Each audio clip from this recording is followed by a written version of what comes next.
Revenge. My Vampire System Chapter 1. Try not to die by tripping over yourself, Quinn. A boy shouted down the hallway, laughing uncontrollably right after Quinn dismissed the petty mockery as he carried on walking down the school corridor. The harassment had become a daily occurrence for him, but it still bothered him just as much as it did every other day. Thus, he wasn't able to hold back his desire to retaliate. Quinn slowed down his stride and stopped. He pushed his glasses back up onto the ridge of his nose as they had slipped down from his face. Just from looking at the glasses, it was clear that he needed a new pair. One could tell that they were heavily worn. The glasses looked crooked as he wore them, and even the temples had tape covering them. He then turned around and immediately raised his middle finger, responding to the slander. "I bet you don't even know how many fingers I'm holding up." Upon hearing the taunt, the boy clenched his fist and started running towards Quinn. "You level 1 piece of crap.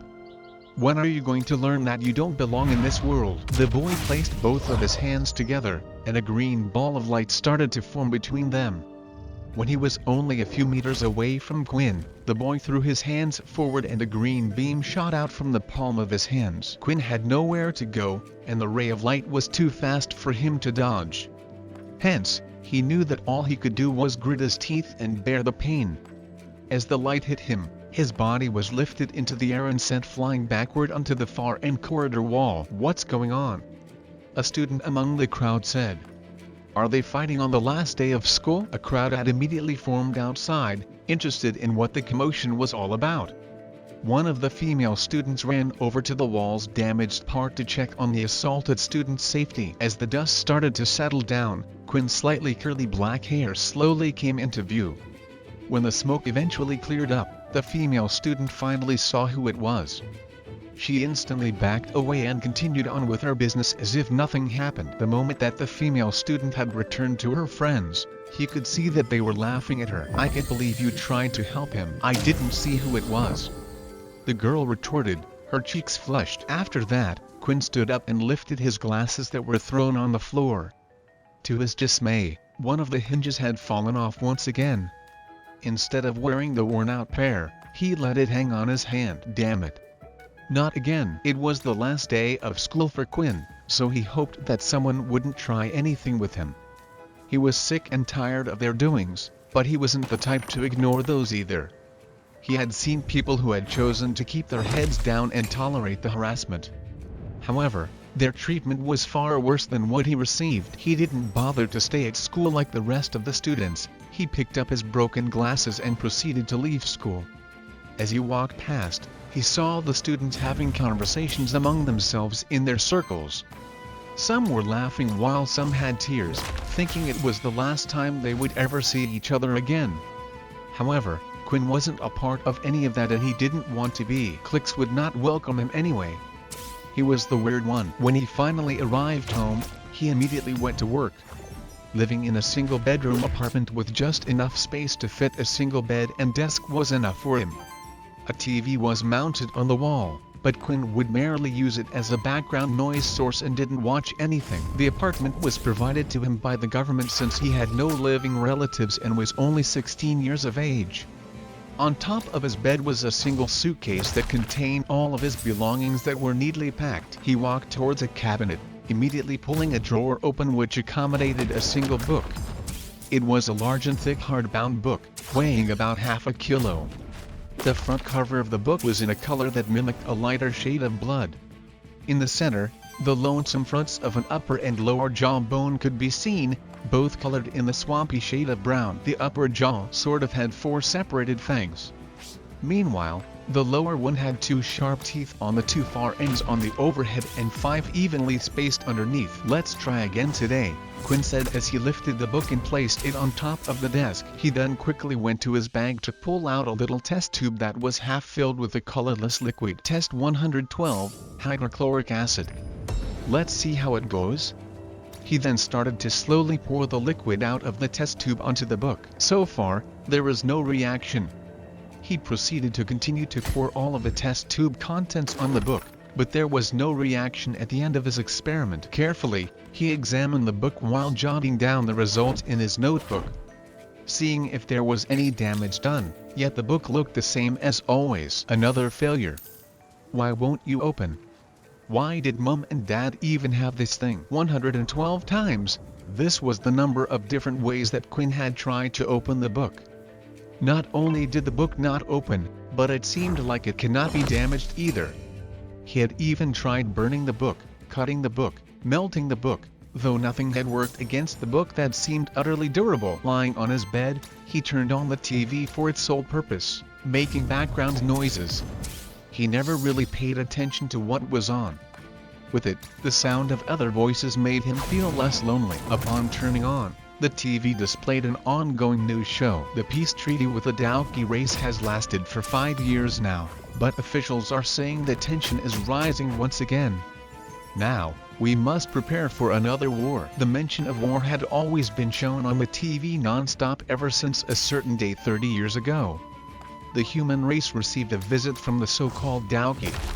They had the physique of humans, except for their skins that were riddled with scales and the presence of tails that were similar to what the dragons had. With no real clue of why they had suddenly appeared, they immediately demanded that the human race hand over their resources and wanted to use them as slaves.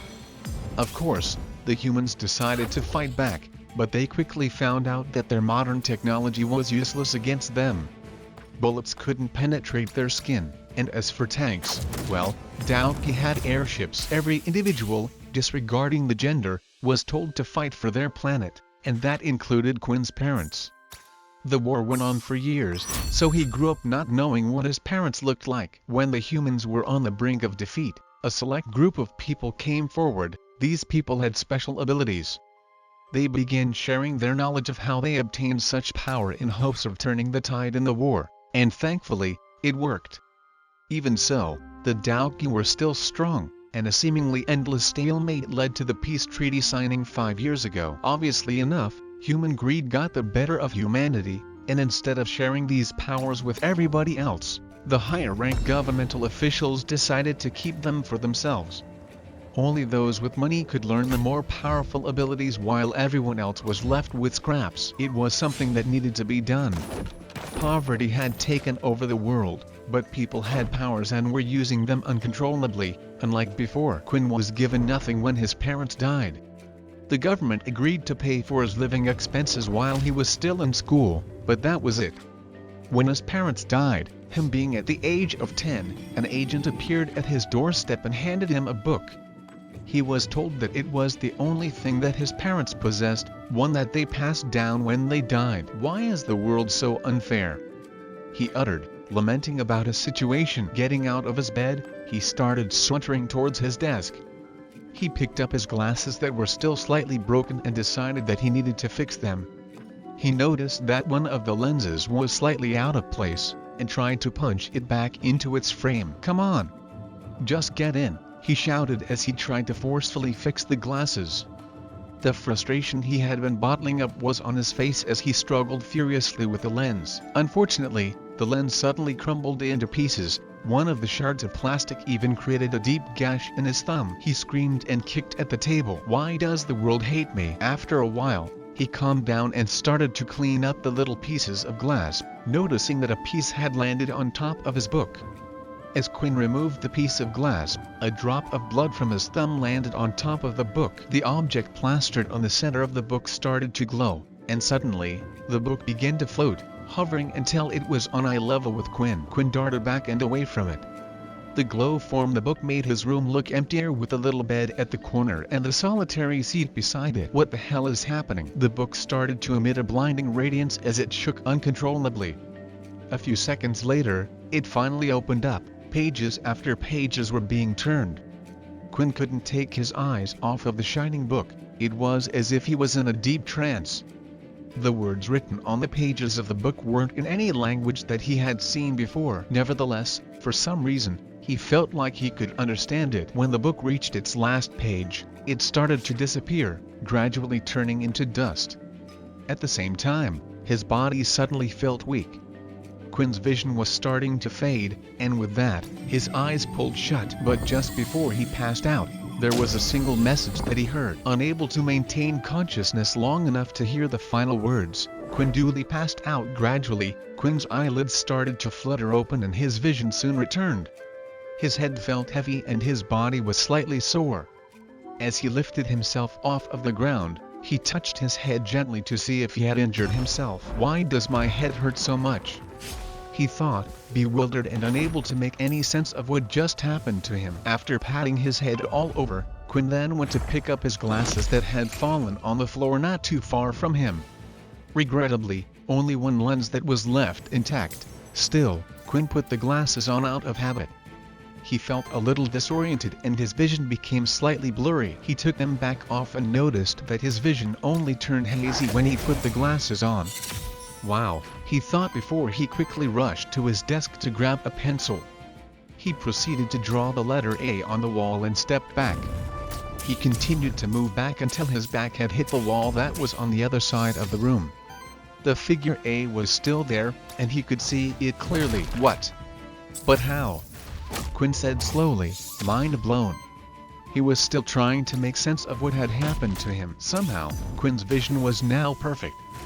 He had lived his whole life with terrible eyesight, but strangely, he could now see clearly.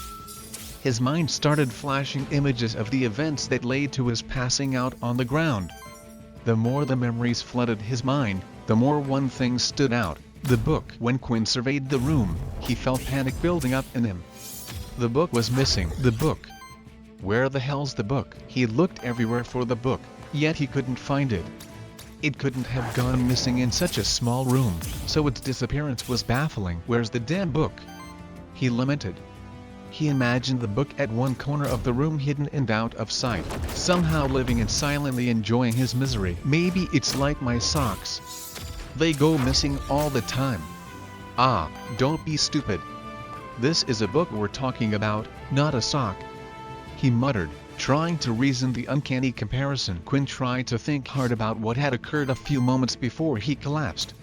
He took his mind back, moment by moment, then he suddenly remembered the book hovering in the air. Then, just before closing his eyes, he heard a few words. What was it? He thought. A type of system message? As soon as Quinn said those words, a status screen appeared right before his eyes. User, Quinn Talen. Race, Human. Level 1. 0/100 EXP. Health points 10/10. Strength, 10. Agility, 10. Stamina, 10. Whoa, Quinn said. It was like the old games people used to play all the time when the Earth was not in danger of being overrun by some alien creatures. Quinn noticed that, on the status screen, there were more tabs that were placed on the top. Accordingly, even without doing anything and just by reading the tabs in his head, the screen automatically switched to the Skills tab. Skills. 0 skill points available. Skill lock? Skill lock? It was strange, but he played along, curiosity fueling him. His life was normally characterized by boredom as he had no friends, and was the loneliest child in the school. On the Skills tab, Quinn wasn't really able to see much. Everything seemed to be locked and slightly grayed out, so he quickly moved on to the next tab. Shop unlocks at level 10. Can I do anything? He wondered. The last tab was the Quest tab. Finally, it seemed like a tab that wasn't locked behind a requirement. Main Quest. Reach level 10. Daily Quest. Drink 2 liters of water. Reward, 5 EXP. After checking everything that the system had to offer, Quinn had to just think about closing the system, and it did. When he thought about opening it again, the screen immediately popped up in front of him. There was another thought on Quinn's mind that explained what was happening to him. The book that his parents had left him was an ability book. These books could often be bought at very high prices from the military or a company. Some were even sold on the marketplace. He had never seen any of such books, but only heard of them in whispers of fellow students that would have nothing to do with him. However, Quinn had never heard of an ability book that promptly disappeared, granting the user a system such as the one he currently had. The ability books were designed to be learned manually. It wasn't something that one could pick up and instantly understand how to use, and it definitely did not appear as a screen overhead when one thought of it. A smile started to slowly appear on Quinn's face. This was great news for him. He had always been a level 1 ability user because he could never afford to buy any ability books. To his fortune, he had something that he could use. His mind raced, reeling out options for him. He had things he could practice, things he had never done before. The book would help him, he thought. Water bending, come on, Quinn said as he raised his right palm forward towards the kitchen sink, expecting water to gush from the tap at his command. Embarrassingly, nothing happened. Okay, next. Wind, out. Quinn did the same again, but there was nothing happening. After trying out many different things according to all the abilities that he had seen before, it turned out that he was unable to perform any of them. He made his way to his bed and sat dejectedly on it. What the hell is this useless thing? Is it really just a system ability? Quinn thought about it for a while. If it truly was like a game, then perhaps, by completing the quests, he would eventually get stronger and unlock more skills. He had heard the students in school gush over those memories, which were shared to them by their parents. Some of them still had these games, which were now antiques sitting in their homes. Maybe it was his mistake that he was treating it like an ordinary ability book when clearly, it was not. He was still unable to find it, and ability books did not disappear into thin air. Usually, ability books were based around one ability. It was important for a person to select their first ability book carefully, since a regular human body could only perform one ability attribute in their lifetime. If one got transform ability as their first ability, they would only be able to acquire other skills that were related to this attribute. For instance, if someone obtained fire as their attribute, they could solely dedicate themselves into gathering skills that the attribute fire could utilize. But this book was different, he felt it. What ability book could completely heal his eye defect? Quinn went to open his mini fridge, grabbing the bottles of water that were inside. He soon began downing the water bottles one by one. Damn, how much is 2 liters? My belly feels like it's going to burst. After finishing his 4th bottle of water, the screen popped up in front of him, and a new notification message appeared. Daily quest complete, 5 EXP has been granted. 5/100. Well, at least I know how the system works now, Quinn said, satisfaction evident in his tone. A loud knock from the door startled Quinn. He jerked and almost threw the empty bottle of water he was holding on the ground. The knock came again. There was only one group that knocked like that, the real soldiers. Quinn dashed towards the door and opened it. As he opened the passageway, standing in front of him was a large, muscular, bald-headed man wearing a black military uniform, signifying the Earth attribute. There were several medals on his garment. His name was written on the area of the uniform right above his chest. Sergeant Griff. Boy, it is time for you to vacate your room immediately. The vehicle has been waiting outside for 5 minutes already. With everything that had happened, Quinn had forgotten about his move today. It's time for you to head to military school, Griff announced. Due to the war between humans and the Dauki, every individual was required to go to military school for the duration of 2 years. Although humans and the Dauki were currently embracing a peaceful period, nobody believed it would last forever. The Dauki were not to be trusted. Their taste and hunger for power and their desire to control creatures they considered to be beneath them could hardly be kept at bay. Every single day there would be news regarding one race antagonizing the other, even on the verge of waging war. The citizens had this foreboding that an altercation could break out at any moment. Quinn quickly went to the toilet before heading off with Sergeant Griff. His bladder felt like it was going to burst any second now because of the sheer amount of water that he had drunk. Once he stepped out of his room, welcomed by the outside world, something strange happened. A new notification screen appeared in front of his eyes. Your body is being hit by direct sunlight. You are affected by the sunlight. All stats will be halved while you are exposed to the sunlight. All of a sudden, Quinn's body felt extremely sluggish. He felt like he had just finished running a marathon and now needed to rest.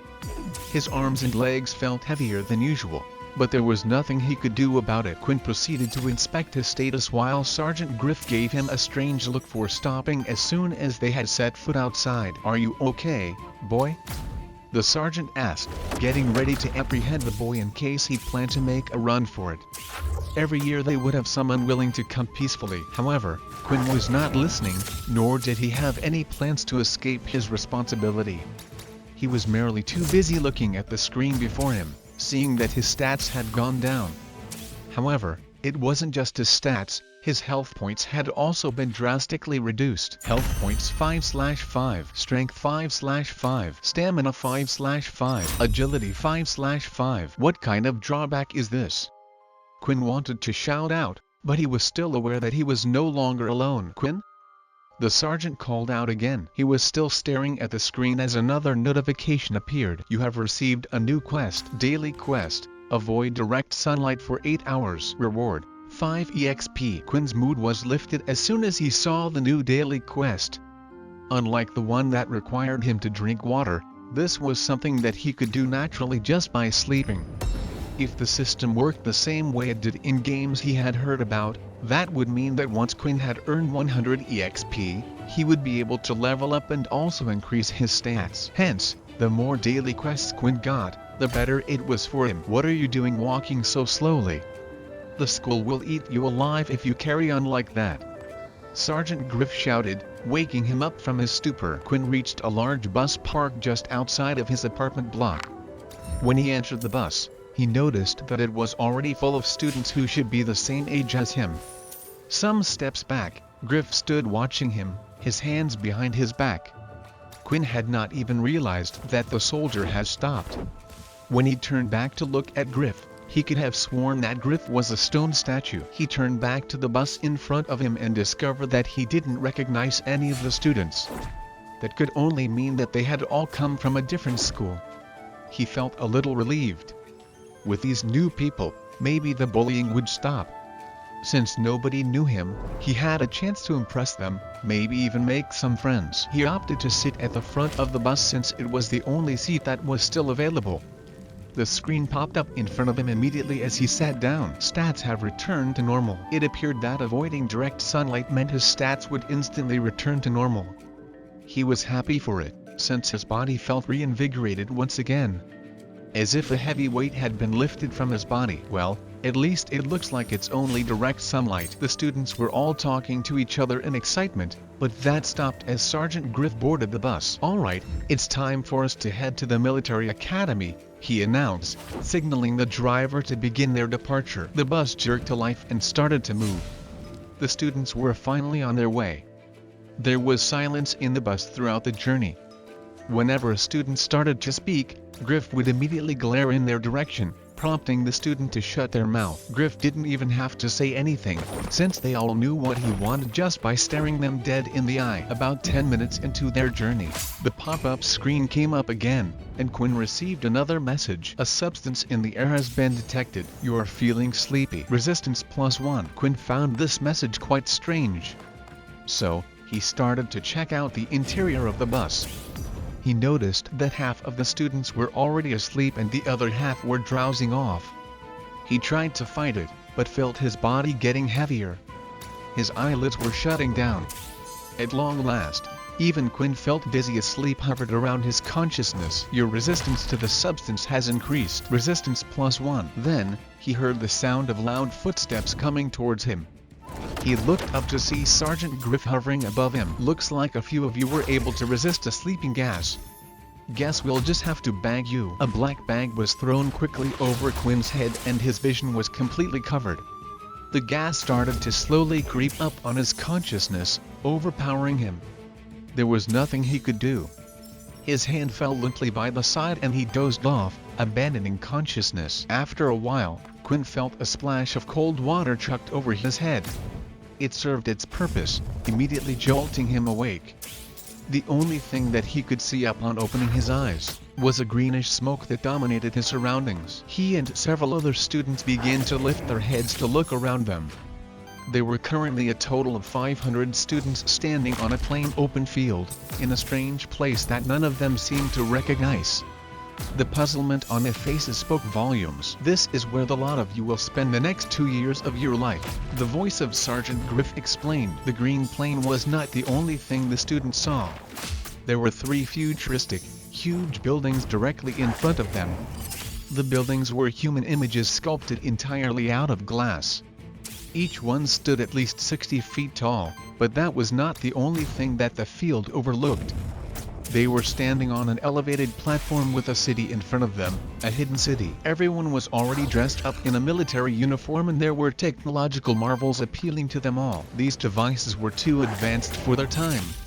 There were mechs moving crates and there were building machines, enormous things rising high into the sky with their crane.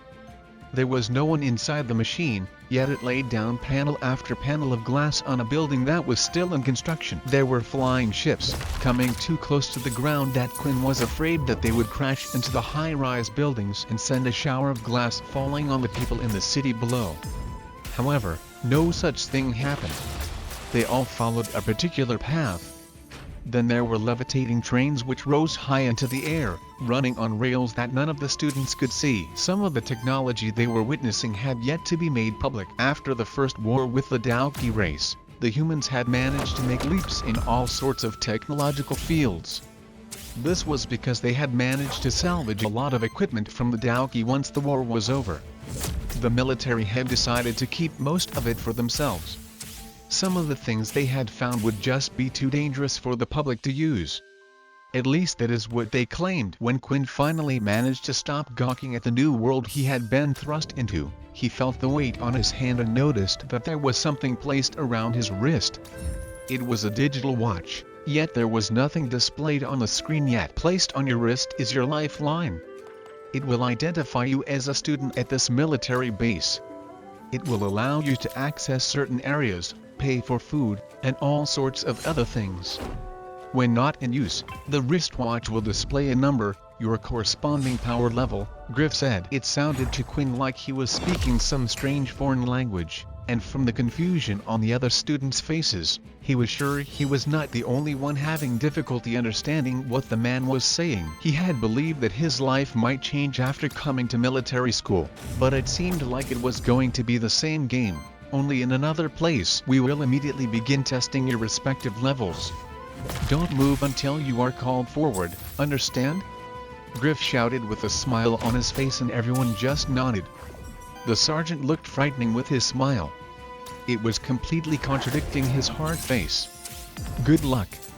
When abilities had first been introduced to the human race, people had quickly discovered that some were far more powerful than others. The abilities themselves were also different from person to person. They were dependent on how many mutant cells could be activated within the body and how much a person's body could withstand. Not long after came the introduction of the power level system, which differentiated between a total of 8 power levels. These levels indicated how many mutant cells were in the body but not how strong the ability was. The military further divided them into subcategories. 1.11.2 all the way to 1.9. Just to identify everyone, there were 2 ways for people to obtain abilities. There were the so-called originals, and the people who had learned one. During the war with the Daoki race, some people in distress started to exhibit powers, which the human mind could not comprehend.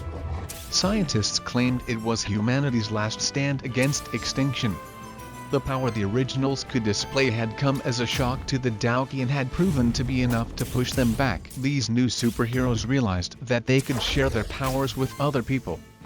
So they did it quickly since humanity depended on these strange powers for survival. They wrote down how they accomplished this and put the information down in things that would later become known as ability books. After the first war had ended, the books were no longer distributed freely and instead started to go on sale to the public. The first ability users had realized that their powers now put them at the top of the food chain and they wanted to make the most of it. The military decided to keep some of the more powerful abilities to themselves. From that point forward, ability books ranging from level 1 to 5 were the ones sold to the public, while giant corporations and the military connived with the first known ability users to keep the higher level versions to themselves. As such, if one was an ability user, they either belonged to an original family or one would have learned the ability from a corresponding book. Unsurprisingly, the originals were stronger and accessed higher levels than the rest of the human race. Additionally, not all ability users had chosen to share their abilities with the outside world and some had decided to keep it exclusive to their own bloodline. Originals usually had the strongest of abilities that couldn't be measured using the power system. After the demise of his parents, Quinn had not had any family members to support him.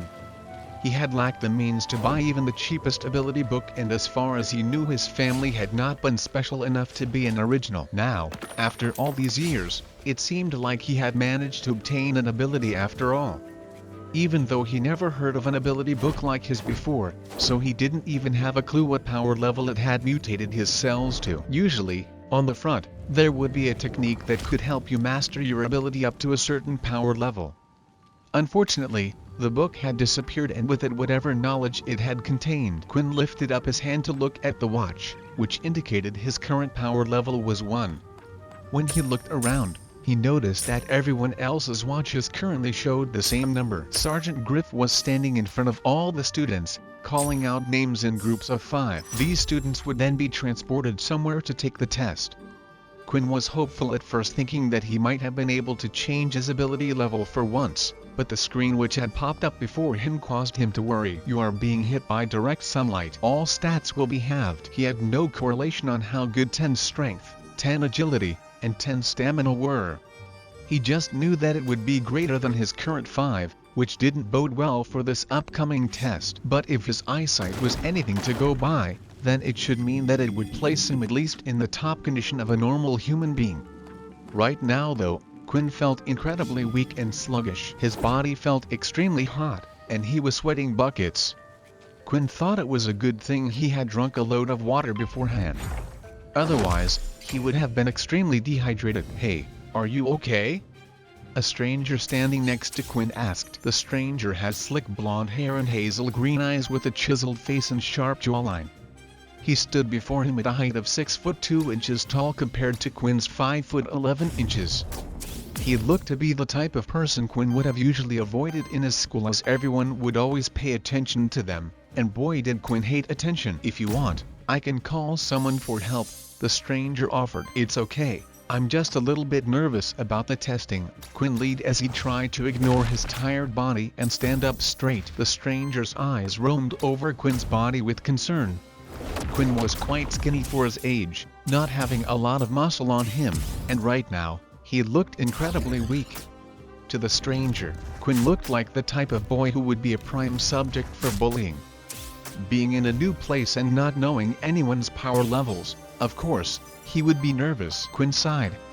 If he was to get a level 1 rating again, the same thing from his school would most likely repeat itself. "Well, don't be. I'm quite strong, you know. If anyone messes with you, you can come and ask me for help," the stranger offered, smiling. Quinn returned the smile, yet he couldn't help but feel uneasy. Quinn didn't usually get on with the active, positive type of person. In fact, he did not get on well with anybody, but he found it hard to dislike the boy, especially for being the first person to offer his help. "The name's Vorden, by the way," the other boy introduced himself and placed his hand out. Quinn looked at Vorden's hand.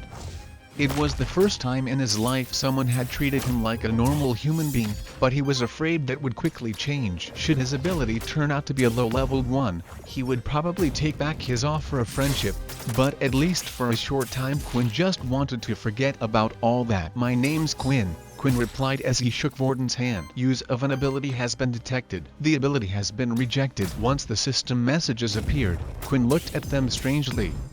He then noticed that Vorden still hadn't let go of his hand.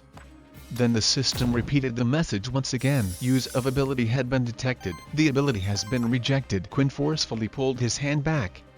The system was clearly telling him that Vorden was trying to use his ability on him. The other even had a puzzled look on his face as he stood there. "What is your ability?" Vorden eventually asked. "I." Quinn paused, thinking for a while whether he should answer or not. Ultimately, he wanted to see Vorden's real reaction.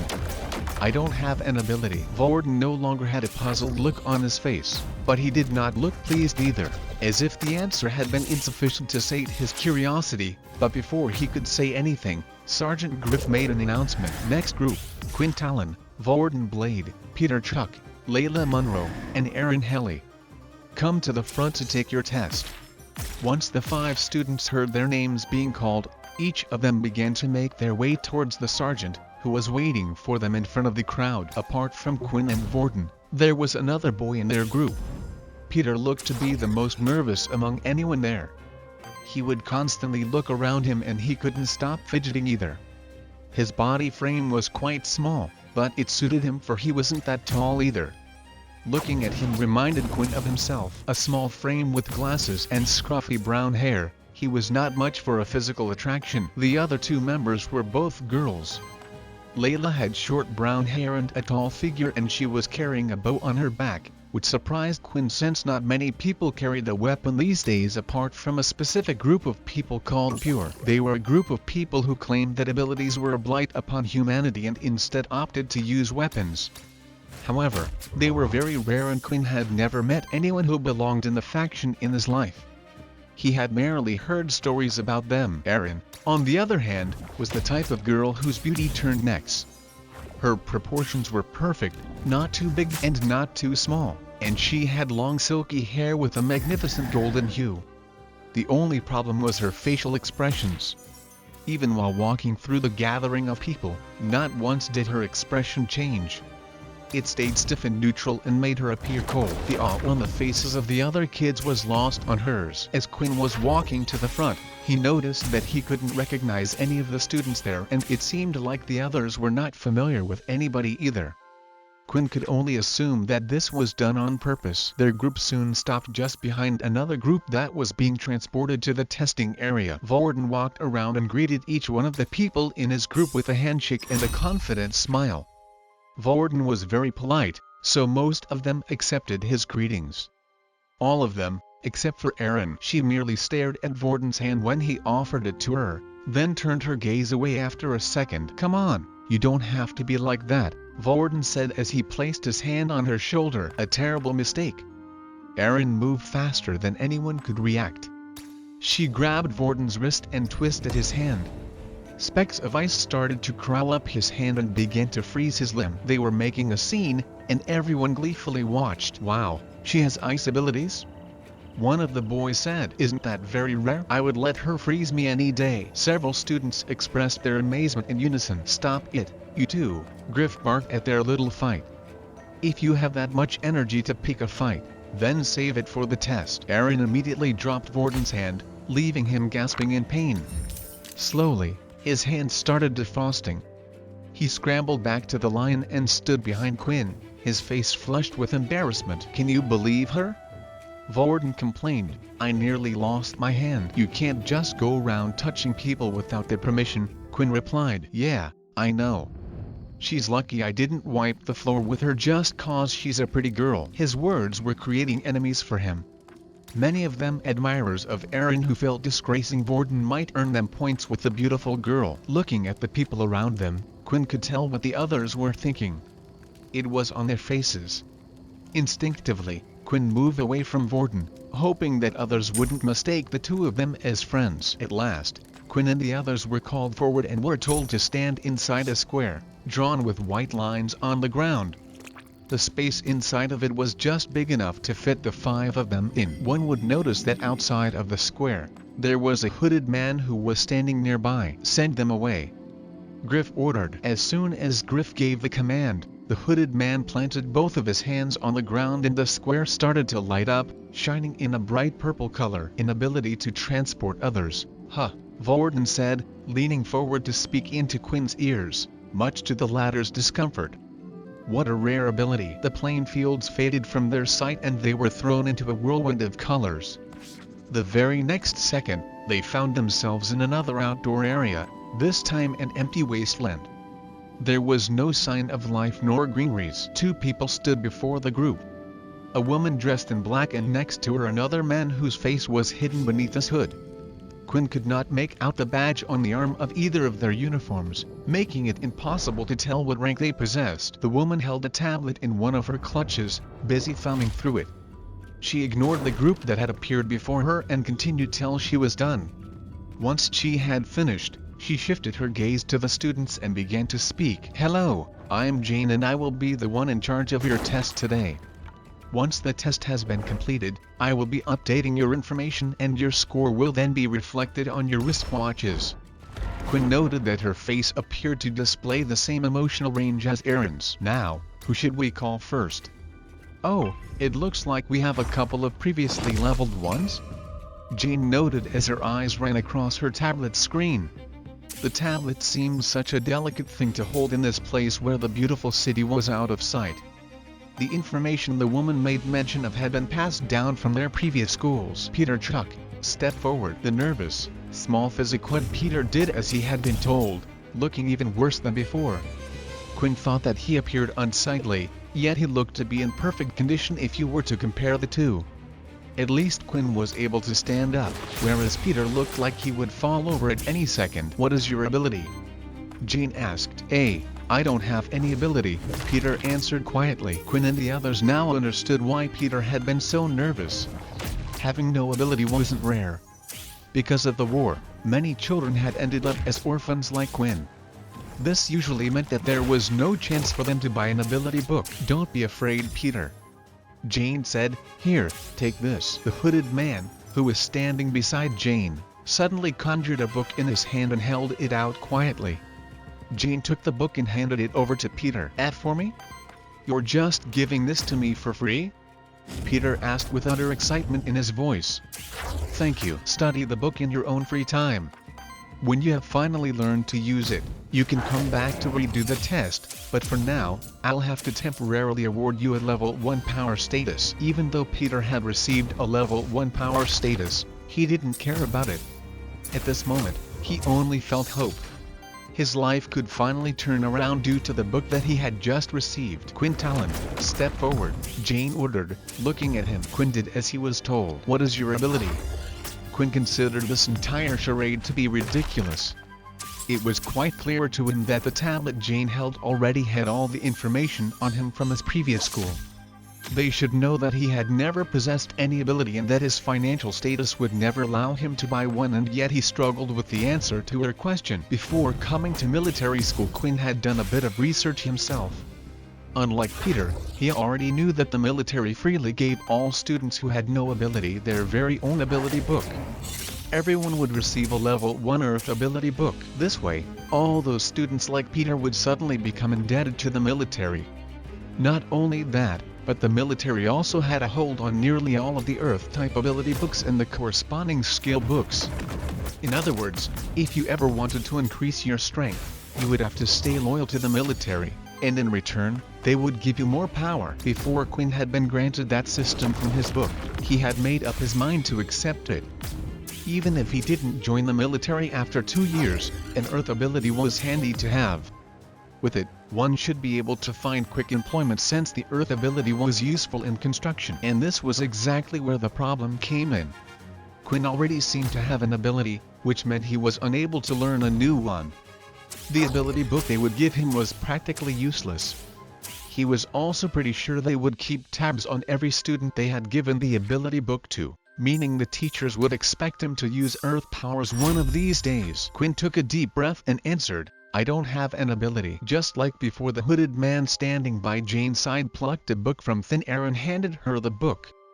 Her eyes were cold and emotionless as she handed it to Quinn. Quinn took the book from Jane, but suddenly another screen appeared before him. "Unable to learn this ability. Would you like to convert the book into 10 EXP? Quinn had somewhat expected the system to display the first message, but the second one truly surprised him.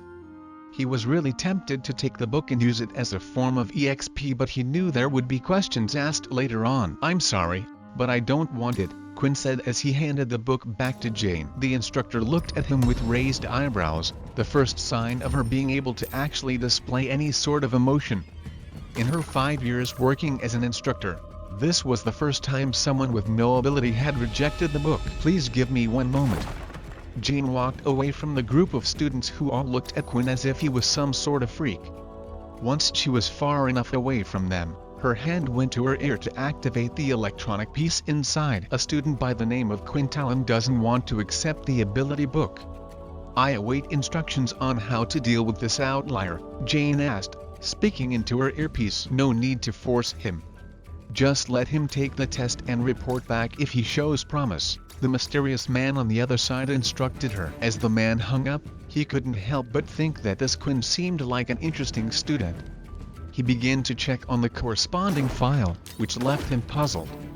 The student had no ability, and according to their research, he also should not have any relations with the group here either. Let's see how long you can survive in this cruel world, Quinn, the man said to himself, leaning back into his seat. Jane adjusted her suit and headed back to the group of students. Apologies for keeping you all waiting, Jane noted stiffly. Then she turned to Quinn. Although you don't wish to accept the ability book, you're still required to take the test. He found this to be quite the bizarre request. Was there really a need for him to take the test as someone without an ability? It felt like the only reason they wanted Quinn to continue was to humiliate him for refusing their help. Making him feel small and insignificant might lead to him approaching the military on his own and eventually beg for the ability book they were handing out. Please follow me. Jane took Quinn a little further out onto the field, where Quinn noticed that there were huge craters in the ground, burn marks, patches of the ground scorched and burned like there had been some fire. This was all done during the previous testing of contestants. Please proceed to destroy the targets in front of you as quickly as you can, Jane instructed him. The test will begin immediately. As soon as Jane finished talking, 3 targets popped up out of the ground at random locations around the wasteland. They were metal round targets with a red dot in the center. The problem was when Quinn tried to look for the targets, everything appeared like a blur in the distance. He noticed that his perfect eyesight suddenly wasn't so perfect anymore. Is this because I'm out in the sunlight? Quinn thought. Quinn had no choice but to slowly run up to each of the targets and hit them with his fist one by one. Unsurprisingly, his time ended up being incredibly slow. After this, Jane asked him to complete 2 other tests. The second one was in regards to the strength test. All he needed to do was to punch into a huge drum-like machine. Quinn gave it his best shot and hit the drum as hard as he could. The drum vibrated and made a small sound, eventually displaying a digital number in the center. Strength 5, Jane announced and noted it down on her tablet. For the final test, there was a big circular machine with many holes on its front. It hovered over the ground without touching it. Once the test started, the machine fired holographic spikes at the examinee. All Quinn needed to do was avoid being hit by the spikes for as long as possible. The machine went up in levels and eventually got faster and shot out more spikes. It was a torturous process, and Quinn soon got tired of dodging and was hit. The machine whirred and ceased working. Agility 5, Jane announced this time and once again noted it down. Quinn had heard the words from Jane's mouth, and it started to make him think if there was some kind of link between the score she had given him. This test had focused on agility and he had scored a 5, which was the same as his system. The same was true for the test before, which had revealed his 5 inches strength. Quinn sighed internally. If only he could have taken these tests at night, he would have most likely doubled the scores. However, if his ability was indeed one allowing him to evolve, he could always try to take the test again. Quinn Talen, your overall current power level is that of a level 1 ability user, Jane informed him. Quinn clenched his fist and went back to stand with the others. He knew that the days ahead of him as a level 1 user would be harsh, but hopefully, that would change in due time. The test continued with Layla being the next one to step forward. She was the only one among them who had a weapon on her back. Her weapon didn't look like a regular bow. It was different from the ones that people had used a long time ago. This bow was carved using the bones of some beast. It was polished to a shiny bronze, which glittered in the light. Quinn had heard about these beast weapons, but this was his first time seeing one. In fact, he would not have recognized it as such if it were not for the whispers from Vorden beside him. When the human race had been attacked by the Dauki, the human technology had advanced fast by replicating their invaders' technology, and with this, the humans had gained the ability to travel to other planets using portals. These planets would often contain different levels of beasts. The stronger the beast was, the better weapon you could make out of it, provided you could kill it first, of course. It was strange to see someone as young as her, who had most likely never been to another planet, possess a beast weapon. Layla stood in the center of the field and waited for the test to start. Unlike when it was Quinn's turn, Jane waited until the girl was ready before starting. It was quite a difference in treatment. When the test started, 5 targets appeared in different areas of the wasteland. Layla immediately took out 5 arrows and placed them in her bow, shooting them all off at once in the same direction. The arrows shot out fast and strong, but then suddenly, the 5 arrows split off, each in their own direction, each of them heading to a different target. "What a good combo," Vorden praised. Although telekinesis is considered quite weak, when paired with her bow to control the arrow's movements, it's very useful. Simultaneously, all 5 of the targets were hit, and she completed the first test. This one demonstration showed Quinn how useful beast weapons could be. Even if one had a weak ability, they could make it strong. Quinn wasn't completely sure what his ability was yet, but even if it just increased his stats as he leveled up, he imagined that pairing it with a weapon like a beast sword might also turn him powerful. On the strength test, Layla didn't do too well. She used her powers to try to move her fist even faster when punching the drum, but in the end, her score was only an 8. In the last test, Quinn also saw her do quite badly. When the test began, Layla had attempted to use her ability on the spikes coming at her. Unfortunately, she had been unaware that they were holograms and not the real thing, so it had no effect. This led to her nearly being hit at the start. After that, Layla relied on her actual body to avoid the spikes, yet she ended up getting the same score as Quinn. "It looks like you have the power level of a level 2 ability user," Jane informed her. As soon as the instructor had typed it in, the number 2 appeared on Layla's wrist. Quinn could tell Layla wasn't happy. She was red in the face as she stomped back towards the group. Quinn thought the test wasn't really fair. Her ability level might be that of a level 2, but when used with a bow, Quinn felt like she could probably beat some level 3 or perhaps even level 4 ability users. Still, even if he voiced his opinion, who would listen to a measly level 1 like him? Quinn was starting to take note that the academy really did only measure the power level of your ability and not your fighting ability. The next person to take the test was Erin. She walked forward confidently without even looking at anyone else. She stood in the center of the testing field waiting for the test to start. 5 random targets appeared across the wasteland. She quickly formed an ice spear and chucked it at the first targets, hitting it dead on. She repeated this 4 more times at an incredible speed, nearly clearing them all just as fast as Layla did. For the next test, Erin's performance was even more impressive. She started to gather ice in both her palms, and then after a minute or so of gathering her power, a huge ice column shot out from her hands and hit the center of the drum dead on. The drum rang out louder than it had before, and the number kept going up until it had eventually reached 50. "No wonder she's so confident," Vorden noted, a thoughtful expression on his face. Quinn realized it was a good thing the 2 of them didn't fight, otherwise, Vorden would have ended up a dead man. Finally, when it was time for the last test, the instructor told her she wasn't allowed to use her ability and should just dodge. Erin didn't object and the test started immediately. She managed to do well, moving swiftly, avoiding each spike, but eventually, the machine had gotten too fast and she ended up getting hit. "Impressive. Best results so far.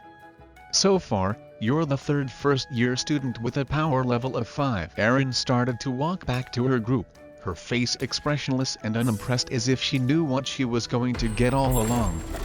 Either that or she didn't really care about the whole thing. Finally, the last person to take the test in the group was Vorden. "Time to show you what I got. Wish me luck." Quinn had no clue who Vorden was talking to, but quickly realized it was him after Vorden winked in his direction as he walked off to the center of the field. Could that idiot actually be strong? Quinn wondered. Most of the time people who were strong were either arrogant, openly flaunting their powers, or kept quiet about them, but Vorden was a strange person. He wasn't exactly arrogant, more like flashy. When the test started, everyone's mouth was left wide open at what they were seeing.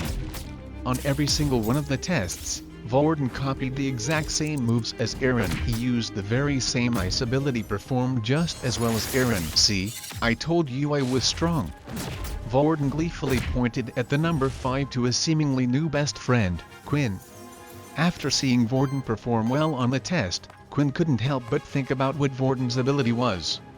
When Vorden went to shake his hand when they first met, his system had informed him that Vorden had tried to use his ability on Quinn. Yet for some reason whatever he had tried to do had been unsuccessful. If Vorden's ability had been ice, surely his hand would have just frozen. unless Quinn's ability was to block all types of other abilities, but that seemed highly unlikely.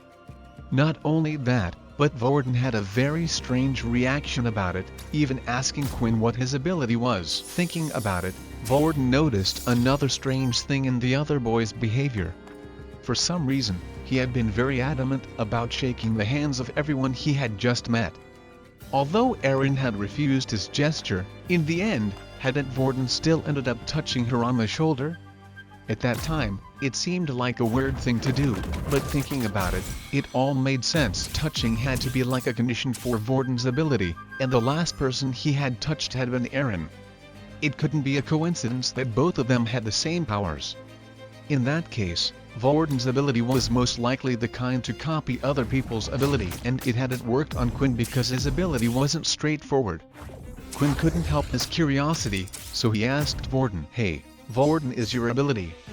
Quinn whispered to the boy next to him, "Are you able to copy other people's abilities?" Vorden looked at Quinn and smiled slyly. "That's the first time someone has figured it out so fast." "How did you figure it out?" "When you shook my hand, you seemed surprised that nothing happened." Vorden had believed he had given himself away by insisting on touching Aaron, yet Quinn had seemingly deduced it by the earlier handshake. He had to give him some credit for that. After all, it wasn't outside the realm of possibility that Vorden had coincidentally obtained the ice ability from an ability book as well. Quinn's brows were furrowed in thought as he stared at his new friend.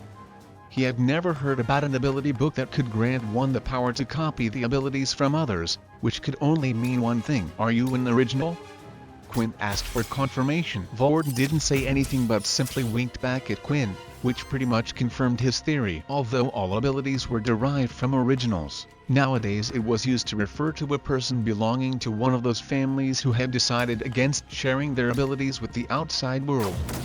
It was even rumored that the strongest originals had the power to easily surpass the power level of 8. Once the test had been completed, the hooded man teleported the students to the front of the academy where they would be staying.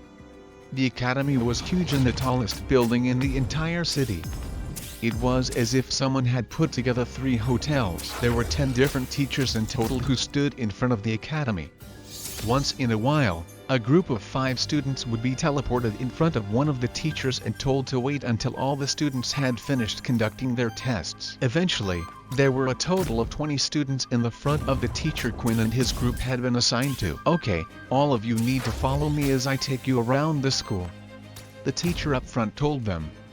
Dell was a middle-aged man with blonde curly hair who wore glasses. While Dell was walking around, describing the various places in the vicinity of the academy, he had a perpetual, easy smile on his face, like nothing would be able to upset him. "You guys should start to get to know each other as much as you can," Dell suggested. "After all, the people you are with now will be your classmates." All of a sudden, everyone started to get chattier, talking to each other as they were being shown around the school. However, there was an annoying thing that Quinn noticed. The level 2s were trying their best to befriend the level 3s, while the level 3s attempted to do the same with the level 4s. Quinn and Peter appeared to be the only 2 level 1s in the class.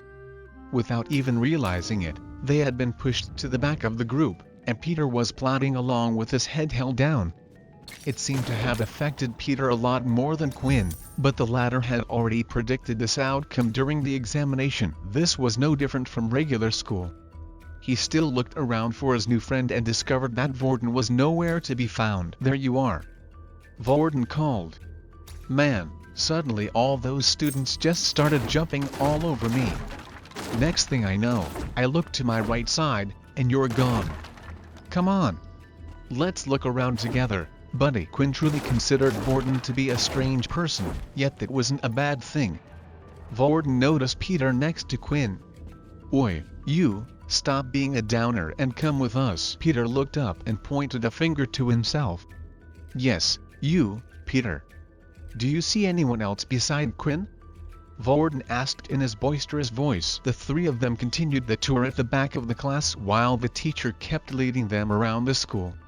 In the midst of the tour, a battle arena was shown to the students, where they had similar testing equipment to the ones in the wasteland, as well as several square fighting platforms. They were also shown their homeroom classes, battle classes, sports rooms, and all sorts of facilities. Dell never failed to provide a little bit of explanation about each area of the school they visited. However, Quinn was uninterested in most of them until they had finally reached the library. As you can see, the library here is split into 3 floors. First-year students are only able to access the first floor. Second-year students can access the second floor. Finally, the upper floor is only for authorized military personnel. Quinn was interested in the library because it contained books that weren't available to the public. In this place, Quinn just might be able to find some information about his ability, though he earnestly hoped that it would be on the first floor. Eventually, the tour came to an end just outside the school's dorms.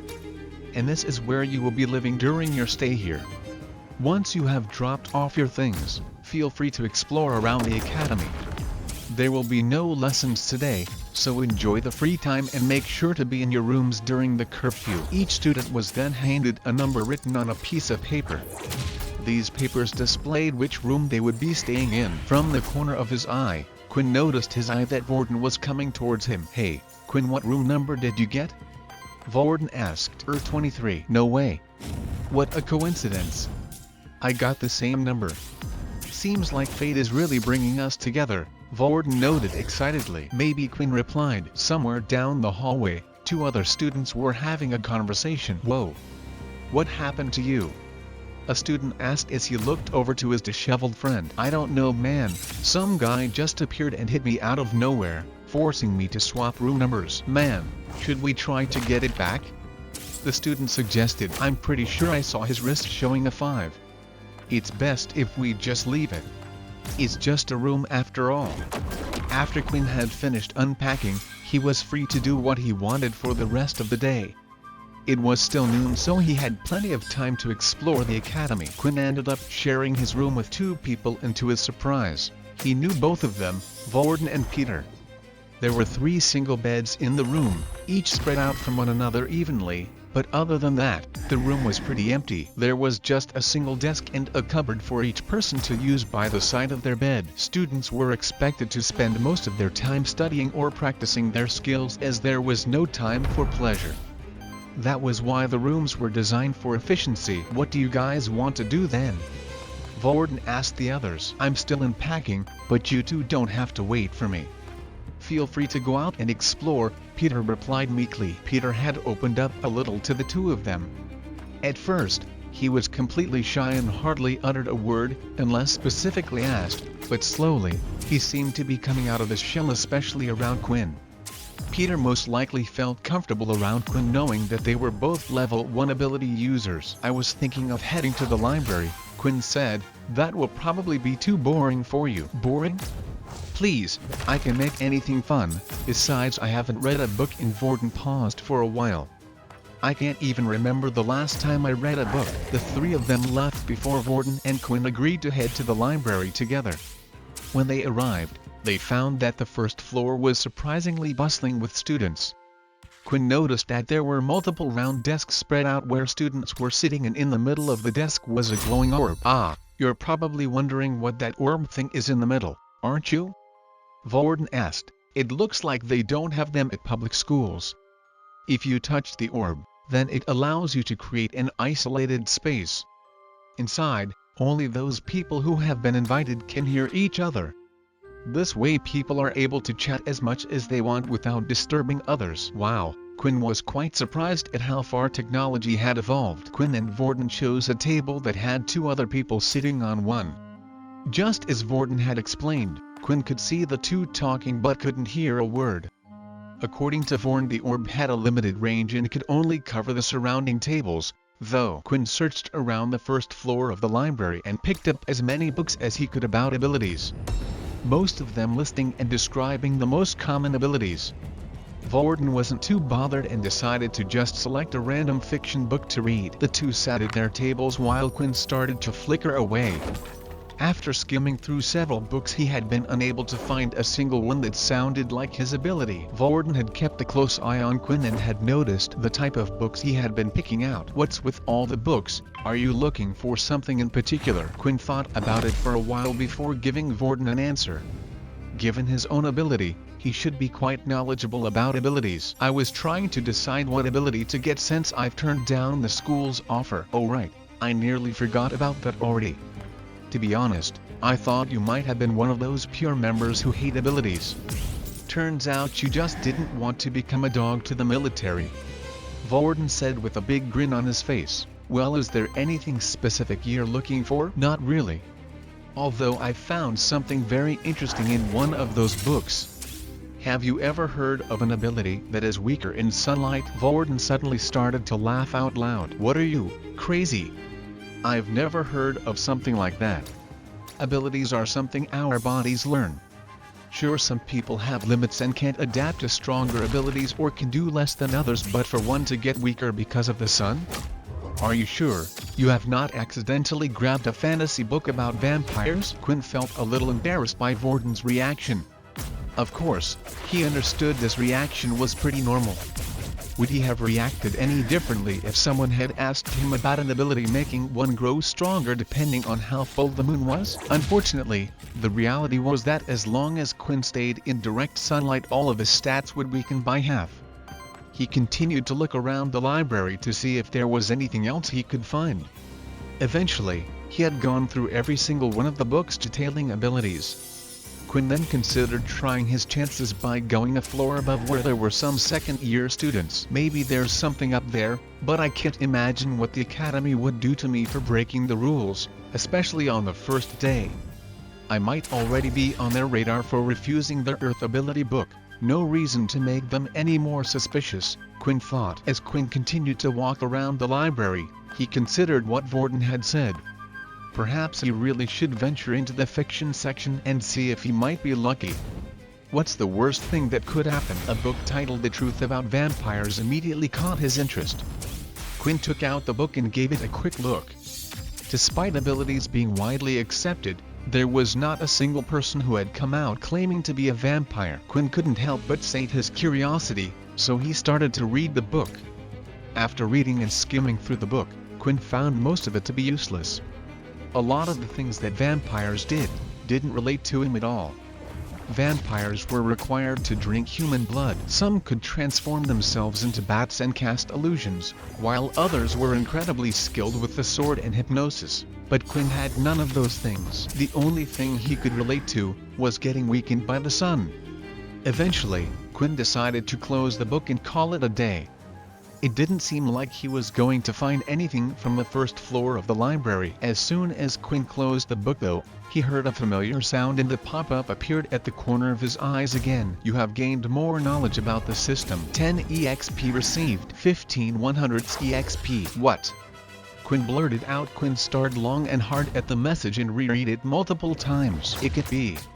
Why did I get EXP from reading that fantasy book? He knew he had to test it out. After reading several different books about abilities, not a single one had given him EXP, but for some reason this one did. He decided to pick up another fantasy story, one about dragons, this time titled Reincarnated into a Human. He did the same as before and skimmed through most of it, reading only the headings and subheadings. When he closed the book, there was no reaction. It was the expected result. Filled with the urge to test one more thing, he picked up another book that was also about vampires and did the same. When he closed the book, the system still showed no reaction at all. In the end, Quinn theorized that after reading all the books, he might have gained so much knowledge about abilities that the system had chosen to reward him. The for some reason delayed message had only coincidentally appeared right at the time he was reading up on vampires. Naturally, there was another possibility, but that one was a little harder for him to believe. He didn't wish to believe that the book about vampires had somehow been related to his system. When Quinn finished checking things out at the library, he noticed that Vorden had disappeared from the table and was no longer there. He must have gotten bored and gone somewhere else.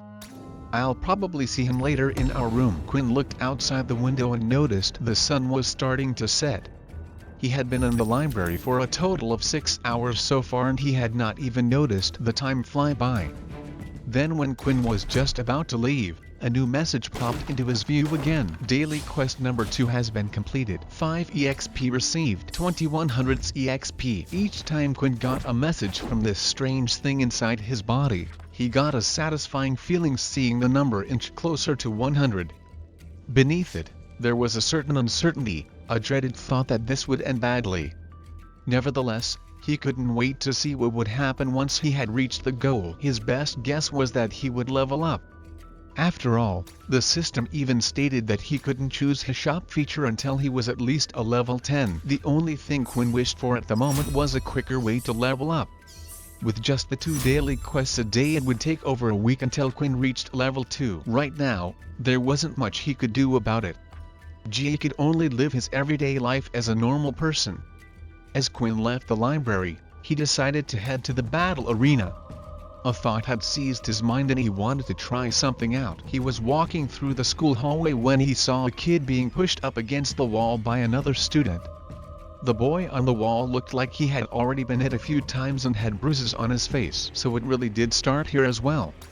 Quinn thought dejectedly. He managed to catch a glimpse of the boy's wristwatch and saw that the number on it indicated that the boy was a level 1 ability user, but had a power level of 1.2. Quinn was quite surprised at this, as the bully was very weak himself, which was a rare occurrence. The only people he would be able to bully were people who had a power level of 1.0 like Quinn or Peter.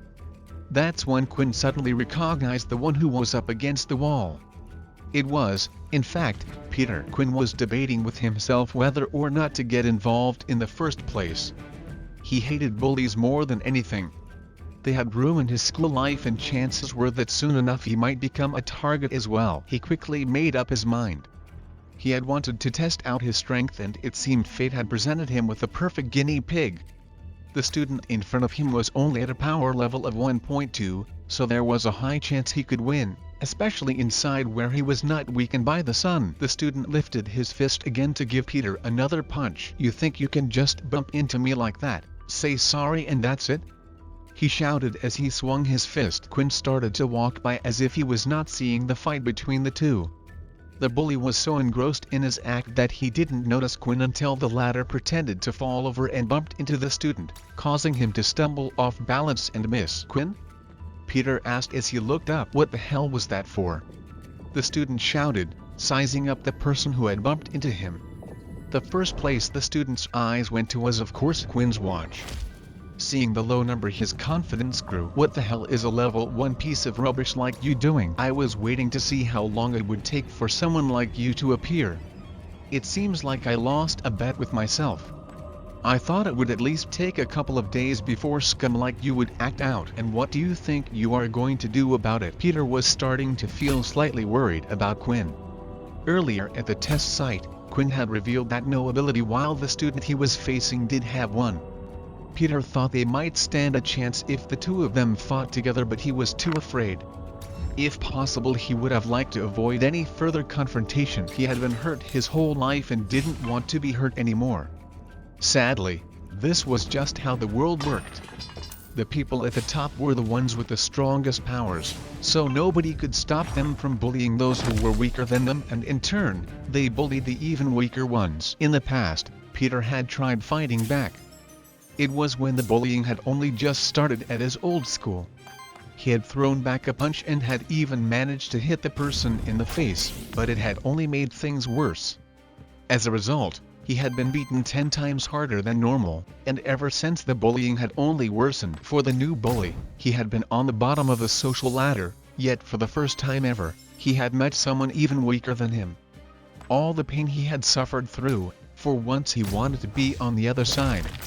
That way he didn't feel like he was at the bottom of the food chain. Quinn then noticed that the student had both of his hands held behind his back as if he was preparing something, and a notification popped up before him. "An enemy ability user has been detected. Initiating battle mode. You have received a new quest. First fight. Defeat your opponent. Reward 50 EXP." To Peter, it looked as if Quinn had gone mad.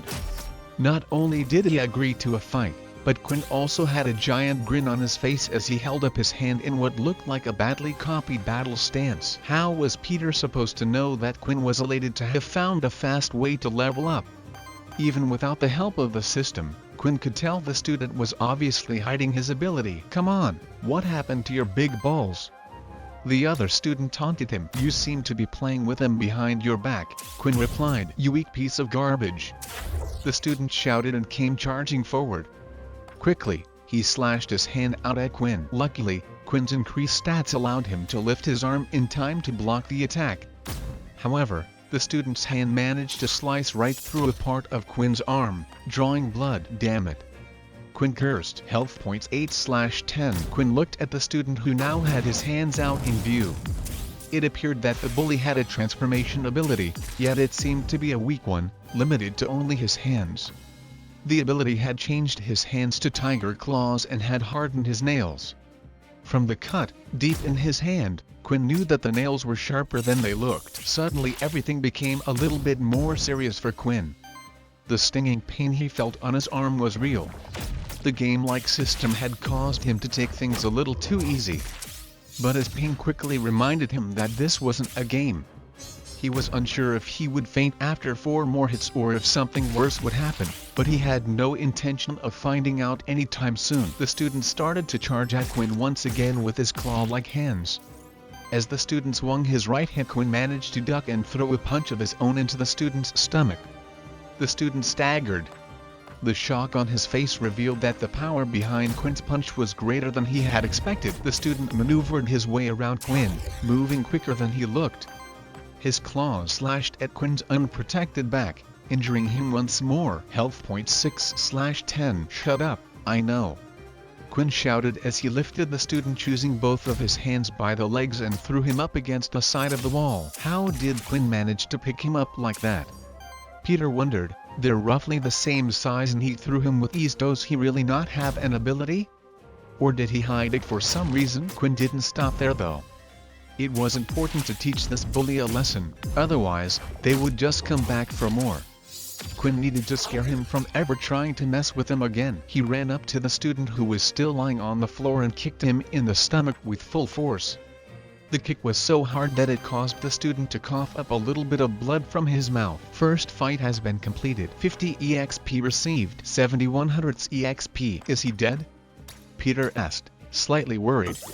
As if on cue, the student started coughing out some more blood. "If he attacks you again, he's going to wish he was," Quinn stated with conviction. He was actually quite relieved. He had no idea how the academy might punish him for killing another student. Fortunately, his system had rewarded him the experience points without the need to kill the other student. Then suddenly another message appeared before his eyes. Additional quest reward. Skill unlocked. LV1 inspect. Excitement started to fill Quinn's mind as he had finally received his first skill. Quinn was hoping that maybe this would help him figure out what type of ability he had received, but the name of it didn't sound too promising. Inspect? So maybe it can tell me the weaknesses of my opponents? Quinn assumed. Quinn then decided to test his new skill and looked at Peter, who was standing next to him. Unfortunately, Quinn had no idea how to use his skill, but the moment he started thinking about the skill, it had activated on its own and a screen appeared right next to Peter. Name: Peter Chuck. Race: human. Ability: none. Health points 3/5. Blood type A+. Quinn was shocked, but he was also pleased. The skill seemed to work by just thinking about it. He read through the information that had been given to him, unhappy with the blanked out sections. He assumed it was due to the skill only being at level 1, but still, the information it did give him was quite handy. It told Quinn what type of ability someone else had, which would be very useful in a fight. The same was true for how much health another party had.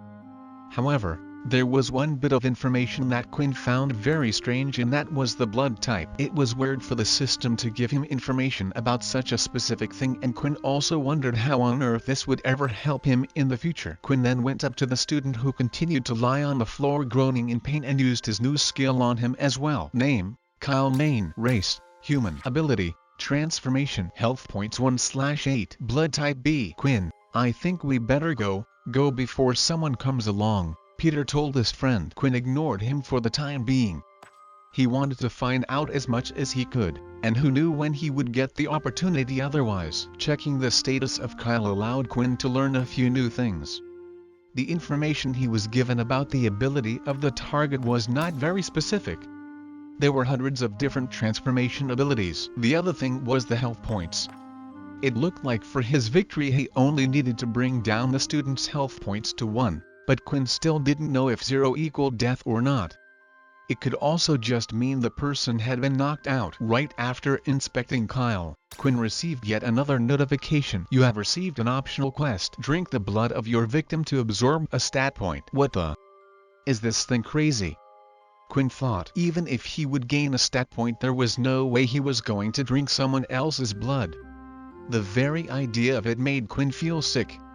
Still, when looked at the ground where Kyle had spat out some of his blood, he felt magically drawn to the red liquid. Maybe a little bit wouldn't hurt. No, I shouldn't do it. You're going crazy, Quinn. Stop it, Quinn. Peter called again, only this time he shouted at his friend. Yeah, you're right. The two of them continued to walk down the hallway, but while doing so Peter noticed that Quinn kept turning his head to look at Kyle on the floor. He must be worried about him. Although he is a mean fighter, seems like Quinn's a nice guy after all, Peter thought as he smiled. If only he knew that Quinn was actually still debating whether to go back and try a bit of the blood after all. As the two continued to walk down the hallway, Quinn started to feel a strange surge through his body. Hey, let's go to the doctor. I'm sure the military must have a healer who can patch that up, Peter suggested, his eyes focused on the cut on Quinn's hand. Good idea, Quinn agreed. You don't have to come with me. I can reach there on my own. It will be a busy day tomorrow, so why don't you head back to the dorm? Although Peter was worried about Quinn, Peter didn't want to stick in the halls for much longer where other students were able to see him. He also had an irrational fear that someone would link them with the injured boy down the hallway. Quinn read the hesitation on Peter's face. Look, don't worry, I will be fine. I appreciate you looking out for me, Quinn encouraged. It was a strange thing to say, given that he was the one that had gotten injured while saving Peter. He could see the puzzlement on Peter's face, so he gave him an encouraging push towards their room. With that, Peter quickly rushed off and headed back to the dorms, making sure to cover up his wristwatch most of the time as well. He didn't want to stumble into another bully. Quinn, on the other hand, immediately rushed to the nearest boys' toilet just down the hall. When he entered the toilet, his eyes went to his arm where Kyle's claws had left an ugly cut. Quinn examined his hand closely. Something strange was happening. He could literally watch his arm healing in real time. Though it looked slow, in reality, it was incredibly fast. For someone to be able to actually witness his skin scabbing over and healing was an amazing sight. Quinn had actually felt something strange happening to his body when he was talking to Peter. It was the reason why he had insisted on Peter leaving him alone. If Peter had watched his wound heal, Peter would know for sure that he had an ability, if he did not already suspect that. Quinn waited a few minutes and opened up his status screen. It was as he thought, his health points slowly regained as well. Health points 8/10. Eventually, the wound on his arm and back had healed completely and only the rips on his shirt were left. Health points 10/10. Your health points has recovered. Your hunger has grown. Does this mean the system uses food to heal my wounds? I guess it makes sense. The energy has to come from somewhere, Quinn thought as he felt himself getting hungry. It was as if he had just missed breakfast or something. When Quinn had the chance, he would get a quick bite to eat. Before Quinn headed back to the dorms, there was one more thing he wanted to do. He wanted to get back to the training room that they had been shown while touring the school. It was getting late and the students had an early start in the morning, so most of the students had already returned to their dorms. This meant it was the perfect chance for Quinn to head to the training room without anyone seeing him. He finally reached the training room in the academy, a large oval dome-like building with a huge empty space in the middle. At the edges of the room were rows and rows of technological equipment. There were giant mech robots, shooting targets, and things Quinn had no idea what they even did. Still, he hadn't come for those.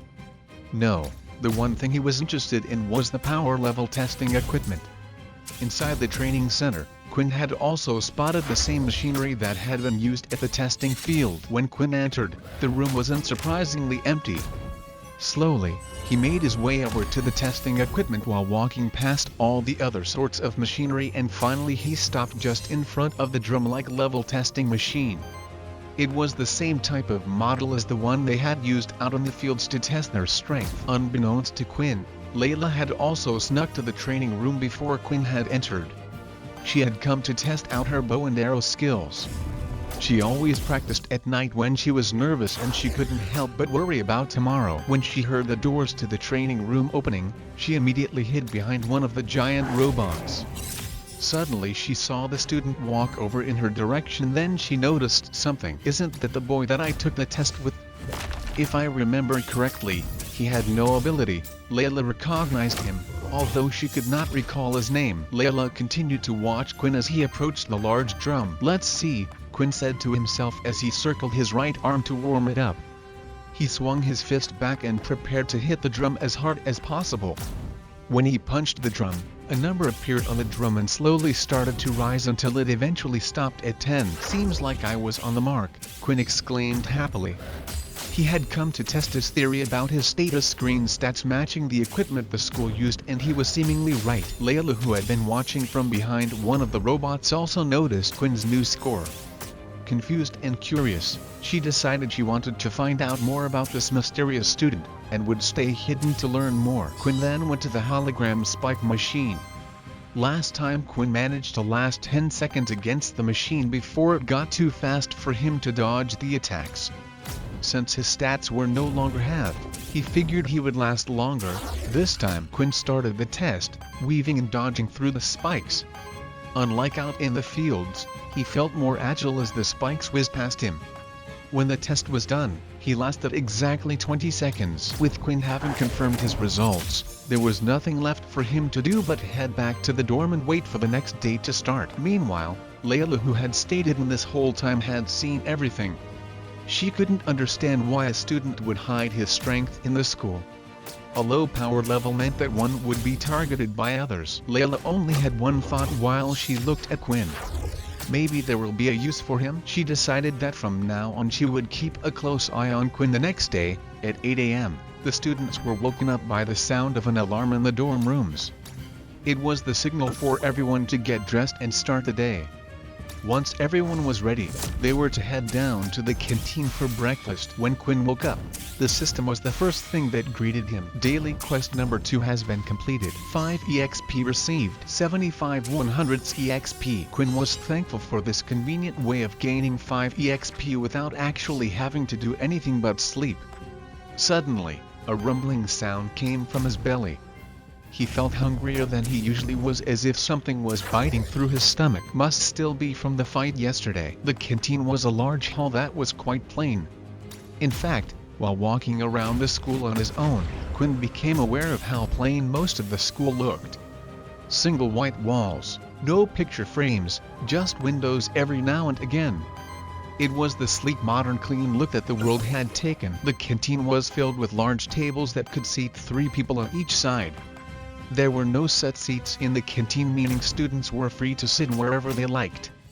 Quinn noticed that low levels sat next to the other low levels while the high levels sat with the high levels. His school life had just begun, and yet the social norm appeared to have already been established, just like it had been in his old school. When Quinn was waiting in line with Peter and Vorden, a student came late into the queue. He nonchalantly walked past his peers and eventually cut into the line ahead of the rest. Not a single person said a word in protest. The reason for this was simple. The offender had a higher power level than them. Quinn hated these types of actions, but right now there was nothing he could do. Once the 3 of them got their food, they started looking for a place to eat. "Why don't we go over there?" Vorden pointed at an empty spot. "Are you sure, Vorden?" Peter asked. "That's a level 1 area. You don't have to sit with us if you don't want to. Right, Quinn?" "Yeah, don't force yourself," Quinn replied. "Quit talking nonsense, you two. We're friends. I don't care about this stupid power level hierarchy going on." The 3 of them then went to sit down with the other lower levels on a table. The area slowly started to fill up, but nobody else had decided to sit at their table. Everyone could see his high power level, so the other low levels wanted to stay away, fearing he would bully them. As soon as they sat down, Quinn started to dig in without any regard for table manners, eating everything that was given to him, even the bits he usually didn't like. "Hey, if you're not going to finish that, do you mind if I take it?" Quinn asked, his eyes on Peter's plate. "Sure, go ahead," Peter said, A bit surprised about Quinn's appetite, Quinn ended up not only eating all of his food but also the leftovers from his two friends. On top of that, Quinn had also grabbed 8 bottles of water as he wanted to finish his other daily quest as soon as possible. The last time when he had been in the sun, he had sweated far more than usual, but thanks to the water he drank beforehand, he hadn't felt too dehydrated. If they were to go outside again, then this would be a big help to Quinn. For a skinny guy, you sure know how to gorge yourself, Vorden teased. Although Quinn had clearly eaten a lot, for some reason he still felt a little pang of hunger that wouldn't quite go away. Luckily it was bearable and didn't distract him too much. Daily quest number 1 has been completed. Reward 5 EXP, 8100 EXP. Now there were only 20 points separating him from his first level up. He could not wait to see what benefits it would bring him.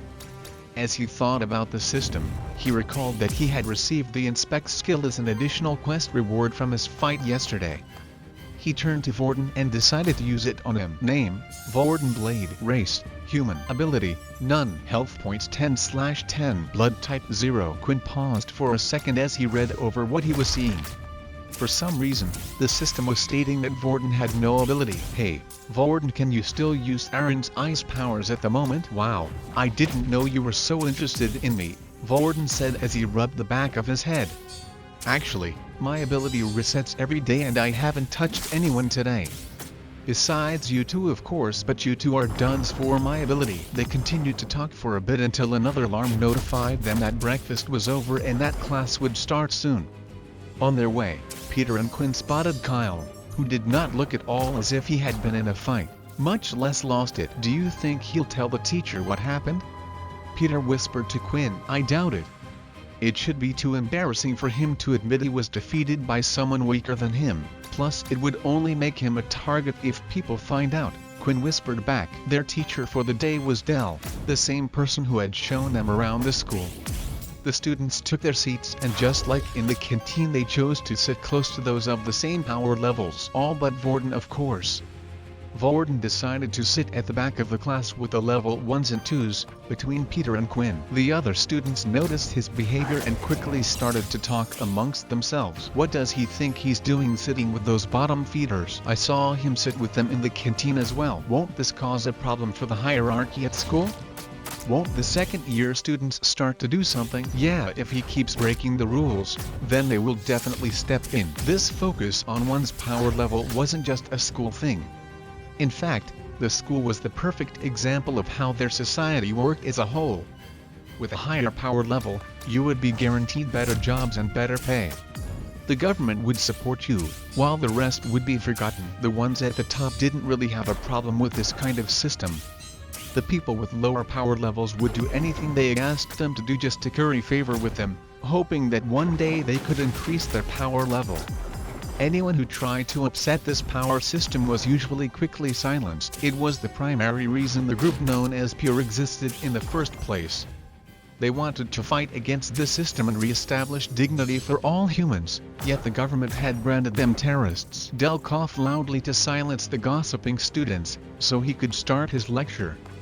It was about the introduction of the school and the Great War. When we were about to lose the Great War against the Dauki, Dell began, his voice rising to capture the rapturous moment, his eyes blazing.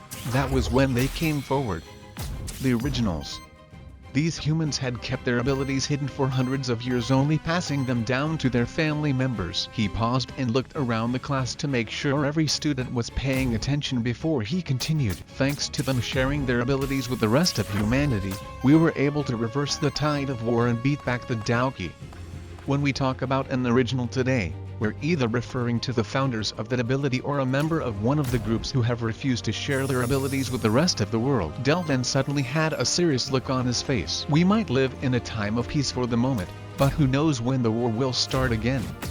That is why you are here. Once the class had finished, it was time for the students to take a break. Vorden, Quinn, and Peter headed outside to grab a snack. As soon as Quinn stepped outside, the dreaded message appeared. All stats had been halved. The three of them sat by a nearby bench and Quinn once again felt weak. Hey, are you alright? You look sick again? Vorden asked. Dude, you're sweating like crazy. Yeah, I just get hot easily, Quinn lead. The three of them continued to talk about random things and the experiences they had at their previous schools until a group of 6 male students approached them. Each of them was wearing a black arm badge indicating that they were second-year students. Looks like the rumors were true.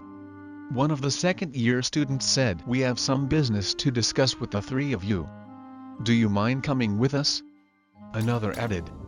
His eyes dared the trio to refuse the invitation. Quinn, Peter, and Vorden were escorted by the second-year students to a separate part of the school. The school was split into different sections and the second-year building was separate from the first years. As such, second-year students didn't really interact with the first-year students. "Should we just run?" Peter asked Quinn in a hushed tone. "It might just make the situation worse. If they were going to do something to us, they would have waited until we were on our own," Quinn whispered back. They must have intentionally done this in public to make a statement to all the others. After walking for a while longer, they eventually arrived at their destination. It was underneath one of the second-year buildings. There were a few second-year students who were walking past, but otherwise, the place was relatively quiet. "We brought them here, Mono," one of the second-year students informed a tall man with brown hair wrapped in a ponytail who had been sitting on the staircase. "You guys can leave," Mono waved them off as he stood up from the staircase. The second-year students did as they were told and quickly left them to be on their own. "Some rumors have reached my ears of a high-level student hanging around with a bunch of low levels." "So what? Is it against the rules?" Vorden stood his ground with confidence. However, Quinn couldn't help but notice this Mono's wristwatch, which displayed the number 6. Mono started to laugh. "True, the school might not have a written rule preventing you from associating with their kind, but there are some unwritten rules." Mono then walked over to Quinn. "You see, the moment you start treating this trash like they are useful to society, they might start to get a big head." Now that Mono was close enough to Quinn, he tried to use his inspect skill on the older student, but for some reason the status screen was blurry. It looked like the status screen itself was melting, making all the information unreadable. "Is it because I'm out in the sun?" Quinn wondered. "Look at the scum." I'm only a few feet away from him and there isn't even an ounce of fear in his eyes. Mono snorted at Quinn before him. "I can wait for the next war, so we can get rid of these wastes, so only the strong survive." Quinn's blood started to boil. He despised the war as it had taken everything away from him, including his parents. He no longer cared if he was going to take a beating or not. All he wanted to do was punch Mono in the face right there and then. Unable to hold his anger in any longer, he threw out a punch. Alas, Mono appeared to have been able to predict his action.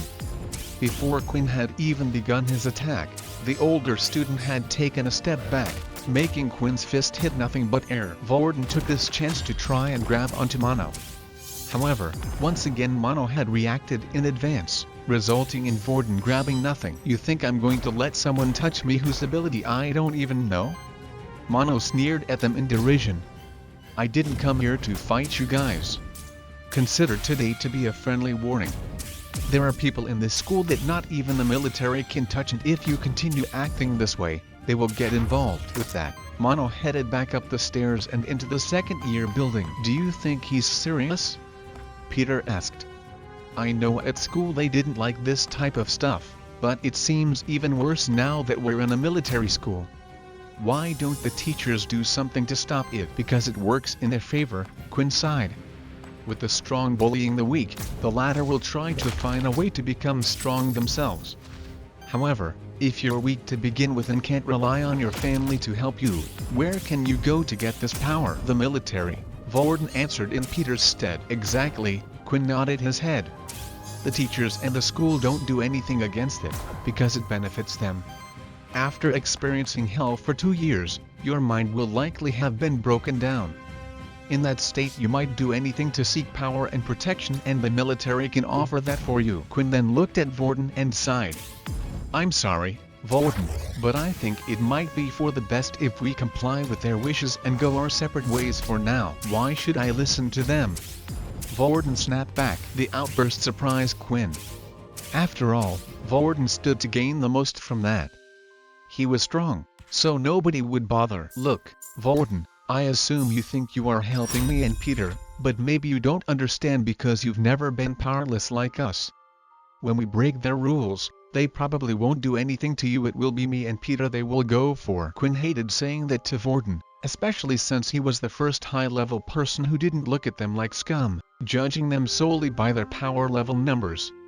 Earlier, when Quinn and Peter had walked around with him, the higher levels had done nothing to them because of Vorden. Unfortunately, his behavior had attracted bigger fish, something that Vorden and Quinn couldn't handle. At least, not yet anyway. "Fine, have it your way," Vorden shouted, as he angrily stormed off back to the dorm building. "Maybe we should have explained it to him better," Peter noted in a low voice. "It's fine. It might be better this way," Quinn sighed in defeat. Vorden was angry, but not at Quinn's words. No, he was pissed off at the whole situation at the school. It seemed that even here people were dictating how he should live his life, who he could, and who he couldn't hang out with. Still, Vorden didn't want Quinn and Peter to get hurt, so he regretfully accepted this as the right choice. Nevertheless, Vorden wasn't going to just let these people get away with trying to control his life. No, he was going to go after them all. Layla had been tracking Quinn and the others for a while now. From afar she had been watching their encounter with Mono. It was kind of amazing how much attention Quinn managed to attract in a single day. The only thing that Layla was confused about was why Quinn's punch had been so weak and slow. From the looks of things, Quinn had really wanted to punch that second-year bully, so why had his attack lacked the power she had seen him exhibit at the training center? After Vorden had stormed off, Peter and Quinn decided that it would be best to head back to class for their next lesson. Just before they got back to the first-year building, they came upon a group of first-year students standing in front of the staircase. "What are we going to do?" Dan asked. "For 50 credits by the end of this week," one of the boys asked his two friends. Their wrist watches showed numbers ranging from 2 to 2.5. "I don't know. Not like we can resist him. He's picking on us just because we're weaker than him," his friend lamented. Credits were the school's and city's currency system. There were restaurants and shops and even fun activities and games to play all around the city. However, they cost credits. The military school didn't want their students to starve, so all 3 meals were free while at the school. Additionally, each student received a daily amount of 10 credits, which was automatically sent to their wristwatch. It was possible for students to earn more credits for rewards, usually by performing well on missions or school activities. Of course, there was also the possibility of more dubious means. "Wait! Stop right there, you two!" One of the boys suddenly shouted at the duo who had been about to pass them. Peter stopped immediately while Quinn carried on walking. "Hey, didn't you hear me? I said stop!" The same boy shouted again. His friend, catching the drift, got in front of Quinn and pushed him back to where Peter was standing. Quinn had hoped they would be safe for a little while, at least until he was out of the sun. If only he got inside the building, then he would stand a fighting chance. "I think I might have just solved our credits problem," the first boy said, grinning. "Lucky us, to meet some of the few level 1s in this whole school. Hand over 10 credits each and we'll let you head inside." "But that's all the credits we have," Peter complained. "Look, I don't want to do this, but if I don't then my arse gets beat. If you're unhappy, complain to the guy who made me do this. Hand over the credits, now." Peter looked at Quinn with some slight hope in his eyes, perhaps thinking that his friend might be able to do something like last time. Unfortunately, after trying to hit Mono, he knew better than to try and fight them. Besides, these were level 2s, even at full strength. He was unsure if he could beat them. Fighting them as he was would just result in a beating, so if there was the opportunity to skip that part by paying them off, then that was the best course of action. Just when Quinn received another system message. "An enemy ability user has been detected. You have received a new quest. Second fight. Defeat the student known as Really. Reward: 50 EXP. A power level difference of 1 has been detected. Additional EXP will be rewarded." Now that fighting them involved EXP and the potential to level up, a confrontation with them started to become really attractive. Still, Quinn wouldn't let his greed win him over. Currently, there were 3 level 2 ability users in front of him, but the system had only asked him to defeat one of them. The first thing Quinn needed to do was get inside so he could use his inspect skill and find out which one was named Really. Using it outside, it would only appear as a blur. For now, Quinn decided to hand over the 10 credits. He placed his watch on the other boys and the credits got transferred over. Peter ended up doing the same and the 2 of them were allowed to enter the building. Hey, that was a great idea, man. One of the boys praised his buddy. Should we just stay out here until we find someone weaker again? Oh, come on, Quinn thought. He had been sure that after paying them, the trio would enter the building, but now they planned to stay outside, waiting for more victims. He suddenly stopped and turned around. Oi, what are you looking at me like that? Scram, unless you want an ass-kicking. One of the boys yelled at Quinn when he saw his gaze. Quinn clenched his fist and shouted, Really? Unfortunately, the other 2 boys also turned their heads, but none of them said anything else. Damn, Quinn cursed when he realized that finding out which one was Really might be harder than he had imagined. However, he still had more aces up his sleeves. If you pull this sort of thing again on me again, Really, you're dead, Quinn said and gestured with his hand a cut throat. The boy with red hair in the center moved forward and his face was slowly starting to match his hair. What the hell did you say to me, you little punk? Have you completely lost your mind? He aggressively moved towards Quinn, ready to punch him in the face. Run! Quinn shouted towards Peter. Like a bolt of lightning, the 2 friends ran as fast as they could to their next class. What did you do that for? Peter asked while running. I felt bad just giving them the credits, so I wanted to at least annoy them a little as payback, Quinn lied. Peter couldn't help but think Quinn had to be a little mad, yet he liked the fact that his new friend didn't seem to take crap from people, even when they were stronger than him. Admiration mixed with incredulity started to appear in his eyes when he looked at the other just outside their class. Before they moved in, Quinn opened up his quest menu. To his delight, he discovered that although he was away from Really, the quest remained active, indicating that he could get the EXP at any time, as long as he could beat the other. At least, he now knew which one Really was, so he only had to wait for the right opportunity. You're going to help me level up, he mumbled to himself with a grin. Since it was the first official day, most of the classes had been introductions about what they would learn during their time at military school. Peter and Quinn had done their best to avoid most other students after everything they had been through. Fortunately, luck finally had smiled upon them and nobody had troubled them. Once classes had finished, it was time to go for dinner. Quinn noticed he still had this pang of hunger in his stomach, so he was looking forward to dinner with enthusiasm. This time, Quinn and Peter both sat on their own at a table in the low-level area. Peter started to look around the room as if he was trying to spot someone. I don't see Vorden anywhere. Do you think he's okay? Peter asked, some worry in his voice. Quinn's eyes, which had been focused on his meal so far, roamed around the room as well, yet he too was unable to find Vorden at the canteen. I wouldn't worry about it too much. I think we both know that he is a lot safer than us at this school, Quinn reminded Peter. The 2 continued to eat and once they finished dinner, they decided to head back to their dorm room. To their surprise, Vorden was already in the dorm room, lying on his own bed. When the 2 of them closed the door behind them, Vorden lifted his head and smiled at Peter and Quinn like usual, as if the whole episode with him leaving them in the hallway in anger had never happened. Hey, I've been waiting for you 2 for a while now, Vorden said as he got off the bed. I wanted to apologize for earlier.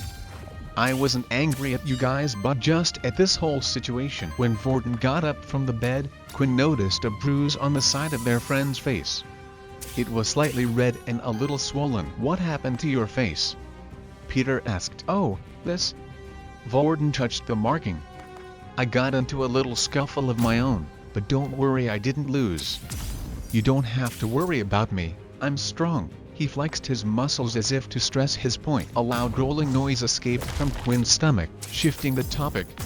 Peter and Vorden immediately looked at Quinn, whose face had gone red with embarrassment, before all 3 boys broke out in laughter. Sorry, I guess I'm still hungry after dinner, Quinn explained, his head behind his arms, trying to hide behind them. Why don't you grab something from the convenience store?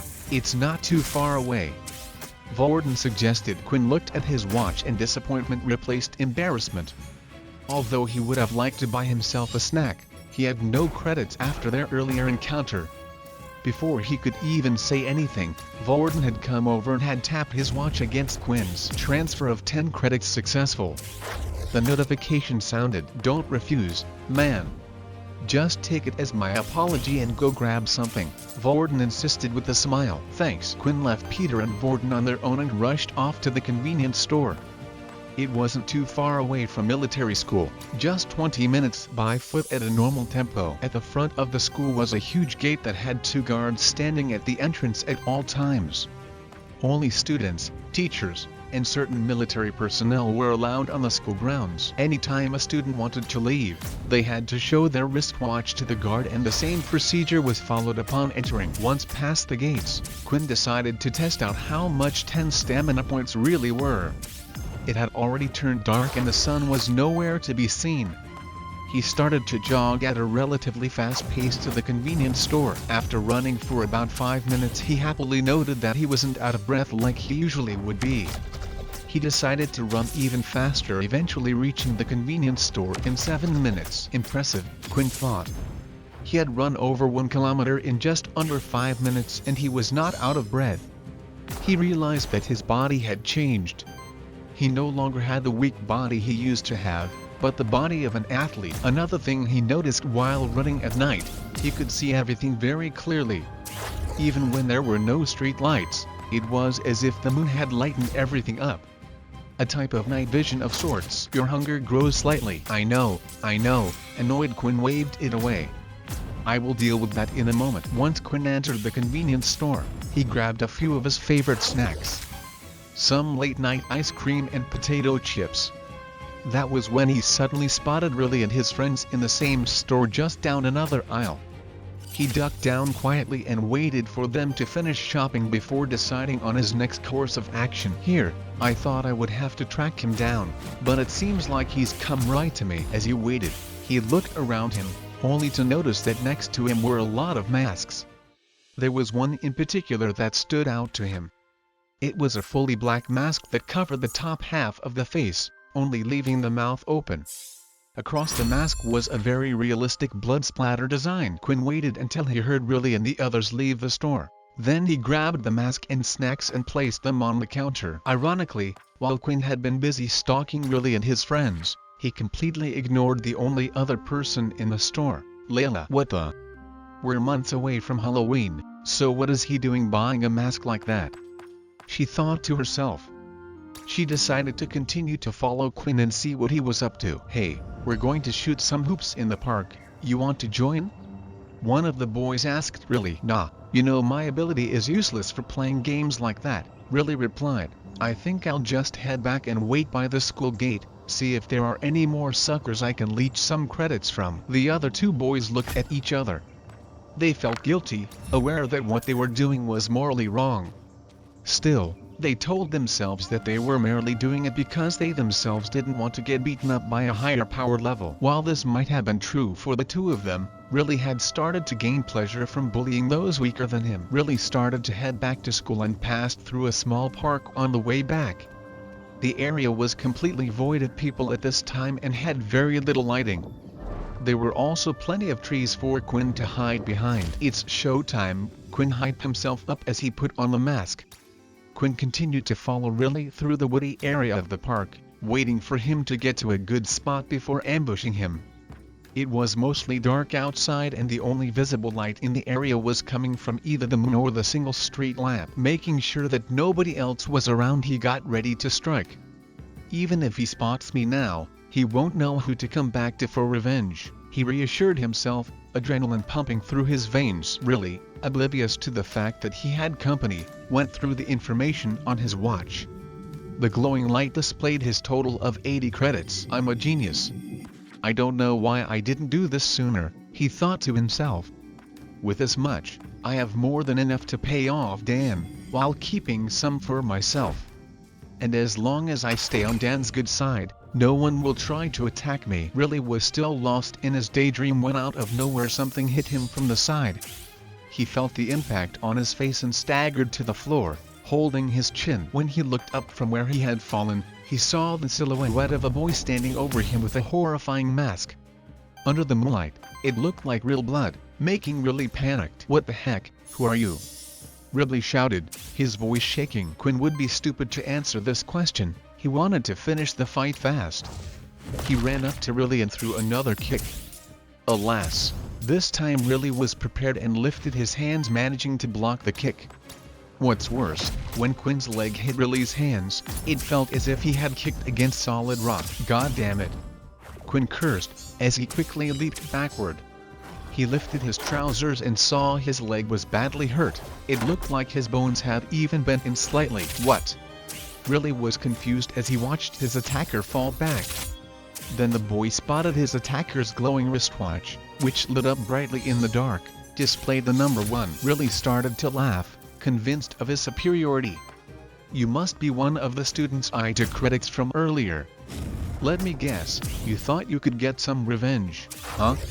Nice try, but that's all it was." Quinn quickly used his inspect skill on his opponent. Name, Riley Blade. Race, human. Ability, hardening. Health points 8/10. Blood type B+.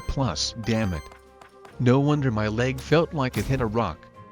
Although Quinn's initial surprise attack hadn't been enough, he still felt like he could win this fight. He charged in once again, this time throwing a fist. The attack was faster than Riley had expected, not giving him time to use his hardening skill and therefore taking the blow right in the face. Riley staggered back, nursing a broken tooth. The punch was hard, and he was beginning to doubt the validity of his attacker's wristwatch. Quinn threw another punch with his other hand, but Riley had predicted this and had managed to harden his face in time. When the fist hit the hardened face, once again Quinn felt like he was hitting a rock. "Your fist is broken." 7/10 health points. Quinn screamed in pain and stepped back, creating some distance between the two. "Damn, what am I meant to do if he keeps hardening his body?" Quinn was getting desperate. However, soon enough another thought came to mind. If Riley was able to harden his body, then why didn't he keep it hardened all the time? If he had, then Quinn's first attack wouldn't have gone through. Either it took up too much energy or he simply was unable to. Given his level 2.5 ability, Quinn was willing to bet that it was the latter.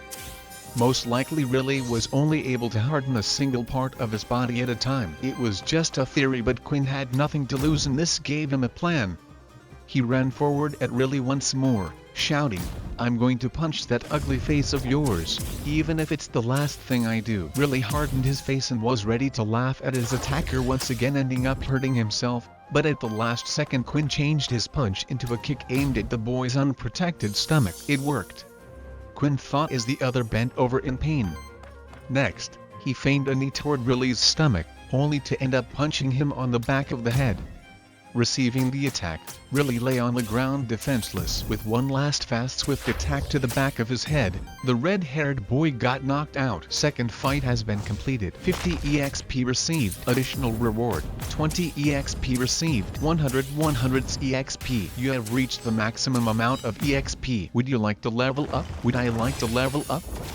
Why even bother asking? Quinn wondered what possible reason he might have to not immediately accept. Once you have leveled up, any changes will be irreversible. Not heeding the warning, Quinn shouted out, "Who cares? Yes, congratulations! You are now level 2. Evolution process has started." Evolution? What the fuck? His euphoria from a moment ago had instantly vanished, replaced with a large stabbing pain in his heart. The organ started to beat faster than it had ever done before, the blood rushing through his veins all over his body. The excruciating pain was too much for him. Falling on his knees, he tried his best to refrain from screaming, afraid he might alarm someone. The pain continued to spread throughout his body. He was so focused on that feeling that he failed to notice that his broken hand was healing alongside his leg, his full attention on the sharp stabbing pain, now in his teeth. To Quinn, the torturous experience had lasted a lifetime, yet in reality, only 5 minutes passed, before a new notification appeared before him. "Congratulations! You have successfully evolved. You are now a halfling." Quinn stared at the words the system was showing him, unable to make sense of them. He had never heard of the term halfling before, and apparently the process was irreversible. Before he could spend any more time on it, even more messages appeared. Your stats have increased. Skill unlocked. LV1 Blood Swipe. Blood Swipe. The skill has a range of 5 meters. It will fire out a red line of energy from the user's hands.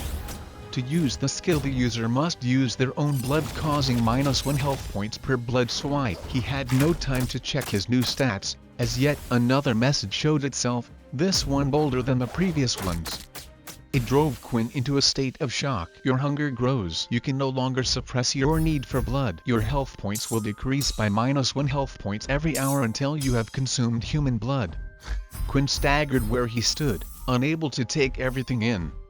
He couldn't believe what he was reading right now. After seeing that last message, there was only one thing that came into his head. Have I become a vampire? He mumbled to himself. On the ground, Kylie stirred. No matter how hard he tried to ignore it, this message made it clear. The truth had been staring him in the face long enough. All the signs had been there. The book about vampires granting him EXP, growing weaker when hit by sunlight, the constant hunger, the clear night vision, and the way the blood of his first victim had been enticing him to consume it. Quinn was not sure he could do what the system was demanding of him. There was this moral binding, his last shred of humanity, that held him back from completely turning into a beast. He stood there looking down at Riley, who had passed out on the ground. It was the perfect opportunity for him to do as the system demanded. He gulped his saliva down as spit was starting to fill his mouth. Something was drawing him to Riley's body. He could smell his victim's blood, he could hear the beating heart. Without realizing it, he bent towards Riley and could see his pulse beating through his neck. The blood flowing through his veins. The smell of blood from the chipped-off tooth was strong and intoxicating. You have received an optional quest. Drink the blood of your victim to absorb a stat point. There were many questions on Quinn's mind, questions he was unsure about and had no answers. How much blood was he supposed to consume? Would Riley die if he did this? Would he perhaps turn and become another vampire like him? Layla had continued to watch Quinn ever since he had left the convenience store. When she had seen him follow after Riley and donning the mask, she had understood what he was about to do. She had kept a safe distance while staying in between the trees to avoid detection. It had worked perfectly, allowing her to watch the whole thing unfold. Although Quinn's ambush had failed, he had nevertheless managed to win over his opponent by tricking him. However, everything after that had been completely strange. Out of nowhere, Quinn had first grabbed his chest, then his stomach, before going down to his knees. The expression on his face showing the great pain he was suddenly under. Layla had debated whether to run and help him but had been unable to reach a decision. Eventually, the 5 minutes were over and Quinn had looked to have regained his composure. The next second she saw Quinn lift Riley's body slightly off the floor while kneeling beside the unconscious boy. Yet, the gaze he was looking at him was very strange. It wasn't the gloating type of look of a winner over a loser. What the Layla wondered, he can't be planning to kiss him. What is wrong with this guy? The next moment, Quinn placed the unconscious body back down. Unable to come to a decision, his mind continued to go back and forth. Damn it, in the movies it looked so easy. Just the idea of sticking my teeth into someone, I just can't do it. Wait, maybe I don't have to. I could just make a small cut on his arm and lick it, perhaps that will do it. He was mumbling to himself like a madman, trying to confirm if what she was seeing was real. Layla started to slowly creep about closer through the bushes and trees. Then suddenly, her foot had landed on a small twig and a snapping sound was heard. What was that? Quinn thought as he turned and looked around, but could see no one. However, in a panic that someone was coming his way and would find him, he left the body where it was and headed back to school. Layla was unaware of the small twig she had stepped on and snapped. She hadn't even heard the sound herself in her eyes. She just saw Quinn suddenly leave. I wonder what that was all about? In the end, he didn't do anything. Layla was curious what the point of him at the end had been. Quinn hurried head back to school and placed the mask into a shopping bag. He noticed that the ice cream he had bought had already melted, but for some reason when he looked at it, it no longer looked so appetizing. There was a hunger in his stomach that he felt couldn't be satisfied with food, and he wondered just how long he would be able to hold it in. When Quinn had finally arrived back at school, he decided to stop by the toilet first. He was taking a good look in the mirror to see if there were any noticeable changes, but his outward appearance looked the same as before. He even lifted up his lips, so he could get a better view of his teeth, but they too were just the same. Phew, at least it looks like no one will be able to tell. But why did I feel that pain in my teeth at the time then? Quinn then decided to open his status screen to see if his stats had changed after evolving. Name: Quinn Talen. Race: Halfling. Health points 15/15. EXP 50/200. Strength 10. Agility 10. Stamina 10. Status points available 1. From what he could see, merely his health points had increased by 50% while everything else had remained the same.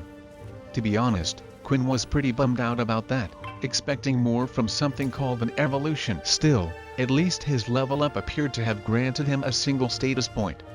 When Quinn pressed on the system, it allowed him to increase either his strength, agility, or stamina by 1 point.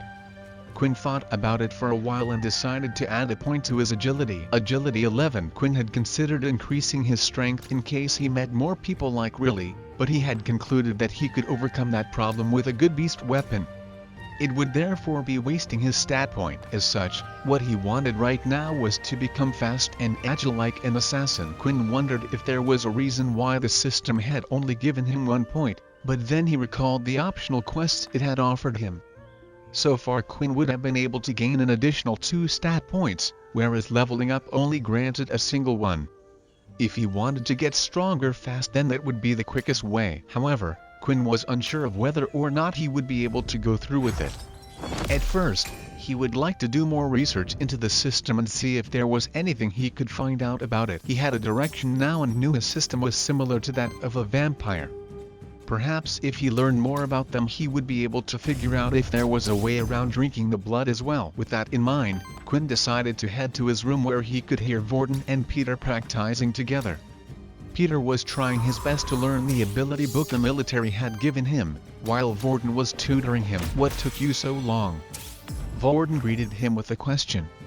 "We were starting to get worried. You might have gotten lost." "No, I just went exploring the city a little," Quinn told a white lie. "I'm a bit tired, so I think I'm going to bed early today." "Maybe we should call it a day for now as well," Peter suggested, visibly exhausted. Not wanting to push him, Vorden agreed, and with that, the group turned off the lights and went to sleep. Although Quinn had been the one to suggest going to sleep, he was unable to. His stomach was in a tremendous amount of pain and he had too much on his mind. If what the message had claimed would be true, Quinn only had a limited amount of time to solve his problem. However, there was nothing he could do. The school's curfew began at 10 p.m. and if you were caught outside after that, major punishments awaited. With no other choice, he closed his eyes, hoping to deal with his problems in the morning. Eventually, he managed to drift off to sleep. When he woke up the next day, the pain was worse than before. His head was pounding and the first thing Quinn did was open up his system. 10 hours have passed. Your hunger grows. You have lost -10 health points. Health points 5/15. Your health points will continue to decrease every hour. Even though Quinn had lost 2/3 of his health points, it strangely didn't feel like he was hurt or dying. It was different from when he was out in the sun. Instead, it felt like all his senses were on high alert. "Hey Quinn, are you alright, man?" Vorden asked, seeing Quinn's face. "Yeah, I just got to go somewhere," Quinn excused himself as he rushed out of the room, heading down to the canteen. Everything that had happened so far had been a miscalculation on Quinn's part. Although the system had warned him about his 1 health points loss every hour, he hadn't expected his body to react like that. In fact, he had only planned to sleep for 5 hours. That way he would have nearly half a day to come up with a plan how to rid himself of his problem, ideally before morning classes started. Quinn started to calculate how much time he had left. Breakfast was mandatory and lasted from 8 till 9, followed by classes that would last until noon. Their break was merely to get from class to lunch. In other words, for the next 4 hours, he was required to be somewhere in the school. Of course, there was always the option of skipping. However, this wasn't a regular school. The army would severely punish him and hunt him down if he behaved like a troublemaker. However, did that really matter, if he was going to die anyway? Quinn made his way to the canteen queue to be served some food.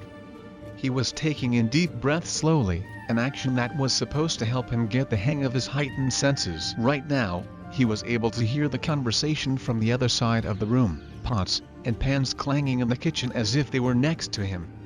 Slowly Quinn was figuring out how to ignore all these sounds, clearing his mind. Just then, Riley entered the canteen. Surprisingly, he had no bruises on his body from yesterday's fight. The only possibility was that he had made a full recovery at the medical center. Nevertheless, he looked like he was in a terrible mood after that experience. Ironically, as soon as he saw Quinn, he decided to have found the perfect target to take out all his pent-up frustration on. Riley walked past all the level 1s that were in the queue until he eventually reached the spot where Quinn was standing. "Hey Pipsqueak, you got a problem if I cut in front of you?" Riley asked as a clear provocation. However, Quinn was too busy trying to isolate the sounds from his mind to pay attention to him. "I'm talking to you," Riley said, this time louder, and looked at Quinn's wristwatch. Seeing the number 1 shine brightly on it brought back bad memories of the night before. "Who the hell do you think you are?" Riley shouted as he grabbed Quinn by the collar. In that instant, Riley's face was incredibly close to his. Just like yesterday, he could hear Riley's heartbeat. He could feel the blood flowing through his arm and muscles lifting his shirt. Something took over Quinn's body and he immediately hit Riley's arm away and pounced on him, causing the two of them to fall to the ground.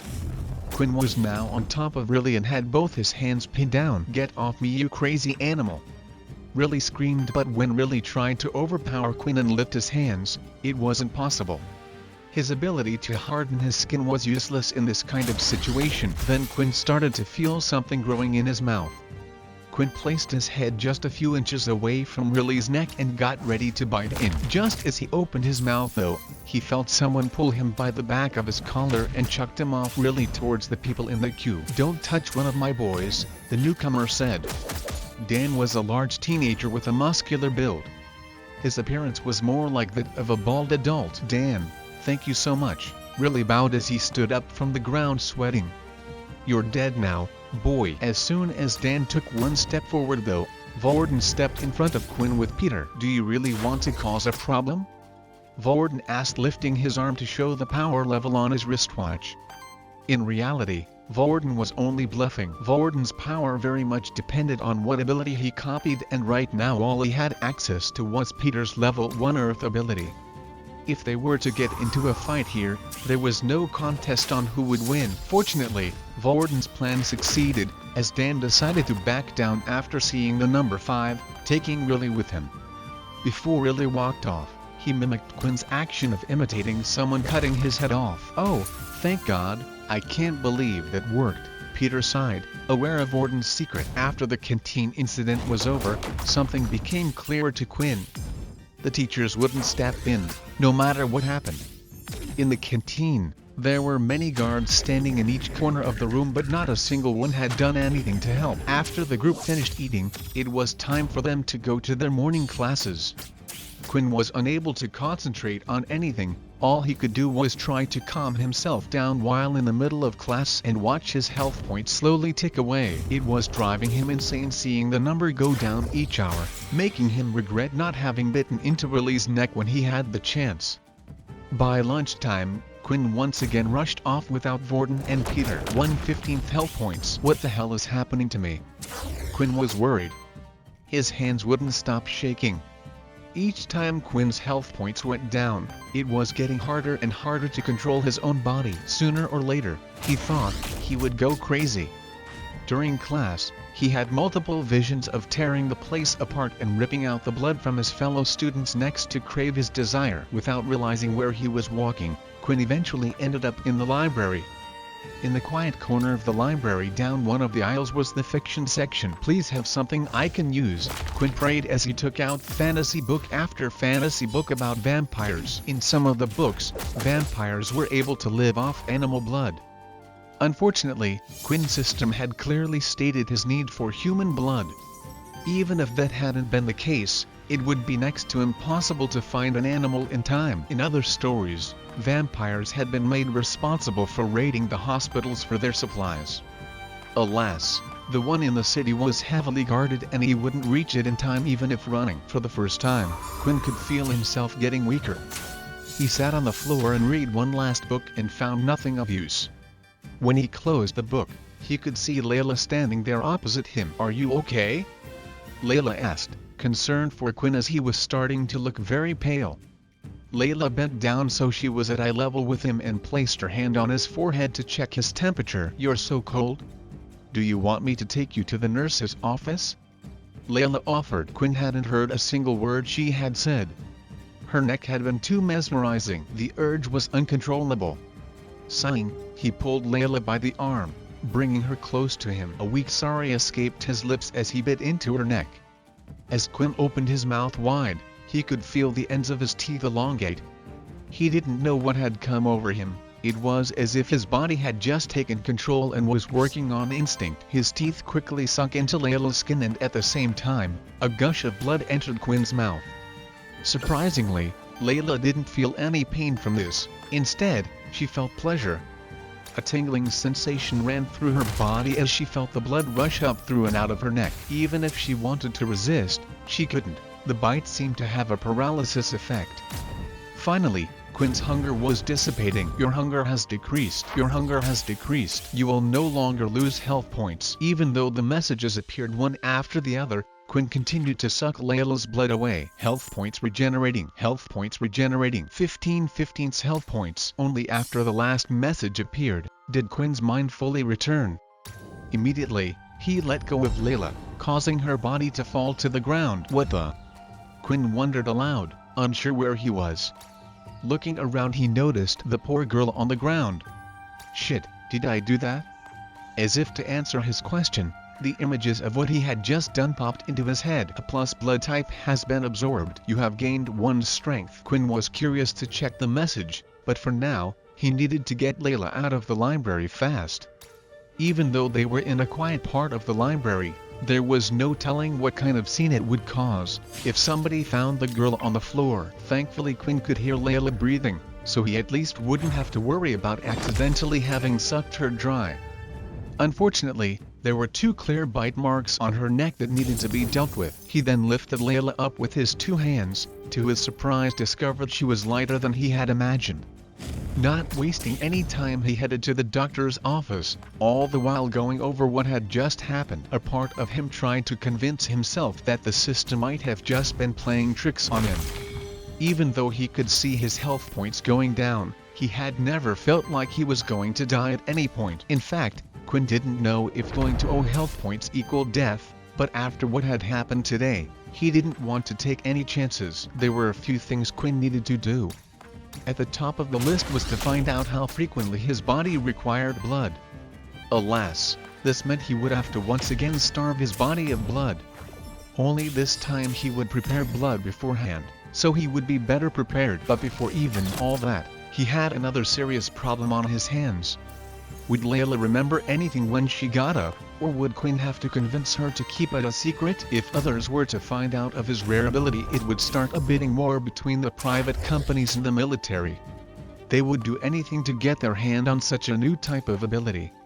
Before anyone could find out about Quinn, he had to become strong enough to protect himself. While Quinn walked down the hallway, he got quite a few looks from the other students. It wasn't strange to see someone carry an injured person in the school, but it was strange for a boy to carry a girl unless they were an item. After enduring all those strange looks, Quinn finally reaches the infirmary.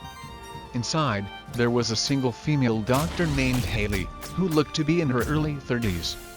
She wore round glasses and had her hair up in a ponytail. Quinn never got the chance to mess around with girls while at his old school, but looking at the doctor, he couldn't help but appreciate her natural beauty. "Another one?" Haley sighed before pointing at the back. "There's a free bed there. If you could leave her there, I will get to her as soon as I can." Quinn did as he was told and placed Layla gently on one of the single beds in the back. The infirmary was quite large. Quinn had never seen a school have one so big. There were a total of 30 beds, yet as far as he could see, Haley appeared to be the only one working there. At the moment, about half the beds were filled up with students, and Quinn couldn't help but notice most of them were low levels. There were the odd high levels as well. Even they got into their own fights and disagreements. Haley came over to where Quinn and Layla were and started to examine Layla. She placed her hand around her wrist and did a few other checks. That's when she noticed the 2 small hole marks on her neck. "What happened?" Haley asked, clearly concerned. "I'm not sure.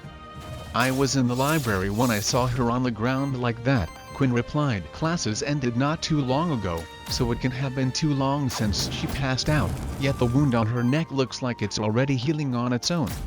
Haley noted while writing down her analysis. "Still, I can't be sure if it will heal, and it would be a shame if a pretty girl like her ended up with a scar." Haley then placed her hand on Layla's neck where the bite marks were. She closed her eyes and after a few seconds, lifted her hands and the bite marks had vanished. "Is it okay if I wait here for her?" Quinn asked. "Oh, young kids these days," Haley grinned. "She's lucky to have someone as caring as you by her side." "No, no, no," Quinn waved his arms to stress his point. "We're just friends, that's all." Haley gave him a strange look, seemingly doubting his declaration, but there were other students she had to attend to.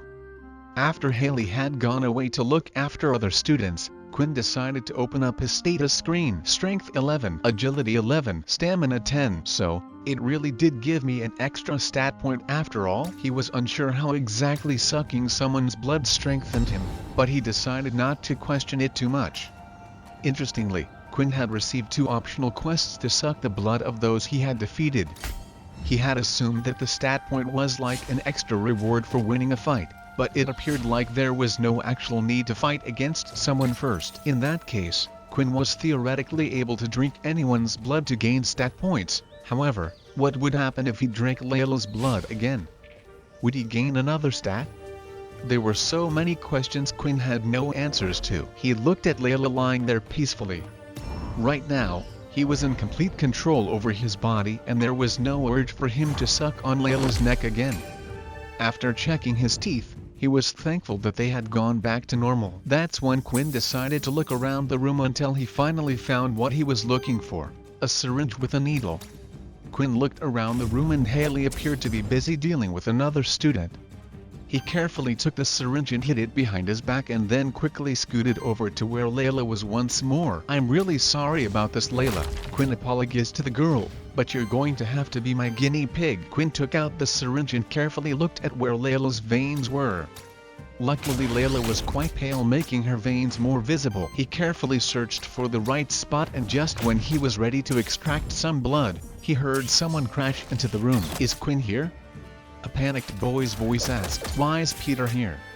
Quinn immediately put the syringe into one of his trouser pockets and came to see what his friend wanted. "Quinn, thank God you're here. Quick, I've been looking everywhere for you. It's Vorden, he's in trouble." Although Quinn had no idea what was happening, just from looking at Peter's face he could tell it was serious. Quinn then looked behind to see Layla lying there still sleeping away. It was important for Quinn to be there when Layla woke up. He had to convince her to not tell anyone her secret, but right now it seemed like Vorden was in trouble. Quinn then thought back to the incident at the canteen. When Quinn was in trouble, Vorden stepped up to help him. Although there probably wasn't much Quinn could do to help, he wouldn't know if he didn't try. What kind of person would he be if he couldn't help Vorden now? "Alright, come on," Quinn said. "Let's hurry." The 2 of them quickly ran through the hallways until they had finally reached the assembly hall. It was currently a large empty hall with marble flooring and a stage at the front. It hadn't been used for anything yet so far, but it was the area where the students would be called if they were to have a meeting. When the 2 of them entered the assembly hall, there were already multiple students there mumbling about a commotion. "Did you see what happened?" "Yeah, that guy is a monster. How could he do that?" Luckily the second-year students were here to stop him. The assembly hall was complete trashed. Craters and rubble had formed on parts of the walls and ground. Burn marks and other things were there as well, and there was even blood. Something Quinn could smell the second he had entered the room. "What happened here?" Quinn asked. "Where's Vorden?" Clearly, a fight had taken place here and Quinn feared the worst. "I don't know," Peter replied. "Me and Vorden were busy messing around practicing my earth ability together. That's when a bunch of second years I'd never seen before came up to us asking for Vorden. Vorden told me not to worry, but of course, I worried, so I followed them." That's when I saw them take him to the assembly hall, but 2 of the students stood guard and wouldn't let me come inside. I didn't know what to do, so that's when I came looking for you. Quinn and Peter then went around asking the students what happened, but when they did, the students seemed to avoid the question or completely ignore them, as if they were told not to tell anyone what they had seen, while Peter continued to ask the students that were still in the hall about what happened. Quinn already knew that they wouldn't give him any more answers, so he started to do some inspecting of his own. The smell of iron in the room was thicker than anything else to Quinn, and it led him to an area where dried up could be seen on the floor. Inspect. Name, Vorden Blade. Race, human. Blood type. Oh, Quinn started to inspect the battle scene and found more traces of blood, but when he used the inspect skill on them, it wouldn't show him any information at all. It would only show, do I have to use the inspect skill on them in person? Quinn thought. It was a shame the blood on the floor had already dried up, otherwise, Quinn would have used the syringe he had on hand. Just then, Peter had finished questioning everyone and returned to Quinn. It doesn't look like anyone wants to talk, Peter said. Figures, let's just head back to our dorm, who knows, you might have returned. The 2 of them then headed back to the dorm room together, and when they entered, they were surprised to actually see Vorden already there. However, something wasn't right. Vorden wasn't his regular self. Just by looking at him, Quinn and Peter could tell he had been in a rough fight. Bruises and scuff marks everywhere, large cuts on his back. He looked like he had been in a tough battle.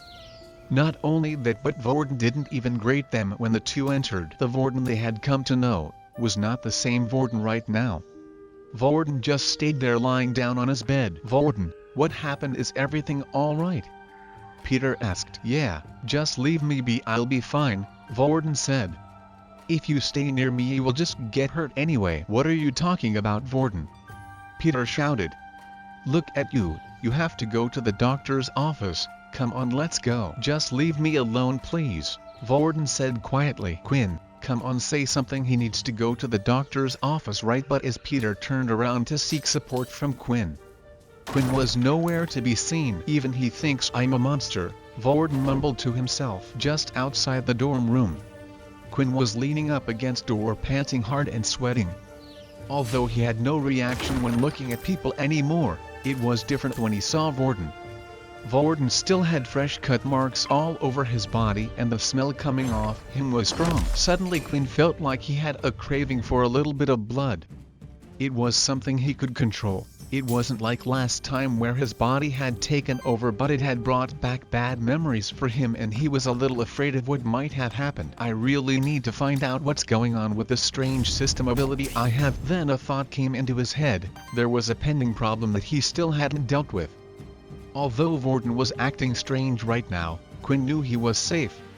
Whatever problems Vorden were dealing with now would just have to wait. Every second wasted meant there was a chance for Layla to wake up, and who knew what would happen when she did. Just then, at the same time, in the doctor's office, in the corner, at the back of the room, Layla slowly started to open her eyes. Huh, what happened? Layla said, where am I? As Layla looked around the room, she started to rub her neck, and at the same time images had flashed through her head of what had happened at the library. She remembered everything. When images of what had happened to Layla started flashing through her head, she immediately started to get this tingling feeling over her body. She was reacting to the memories of Quinn biting into her. It wasn't a painful memory, but quite an addictive feeling. The sensation of the blood rushing through her body. Her face was starting to turn a little red just thinking about it. That's when she lifted her hand and placed it on her neck. Huh, I can't feel anything. Oh, so you're awake, Haley said with a smile. You were sleeping so peacefully there, I didn't know when you were going to wake up. How did I get here?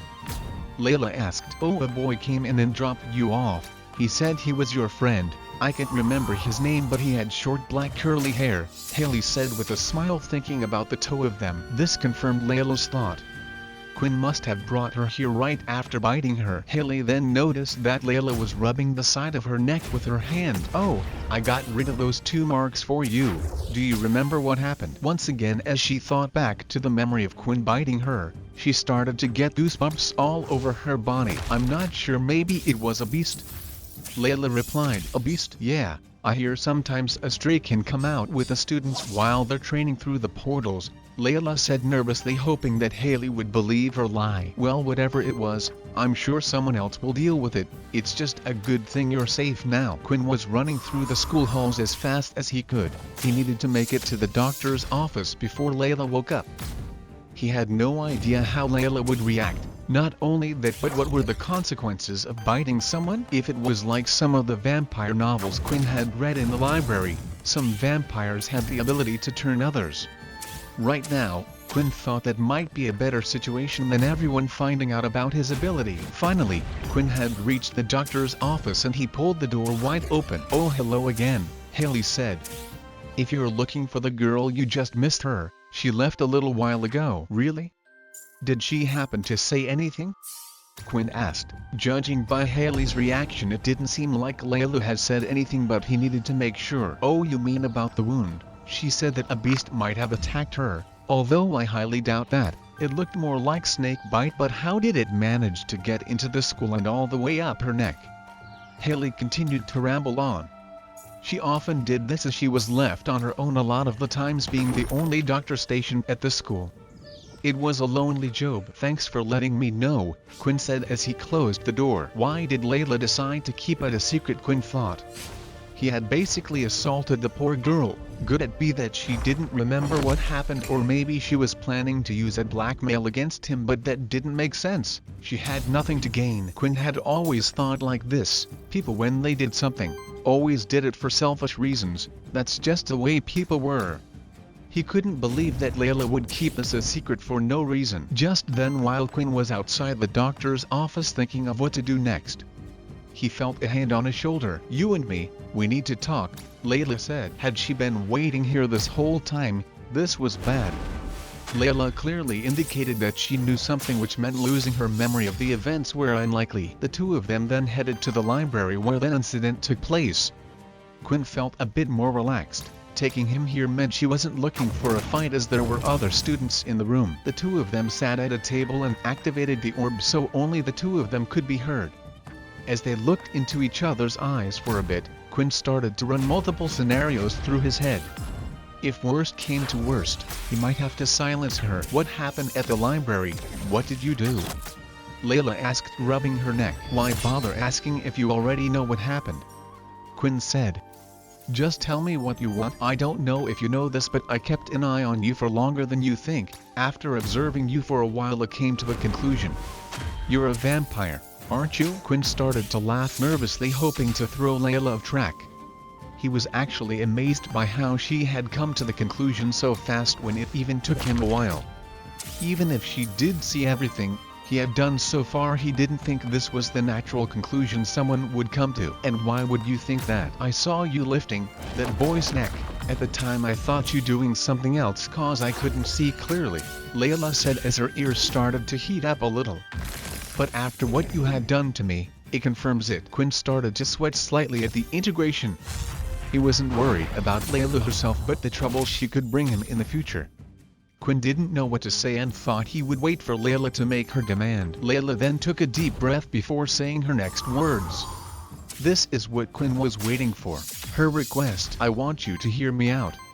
I want you to make me a vampire." Quinn was so shocked by the words that had come out of Layla's mouth that he nearly fell out of his seat. "What? Do you realize what you are saying right now?" "Please," Layla said as if she was begging him. "It's a childhood dream of mine. This type of things only happens in books or fairy tales, and now I have the chance for it to happen right now," she said with her eyes lit up. Now Quinn realized why Layla didn't tell anyone. Simply put, this girl was crazy. Layla had grown up her whole life reading fantasy stories and comics about all sorts of things. Before the whole war started, her father used to work as a writer, so her home was filled with books and stories, and her favorite ones were always about vampires. She loved everything about them, how they had to keep their identity secret to the world, the super strength they had, the super speed, and the fact that they could live on nearly forever. When abilities were realized to the world, it made fantasy stories a thing of the past. Many people read stories because they were that fantasy. It allowed them to imagine doing something that they could never do, but now that humans actually had special powers, what was the point? However, the love for vampires never died down for Layla, it only grew. If abilities exited, then that meant somewhere out there maybe vampires did too. When she saw Quinn's actions, she had already convinced herself that he was a vampire. Quinn was right when he thought a normal person wouldn't have come to the same conclusion, but that was because Layla wasn't a normal person. Layla then suddenly got out of her seat and started to bow down to Quinn on her knees.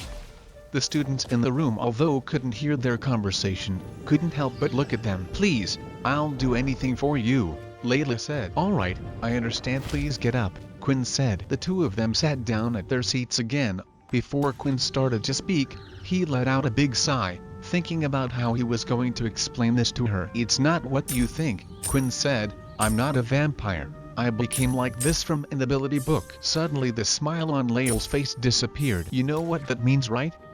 Quinn asked. Layla nodded. Quinn was basically telling her it wasn't possible for him to give her this ability. The reason was a human body could only activate one ability.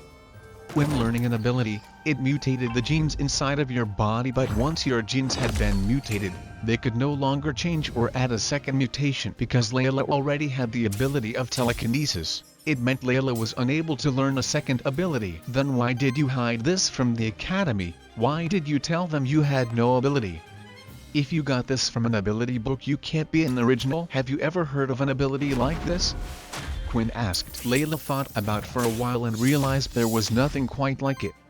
There was never a record of an ability requiring someone to drink blood. But if you told the school you got it from an ability book, one that's not even been registered, and you aren't an original, you could make a fortune selling the book. Layla said excitedly. "I wish that was true, but I can't do that either," Quinn explained. "When I learned the ability, the book simply vanished." Layla was debating whether Quinn was telling the truth or not, but she had no choice but to believe him. It was the only explanation of why Quinn was so adamant in hiding his ability. Ability books didn't just vanish, they were books. They could be passed on for others to learn. If people found out about this, multiple companies in the military would put immense pressure on Quinn to share the ability with the world, and with no powerful family backing him, Layla couldn't imagine what would be done to him. They would never believe him if he said he got it from an ability book and it disappeared. Quinn then proceeded to tell Layla about everything that had happened so far, but left out the details about the game-like system, only stating that he continued on as normal when suddenly, he had this incurable hunger. Layla felt like it was a mixture of things she had read about vampires before. Quinn didn't die in the sun but felt incredibly weak. She was just as interested to learn more about his vampire-like ability. "Fine, I will keep this as a secret, but only on one condition. I want you to help you out," Layla said. "Clearly you don't know much about this thing, so much so that you had gone out of control and bit me in the neck. We can't have you going around school biting people. They'll take you away in a heartbeat. If you need to feast on someone, then feast on me," Layla said, placing her hand on herself. Quinn started to think about the situation. Having Layla as a helper was a big advantage. Quinn himself wanted to test multiple things about the system, and here he had someone offering to help for free. And it truly felt like Layla was telling the truth. Not only that, but Layla seemed to be more knowledgeable about vampires than himself. Perhaps she would even be able to help him in his research. "It's a deal," Quinn said as the two of them shook hands. Layla was happy that Quinn had accepted. The truth was, Layla still hadn't given up the idea of being a vampire. Unlike Quinn, Layla wasn't too sure that what Quinn had was an ability in the first place. An ability was usually a specific set of skills, but Quinn had completely changed, as if he was no longer human. "Alright, the first thing is first, you're going to need to take some of my blood," Layla said. "That way if you're getting hungry again, you can drink some of that." Layla then pulled down her shirt slightly and started to show her neck towards Quinn. "What are you thinking? We can do it here in front of the library, and I'm not just going to bite into your neck." As the two continued to talk and chat about things in the library about what to do next, Vorden had entered the library and could see Quinn talking to Layla, both chatting and smiling away. "Have you forgotten about me that quickly already?" Vorden said, "You're mine and I'm not letting anyone hurt you." Peter was currently running around the school looking for Quinn or Vorden. For some reason, Both of his new friends had suddenly started acting very strange and Peter didn't know what to do about it. His life at his previous school had been hell and he did everything he could to serve those above him, and for the first time ever he had made friends that protected him. Quinn, even though he was a low level himself, had stood up for Peter and Vorden, who had not only protected him but helped him learn his new ability. Something had happened to Vorden and suddenly he was acting strange. Although Peter had no clue what was going on with Quinn, he had some idea about what had changed Vorden. It was after whatever had happened at the assembly hall with the second-year students. But no matter who he would talk to about it, not one person would give him an answer. Some even began to threaten him. That's when Peter could hear a familiar voice. While walking down the hallway, Peter could hear someone speaking, a voice he recognized. As he turned the corner, he saw that it was indeed Vorden. Vorden stood there staring idly at the ground. Peter quickly hid back around the hallway corner. So far, whenever Peter had spotted Vorden, he would just ignore him and walk away without even speaking to him, but now it sounded like Vorden was speaking to someone else. "Would you two calm down?" Vorden said. There was then a brief pause before Vorden spoke again. "I don't care if you hurt the little one's feelings. It's not like Quinn isn't allowed to talk to other people." Again, there was a slight pause. "Look, if you get involved and hurt them, I won't forgive you. I won't let something like last time happen again." The whole time Peter was listening into the conversation, the only voice he could hear was Vorden's, but it was clear that he was speaking to someone. Peter couldn't take it anymore and decided to take a peek, and as he did, still the only person he could see was Vorden. Did the other person leave already? Peter thought. Just then he saw Vorden start to walk off. The bell had rung, indicating that it was the end of their lunch break and it was time to head to afternoon classes. That's when the library doors opened and Quinn and Layla appeared out walking together. "Quinn," Peter said as he waved him over. "I'll meet you at the front gate tonight once classes are over," Quinn said to Layla before leaving to join Peter. The two of them then started to walk off to class together. "Hey, are you okay, man?" Peter asked. "I was worried about you when you suddenly bolted out of the room like that." "Yeah, sorry man, I couldn't hold it in any longer, otherwise my underwear would have turned brown." Whoa, too much information," Peter said. "Anyway, I'm glad you're okay. Look, I'm really worried about Vorden. Ever since he came back from that assembly hall, he's been acting strange." Quinn placed his hand on Peter, seeing that he was clearly startled. This whole time Quinn had more important things to worry about, but now that he had solved the most pressing matter, he had time to focus on other things. "Don't worry, we'll find out what's going on together." When they entered their next class, they could see that Vorden was already in his seat, sat down, ready even before them. "Oh hey guys, how you doing?" Vorden said with a smile. Peter went to sit in his seat to the right of Vorden while Quinn went to sit in his seat to the left of Vorden. "Hey, are you feeling better?" Peter asked. "Earlier it seemed like you were kinda sulking." "Yeah, don't worry, I just got kinda thrown around a bit by the second years and it got me pretty down," Vorden replied. "What happened at the assembly hall?" Quinn asked. Then Vorden's face slightly changed. It was as if he was trying to hold something back. Vorden clenched his fist for a few seconds and finally relaxed his hand. "Guys, don't worry about it too much. You know I'm strong and know I can handle myself." Although Peter was quite satisfied now with Vorden, as he seemed to be his regular self, Quinn noticed that Vorden seemed to be holding something back, almost suppressing something when he asked that question. As other students started to enter the classroom, when they saw Vorden they immediately started to whisper. If Vorden would look back at them, they would turn their head as soon as possible. As the students sat down, the talks continued and several different words could be heard. Monster, freak, weirdo, crazy, and all these words were being aimed at Vorden. It was as if the whole school was sharing a secret that Peter and Quinn weren't allowed to know, and not even Vorden himself would say what had happened. After hearing these words, Quinn noticed that Vorden stayed there motionless with his head down. He hadn't even written any notes down in his notebook about the lesson. Although it seemed like no one would tell him or Peter what had happened, Quinn now had another ally that might be able to help him, and that was Layla. At the end of class, the teacher Dell projected a screen in front of the whole class. There was a list of names, each sorted into a different category. "Please look at this carefully and see where your name is, as tomorrow will be the start for your combat classes," Dell explained. The list was split up into several different categories. Each one was different depending on what type of ability you had. Elemental abilities, transformation abilities, enhancement abilities, and so on. That's when Quinn also noticed that his and a few other names were not on the list, including Vorden's. If your name is not on the list, it's because either your ability doesn't fall into one of the categories or you are an original with a unique ability. You are free to choose to go to whichever class you believe suits you. Students are also able to switch between combat classes if they wish. These are not set in stone but the school's recommendation based on your ability. The list of available classes was then sent to each student's wristwatch where they were to register for the type of class they would be interested in. "I wonder what combat class would be best for me?" Quinn thought as he looked at the long list. After classes had finished for the day, Vorden had offered to help Peter with his training again. Especially since tomorrow the two of them would be in the same combat classes, the elemental class. "Hey, do you want to come with us?"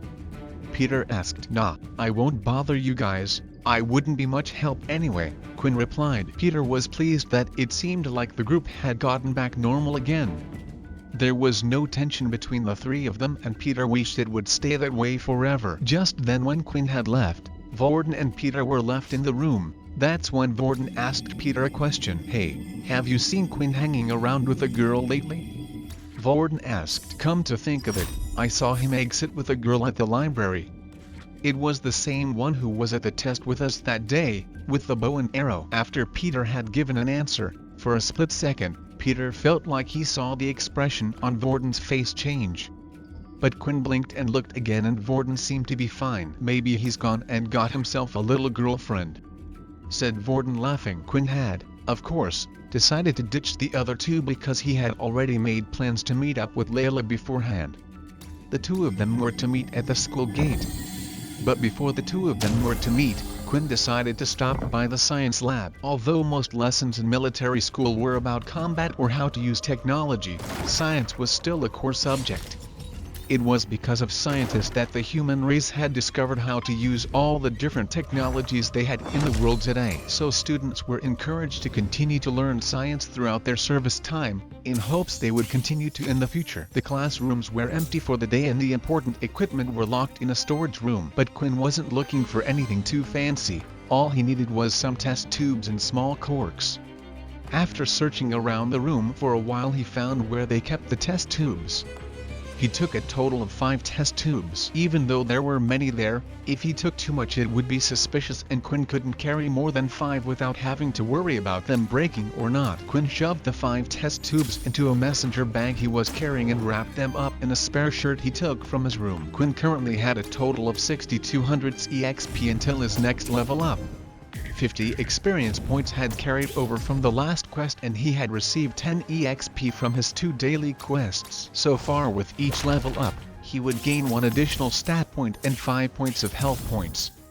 Although Quinn had gotten stronger through this, it wasn't the fastest way for him to improve his strength. Quinn realized the system had offered him the chance to gain an additional stat point 2 times as long as he drank his victim's blood, but when he drank Layla's blood, he still gained a stat point. This was what Quinn wanted to test out today. It was 6 o'clock in the evening and the sun was just starting to set, meaning Quinn wasn't affected by the sun right now.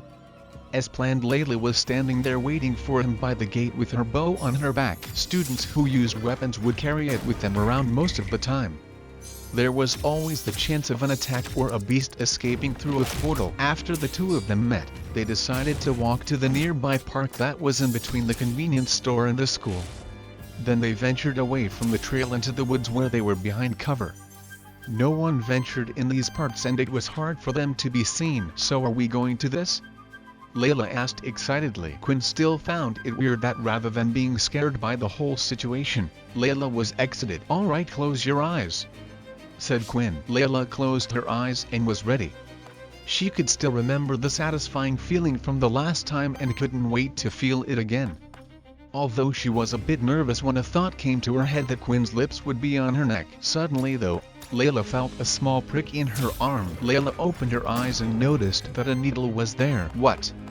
You didn't think I was just going to bite you, did you? Layla's cheeks suddenly went bright red. If it wasn't for the needle in her hand, she would have tried kicking Quinn away. Once the syringe had been filled up, Quinn squirted it out into one of the test tubes he brought with him. Is it okay if I fill another one? Quinn asked. Layla didn't say anything and held out her arm. She was still a bit embarrassed about what had happened earlier. Once Quinn had filled up 2 test tubes, he put one of the blood-filled tubes in his bag while holding the other. Inspect. Quinn then looked at Layla and used his inspect skill once again. It was as Quinn thought. When using the inspect skill on the blood, it only showed him what blood type it was and who it was from. Just like the time at the assembly hall. But if the person was in front of him, it would reveal their ability, health points and blood type. Some of the blood marks in the hall only revealed question marks. Assuming that Quinn either had to have run into the person before or used the inspect skill on the person once before. Quinn looked at the test tube and gulped. He then pulled out the cork at the top and started sniffing the blood. You're not going to drink it right here, are you? Layla asked. Why not? I need to know if it will make any changes. I don't know, it feels kind of embarrassing. I can explain. Quinn ignored Layla and looked at the blood again. The fragrance smelled quite sweet, which was different from how he remembered it before. Then suddenly, Quinn lifted the tube and drank the blood in one gulp as if he was taking an alcoholic shot. As the blood ran down his throat, he felt a warm tingling sensation through his body. The blood was also surprisingly sweet rather than metallic. It seemed like the race change had also changed his taste buds and sense of smell. Quinn was surprised to see the information he had been given. The blood last time seemed to have a healing effect on his body. Judging by the message, if Quinn was injured, Layla's blood would allow him to regain health points. But the second message is what interested him more. The system stated because he had already consumed this blood before, that no stats would be given. This meant that as long as it was the blood of someone he hadn't drunk before, he would be able to get an extra stat point. Quinn smiled at the thought. Of course, this was only a theory of his, but Quinn wanted to test it out straight away. I guess whatever you wanted to test out worked, judging by your creepy smile and all, Layla said. If only there was someone else's blood I could test this on. Just then the sound of 2 people entering the woods from the playground was heard. Quinn and Layla immediately ducked down and hid behind a tree. That's when they saw 2 students started to walk into the forest. Now hand over your credits, otherwise I'll dig you your grave right here and no one will ever find your body. A boy's voice said. Quinn immediately recognized the voice. It was Riley. It looked like he still hadn't learned his lesson and was still up to his old tricks. Quinn then went into his bag and took out the mask he had bought at the convenience store. Last time he had let Riley go without taking any of his blood, and now he felt like it was such a waste. But this time Quinn wouldn't let Riley go. As Quinn put on his mask, he moved in closer to where Riley and the student was, making sure to move in and out between the trees. Hey, do you want a beating? Pass over the credits now, Riley said, holding up the student against a tree. But I only get 10 credits a day, they're mine. This isn't fair. Since when has this world ever been fair? Blame the people at the top for not looking out for us, Riley said. As Quinn heard those words, he realized that Riley was in the same position as him. He was only a level 2 user and was just part of the weak bunch being pushed around by those above, but that didn't mean he could do it to others. That would fix nothing. Layla followed Quinn closely and had taken out her bow and arrow. She knew from last time if Quinn had put on the mask, he was going to act. Do you want me to help out? It will be easier with the 2 of us, Layla asked. It's okay, there's something I wanted to test out, Quinn said. The last time the 2 of them had fought, Quinn was only a level 1. Now he was a level 2 and he had also obtained a new skill which he wanted to test and really was a great test subject. Quinn started to move closer and closer. He was hoping to finish it really in one shot, and this was the perfect chance while his back was turned. Finally, Quinn was just about in striking distance. That's when the student held up against the tree spotted Quinn. Please help me, the student cried. You idiot, Quinn shouted as he leapt forward, hoping he could be quick enough to hit Riley before he could activate his ability. The student's warning had given Riley enough time to activate his ability and turn around. However, Quinn's fist was fast, and even though Riley put out his hands to stop the attack, Quinn's fist still managed to hit Riley in the stomach. The impact was just like last time, it was solid and felt like he was punching a wall, but the blow managed to still hurt Riley a bit. The attack was slighter, stronger, and this time Quinn's fist hadn't broken. I've been waiting for you, Riley said as he put 2 fingers in his mouth and whistled. Just then 2 students came running in from the park and into the forest. You think you can take on 3 of us? Riley said. Quinn looked at the 2 students running towards them, and that's when an arrow came flying from the woods and hit one of them in the knee, causing the student to instantly fall to the ground. The other students went down to his friend. What happened? The student said. Then he noticed an arrow in the student's leg. Where did this come from? Quinn saw this as an opportunity and dashed away from Riley and started heading towards the other student. The skill said 5 meters right. Well, show me what you got. As soon as Quinn was within 5 meters, he activated his skill Blood Swipe, at the same time swinging his hand across. A red line of power came surging out of Quinn's fingertips and hit the student right on his chest, causing a claw-like mark, but it wasn't enough to knock him out. Blood Swipe, Blood Swipe, Blood Swipe. Quinn then cast 3 more Blood Swipes, swinging his arm out. Each blow managed to hit the student dead on, with multiple marks across his chest. He had finally collapsed to the floor. Blood Swipe had no cooldown but did use 1 point of health points per swipe. As long as Quinn had health points, he could continuously cast out his Blood Swipe skill. Really seeing his 2 teammates who were of equal power level to himself be defeated in an instant, started to feel scared. His body was shaking and all he wanted to do was get out of there. He turned away from his friends and started running deeper into the forest. Quinn's speed was greater though and was easily able to catch up. When his attack was in range, Quinn cast 2 more Blood Swipes, aiming for the back of Riley's ankles. As they hit, Riley fell to the ground. Please don't hurt me, I'll do anything," Riley begged. "Oh really?" Quinn then placed his watch up against Riley's hand. "Over all your credits. But if I do, I won't have enough credits for Dan. He'll kill me," Riley said. "Is now really the time to worry about Dan?" Quinn asked. Riley quickly transferred over 50 credits that he had obtained that day over to Quinn. "So will you let me go now?" Riley asked. Just then, Riley could see a sinister smile appear on Quinn's face through the bottom of his mask. "No," Quinn said. He then went up behind Riley and held him in a choking position.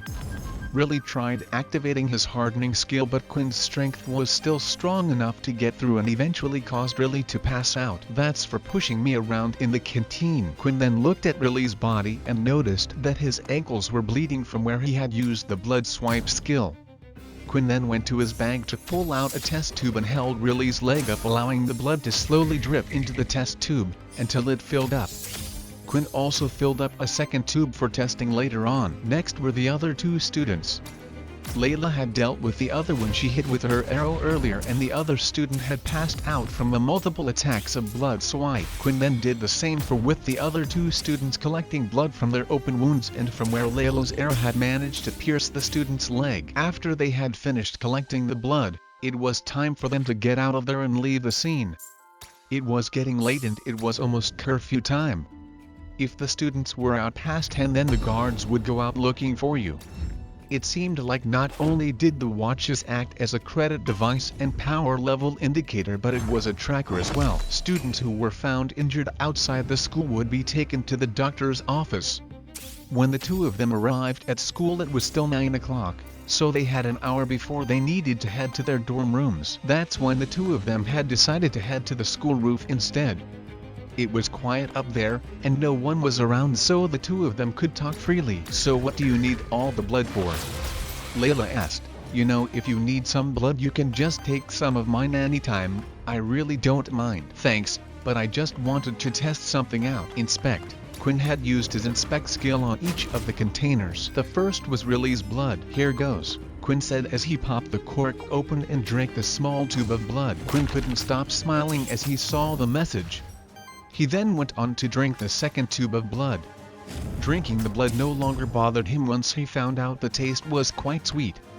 All Quinn needed to do was convince himself it was some type of juice. As Quinn thought, the blood still regained his health. similar to how a potion worked in a game, but once a person's blood had been consumed, it would no longer give him any stat points. Quinn then drank the 2 other test tubes from the other students. Quinn looked at messages he received and started to notice a pattern. When he drank Layla's blood, which was A+, he had gained a strength point. It was the same when he drank the A blood. Really, whose blood type was B+, had given him an agility point, and lastly, AB+ had given him a stamina point. Assuming being positive or negative blood type didn't matter so far. A type had given him strength, B gave him agility, and AB stamina. That left one blood group that Quinn hadn't drunk from yet, which was O. Quinn couldn't help but wonder what would happen if he drank the O type. After absorbing all the blood tubes apart from the spare one that contained Layla's blood, Quinn was feeling stronger than ever. If Quinn's body before was that of a top athlete in the past, then Quinn now surpassed the capabilities of regular human power. But he was still weak compared to those with an ability. Lucky for Quinn, it seemed like Riley and the other 2 students weren't very good fighters. In Quinn's old school, he would get into fights all the time regardless of what ability they had. He saw how the others got bullied more than him, while the bullying for him lessened because they knew he was a target that would bite back. But because of this, Quinn managed to get a good grasp on how people fought and a good grasp on different abilities. If Quinn was to face a level 2 user who was good with her ability like Layla, at this point it was still most likely he would lose. What Quinn needed more than ever was more skills he could use. Blood Swipe was great, but it only had a distance of 5 meters and it took away his health. With other abilities, you would be able to obtain new skills by purchasing books or being taught by someone who already knew the skill. Quinn didn't have this option as there was no one who he knew that had the same ability as him, and that, of course, meant there were no skill books either. Before Layla and Quinn split ways to head back to their dorm rooms, Quinn had one last request. "Do you know about what happened to Vorden?" Quinn asked. "Oh, your blonde friend," Layla replied. "Honestly, I don't know too much, cause when everything happened I was stuck in the hospital bed because of someone." Layla pointed at Quinn. Quinn laughed nervously. "Well, do you mind finding out for me? It seems like the second years are behind this and are stopping me and Peter from getting any information." "The second years are involved in this?" "Well, that's not good. You're not planning to get involved, are you?" Layla asked, concerned. Quinn thought back to when the second years had called Quinn, Peter and Vorden out. That Momo person had warned them not to disturb the system within the school. Quinn wanted to punch his face in, but at the time he couldn't. But now with this ability, he could grow stronger, without the need of help or relying on others, and he couldn't wait for the day he could punch that Momo's smug face in. "Yeah, but I need to get stronger, of course." There was one big difference between the second years and first years, and that was something called awakening. The second years had learned how to awaken their ability. This allowed the user, regardless of the power level, to get a power boost for a short period of time. Once a user had awakened, they then also could form something called their soul weapon. A powerful weapon unique to each user that was formed in the body itself. This was different from a beast weapon, as a beast weapon could be used by anyone. After finishing everything he needed to do with Layla, the 2 of them split up and Quinn said he would contact Layla via his watch when he needed her. Quinn also kept the test tube containing Layla's blood on him. What he needed to do now was figure out how long his body could go without needing blood.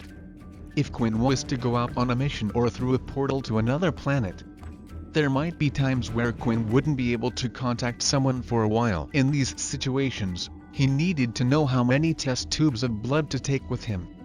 So, for now, Quinn would do his best to avoid blood until the system message appeared again. If he fought anyone along the way, he could keep their blood for after.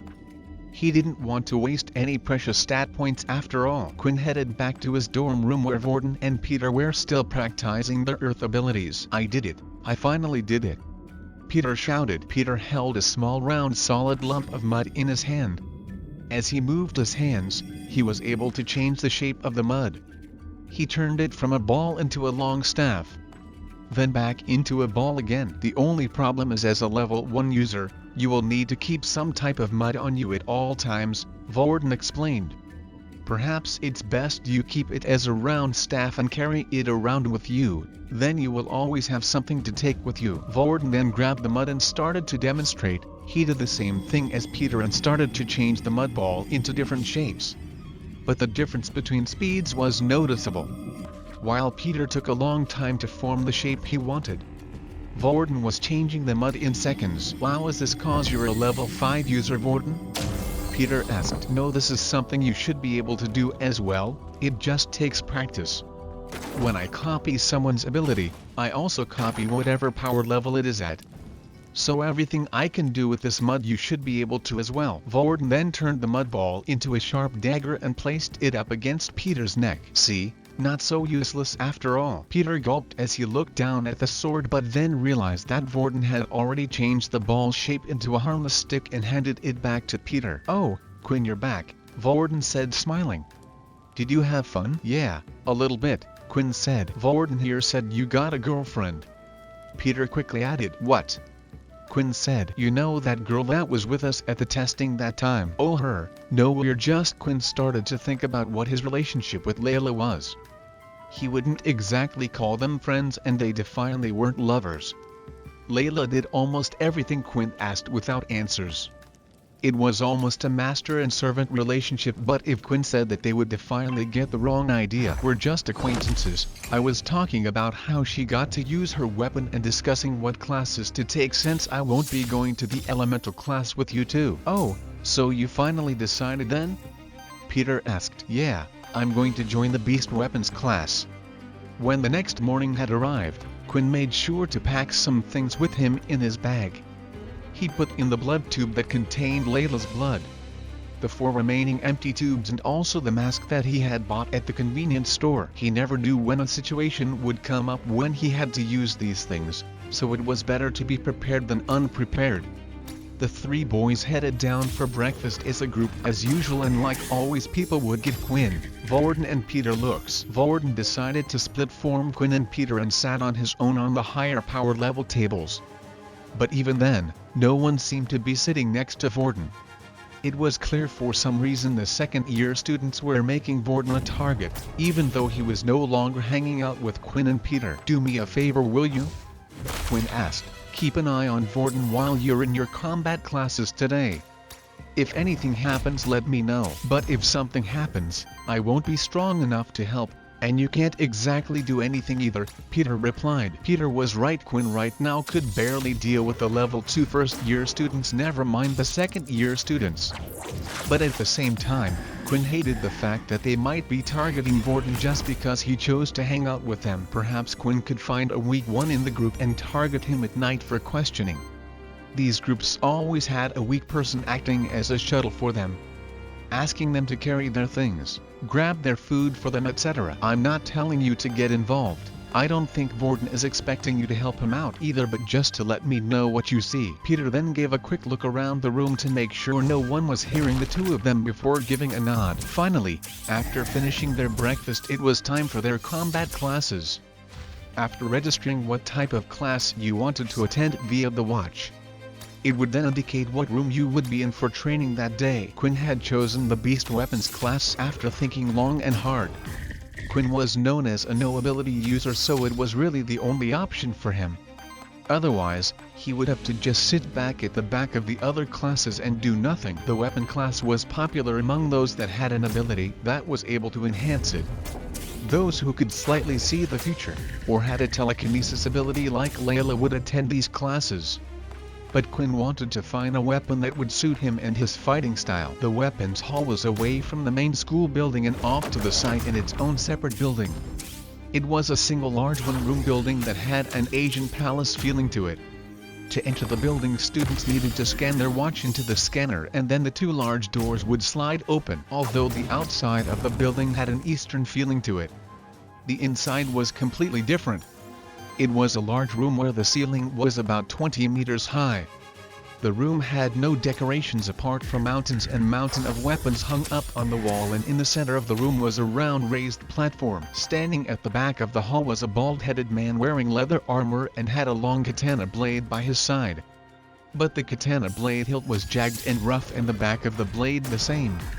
It looked like it had been forged from an animal that was not of this planet. The man remained silent at the back with his eyes closed. Quinn could only assume the man was their teacher, Being the oldest one in the room slowly started to fill up with students, and that's when Layla had entered and spotted Quinn. She immediately came over to him and started chatting. Unlike when Vorton had spoken to Quinn, the other students didn't really pay attention because Layla herself was also considered weak. "This class is a lot more popular than I thought," Layla said. The room was filled with about 30 students inside. The other classes had around 50, but it was still more than they had expected. "Yeah, I wonder what weapon I should pick," Quinn said, staring at the wall. "Well, I already have mine," Layla said, pointing to her bow on her back. A lot of the students in the room already had weapons of their own. Quinn and a couple of others were the only ones who didn't have anything on them. Just then, while Quinn was busy staring at the wall, the other students started to get rowdy as someone entered the weapons hall. "What is she doing here? Isn't she an elemental user? Why would she be here? Who cares? Maybe we can spare with her, and if we beat her we can ask her on a date." As Quinn turned around to see who the girl was everyone was talking about, it turns out he had already met her before. It was Erin Helly, the ice ability user. "I wonder why she decided to go to this class instead of the elemental class?" Layla asked. Just then the bald-headed man opened his eyes and shouted at the top of his voice, "Attention!" Everyone froze and turned to look at the old man. "My name is Leo and I will be your teacher for today." Leo then pulled out his katana blade from his sheath and pointed it out in front of him. "Your first task will be to pick your weapon. You must think carefully. Your weapon is your lifeline. When your ability won't work, the only thing you can rely on is your own skills. Now go and choose one from the wall around you." The students fanned out and started to look at weapons.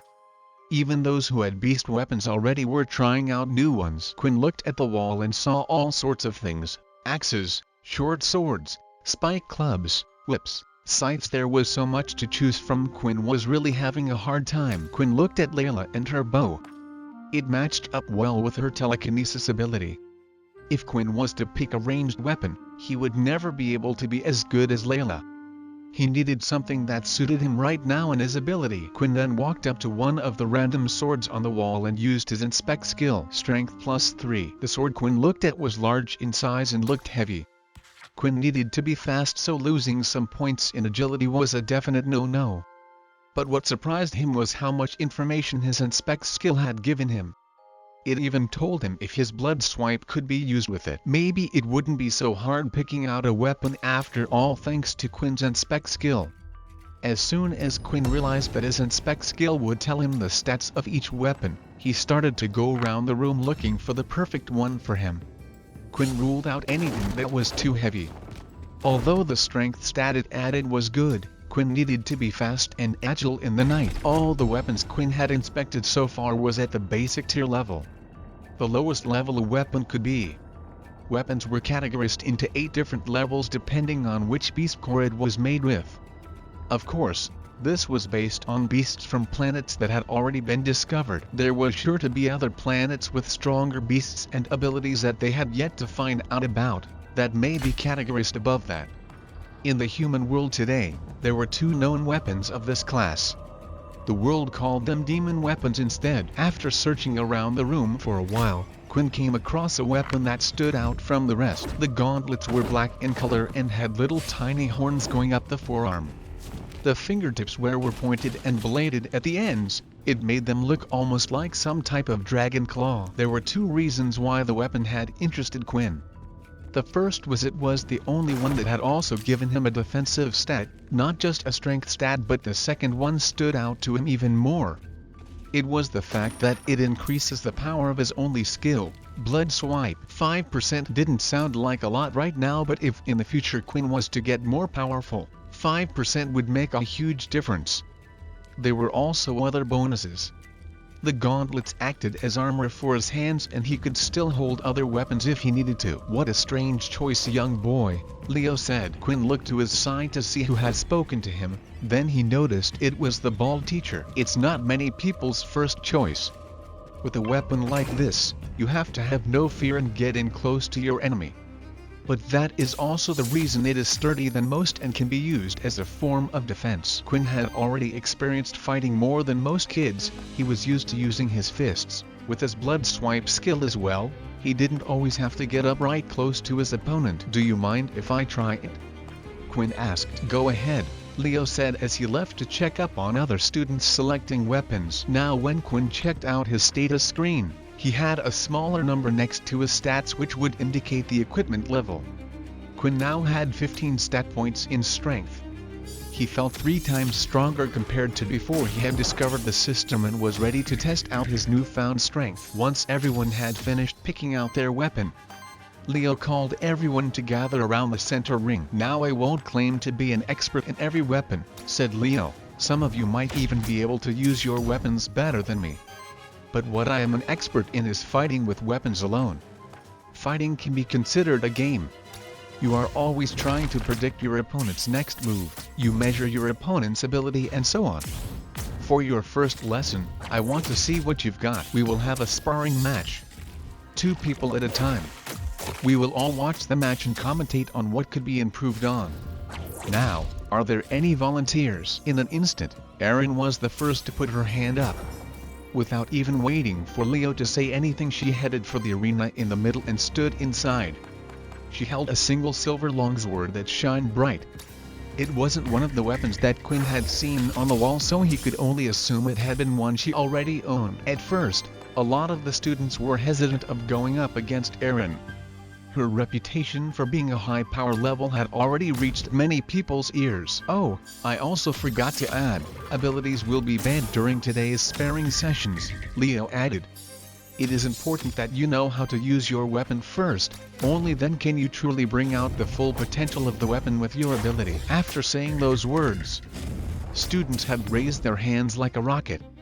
They all wanted to get the chance to beat the famous Ice Queen. Now that she wasn't able to use her abilities, this was their chance. In the end, a large man was selected from the crowd who wielded a 2-handed axe. He was about double the size of Erin in terms of muscle. "I think you chose to join the wrong club. Your ice abilities will be useless here," the man said. Erin didn't reply though and simply took her stance, waiting for her opponent to come forward first. The man charged in, wielding his large axe above his head. When he swung it down, Erin spun her body to the side, avoiding the blow, and at the same time slashed at the back of the man's legs, causing him to stumble. She then placed her blade towards the man's neck, inches away from his throat. "I give up," the man said. Everything had happened in an instant and the room was suddenly silenced. They all knew Erin was strong, but it was unexpected of her to be so skillful with a blade.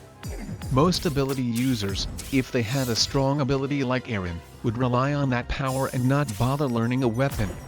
But it was clear to everyone she had some practice. After the fight had finished, 2 men seemed to appear out of thin air wearing a black military uniform.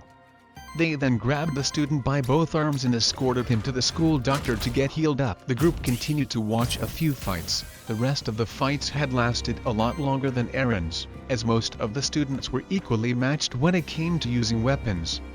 Even when level 4 power users were fighting against level 2. When they couldn't choose their abilities, it all came down to skill in the body. The next fight that had caught Leo's attention was the fight with Layla. Even though Layla could no longer use her telekinesis, with her bow, she was able to shot ahead and predict where her opponent would turn. She had trapped her opponent multiple times and continuously asked him to give up. But her opponent was a level 3 power user and he had his pride on the line. He didn't want to admit being defeated by a level 2 user even if he wasn't choosing his ability. That's when he got reckless and decided to charge forward. But a few arrows in the boy's legs stopped him dead in his tracks before Leo had decided to call the match himself. The next pair, Quinn Talen and Brad Richardson, to the arena. Now it was Quinn's turn. With the weapons hall being indoors, Quinn was able to use his full stats and his opponent was unable to use his ability. Finally, for once Quinn was in a situation where he didn't feel weaker than the person he was going up against. As Quinn walked up to the stage, he noticed that Brandon, his opponent's indicator, showed that he was at the power level of 3. If this was a fight in the outside world, where they both could use their abilities, Quinn felt like he didn't have much chance of winning. But here in the arena, where abilities weren't allowed, Quinn had a body stronger than most, his speed was faster than most. In the novels he had read, a vampire's strength was far greater than the human race before the introduction of abilities. If they wanted to, they could have ruled the world. Brandon held a large spear in hand which had great reach. The end was sharp with a single curved blade at the end. It seemed like Quinn's day was only getting better. Begin! Leo shouted. Brandon immediately charged in with his spear, while Quinn stood there and took a fighting stance with both of his hands held out in front of him. When Brandon was within striking distance, he thrust his spear forward. It was fast and impressive to the people watching outside, but to Quinn, who had 12 points in agility, it was easy for him to dodge. He avoided the spear strike and ducked down. Then before Brandon could pull the spear back, Quinn went and grabbed the spear with his hand. "What the hell?" Brandon said as he tried pulling the spear back. "Let go." While holding the spear with one hand, Quinn opened up his other hand and swung out his fist like a claw as hard as he could at the spear. Then a few moments later the spear had been sliced in half. "What the? My weapon, it's faulty." Brandon complained, but Leo did nothing to step in. Quinn rushed forward, and before Brandon could do anything, Quinn punched him hard in the stomach. Brandon's feet lifted off the ground and it looked like his body was about to fly away. Quinn knew that if Brandon was to fly out of the arena it would be considered his win, but the system wouldn't allow him to win like that. He needed to beat his opponent down to at least 1 health points. So before Brandon could be lifted into the air, Quinn grabbed him and pulled him back down, and at the same time kneed him in the face, causing Brandon's nose to bleed and his head to be sent backwards. And finally, Brandon collapsed lying there on the ground. "Winner, Quinn Talen," Leo said. After defeating Brandon, Quinn had received multiple messages and had even leveled up. The bonus reward for defeating a level 3 user was higher than when he defeated a level 2 user. However, it was a shame that the bonus reward was only a one-time thing. With the messages, there was also a new skill that had been unlocked. Although Quinn didn't have the time to look at it now, he needed to get off the stage and look at it later. Before leaving, Quinn looked at Brandon, who was lying on the floor. Blood was dripping from his nose, and Quinn just had one thought: what a waste. It was a shame Quinn wasn't able to stir or drink Brandon's blood. After all, everyone was watching, but if he did, he would have learned what the O-type blood did as well. The 2 military men again appeared out of thin air and took Brandon away to the doctor's office, but before Quinn could leave the arena, a couple of boys shouted from the crowd, "That's not fair." A boy said, "Brandon obviously was using a faulty weapon." "Yeah, and what was with that anyway? That idiot decided to still attack him anyway after seeing his weapon break. He should be punished." Another boy added. These two were friends of Brandon. One was a level 2.5 user named Faye, while the other was a level 3 user named Loop. Leo then stepped up onto the stage and picked up the broken spear up from the ground and started to inspect it. "I can guarantee you that all the weapons in this hall are not faulty. Each one has been given the same care as the next." "Then how can you explain the weapon breaking?" Faye said. "Unless, it has to be it. He cheated and used an ability." As soon as acquisitions were made, the crowd started mumbling to each other. They could see Quinn's power level, but not many knew about Quinn having no ability. Perhaps he had an ability that simply enhanced his strength, the students thought. "Settle down everyone, I can guarantee that no abilities were used," Leo said. "How can you be so sure?" Faye argued. Then an unexpected person had chimed in and interrupted their conversation. "You fool, will you stop being so disrespectful to the teacher?" Aaron said. "Do you not know who he is? Perhaps if I told you his war name you would know. This man is Sergeant Leo, or known as the Blind Swordsman." The chatting between the students had gotten even louder. The name Blind Swordsman was known well between common folk. He had helped out a great deal when fighting against the Dowki. "He's blind?" Loop said, unsure whether it was true or not. "Doesn't that mean he definitely couldn't tell if the person used an ability or not?" In that instant, Leo threw a piece of the broken spear in the direction of Loop. The spear just missed Loop and had hit the back wall. Loop then started to feel a sharp stinging pain on his cheek. As he touched his cheek, he noticed a scratch mark. "I can see and hear very well. Better than most of you. My ability allows me to see the aura of people, and when people start to use their ability, their auras change depending on what ability they are using. And I'm telling you now, Quinn didn't choose a single ability." With that, the students started to settle down a bit. It was a memorable first day for all the students in the weapon club. So much had happened. But the class was finally over and it was time for them to head home. Leo, however, couldn't stop thinking about the student known as Quinn. He inspected the spirit again and found nothing out of the ordinary. However, what Leo didn't reveal was from the very beginning when Quinn had stepped into the room, he could see his aura was slightly different from everyone else's. It wasn't the same as when someone used an ability though, it reminded him of an aura of that of the beasts or the Dauk he had, one that wasn't human. Pull up the file on Quinn Talen for me. File found. Leo's watch replied, ability? No ability, power level 1. The watch said again, just what are you hiding, Quinn? Once the class had ended, Quinn had to give back the gauntlets and leave them in the weapons hall.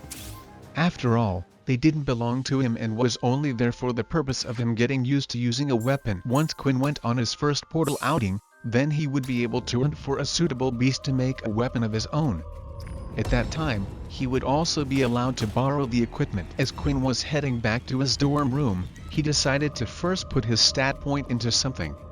So he opened up his status screen to see if there were any changes. All stats are currently have due to being hit by the direct sunlight. The system seemed to be consistent with the last time he had leveled up. Although there was no evolution process this time, he still gained 5 points of health points and 1 stat point.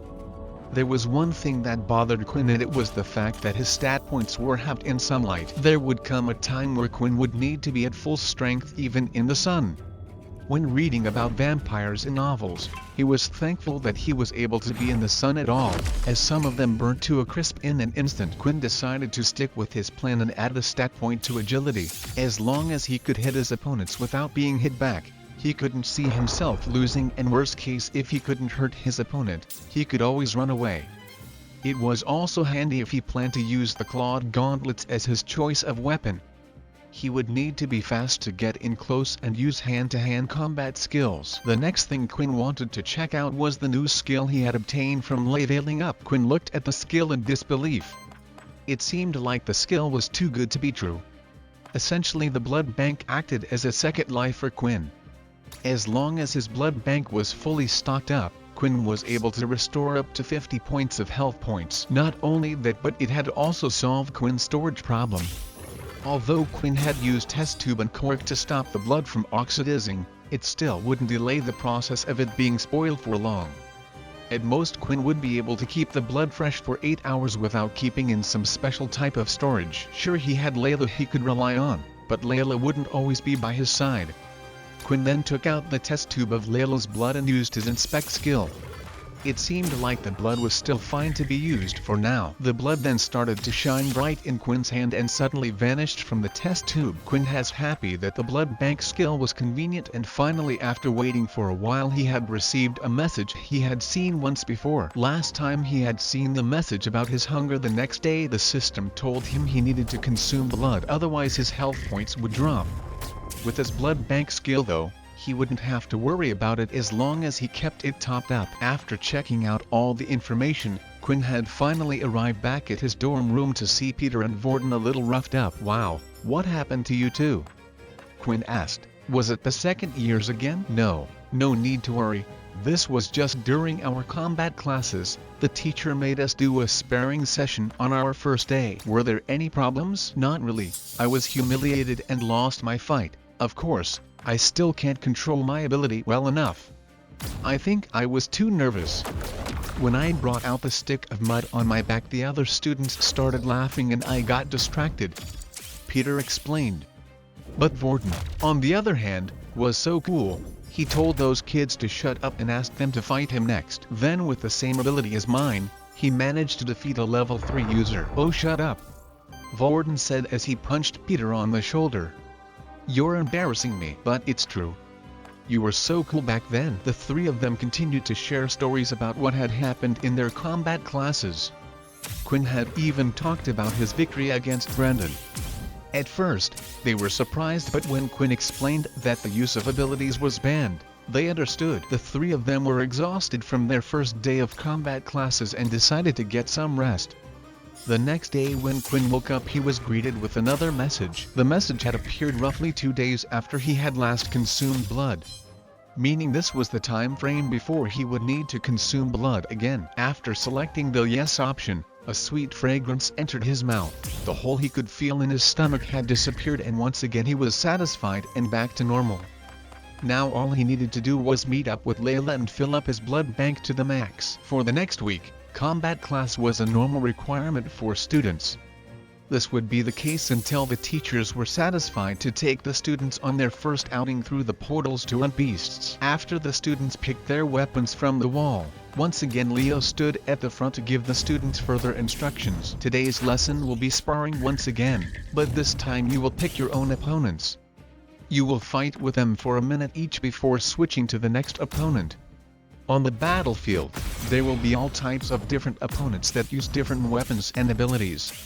It is important for you to get used to as many of these as possible. The students then immediately got into pairings, and Layla had run up to Quinn as soon as possible. "Don't worry, Quinn, I'll let you win the first one," she said with a wink. But just then, Leo had walked towards the two of them. "I'm sorry about this, young lady, but I'm going to have to ask you to sit out of this one," Leo said. Layla then took a step back. Leo then pulled out his katana blade and pointed it at Quinn. "Show me what you got, boy, and don't hold back." Without Quinn realizing it himself, the rest of the students weren't really paying attention to their own matches. They were all looking towards Leo and Quinn. They wanted to see how the so-called blind swordsman fought, but in the room, 3 people in particular were paying attention to Quinn. "Look at him, he cheats in my match and now he's getting special treatment," Brandon complained. "Didn't Leo say he didn't use any ability?" Luke asked. "Don't be a fool, of course he did. He managed to break a beast weapon, have you ever heard of that?" Brandon complained. "Maybe if he had a higher tier weapon, but all the weapons in this room are of the same tier." "Yeah, I agree." Faye added. "The weakling must have never won a fight in his life before, and then when he saw the opportunity, he just had to do it." Before the sparring match started, Quinn decided to use his inspect skill, but for the first time ever, not a single bit of information had come up. Does this mean he's too powerful? Maybe when the skill levels up I might be able to see something, Quinn thought. Just then though, a new message from the system has appeared. Suddenly, Quinn's blood started rushing through his body with excitement. He wasn't going to go easy on Leo in the first place, but if the match proved too easy then he was going to ease up a little to not raise suspicion. But with a reward like this, Quinn would figure out an explanation later. Every time Quinn leveled up, the EXP requirement seemed to double, making it harder and harder for him to level up. "What's wrong?" Leo asked. "Oh, nothing, sorry," Quinn said as he got into a fighting stance. "Alright students, the minute starts, now," Leo shouted. In an instant, the sound of weapons clashing around the room could be heard, but the ones closer to Leo and Quinn decided to take it easy so they could watch the fight, and that included Brandon's group. As soon as the fight started, Leo dashed forward with a strike, but it wasn't at a speed Quinn couldn't handle. He blocked the first blow, knocking it away. However, straight after another attack appeared, but Quinn managed to block that as well. "A bit sloppy and rough, but your reflexes are good," Leo said. "Now let's take it up another level." Before Quinn could catch his breath, Leo attacked again with his blade, but this time even faster than the attacks before.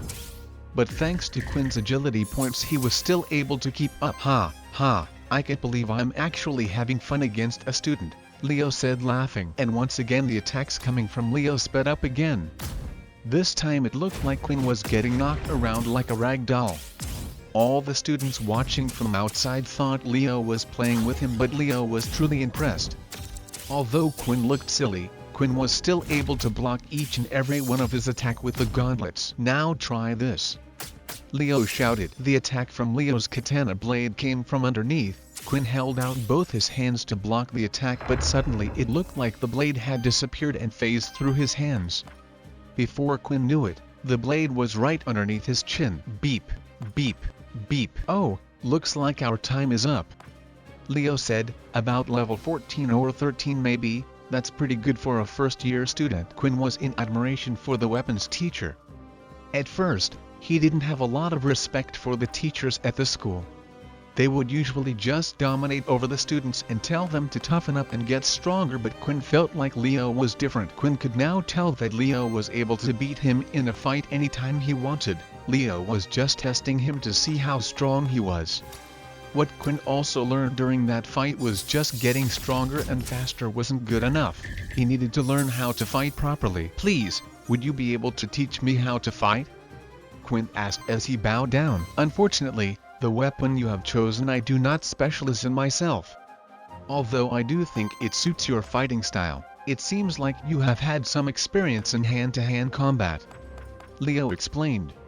"There is one thing I can suggest to you. There's a popular VR fighting game that the military students from all the other schools play. The first thing you will need to do is get experience. Although the use of abilities in the game is not prohibited, so you might have a hard time, but still, I think it will be a good experience for you." "Thank you so much," Quinn said as he bowed down again. "Oh, and before I forget, it's been a while since I have had fun like that. As a prize, feel free to keep the gauntlets.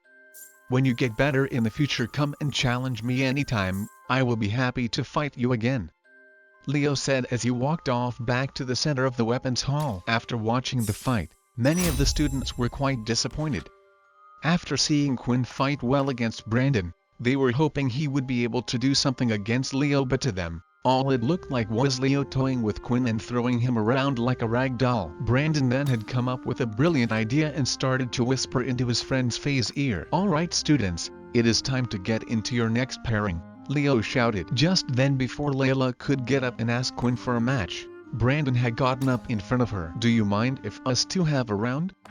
Brandon asked. Layla kissed at her teeth and scorned, but she didn't exactly have a good reason to say no. After all, it would only be a minute. Then another student, Brandon's friend Faye, had gone and approached Quinn. "Please, I would like to be your next opponent," Faye asked as he drew out his two short swords. "I don't see why not," Quinn said. Quinn didn't mind too much. So far, every new opponent he faced, as long as he defeated them, would grant him 50 EXP, and this was the best chance he had right now, in the weapons hall where people weren't allowed to use their abilities. "And please, begin," Leo shouted. Faye seemed to have some experience using the dual swords. His flow was natural and he was able to follow his attacks up well from one to the next, but after fighting with Leo, the attacks just seemed slow.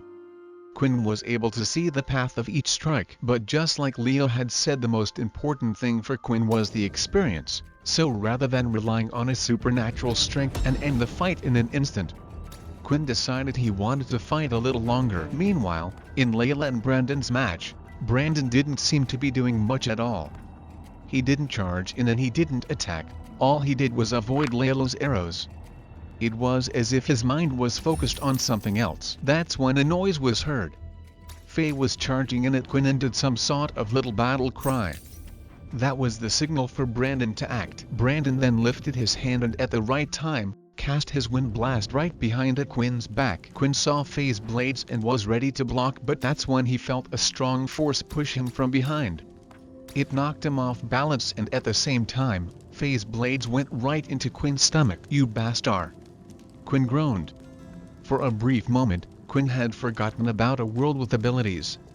A world where people didn't try to get up on one another, just for the sake of what?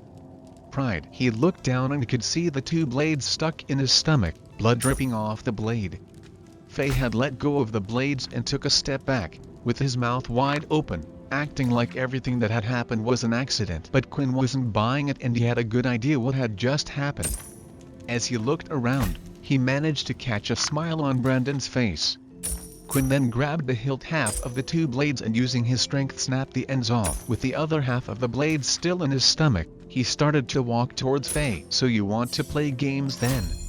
Quinn said. "Then let's play some games. You've taken some of my blood, so it's only right that I take some of yours." As Faye heard these words, he couldn't help but move back away from Quinn. Something was different. The look in his eyes. "Why is my body shaking? He's only a level 1 user, calm down." Then when Quinn was only a few feet away, he swung his clawed hand out. Blood sway. But before Quinn could finish casting his skill, his hand was knocked away by a blade. "Enough, stop now," Leo said as he pointed his blade towards Quinn. "Two wrongs do not make a right, and you two don't think your plan didn't go unnoticed. I will not have students who can't follow the rules in my class." You can leave your weapons here and you are banned from any more combat classes in the weapon hall. Just then, 2 military men had appeared out of nowhere standing by Quinn's side. Take him to the doctor's office and make sure he gets treated, Leo said. Wait! Layla shouted. Maybe I should go with him. Make sure he is okay. He's a strong boy. Worry not, young lady, he can take care of himself. Although Layla was worried about Quinn being hurt, that wasn't her main concern. It looked like from the wounds on Quinn's body that he had lost a lot of blood. Even if vampires could heal at supernatural speeds, that energy had to come from somewhere and would soon need to be replaced. After grabbing Quinn by both of his arms, after a few seconds, Quinn was transported just outside the doctor's office. Please get some rest once you have healed up, one of the men said before teleporting away once again. What a handy ability to have. After checking the men had disappeared, Quinn decided to head to the closest bathroom on the same floor. Nearly all the students were in combat classes at the moment, so the halls were empty. The reason why Quinn had decided to head to the bathroom rather than to the doctor's office was because he could already feel his body was healing up. His status screen also confirmed that fact. Just like before, as soon as Quinn was out of combat, his body was starting to heal at an incredibly fast rate. Quinn looked down and it looked like his body had healed most of the wounds. However, it wasn't able to heal the area where the blades were stuck. This is going to hurt. Luckily, Quinn still had his gauntlets on, so he didn't have to grab the blades with his bare hands. 1, 2, 3. He then pulled the blades out as fast he could in one action. The pain was quick and sharp, and he did everything he could to hold in his screams. Finally, the wounds around his stomach were slowly starting to heal until suddenly he received some new messages. Quinn looked at the message and was trying to figure out what had happened. When Quinn did his tests, he found out that his body would need to consume blood once every 2 days. But this message had come up even though Quinn had only consumed Layla's blood this morning. It hadn't reached the time limit yet. Then Quinn thought back to how the blood was able to heal his health. If it worked the same way, then that meant his body was using blood as energy to heal himself. Once this energy had run out inside his body, then he would no longer be able to heal and he would once again have to consume blood. Quinn felt a hunger in his stomach and started to look at himself in the mirror. His clothes were all bloody and he was in slight pain, but he still cracked a smile. That's when Quinn also noticed that his top 2 teeth had grown slightly. It was different to last time when he had panicked. This time, he felt calm. He was used to taking blood and he already knew who his next targets were going to be tonight. The hunger pangs were bearable this time, perhaps because Quinn wasn't in a critical condition. After heading back to his dorm room, Quinn threw his bloody clothes on the floor and changed his clothes out with a different uniform. While Quinn was busy getting changed, he heard the sound of 2 students talking as they walked down the corridor. Why did I get kicked out as well? You were the only one who used an ability. Faye complained. Hey, you were fine with the plan when I told you about it earlier. Why are you getting so annoyed about it now? Brandon said. You were the one who dragged me into it all because you lost to a level 1. Embarrassing. Faye chuckled. Just then, Brandon slammed Faye up against the corridor wall and held him by his collar. Do I need to remind you that I'm a higher level than you, Faye, or do we have to fight so you can learn your place? Faye said nothing until Brandon eventually let go of his collar. That's when Faye decided to walk off in the opposite direction away from the dorm rooms. I thought we were friends, Brandon, not just some lackey you control cause I'm a lower level than you. Then as Brandon entered his dorm room, he slammed the door behind him. Oh, a lover's quarrel, huh? Excellent, Quinn said, as he grabbed his bag and headed out to follow Faye. The combat classes had finished and the sun was starting to set. With that, a rush of students was now heading back to their dorm rooms, and that included Peter and Vorden. As the 2 of them entered the room, Vorden's eyes widened as he spotted something. What the? Is that Quinn's clothes? Peter said as he lifted them off the ground. They're covered in blood. Did he get hurt during training? Vorden's whole body was shaking as he saw the blood. What happened to him? Vorden thought. Did the second years target him too? Or did something happen in training? I told you we should have kept an eye on him. We should have killed those second years when we had the chance. Stop it. Vorden said out loud. Huh, Vorden, are you okay? Peter asked, but without saying anything else. Vorden opened the door to search for Quinn, but as he did, Layla was stood there with her hand by the door as if she was just about to knock. Oh, is Quinn here? Layla said. But in the next second Vorden grabbed Layla by the hand, dragging her in and slammed the door behind her. Vorden then immediately pushed Layla up by the door and pressed his forearm against her neck. Tell me what happened to Quinn now. Struggling up against the dorm room door, Layla was finding it difficult to breathe. Vorden was applying an incredible amount of force with his forearm against her neck, and his face was only a few inches away. What the hell's wrong with you? Layla managed to groan out. Hey Vorden, I think you're hurting her? Peter said quietly. Vorden suddenly started pressing against her throat even harder. Layla was struggling with all her might to get air, and if she didn't do anything soon, she was worried she might pass out. The little one didn't like you, and the other one told me not to get involved, but in the end, I'm always the one that has to deal with things, Vorden said. Layla's face started to turn a bright red. The veins on her neck were popping, threatening to explode as she struggled to breathe. Hey! Seriously Vorden, you're going too far. Peter shouted. Shut up! Vorden shouted as he turned to look at Peter.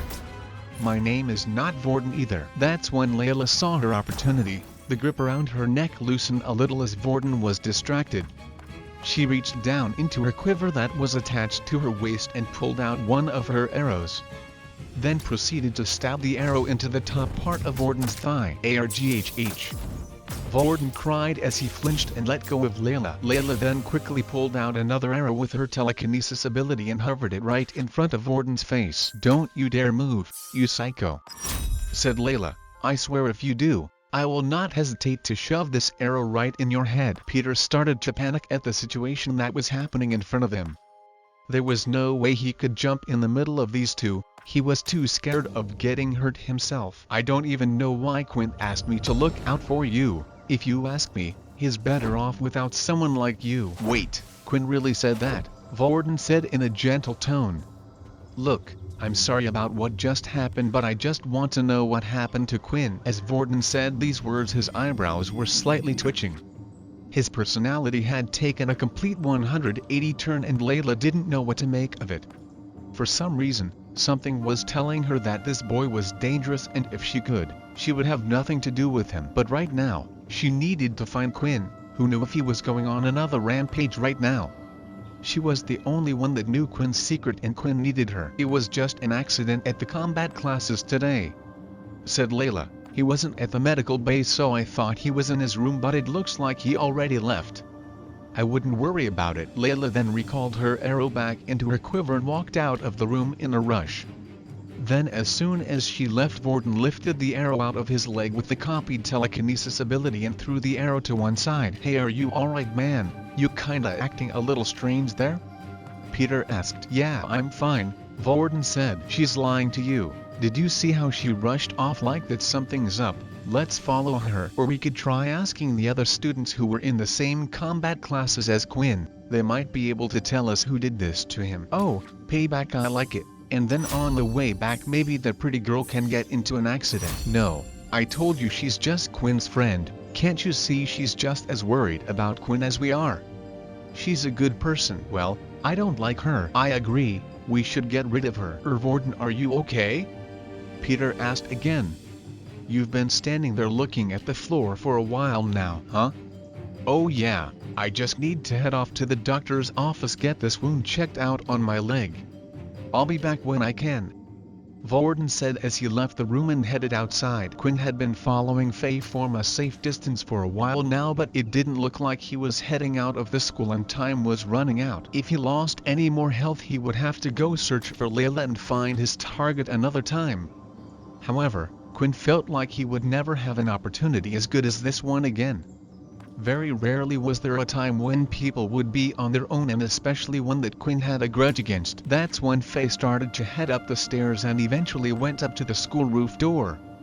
After reaching the closed door, Quinn quickly moved and opened the door ever so slightly and started to peek through. Quinn glances around the rooftop feeling happy for his luck. Faye was the only person he could see up there. Lady Luck is on my side today. Quinn then took the mask out from his bag and put it on his face. Before he moved onto the rooftop, he used a rag of ripped cloth from his old uniform and wrapped it around his watch to hide his power level. There weren't many other level 1 users who used gauntlets in the whole school. If Faye was to see his power level on his wristwatch, it would be a dead giveaway. As soon as Quinn would open the door, he knew the metal creaking sound would notify Faye that someone else was here. He needed to do everything as quick as possible. Ready and go. Quinn then pushed open the door and ran over to where Faye was in an instant, and as soon as Faye turned around, he could see was red bloodlines in the shape of a claw coming out from a mysterious masked man. What the Fae was too slow to react, and all he could do was lift his hand, but the blow was extremely powerful. When the red lines touched his skin, it immediately caused blood to be drawn. It felt like 5 sharp knives were cutting him at the same time. Not only that, but the force was so strong it managed to throw Faye into the air. With his 12 strength and extra 3 from the gauntlets, Quinn now had a total of 15 strength, and then the gauntlets also increased his attack power by 5%, making the attack far stronger than Quinn had predicted. Faye continued to fly into the air until his body had hit the back of the gated fence. He then collapsed on the floor and passed out. Faye didn't even have the chance to use his ability to fight back. It was over in an instant. Blood started to drip from his arms and began to create a small puddle of blood, and before Quinn realized it, his teeth had grown into fangs. He slowly walked over to Faye and could feel his heart beating faster. The sweet fragrances were getting stronger, but Quinn didn't care about the blood that was on the floor. He was more interested in the single vein that he could see pulsating through Faye's neck. Quinn then lifted Faye slightly off the ground and without even thinking about it sunk his fangs into Faye's neck. Quinn continued to drink Faye's blood until multiple notifications had appeared. As Quinn was enjoying the last few drops of blood when the sudden sound of the roof door being opened was heard. "Huh, so why did you want to meet me on this roof again?" Loop said, rubbing his head. Then when he looked up, he could see his friend covered in a pool of blood and a masked man with his teeth in his friend's neck. "You monster, get off of him!" Loop shouted. Inside one of the dorm rooms, Peter was waiting inside patiently for either Vorden or Quinn to come back. Usually, he would have gone off with Vorden, but the way Vorden had acted earlier had given him second thoughts. Even if Vorden was worried about Quinn, it made no sense for him to attack someone as soon as they opened the door. It was irrational, and not just that, but something stuck out to him at the time. The fact that Vorden said that Vorden wasn't his name. Peter wasn't exactly sure what he had meant by that. While Peter was busy worrying about the others, there was a sudden knock at the door. "Are they back already?"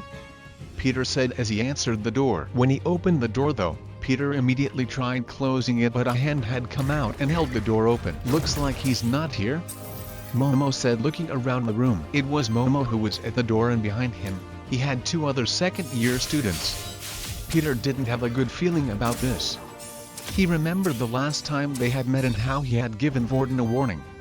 Not only that, but one of the second-year students standing behind Momo, Peter recognized as well. When Vorden was taken away to the assembly hall, one of the second-year students stood outside as a guard and wouldn't allow Peter to go past him. "Well, since you're the only one here, why don't you come with us?" Momo said, "We have some plans and we think you might be the perfect person to help us." Peter felt like he had no choice but to listen. Momo was a level 6 user. He was stronger than any of the current first years, and he knew if he refused, he would become a target. Before, Vorden would have been able to help him, but not against these guys. They were too strong. Back on the school rooftop, Loop had just arrived to see his friend being held by what looked like some humanoid creature. Loop and Faye had agreed to meet on the roof to discuss about what combat classes they should change to, now that he and Brandon had been kicked out. When Loop had arrived at the roof, he was surprised to see his friend lying there covered in blood. It was dark, so it was hard to see clearly, but as the creature held Faye in his arms and was biting into his neck, he could see glowing red eyes. Loop's mind instantly went thinking that it was some type of monster, but that's when he noticed that the so-called monster was wearing the same school uniform as them. An object started to grow out of Loop's body. It was a long, thin white piece of bone that was the same size as a small sword. He pulled it out and threw it straight at Quinn. The flying sword bone flew straight at Quinn, but he knocked it away with his hand. Almost straight after, another piece of bone came at him, and behind it was Loop running right towards him. In both of Loop's hands, he held 2 white bone swords and swung them down at Quinn. However, Quinn managed to grab onto both of the bone swords, stopping them in place. When Quinn tried to use his strength to break the bones, surprisingly, nothing was happening. That was because of the difference in ability level. Loop was a level 3 ability user. The special substance he was able to create out of his body was stronger than that of a basic tier beast weapon. As the two were held in place, Quinn realized his strength was greater and started to push Loop back. When Quinn started to push Loop back, he quickly took in a deep breath and blew out. Straight after it, white bone spikes had appeared on his body all over. The bone spikes had managed to pierce Quinn's body in several different places, but luckily he was able to avoid a blow to the head and his hands were protected by the gauntlets. It was a strong attack and it had hurt Quinn badly. Loop retracted the bone spikes into his body and was ready for the same attack again. As he breathed in though, he could see Quinn swipe his hand like a claw. Loop ducked down and instead of hitting him, the attack continued to go past and the red lines eventually disappeared into nothing. "Let's see what you're hiding under that mask," Loop said as he stabbed one of the bone swords into Quinn's foot and then lifted another one at his face. However, Quinn decided to use all his strength to pull his foot from the sword. The bone sword stuck in his foot had ripped through his skin and tore through his shoes. His foot was now a mangled mess, but at least he was free. Doing his best to ignore the pain, Quinn jumped back a few feet to create distance between himself and Loop. This was bad. Not only did Loop have a strong ability, but unlike the people he had faced before, Loop was a good fighter. Quinn's sloppy skills weren't going to save him. Sure, he had more strength than his opponent, but that meant nothing if he couldn't hit him. In nearly an instant, Quinn's foot had healed. That's when he came up with a plan. Quinn had used the rest of his blood bank to heal himself. With this, he would be able to bridge the gap in skill. As long as Quinn didn't take a fatal blow to the head, he was sure the system would heal him in time. This time, as Quinn rushed forward, he was no longer reserved about using his skills. He cast blood swipe after blood swipe, swinging his arms out. He had thrown a total of 6 blood swipes in rapid succession. They had come out fast and all Loop could do was defend with his bones.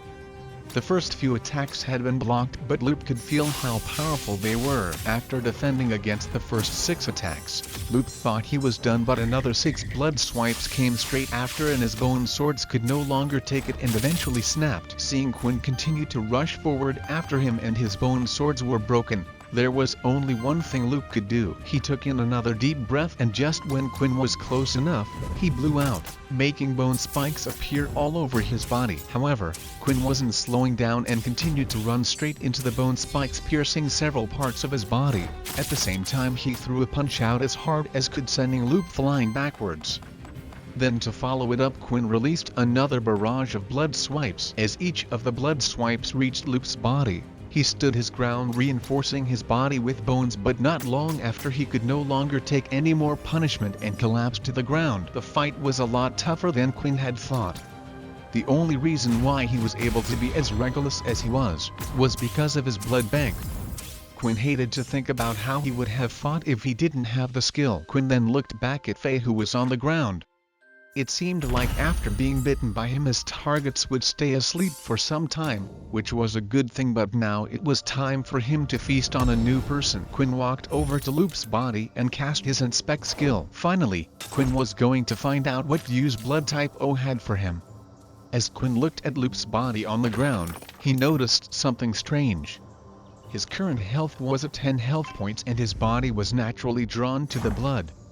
Whenever his health was low, he would get hungrier. That bit was a given, but something that also happened was his 2 canine teeth would start to grow longer. When they grow longer, it made it easier to pierce his victim's neck. Although Loop was bleeding and Quinn was able to just drink from the open wound, this would only give him the extra stat point.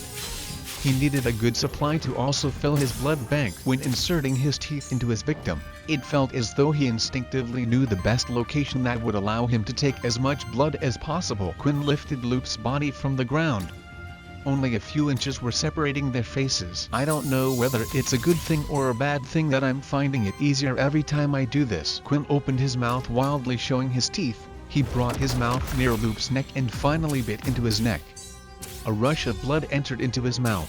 The blood tasted sweet. Quinn had a few guesses at what the O-type would do, but this was better than he had imagined. Quinn quickly opened up his status screen and wanted to decide what to put the stat into straight away. Quinn debated internally for a few minutes whether he should put his stat point into stamina or not. If he did, his stats would become well-rounded. But he thought about all the people who were strong in the world right now. They were usually a specialist in a certain area. A jack of all trades was something too weak in this day and age. Not only that, but Quinn felt like his growth would be quicker if he specialized in strength or agility. It would allow him to carry on beating weak opponents. Then when he needed to, he could increase his stamina points at another time. It wasn't like Quinn was going to be facing an army of opponents anytime soon. In the end, Quinn decided to stick to his original plan and add his stat points into agility. Quinn stood in place looking at the duo's bodies, wondering what he should do. He was fairly certain that he had acted fast enough during his fight with Faye.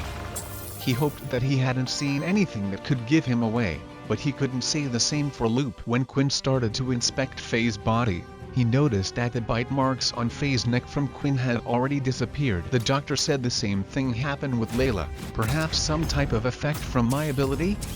Quinn thought, well, that solves that problem. Now what to do with you? Quinn pondered, looking at Loop's body. Although Quinn wore his mask, there was still the chance of someone figuring out it was him. After all, how many students used gauntlets as a weapon and also would have a grudge to attack these two? However, Quinn wasn't that afraid of them finding out his real identity. After all, the school didn't really care if Quinn beat them half to death. Actions like this were commonplace at the academy. Quinn wasn't afraid that Loop might tell everyone what he had seen. Even if he did, no one would believe what he had said. Throughout all of the history of abilities, there had never been any reports of an ability where someone had to consume something to gain power.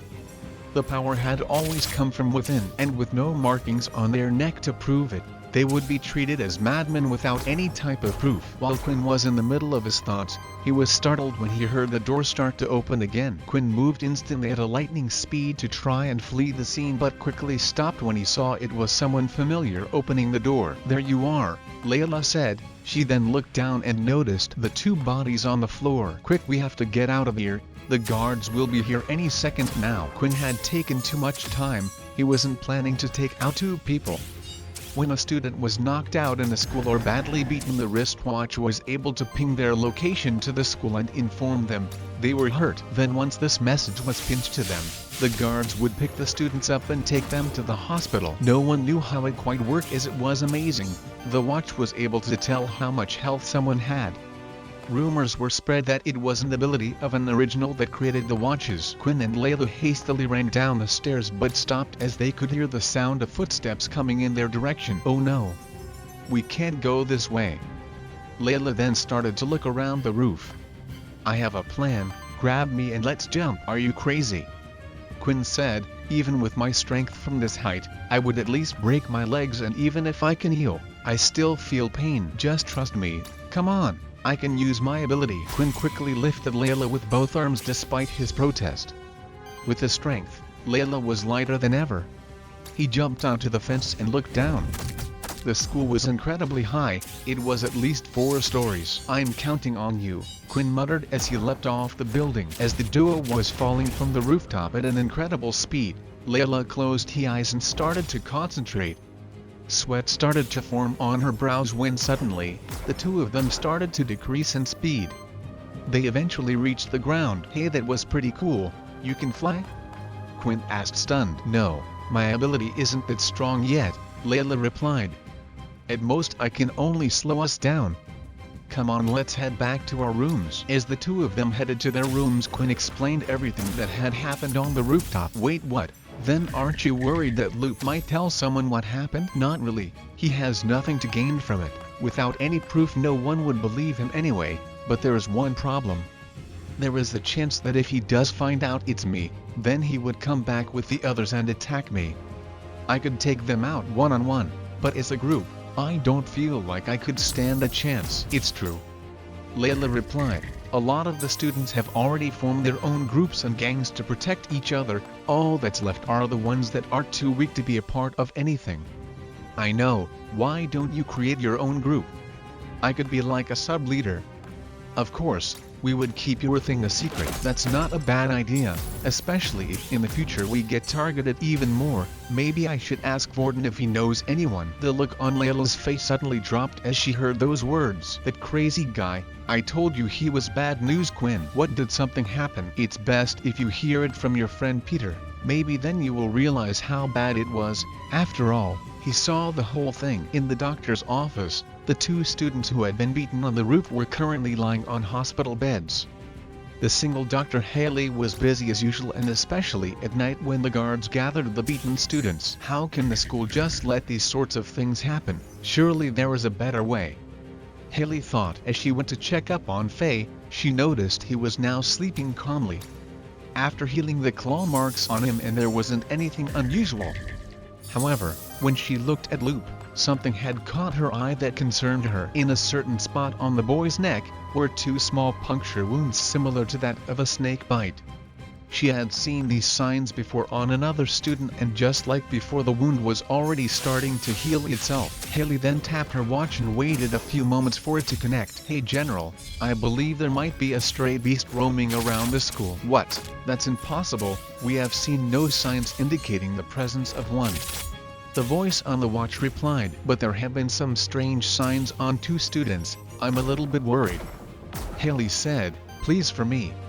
We just investigate it." "Fine, whatever you want. How can I say no to my daughter?" Just then, though, as Haley got of her call, 2 military men came rushing in with another student on their back soaked in blood. "Hurry, this student is in critical condition," the guard shouted. They quickly placed the student on the bed, and Haley quickly got to work. She tried to use her abilities, but it was useless. The student was already too far gone. He had died. Haley then tapped her wristwatch once again to open up a digital report log. Report, confirming the time of death 9:30 p.m., a first-year student named Brandon Richardson. When Quinn had arrived back in his dorm room, he was surprised to see that neither Vorden or Peter seemed to be there. "It's nearly curfew time. I wonder what they're doing out so late." It was a shame, because Quinn was hoping to either ask Peter or Vorden what exactly happened between them and Layla, but with it getting late and Quinn low on energy, he decided to get some sleep ahead of the others. And as soon as his body had hit the bed, he was out in an instant.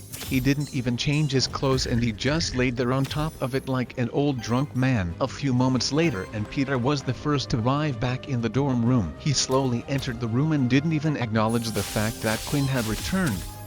He walked slowly over to his bed and placed the quilt over his head, slightly shaking. Then soon after, Vorden had arrived. He could see a bulge wrapped underneath the sheets on Peter's bed. Then Vorden noticed that Quinn was sleeping. As Vorden looked at Quinn's peaceful face, he smiled. "Looks like you were fine," Vorden whispered to himself. "I'm sorry." Each one of them was dealing with their own problems, yet not one of them knew of the others. With a lot on their mind and no one to share it with, they had to sleep with their demons that night. As Quinn woke up, he was greeted with his usual morning message. Quinn was satisfied with his growth in strength. However, he couldn't say the same about his leveling speed. He was currently only level 3 and had 2 skills he could use. Unlike other abilities where they gave you the control of something, Quinn's skills were a one-action type thing. If Quinn wanted to be on an even playing field with the higher level ability users, then Quinn would need more skills. After fighting with Loop yesterday, Quinn realized he needed a few things. The first was he needed to get better at fighting. Although his skills had been fine with defeating low levels so far, he couldn't say the same when it came to opponents who knew how to fight. It was only because of Quinn's blood bank yesterday that he was able to win the fight and fight recklessly. This meant he needed to learn some hand-to-hand combat skills. The second thing was he couldn't go out fighting students every day. Yesterday was a close call, and he still didn't know if Loop knew it was him or not who attacked. If he wanted to keep this a secret, he would have to limit his activity at night, or get strong enough so he didn't have to rely on the gauntlets, which were a dead giveaway. That left him with a new goal. When checking out the system, Quinn remembered that there was a shop function that would only open at level 10. This was now Quinn's new target. He had no idea what the shop would detail, but so far the system hadn't let him down. When Vorden had woken up, he acted like his usual self, as he always had done in front of Quinn. "Hey, did you get a good sleep?" Vorden asked. "When I came in yesterday you were completely knocked out." "Yeah, I was pretty worn out yesterday after combat classes. I heard you got in an accident. Is everything okay? Vorden asked. As you can see, I have made a complete recovery. You don't need to worry about me. Hey, seriously though, Quinn, if you're getting bullied or hurt, just tell me. I know we said not to help each other out so the second-year students wouldn't get involved, but I can handle them, don't worry. Quinn smiled back at Vorden. He couldn't understand what Layla was so worried about.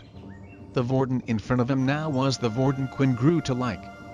Sure, he seemed to have his problems and lash out at times, but who didn't? Not wanting to ruin the nice atmosphere between the two of them, Quinn decided that he would ask Peter once the two of them were alone what happened. Besides, if he asked Vorden, there was the chance he would get a one-sided view of the events. As Peter woke up, Vorden greeted him too, but Peter only said very few words back. Now even Peter was acting strangely. Quinn thought. Is everything okay, Peter? Quinn asked. Yeah, I'm fine, Peter replied as he got dressed into a new uniform, a little bit spaced out. The three of them then started to head to the canteen, and as they were walking through the hallways, Quinn had spotted someone who he didn't want to see first thing in the morning. It was Loop, but as the two of them locked eyes, Loop instantly started to break out into a sweat and his hands were shaking uncontrollably. When the two walked by each other, Loop stopped and called out to Quinn. Hey, is it okay to talk to you in private? Loop asked. Quinn immediately started to look around to see if there were any of Loop's friends nearby. If Loop was calling out to him, it was most likely because he had figured out that Quinn was the one who had attacked him and Faye. Quinn had put this into his calculations that they might group up to attack him, but he didn't think something would happen so soon. However, when he looked around, there was no sight of Brandon or even Faye nearby. With multiple students surrounding them, Quinn felt like it was unlikely that Loop would try anything here, and even if he did, he could at least defend himself without reviling his skills. Hey, is everything okay? Vorden said in a stern voice, not breaking eye contact with Loop. Yeah, it's fine, Vorden. You two go ahead, I'll catch up with you in a bit. As Vorden and Peter walked away, Vorden couldn't help himself. He kept staring back at where Quinn was. The two of them then walked off to a nearby classroom just down the hallway to the canteen. It was breakfast time, so classes hadn't started yet and the classrooms were empty. Of course, Quinn made sure to stay by the door just in case Loop started to attack. That way he could run out into the hall where the rest of the students were. Loop stood there nervous and fidgeting. It seemed like he was struggling to get his words out, until he finally spoke. I'm sorry about yesterday, Loop said as he bowed. I know we hurt you in training and you probably coming back at us for revenge, but please forgive me. Quinn was speechless. This was unexpected and he didn't have a clue what was going on. I promise I won't tell anyone about your secret. Please, whatever you do, just let me live. I won't bother you again and no one will ever know anything happened. Although Quinn had his suspicions that this was all an act, it seemed like Loop was genuine. Either that or he was the best actor in the world. But what Quinn didn't understand was what on earth had happened to get Loop to act like this. Thanks for keeping my secret. Besides, I don't really have a grudge against you. Although your friends were the one to act on me, you didn't do anything. You were just trying to help your friends. Quinn said. Thank you for sparing me, Loop said. I promise if you need anything, I will help you. I just don't want what happened to Brandon happening to me. Brandon? Quinn said, confused. What happened to Brandon? At first, Loop was confused by the words that had come out of Quinn's mouth. There were two possible reasons he could be acting like this. Either Quinn was just pretending not to know, or when Brandon entered the hospital, he was still alive at the time. Meaning Quinn thought Brandon was still alive after attacking him. Look, I promise I'll keep your secret. I know you attacked Faye because of what happened at the weapons hall. It had to be you. Who else would attack him and have gauntlets like you? So you decided to go after Brandon next after taking down me. Faye explained. Look, I just want to continue living in school as normal. I don't want any drama. I don't know why you're hiding behind that fake power level of yours, but please, I just don't want to get involved and I'll stay out of your way. Quinn was trying his best to process the information he had just been told. Right now a student had died.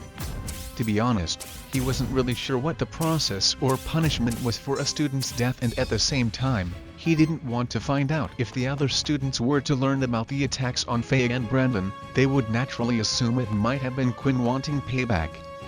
However, the one thing that would make them doubt that was the fact that he was only a level 1 student. Right now, only Luke knew his secret, so it was no wonder Luke was afraid of him. With all this information, for now, Quinn felt it was best to play along. "You don't have to worry," said Quinn. "Like you said, you were only protecting your friend and you didn't actually do anything to hurt me during the combat class. As long as you stay out of my way, I will stay out of yours." "Thank you," Luke said as he bowed down and left the room. After Luke had left, there was a thought lingering on Quinn's mind. Just who did kill Brandon? Was there anyone in the school that had a grudge against him? They had only been at the school a few days, and the school purposely made sure no one knew each other before sending them here. It was hard for Quinn to come up with a suspect. All he knew about Brandon was what had happened at the combat classes.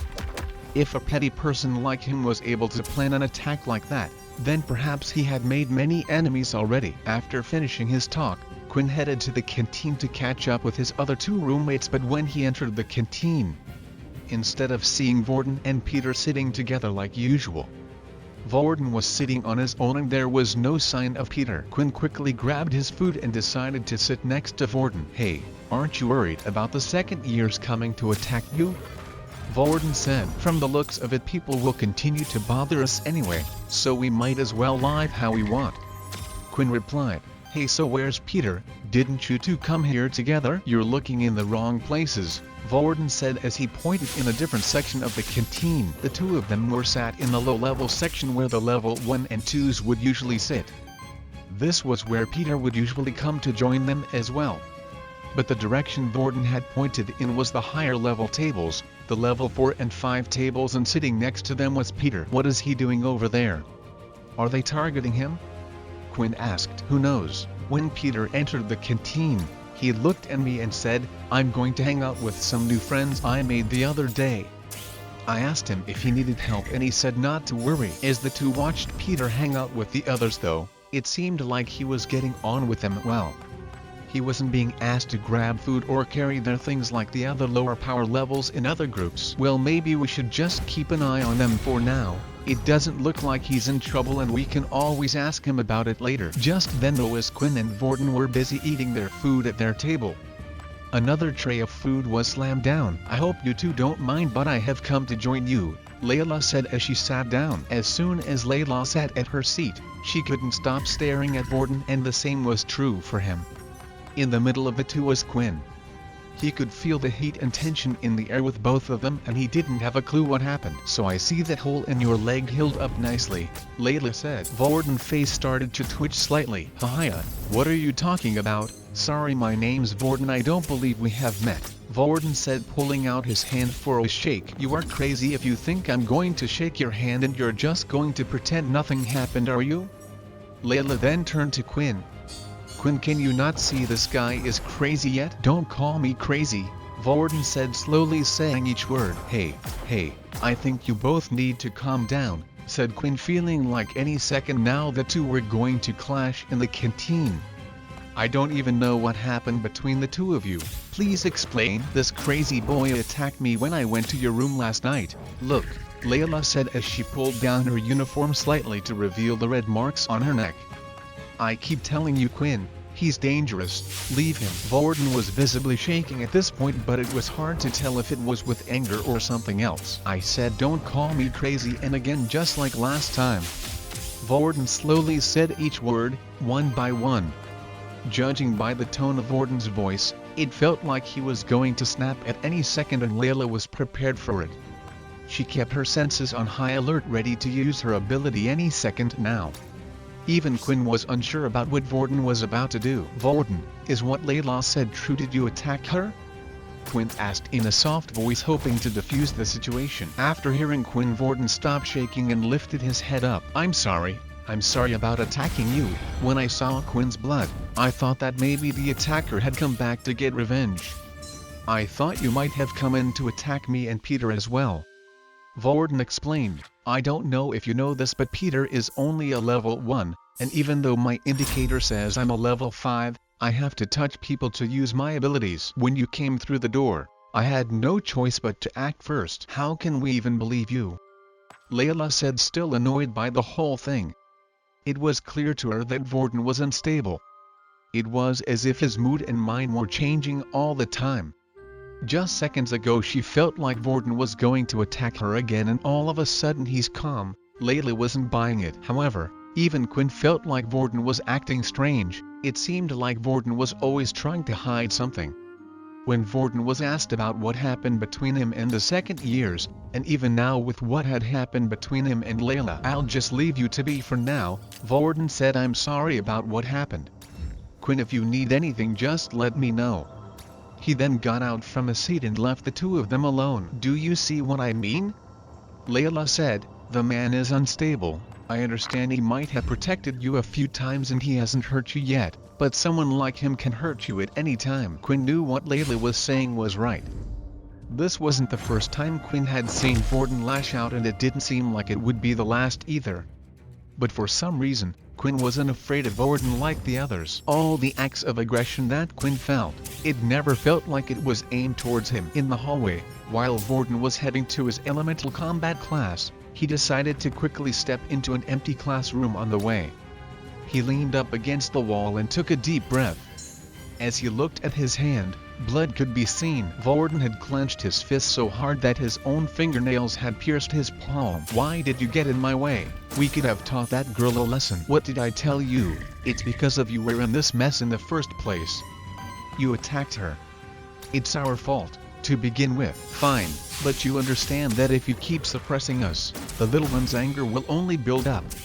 The more he thinks Quinn is trying to get away, the angrier he will be, and then when he takes over, there is nothing me and you can do. I won't let it get to that point. I'm sorry, Quinn, for getting you involved in this, but you were just unlucky the little one chose you." With breakfast over and done with, it was time for Layla and Quinn to head to their beast weapons class. When they entered the room, Faye, Brandon and Luke were nowhere to be seen. Of course, Faye and Brandon were banned from the class, and Luke had decided to make a transfer to another combat class. Luke just wanted to be as far away from Quinn as possible. Leo stood at the front of the class and was prepared to give out his instructions for today's class. "Now for today's lesson, it will be individual practice.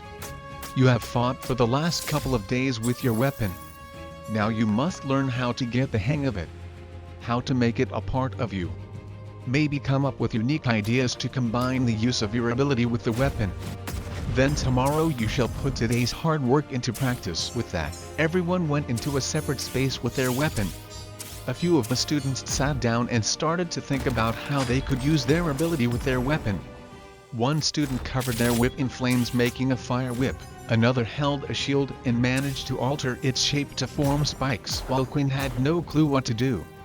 His only skill was easy to use, and there wasn't much to do with it other than swing his hand, but what Quinn wanted to do more than anything was learn how to fight. "I wish there was someone who could teach me how to use these things," Quinn said as he sighed. Just then, as Quinn said those words, he seemed to have activated something within the system.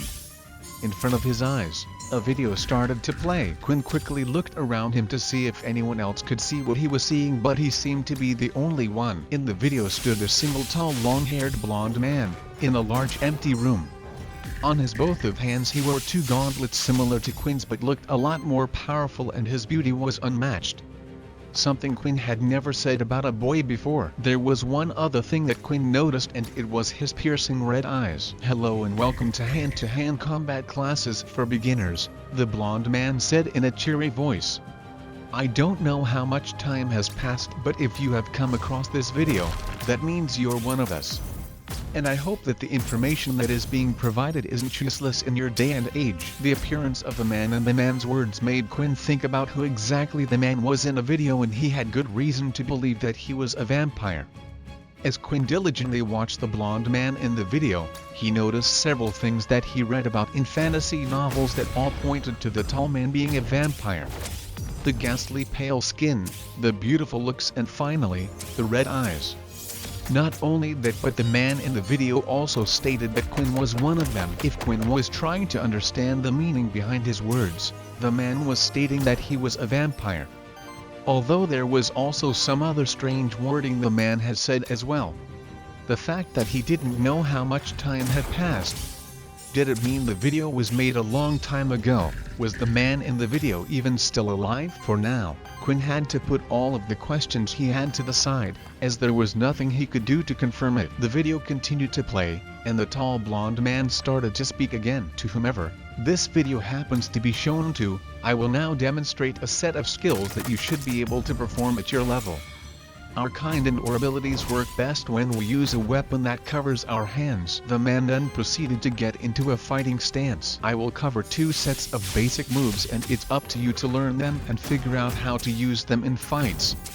If you forget, feel free to open up your system at any time and watch the videos again. The first move is a defensive move. I call it Flash Step. To perform this, if the system has been set up correctly, you will need at least 15 points of agility. The man then proceeded to perform the Flash Step.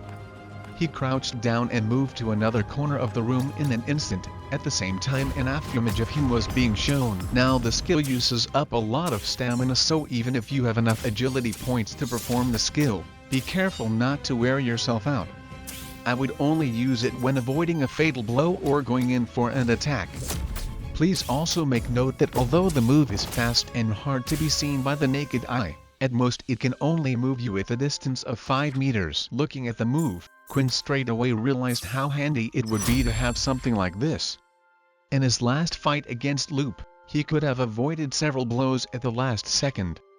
The only thing was it was a shame that Quinn currently didn't have enough agility points to practice the move. The next skill I will show you is the Hammer Strike. Once again, the man got in a fighting stance. This time he lifted his right foot and slammed it onto the ground while at the same time he pulled back his left hand and threw out his right hand. All of this was done in one smooth motion. Just from watching the video, Quinn could see that the air had slightly moved. Cool, right? The man said, smiling. For the skill, you will need at least 15 strength as well. That is all for today. When you are ready, the next set of hand-to-hand combat classes will be unlocked for you. If you want a slowed down and more detailed version of these videos, they will be saved in your system. Good luck my friend, and I wish you all the best. After the man had finished talking, the video immediately ended. As Quinn opened up his system, there was now an extra tab that stated tutorial, and in it were 2 videos of the skills he had just been shown. When watching the videos, it was just as the man had said. The video contained slowed down versions of the skills the man had recently performed. There was even detailed commentary on how the skills would work and what you needed to do. Quinn couldn't help but think who this guy was. The way he spoke clearly meant he knew about the system. Did that mean he was the creator of the book Quinn's parents had left him? But it was hard for Quinn to remember meeting anyone like the man in the video. He didn't even know what his parents' faces looked like that well. Whatever it was, he was happy that the system was starting to help him out more. He felt like the system at first had given him a hard time giving him quests to drink blood and drawbacks such as having his stats while in the sun. But now Quinn was starting to feel happy that he had discovered the system more than ever. Quinn immediately started to watch the Hammer Strike video. As long as he wore the gauntlets, he technically had more than 15 strength. He wasn't sure if that counted, but there was no harm in trying. But as Quinn was watching the video, Leo had come up and approached him. Quinn, I'm afraid I have some bad news, Leo said. That's when Quinn also noticed 2 military men were standing behind. I'm afraid you will have to follow these men. They have a few questions they would like to ask you. Don't worry, I will be coming too. With that, one guard held Quinn, while the other held Leo. Hey, what's going on over there? The students said, noticing the commotion. Is he being taken somewhere? Students, we shall be back in a while, said Leo. Please continue to watch, and if I spot any of you slacking or breaking the rules, you know the consequences. A few moments later, and the 2 of them were teleported into a small square room. There were no windows and a few lights above them. Inside the room was a single table with a hooded female sat on one side and an empty chair on the other. Standing behind the female was a man who had the rank of general on his clothing. Please sit, the general said. Quinn did as he was told and sat in the empty seat, but with the atmosphere in the room, he couldn't help but feel nervous. Don't look so worried, boy. As long as you have done nothing wrong, you have nothing to worry about, A million thoughts started to race through Quinn's mind. Had they found out about his ability? Were they going to force him to give it up and hand it over? Or had Luke informed them that he had killed Brandon and they were now going to punish him for it? Although Quinn was trying his best to calm down, it was nearly impossible. As he sat in the seat, he could feel his heart beating as if it was trying to escape from his chest. "Boy, calm down," Leo said. "I think even the others can hear your heartbeat." "Now before we begin, I would like to inform you of a few things," the sergeant said. "A student by the name of Brandon Richardson has passed away recently. Now your teacher here has informed me that he and another student named Talen had attacked you during combat classes yesterday. Now not only has one of the students passed away, but Faye was also admitted to the hospital late last night, so it was something to do with Brandon's death after all. We currently have no leads to what happened to Brandon, so that eventually led us to you. Although it's hard to believe someone with no ability like you could do something like this, there is always a way.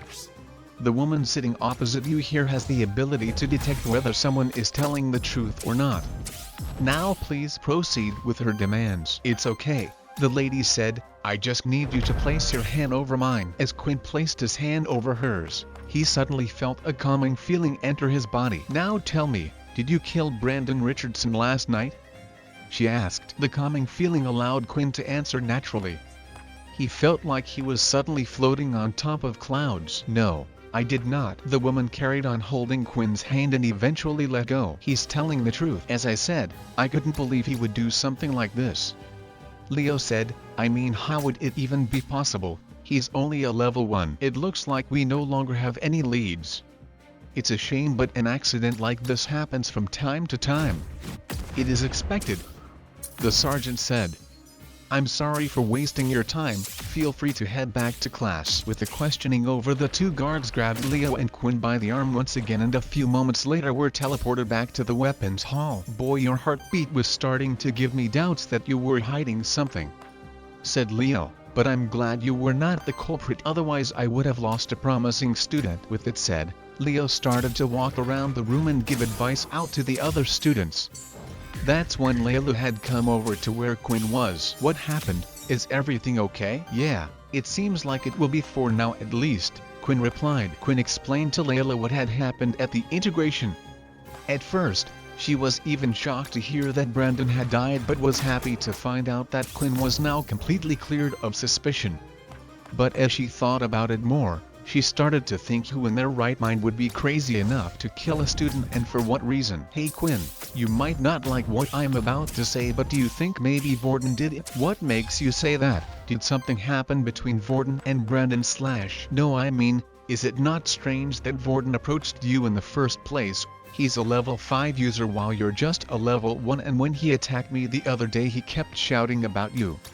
And trust me, the guy seems crazy enough to do something like that." "Really? But why? It's not like me and Vorden have known each other for long.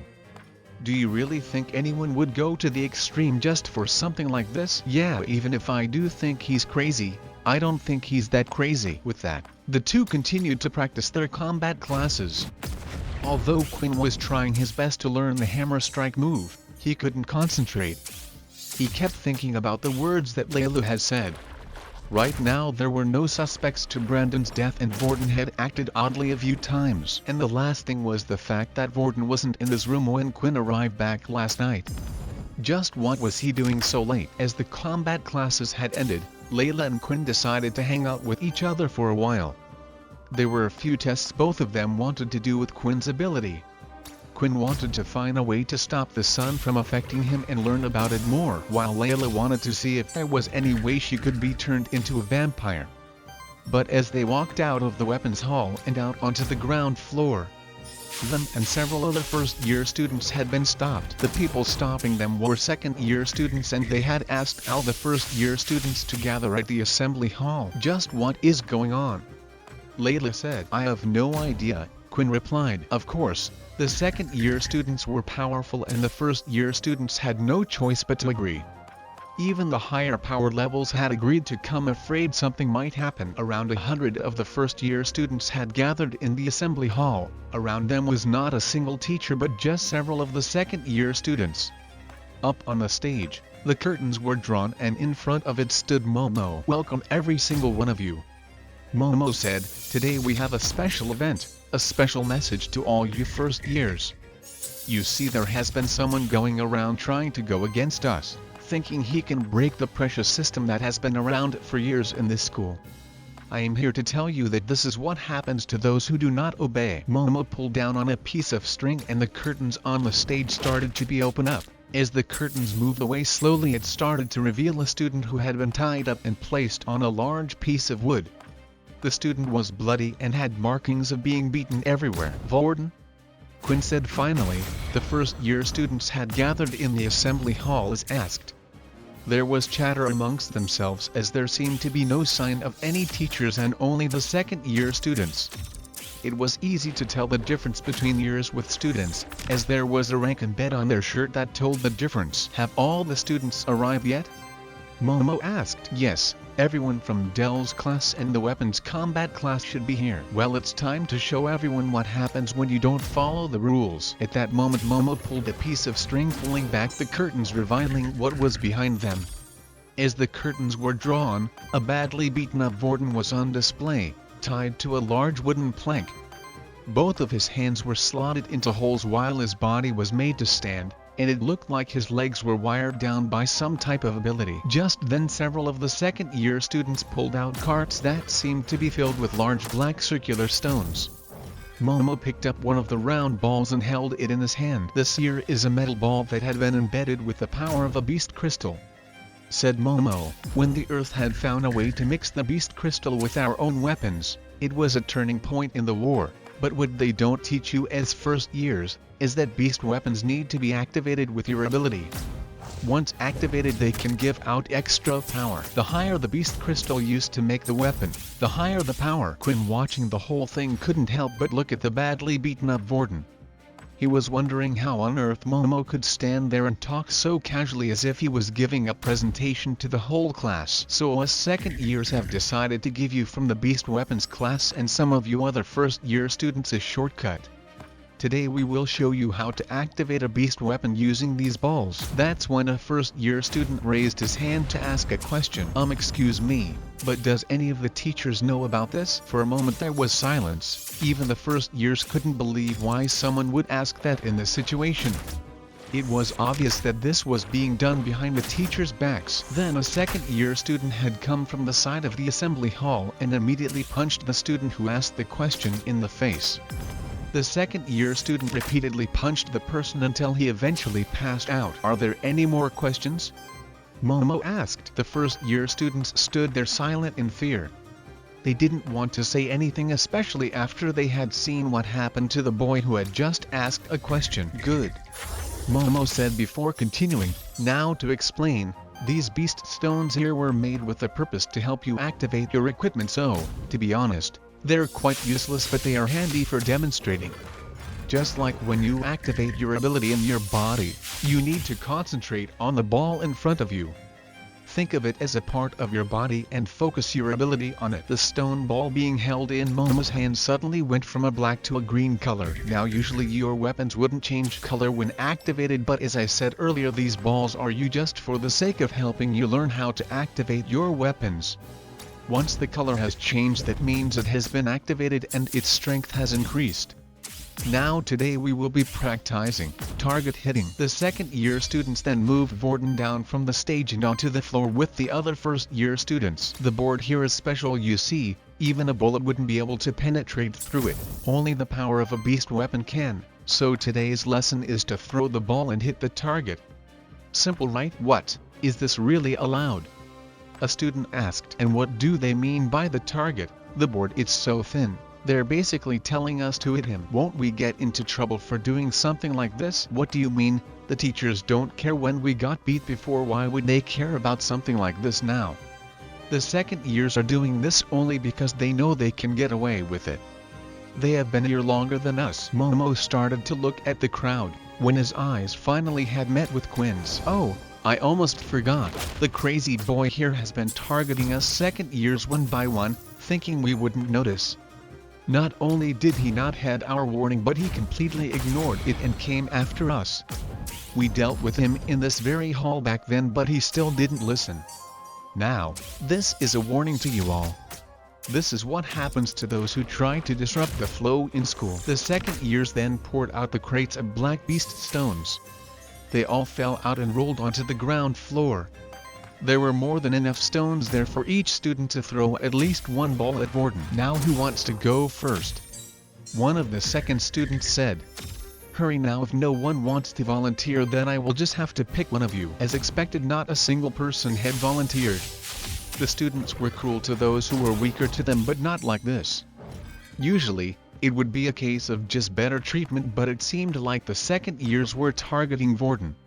Whatever Warden had done, he really had annoyed them. Alright then, you the girl with the brown hair, you go first. The second year student said as he put one of the balls in her hand. I can't, she said. Really? Well, if you can't then we have no choice, Momo said. Two of the second year students went ahead and grabbed the female by her arms and spread her out.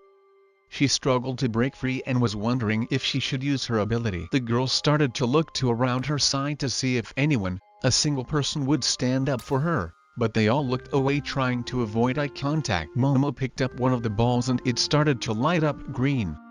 What's with you first years? When we ask you to do something then you need to do it. The ball flew out of his hand and managed to hit the girl dead in the stomach.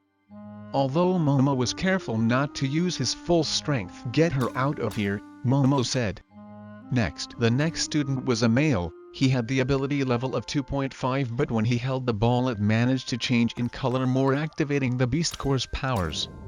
Unlike the female, the boy didn't hesitate. He had more time to think about what he needed to do. He threw the ball hard and the ball managed to hit Vorden straight in the stomach. The impact was hard and Vorden coughed out blood over the floor. You see that? Now that was perfect. That is exactly how everyone should throw the ball. Layla and Quinn had been at the back this whole time watching everything. As they were one of the last ones to enter the room, and even though Layla had her grudges against Vorden, she knew this wasn't right. Those bastards, how could they do something like that? Quinn, go call Leo. If it's him he might stop this mess. But as Layla turned around to look at where Quinn was, he was nowhere to be seen. Pick me. I don't mind having a little try, Quinn said with a smile. Standing at the front of the students. Just what was the crazy boy thinking? Layla was stunned as she watched Quinn. As Quinn volunteered himself next, Momo couldn't help but think he was up to something. He knew the two of them were friends, so why would he volunteer? In a way, this whole demonstration was to show the first years that they were to obey the second year's command. Every year it had become a sort of tradition at the academy. A similar thing had happened to them when they were first years. A display that there was a power far greater than them and they were not to become cocky. To show them that there was something greater ahead, this would draw them to the fact that they needed more power. It would strive for them to work harder. It was never meant to get this far. At first, they had given Vorden a simple warning. Then Vorden was the one who first started to attack the second years. At the time, Momo and the others decided to show them his place. They dealt with Vorden on his own, or so they thought.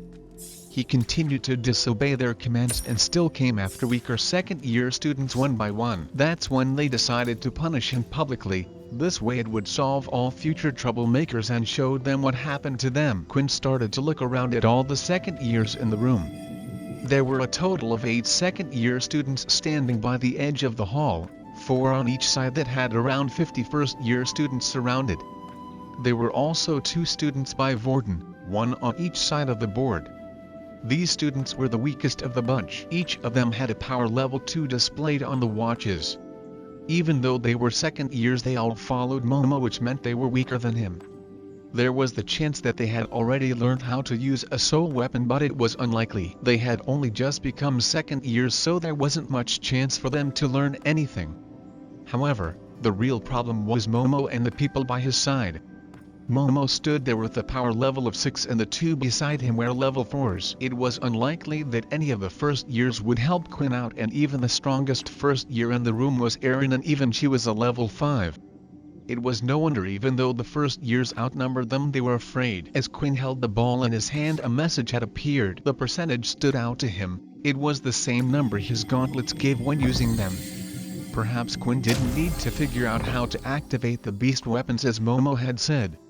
It seemed like the system would do everything for him. The black ball started to glow. It glowed brighter than any of the balls the other students had held before. How is that possible? He was able to activate the basic tier weapon fully. Momo thought, that means its strength has increased by at least 5%. If he had a higher tier weapon I wonder if he could the same. Wasn't he just a useless level 1? Quinn then walked in front of where Vorden was standing. There was now a good 5 meters of distance between the two. Why do we have these powers? Quinn said out loud. Isn't it to protect ourselves, to fight those who harm our friends and family? Vorden, hearing Quinn's words, started to lift his head. He had a feeling he knew what Quinn was planning to do. Quinn? No, don't. What are you doing? Vorden mumbled but was unheard. I have taken a beating my whole life and I was weak back then. What do I care if I take another beating now? Quinn then chucked the ball using all his strength as hard as he could.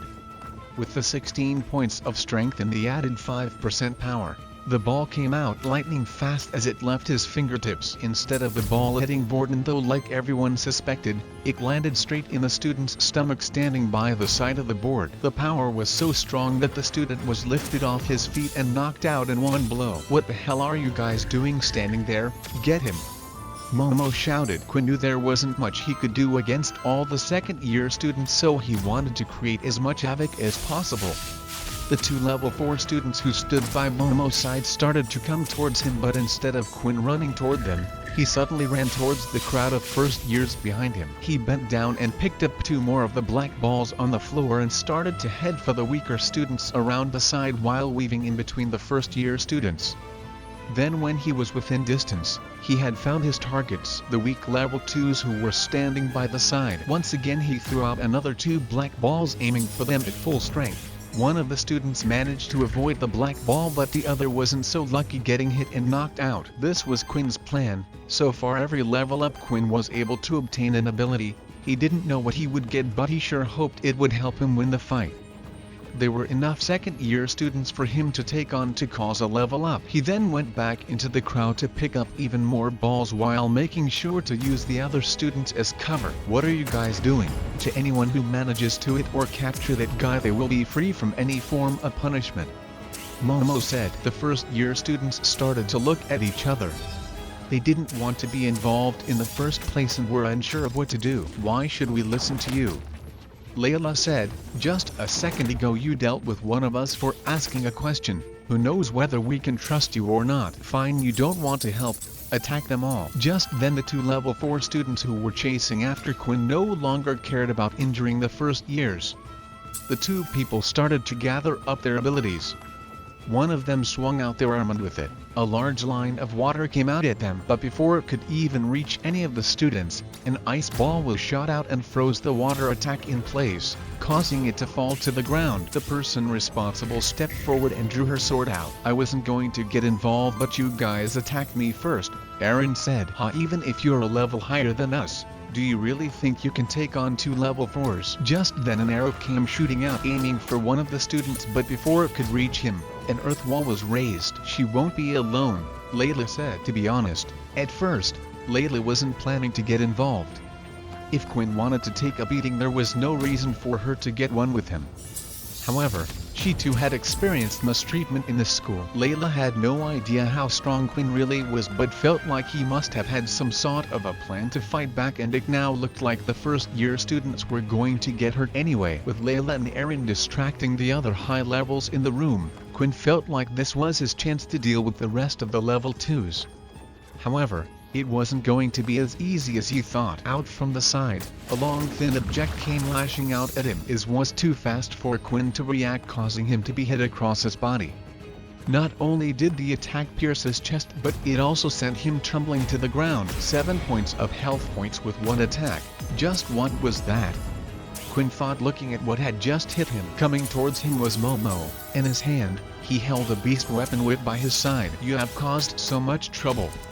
Momo said, I don't know how you can activate the beast weapon so well, and your surprise attacks seem to work, but you will always be a weak level 1. Before Quinn could even get up, he was already surrounded by the other 6 second-year students. Vorden, watching the whole thing from the board, felt useless. I have to help him. He's only getting hurt because of me. This is all my fault. Vorden said, if you want to help him, then let me take over. A voice said in Vorden's head inside the assembly hall. There was one boy who was unsure of what to do, and that was Peter. He had been there the whole time from the very beginning, but chose to hide in the crowd so he wouldn't get picked. When he saw Quinn come to the stage to try help Vorden, he felt even more guilty. Why? Because the whole reason Vorden was tied up on the slab in the first place was because of him.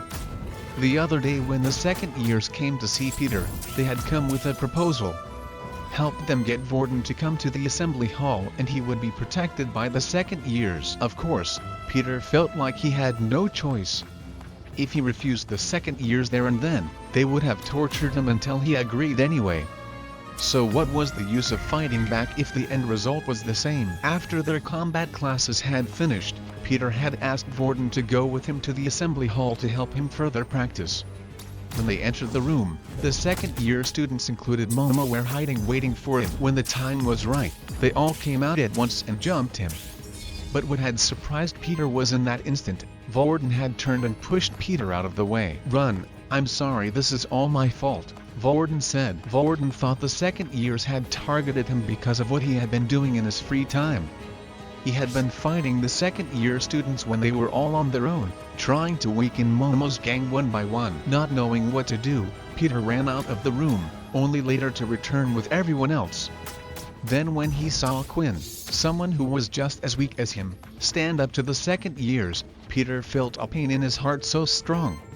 He had betrayed them, but Peter was going to make things right. While no one was looking and everyone's attention was focused on the fights around them, Peter had managed to leave the assembly hall. Meanwhile, at the center of the assembly hall, Aaron and Layla were busy confronting the 2 level 4 students. The first years had spread out, making sure not to get hurt in the crossfire, but at the same time doing nothing to help. It was unclear who the winner would be, and they felt like if they joined the wrong side it would only make things worse for them. Hey, do you mind if we switch? One of the second-year students said, my water abilities are weak against her. I see, so you want the level 2 user, huh? The other student replied, oh well, just finish her off quickly. With that, the 2 second years charged in for the attack. The water ability user went after Layla, while the earth user went after Aaron. As the earth user got closer, he stomped the ground and a spiked earth mound followed, heading right for Aaron. But Aaron remained calm. As the spike came towards her, she slashed her sword in with a single strike, cut the spike in half, causing it to fall to the ground. What the? That beast weapon, if it cut through my earth ability, is it an advanced tier beast weapon? The earth user thought. However, he didn't have much time to think. With her other hand, Aaron had formed an ice spear and threw it towards her opponent. The earth user lifted his arms, causing a wall of earth blocking the attack. He then moved his hands apart, and at the same time the wall he had created split in two. But when the view in front of him was clear, Aaron was nowhere to be seen. Suddenly, he felt his legs start to feel cold. When he looked down, he noticed they were starting to freeze. For a second-year level 4 earth user, you are incredibly weak. Before the boy could react, Aaron had whacked him in the back of the head with the hilt of her sword. Then as he fell to the ground, she froze his arms and limbs in place, making sure he would stay on the ground. How did she win so easy? The first-year students watching said, yeah, shouldn't a match between a level 4 and 5 user be closer than that? And he was a second-year student. Maybe they aren't as strong as we thought? Usually, a fight with the level 4 and 5 users would be a lot closer, especially considering the other student was a second year. But there was a major difference between the two fighters, and that was something called fighting IQ. No matter how strong someone's ability was or how powerful a punch they packed, you needed to know how to use your abilities and when. This could be improved with experience, or some people were just naturally gifted. For Erin, she had always fallen into the gifted category. Although Erin had finished her match quickly, the same couldn't be said for Layla. Her attacks were basically useless. As an archer, her skills were best used when surprising her opponent and when there was a distance between the two. Here she had neither of them. Every attack of hers was met with a wall of water that would stop her arrows in their tracks, and finally when she was tired, the second-year student threw out his fist and a ball of water came out towards her. It hit her dead in the stomach and sent her flying back towards the front of the hall near Vorden. The water user started running after her, planning to finish her. Layla, seeing this, struggled but was too hurt to get up. "Hey you, free me, I can deal with him." "What?" Layla said as she looked up, noticing that it was Vorden who was speaking to her. "Come on, hurry, we don't have much time, touch my leg." Layla hesitated for a moment. She still had remembered what had happened when the two of them were in the room. She still had an odd feeling in her gut telling her Vorden was a bad person, but right now it was the only person she could rely on. She crawled over to Vorden's side and touched his leg as he had asked. Then the shackles tied around Vorden's arms and legs started shaking. "Come on, help me you bitch," Vorden shouted at her. Vorden was using Layla's telekinesis ability, but it was weak. It wasn't strong enough to break from the shackles. Layla then lifted her hand, and with the two of them working together, the shackles were finally removed and Vorden was free. He started to rotate his wrist as if he was getting used to his body. He shook his limbs out and started to jump up and down. "Finally, I get to come out. It's been a long time." As the water user continued to run forward now that Vorden was free, he was more cautious. The last time they had fought with him in the assembly hall, they remembered Vorden having earth powers. At the time, the last person he had touched was Peter. Vorden then started to laugh hysterically and charged towards the water user. It was an unexpected move. The water user panicked and threw out 2 lines of water blades. These were just as sharp as an attack from a regular blade, but could be thrown out. As the blades came towards him, at the last second Vorden managed to twist his body in an odd way, avoiding both of the blades. He then lifted one of the black balls from the ground using his telekinesis and threw it out. However, the attack was easy for the water user to block, forming a water wall stopping the ball, but then cracked. Something was felt on the back of his leg, and at the same time a crunching sound was heard. The boy immediately fell to one knee. As he looked at Vorden in front of him, he could only see Vorden with his hands held out. Then another striking pain was felt through his body, this time on his other ankle. Without realizing it, Vorden had attacked him from behind, pulling the other black balls towards him. The water user was too focused on the attack in front, he never thought about an attack from behind. Also, it had come as a surprise to him that Vorden was not an earth user as he thought. Vorden then lifted up 2 more black balls and swung his hands down. At the same time, the balls came rushing down at a crazy speed, hitting the student in the forearms, breaking them at the same time. The student screamed in pain, and with his arms mangled, he could no longer use his water ability as he could before. Finally, Raiden had returned. The second-year students had Quinn completely surrounded. As he took a step forward to try to break out of the encirclement, a wind strike came towards him. He managed to lift his hand to block the attack, but at the same, another slash was felt against his back. The attacks continued with a mixture of abilities, but most of them were weak elemental abilities such as level 2 wind users and earth users. However, when he was being attacked from all sides, the attacks quickly added up. Quinn continued to block strikes coming from the front of him, but still was hit from all sides. There was a constant cycle. Once he was injured to a certain degree, Quinn's blood bank would auto-activate and heal him, but even with the blood bank, there was no getting out of this one. But he knew this would happen to some degree. He never expected to win in the first place. Ignoring the pain of the strikes and instead of trying to avoid all the attacks, he rushed forward towards one of the students. This time 2 hits had hit him from each side, casing 2 big slashes on his body. But he didn't care. His speed was quick, and using the strength in his legs he was able to move himself forward and grabbed one of the second-year students. He quickly went behind the student, grabbing his arm, and at the same time kept one of his claws towards the student's neck, using him as a meat shield. The second years were hesitant to attack, afraid they might hit their fellow classmate. Quinn continued to walk backwards with the student until his back was up against the wall. "Me and you both know you're not going to hurt him, Quinn," Momo said. "If you attack too deep and kill him, you'll be in trouble." Attack too shallow and we will pounce on you and make you wish you were dead. Quinn hated to admit it, but Momo was right. He couldn't kill the student, and at the same time the second he turned his back to them they would take him out. So Quinn was left with only one thing. He no longer had his claw hand out, but then started to choke the student from behind, wrapping his arm around his neck. He used his strength and carried on until he eventually passed out. "No point wasting good EXP," Quinn said. As soon as the student fell to the ground, the attacks came out fast and furious from the others. Quinn was able to block most of them. Now his back was up against the wall. He started dodging a lot of the strikes, which made him think back to the test center. The situation he was in was similar to the agility test where holographic spikes came at him. However, these attacks were more powerful and were greater in number. Eventually, Quinn let a strike get in. Suddenly the attacks had stopped and Momo had stood forward with his whip in his hand. Seeing the whip, Quinn remembered that a single attack last time had brought his health points down by 7 points.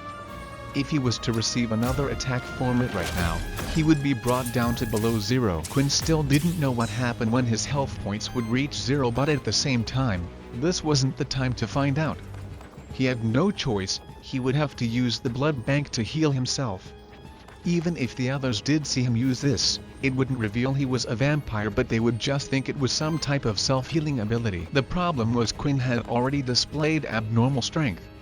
If he then displayed abnormal healing, things wouldn't add up.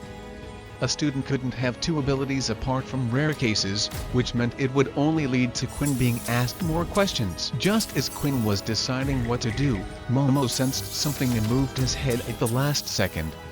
As he did, a black ball came flying through the air and went past his head. Then the black ball stopped mid-air and suddenly started moving back towards Momo. Momo lashed his whip at the ball, slicing it in half.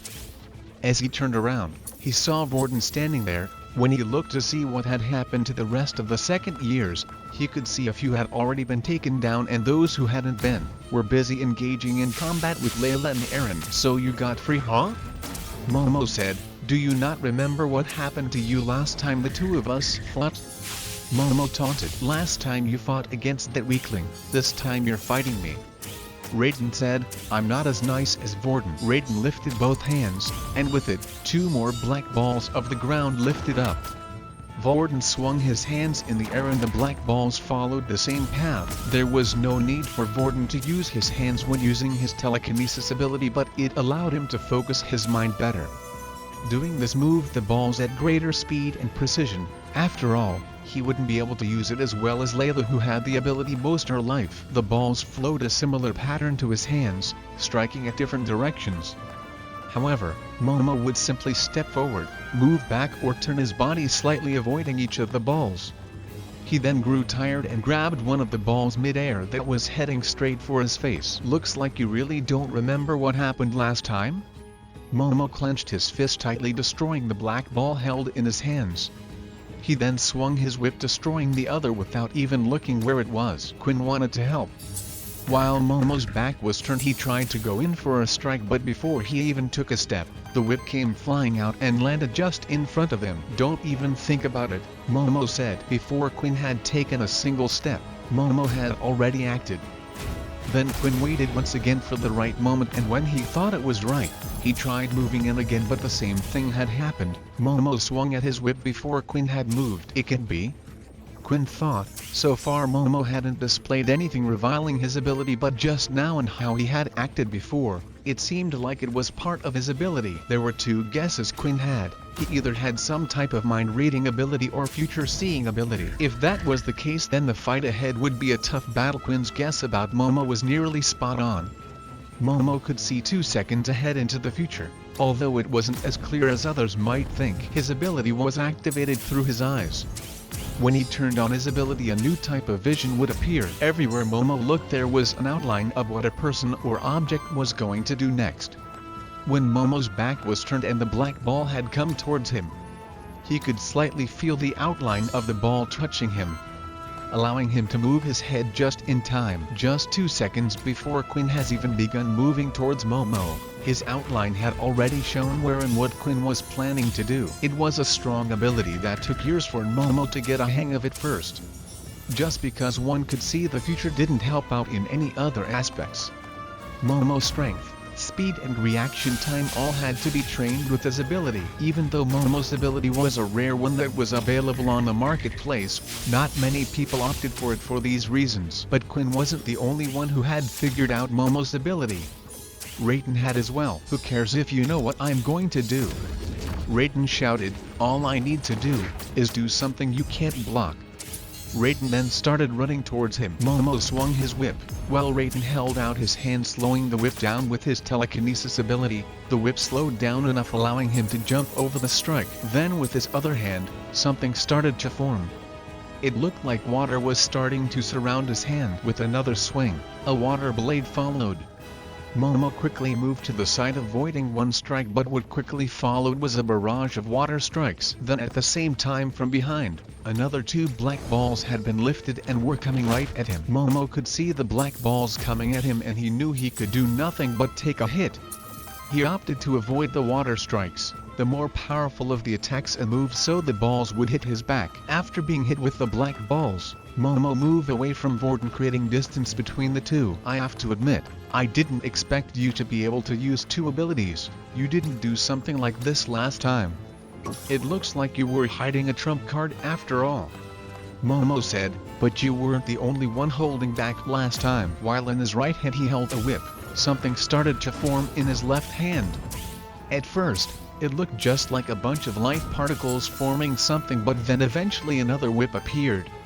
Only this felt and looked different, as if it was alive almost. Just from holding it alone, the whip would continuously move like a snake. Let me show you the difference between the second years and first years, Momo said. Even though Erin was currently busy fighting the other second year students, she couldn't help but sense the power in the room. So he has won, after all, a soul weapon. While the distance between Momo and the others were far away, Layla had managed to make a break and get away from the other second year students. Honestly, Erin was doing fine dealing with them on her own, and she wasn't much help in the first place. She quickly went to Quinn's side and could see he was badly injured. It wasn't so much that he couldn't move, but enough to say he was out of the fight for now at least. Do you need some blood? Layla whispered. No, I'm fine. I'm not in any danger, don't worry about that. I just don't want to reveal anything in front of all these people. I understand, Layla said as she then looked at Vorden. Your friend, I hate to admit it, but he's strong. Yeah. After looking at Vorden now and seeing how he fought so skillfully, as if he had done it 100 times before, and he was even using 2 abilities effortlessly, Quinn quickly realized there wasn't much he knew about Vorden, and that he probably had his very own secrets that he was hiding from everyone similar to himself. But again, instead of escaping when he was freed and running away, he had decided to come help. Although Quinn wasn't strong enough to help now, in the future he would repay back this kindness. Now with Momo's soul weapon, the confidence in him grew. He swung his soul whip and it started to move at lightning speed. In response, Raiden created a wall of water with one hand and started to slow down the whip with the other, but the telekinesis ability was useless and didn't seem to do anything to slow the whip down. Then when the whip had reached the wall of water, it suddenly grew in length and had wrapped around Raiden's arm. Momo pulled forward, dragging Raiden to the ground, and then swung out his other whip, lashing against his back. Raiden tried rolling to avoid the lashes, but it seemed like the whip was following him, predicting where he would roll to next. Raiden had been lashed several times and now his back was covered in blood. Then with Raiden's other hand, he formed a small water blade. He knew that the whip would be too strong to cut, so instead he went for his own hand, complexly cutting it off from his own body. The whip was no longer attached to his body, and at the same time so was his hand. Although unlike one would expect for blood to be drawn everywhere, Raiden was using an absurd amount of energy, concentrating to stop his blood from spewing out from the wound with the telekinesis ability, and he honestly didn't know how much longer he could keep it up. Damn you! Raiden shouted, if only this body wasn't so hurt from before. Now you have gone and done it. You think a soul weapon is strong enough to defeat us? Well, think again. Little one, it's your turn. It's time to give this man hell. Just then though, the doors to the assembly hall were swung wide open and in came a tall silver-haired female, and standing behind her was Peter. I command everyone to halt this instant, she said. If anyone does not obey this command, prepare to be punished. The woman standing next to Peter had long silver hair that went down to her waist. On her head, she was wearing a beret, and by her side was her trusty rapier sword that was jagged and looked to be made from a long beast bone. She had a feeling that resonated off her body. She looked like the older sister type who you were able to trust to get you out of trouble when you needed it. As soon as she had entered the room, at that moment everyone froze, all except for one student. A second year who was too heated in the moment. He had finally seen Erin drop her guard. He continued to charge forward and was ready to attack, but before even a second could pass, the female teacher who had entered the room was right by the student's side, and a few moments later he had collapsed on the floor with the back of his foot all bloody. When did she get over there? Hey, look at his ankles. Do you think she did that? As Momo looked at who had entered the room, he immediately put his soul weapon away. Momo knew a lot of the teachers and high-position people in the academy. After all, he had already been here a year, and the person who had entered the room was not to be messed with. When she said whoever didn't listen to her would be punished, she meant it. The female's name was Faye Dallam.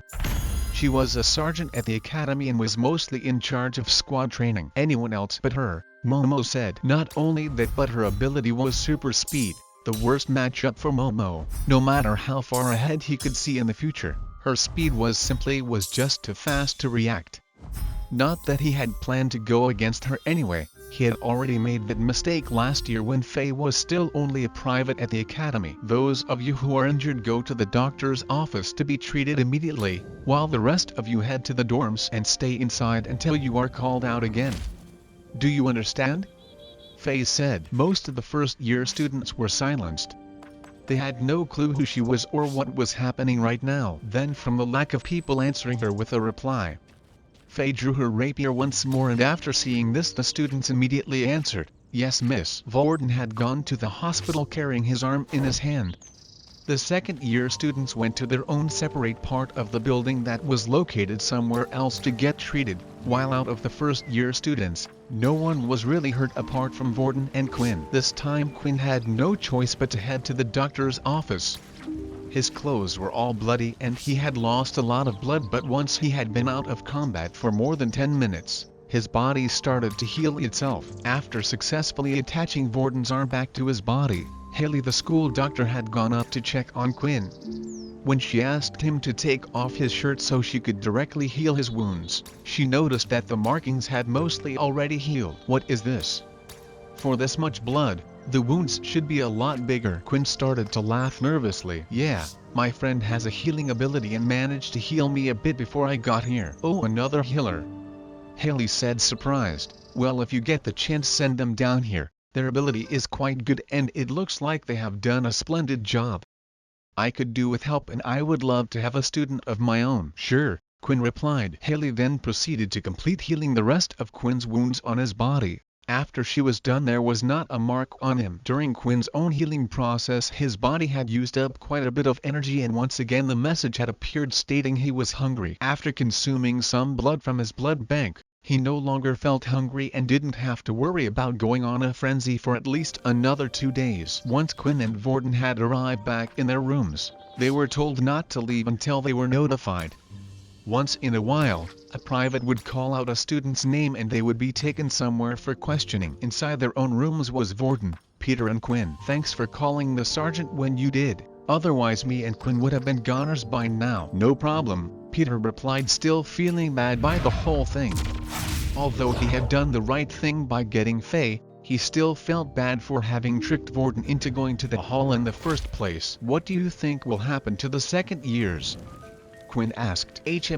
I'm not too sure, Vorden replied. If this was a one-on-one incident, then I'm pretty sure they would have ignored it, but this time there were several students involved. Most likely they will look for one person to pin the blame on. Meanwhile, inside one of the integration rooms, a large muscular man with forearms the size of thighs was sitting opposite the second-year student Momo, and on his shoulder, the man had the rank of general.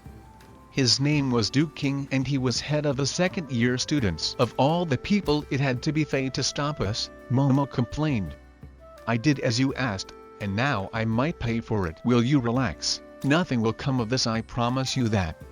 Duke replied. You're only students and these types of things happen, and I will vouch for you. Really? So this won't all fall back on me then? Momo asked. Then Duke stood up and went up behind Momo and whispered in his ear. Of course, as long as no one finds out about our little secret, Duke said with a smile. All the students involved in the incident had been interviewed, and that of course, included Quinn and Vorden. However, they weren't asked many questions like the two of them thought they would be. They were simply asked to recall the events that happened. Judging by the fact that the person integrating them didn't seem surprised by what they had said, it seemed like they had already gathered everything they needed from the other students and was just doing this as a formality. The next day had arrived and it was a weekend for students. Just like any other school, students did not have to attend classes and were free to do as they wished around the city. Although the curfew still exited, so they had to be back in their dorm rooms before 10 in the evening and they were not allowed to leave the city. However, for the leaders at the school, their day was not as relaxing as the students, for a meeting had been called. Inside the academy on the top floor, the leaders of the academy had gathered in a fairly large meeting hall. A large table was centered in the middle of the room. The table was split into two different sections. At the head of the table there were 4 seats in total. One of the seats was a little bigger than the others, and this was where the head general of the academy would sit. Currently, the seat remained empty for the meeting. In the other seats, usually by the head general's side, were the 3 generals of the school. There was the head of the second-year students, Duke, with his large arms and muscular build. Then the head of the first-year students, Nathan, who looked the complete opposite of Duke. He was small in size and wore glasses. He was always casually dressed for important occasion, which annoyed Duke. The two of them did not get along. Lastly, there was the third general, who was head of staff and the rest of the privates and teachers in the academy.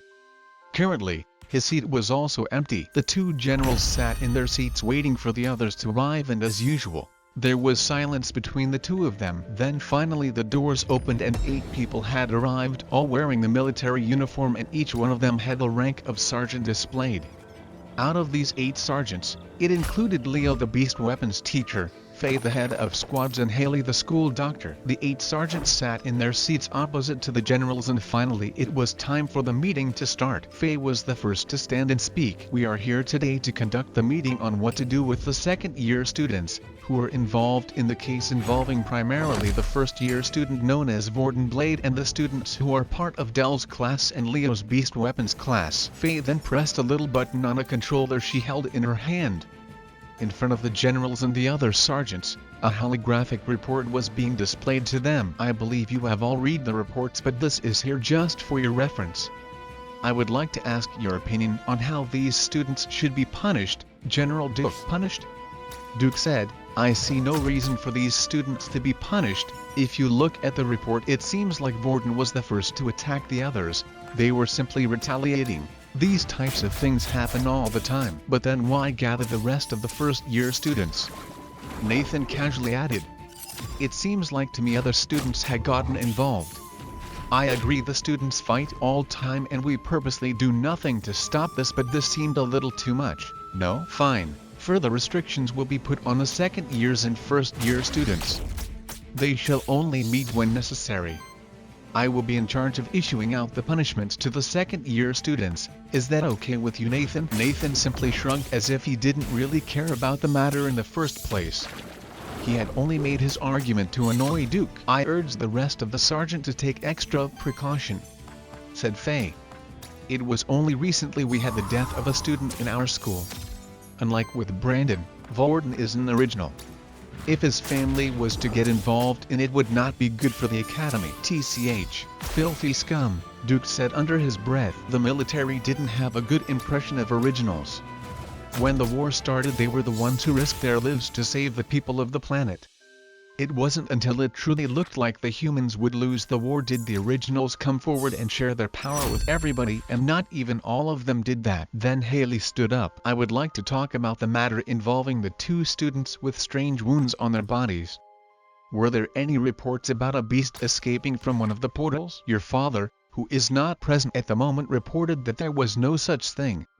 Even using the radar, we were unable to trace anything.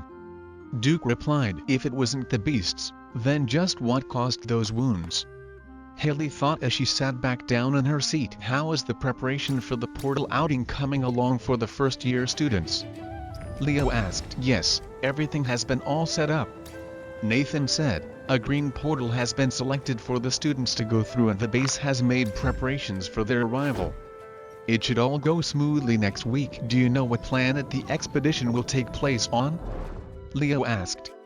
Then I will be able to better prepare my students. It's best to ask your students to pack some sun cream and their sunglasses as they will be arriving on the planet Kralati. Nathan replied. Planet Kralati, a planet that was mostly covered in desert and contained low-tier beasts. Its day cycles were also vastly different compared to that of Earth. Instead of the 24-hour day and night cycle that Earth had, Kralati contained a 72-hour cycle.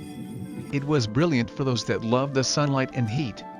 After the incident with second years, Quinn realized that although he had gained a lot of strength compared to what he was before, there were still others that he wasn't strong enough to fight against. Although Momo was strong in the group of second years, he was nowhere near the top of the food chain. There were many higher levels and even originals whose powers couldn't be measured. And even out of the first year students there were those that were powerful. That included his good friend Vorden and Aaron. If Quinn wished to get on their level, he would have to get stronger. The easiest way for him to get stronger was by consuming as many different types of blood as he could possible, but there was a major problem. After the death of Brandon and the second year incident, security around the academy had been tighter than ever. More soldiers were put on patrol and it seemed like they were keeping an eye on everyone. For now, while tensions were high in the academy, it was best that he laid low. So that left him with another option, to improve his fighting skills. Quinn still hadn't learned the two skills yet, but just learning them wasn't going to be enough. After watching Vorden, he realized he needed to also learn how to use them, so he needed experience. Hey, I'm going to head into town to grab some supplies. Do you want to come with? Vorden asked. Quinn hesitated for a while. Originally, he had planned to meet up with Layla to practice the hammer strike, but at the same time, he hadn't been able to relax in a while. In his last school, Quinn had never made any friends and was the lonesome type, but now was his opportunity to go out and have some fun. One day wouldn't hurt, right? Yeah, sure, I'll come along, Quinn replied. What about you, Peter? Vorden asked. Peter had been avoiding the two of them for a while, but since they were roommates it was almost impossible. He still felt bad about the whole situation, but he had finally made up his mind. He never wanted to do anything like that again. Yeah, I'll come as well. The three of them then proceeded to head into town. They went ahead and grabbed some food, watched a movie and had a good laugh, but as they were outside, Peter spotted a group of high-level first years he had met before. They were the same people who Peter had hung out with at the canteen. As Peter had made eye contact with the group, they had signaled to him they wanted to talk. Hey guys, I just remembered that I promised to meet up with a few people from school tonight, said Peter. It was great hanging out with you guys, but I'll see you when you get back to the dorm. Vorden looked at Quinn, realizing that they both thought Peter's words sounded suspicious. Hey Peter, you know, if something is up, tell me, I will help you out, Vorden said. No, it's nothing, I promise. I really did make some good friends. I have to rush off now. Bye you guys, Peter said as he took off out of sight of the other two. No matter what, Peter didn't want an incident like last time to happen. He would deal with the problems himself. Vorden was strong, but from the fight last time, clearly Vorden wasn't strong enough to handle the upper years, and Peter knew they were the ones behind everything. Peter finally turned a corner into an alleyway where 5 first-year students were patiently waiting. Took you long enough. The student standing in front of the group had a scar on his chin and his name was Earl. He was the leader of the first-year group who was directly under Momo's gang. Then suddenly Earl went and grabbed Peter, throwing him up against the wall. What the hell do you think you were doing, calling the teacher the other day? Earl said, now Momo and the others are giving us a hard time for relying on you. He then punched Peter in the stomach, causing him to kneel over and fall to the ground. Why should we be the ones to be punished? This is all your fault. Earl ran up and kicked Peter once again in the stomach. The kick was hard and Peter's body was starting to shake. He felt like any second now he was going to throw up the ice cream he had just eaten with the other two. Earl walked over to Peter and bent down to grab his hand. He held one of Peter's fingers and snapped it back hard and fast. At the same time a scream was heard. What the hell? Gag this one, will you? One of the students then ripped a part of his shirt and shoved it into Peter's mouth. "Now we have another job for you, Peter, and you better do it right this time, you understand? Just nod if you agree." Peter then shook his head. He had already decided that no matter what he would never betray Vorden or Quinn again. "What, are you saying no?" Peter then nodded, giving his answer to Earl. The vein on the side of Earl's head was now popping out as the anger inside him grew. A lowly first-year student dared to go against him, and he, a level 4 student, had to work under someone else. This wasn't the life he was expecting to have at the academy, and he needed to take out his anger somehow. Earl then immediately grabbed Peter's fingers and started to snap them one by one. Each time he would break a finger, he would ask Peter if he was willing to help them, but each time Peter shook his head. In the end, all 5 of Peter's fingers had broken, and Peter still hadn't agreed to their request. "Hey Jerry, get over here," Earl shouted. One of the first-year students standing behind Jerry came over and knelt down. "Do your thing, Jerry." Then Jerry placed his hand on top of Peter's, and slowly a warm feeling was felt, and the bones in Peter's fingers were starting to take shape. They reformed to what they once were, and he had been healed. Then a big smile on Earl's face could be seen. He grabbed Peter's fingers again and repeated the process again and again. Eventually, after an hour had passed of breaking, hurting and re-healing Peter's mind had given in. Without him realizing it, he no longer wanted to feel the pain and nodded, agreeing to their request. "Good, see, now if you had done that in the first place, we wouldn't have had to go through all that," Earl said. "Now this time, you better do it right and be sure not to involve anyone." With Peter gone, that left Quinn and Vorden on their own. They were currently walking down the high street, which was full of clothes shops and restaurants. Students only received 10 credits a day as an allowance, but that didn't stop their parents from sending them extra money while they were in school.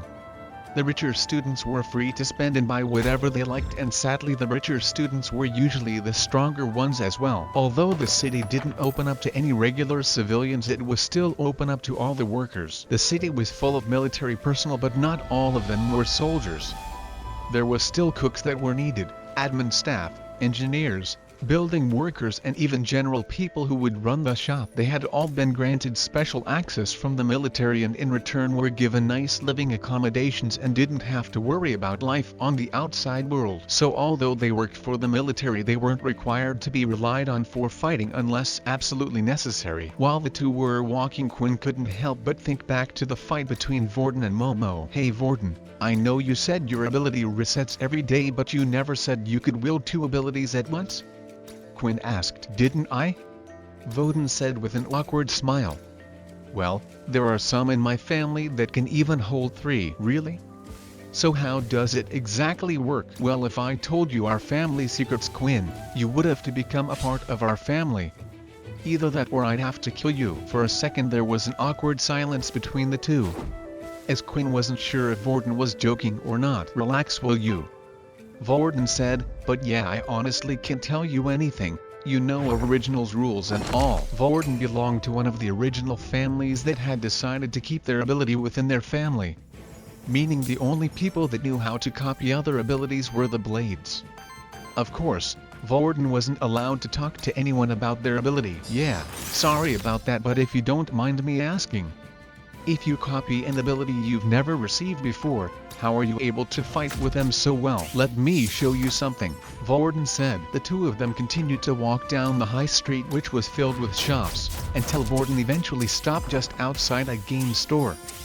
The two of them headed inside, and there were all types of games filled on the shelves. At the very back of the shop was a VR pod for people to test out before they bought anything. Just like everything else, even the gaming technology had improved significantly after the war. Then Vorden pointed at the VR capsule. "You see that thing? I grew up playing on that." "What?" Quinn thought, but then Quinn remembered Leo mentioning something about a VR game that was popular between students.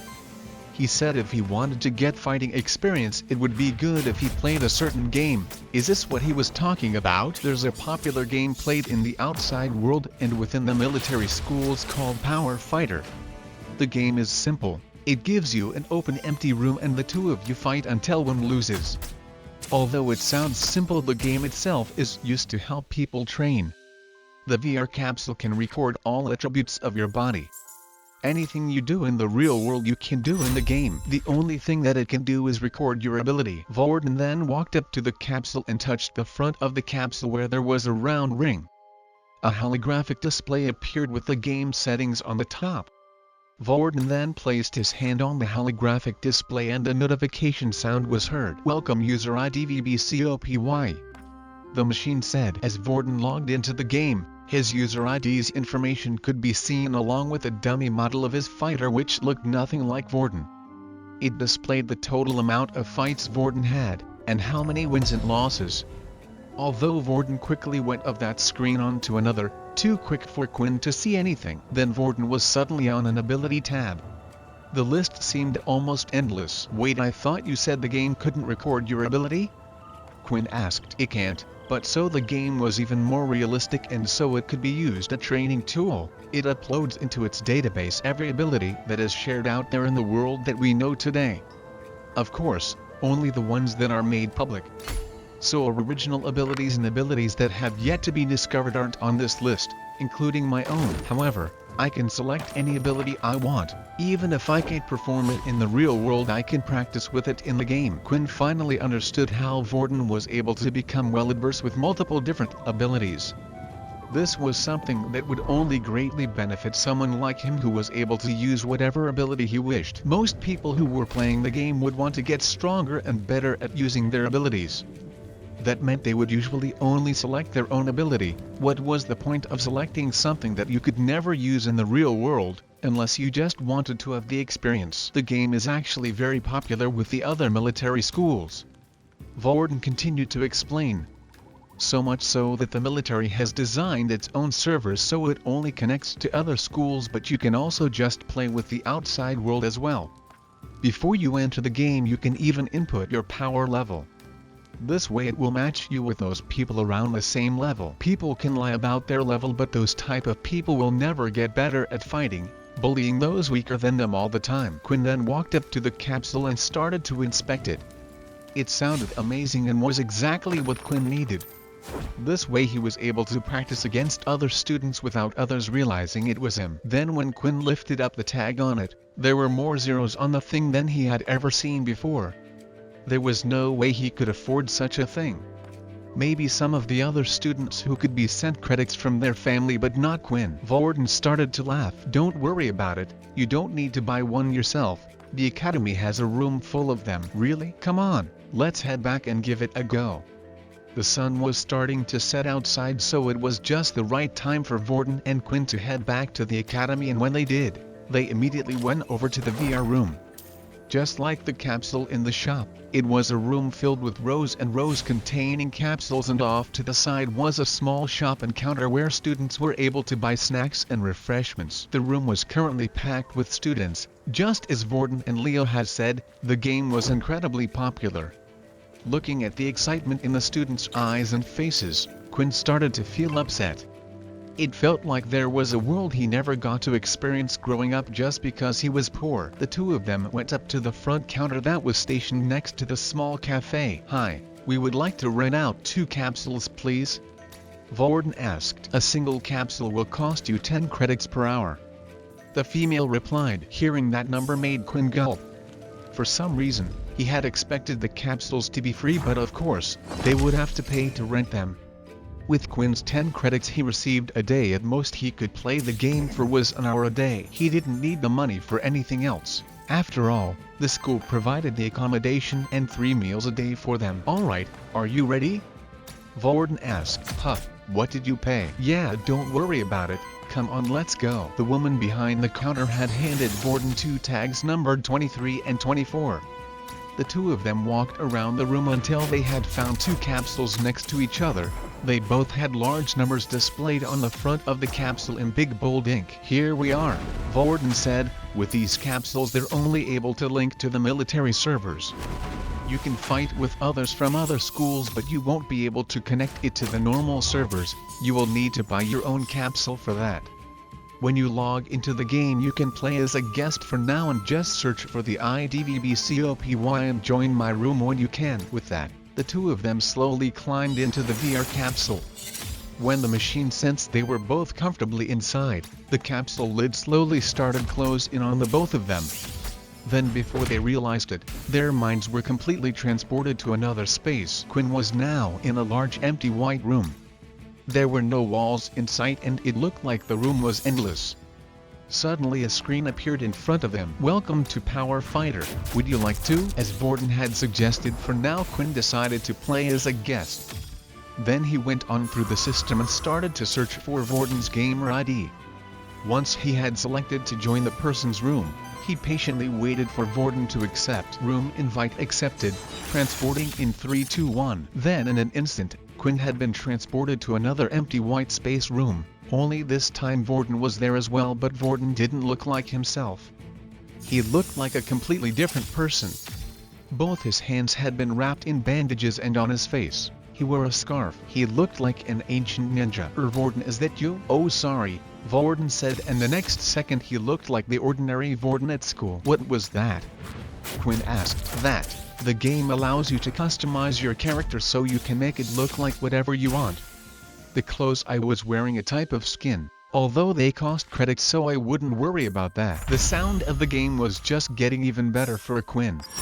Allowing the users to create a character to be used in the game meant that no one would know it was him, unless they knew his username. "Do you want to watch me play a few games so you know how the game works?" Vorden asked. "Sure." Vorden then created a party, where Quinn was able to spectate. Suddenly in the white space, 4 stands appeared forming an arena-like shape and Quinn was teleported to the seating area in one of the stands. The game tried its best even for spectators to make it feel like the real thing. Once Quinn was comfortably seated, Vorden went to search for a match. Vorden selected the power level of 2. This way he would only be matched up with level 2s. There was also a quick match option, where it would match you with anyone who had selected the same option regardless of power level. The ability he currently had his character set to was Earth. He chose this because Vorden himself had been trying to learn the Earth ability better so that way when Peter got stronger with it, Vorden would be able to help him use it. When an opponent was found, he too was teleported into space where Vorden stood. The two of them started out on the opposite side of the room, then Quinn could see a big countdown appear over the arena. When the countdown reached 0, the match immediately began. Vorden was going up against another Earth user. Earth users were the most common ability to be found. The match didn't last long though, as it was clear that Vorden had the greater experience when it came to fighting. The match had only lasted a total of 5 minutes, but while watching the game Quinn started to figure out how it worked. Above each player's head was a health bar. But there was no way to show how much health each player had.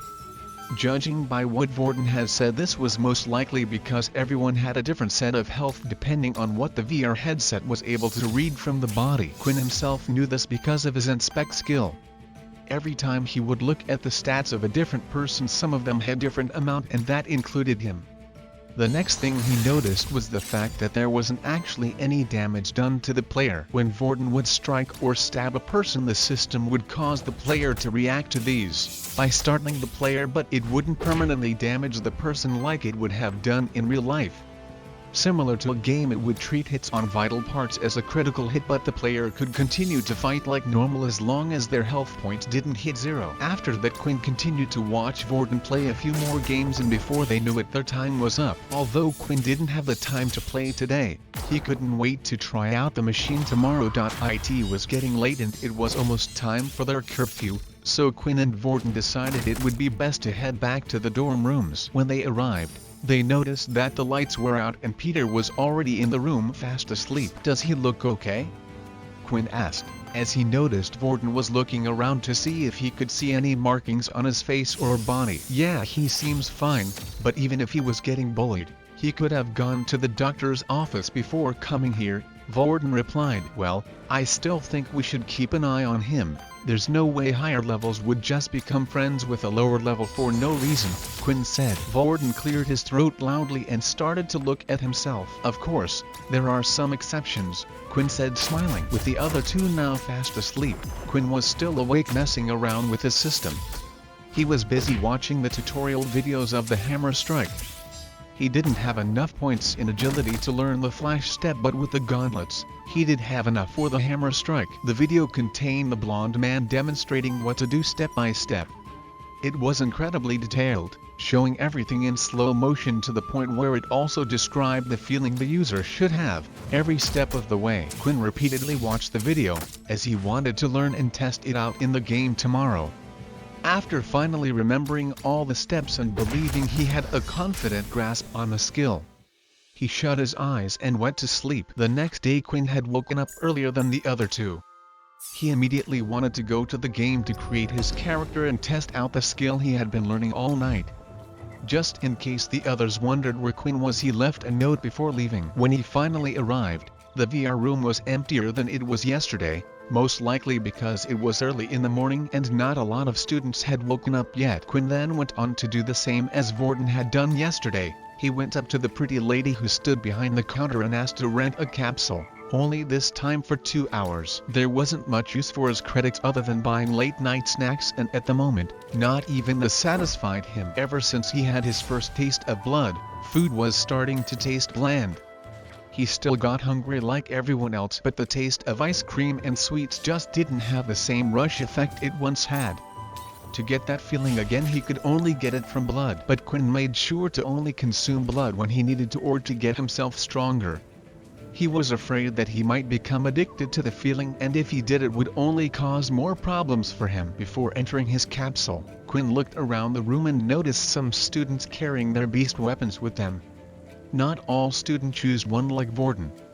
But after watching the games Vorden had played yesterday, he did see a few of his opponents have one, which meant most likely that the students bringing their weapons with them meant that the game was also able to recognize the power of beast weapons. Just on the side of the capsule, there was a large rectangular box, and underneath were the words written, "Beast's Weapons." So it looked like Quinn was right after all. After taking off his gauntlets and placing it into the box, the capsule started to scan the weapons. He then hopped in and logged into the game. Only this time, instead of logging in as a guest, he decided to register an account. Quinn thought long and hard. He didn't want anything that could give away his real identity away, but at the same time, he wanted a name that would express his newfound self. Something like Vampire God just wouldn't work and gave too much information. Plus, the idea of putting vampire in his name just sent cringe tingles running down his spine. Finally, he had settled on a name. The name was chosen for a few reasons. Quinn could feel his body getting stronger with each person's blood he drank. It was as if his body was evolving into something else, and in the future, he knew he would be stronger than he was now. He thought the name was very fitting for himself. The next step was to design his character. The body proportions of his character were the same as him, but he was able to choose what hairstyle and simple clothing he wanted on it. Quinn had always been born with black curly hair and wanted to change it, but never got the chance to. Now it felt like he could be someone else. After going through all the options, he finally decided on a red spiky hair character who wore simpler villager clothing. It looked like a farmer from an old fantasy world. Once the character had been completed, Quinn was once again teleported to the large white empty room. That's when Quinn noticed something. While in the room, Quinn was able to walk around freely and move his body just like he could outside. He was currently dressed as a character and even had his gauntlets on. Then when Quinn tried to open up his system, to his surprise it appeared like usual, showing all of his current stats. Quinn looked down at his gauntlets and immediately wanted to test something out. Blood swipe. And in that instant, a red claw-like line left Quinn's hands and scratched the ground. For whatever reason, it seemed like Quinn's system and abilities still worked inside the game. After finding out that his blood swipe worked in the game, Quinn immediately opened up his system to check his stats again. Only unlike the outside world where his health points would have gone down by 1 health points, everything had still remained the same. Was it because using it didn't actually use any blood? When Quinn would use blood swipe outside, the red claw-like shape would leave his hand, and at the same time, he felt like a piece of energy inside him had left with it.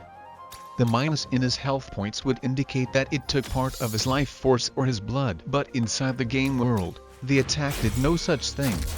It was just replicating what his mind told it to do, while scanning the body inside the capsule to see if it was possible to test this. Quinn swiped his hands non-stop, swipe after swipe.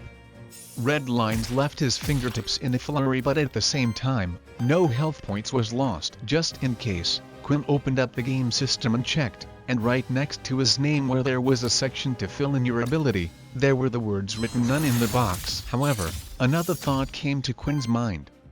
If he didn't lose any health points when using the skill, this also meant that his skill Blood Bank would have no effect in the game. When he would get attacked, it would do no physical harm to his real body on the outside. He wasn't actually losing health, so inside the game, he wouldn't be able to rely on his blood bank to save him out of tough situations. But the fact that Quinn was able to use these abilities in the game made him think, was his system really an ability? At first, he assumed so. After all, he had received the power from what had looked like an ability book. Of course, he had never heard of an ability before like this, but there were many abilities in the world that originals had hidden and kept for themselves. Then he thought back to his status change. Next to race, it stated he was no longer human. Perhaps his abilities were more a side effect of changing race, rather than an ability itself. That's why the skills that he unlocked through the system didn't really follow a pattern. What the blood bank could do, differed greatly to what his blood swipe did. If Quinn's theory was right, did this mean he could also learn an ability? He hadn't tried so far because he thought it simply wouldn't have worked, but now if he was to test this, he needed to think long and hard about what ability to learn. Before going into his first game, Quinn wanted to test out the hammer strike. He had been watching the video all last night and felt like he was ready. Place your foot forward like this and at the same time rotate your body. The energy should flow through your toes upwards. Then as you pull back your hand, stop on the ground and at the same time release the energy through your fist. Quinn mumbled as he went through the steps. At first Quinn did all of the required steps slowly, making sure he did all of the steps perfectly, not using any of his energy or strength. He did everything step by step as the video had explained. After going through it a few times he was ready. In one motion he did all the steps as fast as he could, and just like the video has stated, he could feel the energy rising from the bottom of his feet into his fist. The powerful strike left his hand and a loud bang was heard. A small shockwave in the air was created. "I did it," Quinn said. Although the shockwave was nowhere near the size of the man in the video, Quinn was still happy with the result. There was no longer any need for him to delay anymore, and he went and clicked on the search function. For his first match, Quinn wanted to go against the same power level user as him, a level 1. Technically Quinn himself knew he was beyond level 1, if he was to take a guess, he would say he was around the same power level as a 2.5, but for his first match, he just wanted to make sure of a few things. The game had found him an opponent and he was immediately teleported to an arena. When the countdown had finished, it was time for the match to start. The student in front of him had no beast weapon, so Quinn was cautious at first, and at the same time he wanted to test something out. Quinn got in close to the student and was ready for whatever was to come. That's when the student had shape-shifted his hands into a claw-like shape and scratched at Quinn's body. The attack was slow and Quinn was able to block but chose not to and allowed the attack to scratch against his chest. While playing the game, inside the user's view was his opponent's health points bar, placed in the bottom right-hand corner. When the attack went through, a small amount of health points had been taken. Quinn then quickly stepped back a few steps and proceeded to use his blood bank skill. It was as he had suspected. Although he took damage in the game, nothing had happened to his real body outside. With his thought confirmed, Quinn was now ready to end the match. He dashed forward and when he was close enough he threw out a blood swipe. The student lifted his claws to block, but the second the blood swipe made impact, his claws had shattered, and followed up behind the first blood swipe was a second one. The student's health points was lowered now by around 25%. Although Quinn could have easily finished the match with a barrage of blood swipes now, he chose not to. He had wanted to originally play the game to help train his fighting skills, and in the outside world, Quinn wasn't able to use the blood swipes as he liked. Quinn got in closer to the student. By now the student's claws had already regenerated. The student swung again, but this time Quinn ducked underneath the attack and threw out a punch to the student's stomach, followed by another punch to the student's face, and finished him off with a cross-shaped dual blood swipe with both hands. Just then though, Quinn had received another message from his own system. It was unexpected, but Quinn had received EXP for defeating an opponent in the game. Suddenly a large grin appeared on his face. After defeating the student inside the game, Quinn received 25 EXP points compared to his regular 50. This was a large surprise to him, as Quinn didn't expect a fight in the game to contribute to points in the system, but at the same time, this was great news. Due to the heightened security around the school, it would be harder for him to find opponents and draw out their blood. That in the gauntlets he was using a dead giveaway. Although gauntlets were a rare weapon, there were millions of military personnels playing the game. Even if he was to use them, they wouldn't be able to pinpoint it to him. But now that Quinn was able to level up, it solved his current problem of getting stronger without the need of consuming blood. Although he didn't know why he had only received 25 EXP, if he had to take guess, it could have been because he wasn't fighting these people in real life, or the fact that the opponent he went up against was too weak. Without wasting any more time, Quinn immediately went to search for another game. He set the power level to level 1, that way he would be matched up against easy opponents. An opponent was almost found instantly and Quinn got straight to work. Rather than reserving his power like in the last game, Quinn decided this time he would just send out a barrage of blood swipes at his opponent, and his plan worked. His first opponent was dealt with so quickly that Quinn didn't even have time to find out what ability he had. Quinn's next 3 opponents were dealt with just as easy as the other 2. There was an earth elemental user who was too slow to cast his spells. He simply avoided the attacks and then, when was in range, would unleash the blood swipes. The 2 after that were just as easy as Quinn's previous fights. He would quickly dodge their attacks, and when he was close enough to them he would spam his skill. Of course, Quinn knew he wouldn't be able to do this type of thing outside the game. After all, the skill had a major setback of reducing his health. If Quinn was ever in the danger zone and then got attacked, he would be dead in an instant. But he just wanted to level up as soon as possible, and after defeating the next 3, he did. For the first time since Quinn had leveled up, he hadn't received a new ability. He somewhat had expected this, but at the same time was hoping for something useful. He would just have to keep leveling up and wait for more skills in the future. Finally though, what Quinn had wanted had arrived. The reason why he wanted to level up so fast was because of the free stat point received after every level up. He immediately put the point into his agility stat, and now he could finally learn the flash step from the tutorial.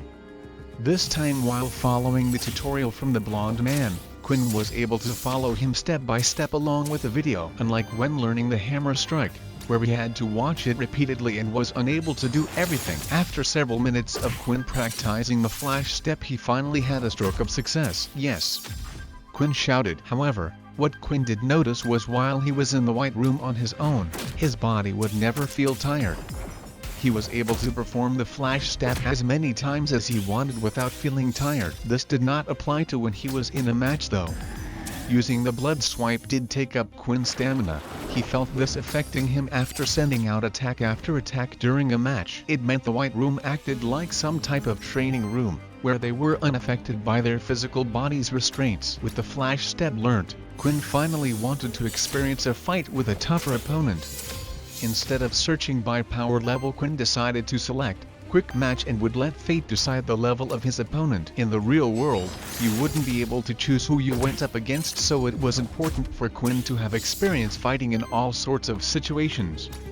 Then a few moments later, a match was found. This time when Quinn entered the arena floor, he could see his opponent standing opposite him. He was wearing a long red cape and by his side were 2 daggers. Quinn also realized they weren't alone either. There was also a person sitting in the stands watching Quinn and his opponent. "Oh, don't worry about him," the caped man said.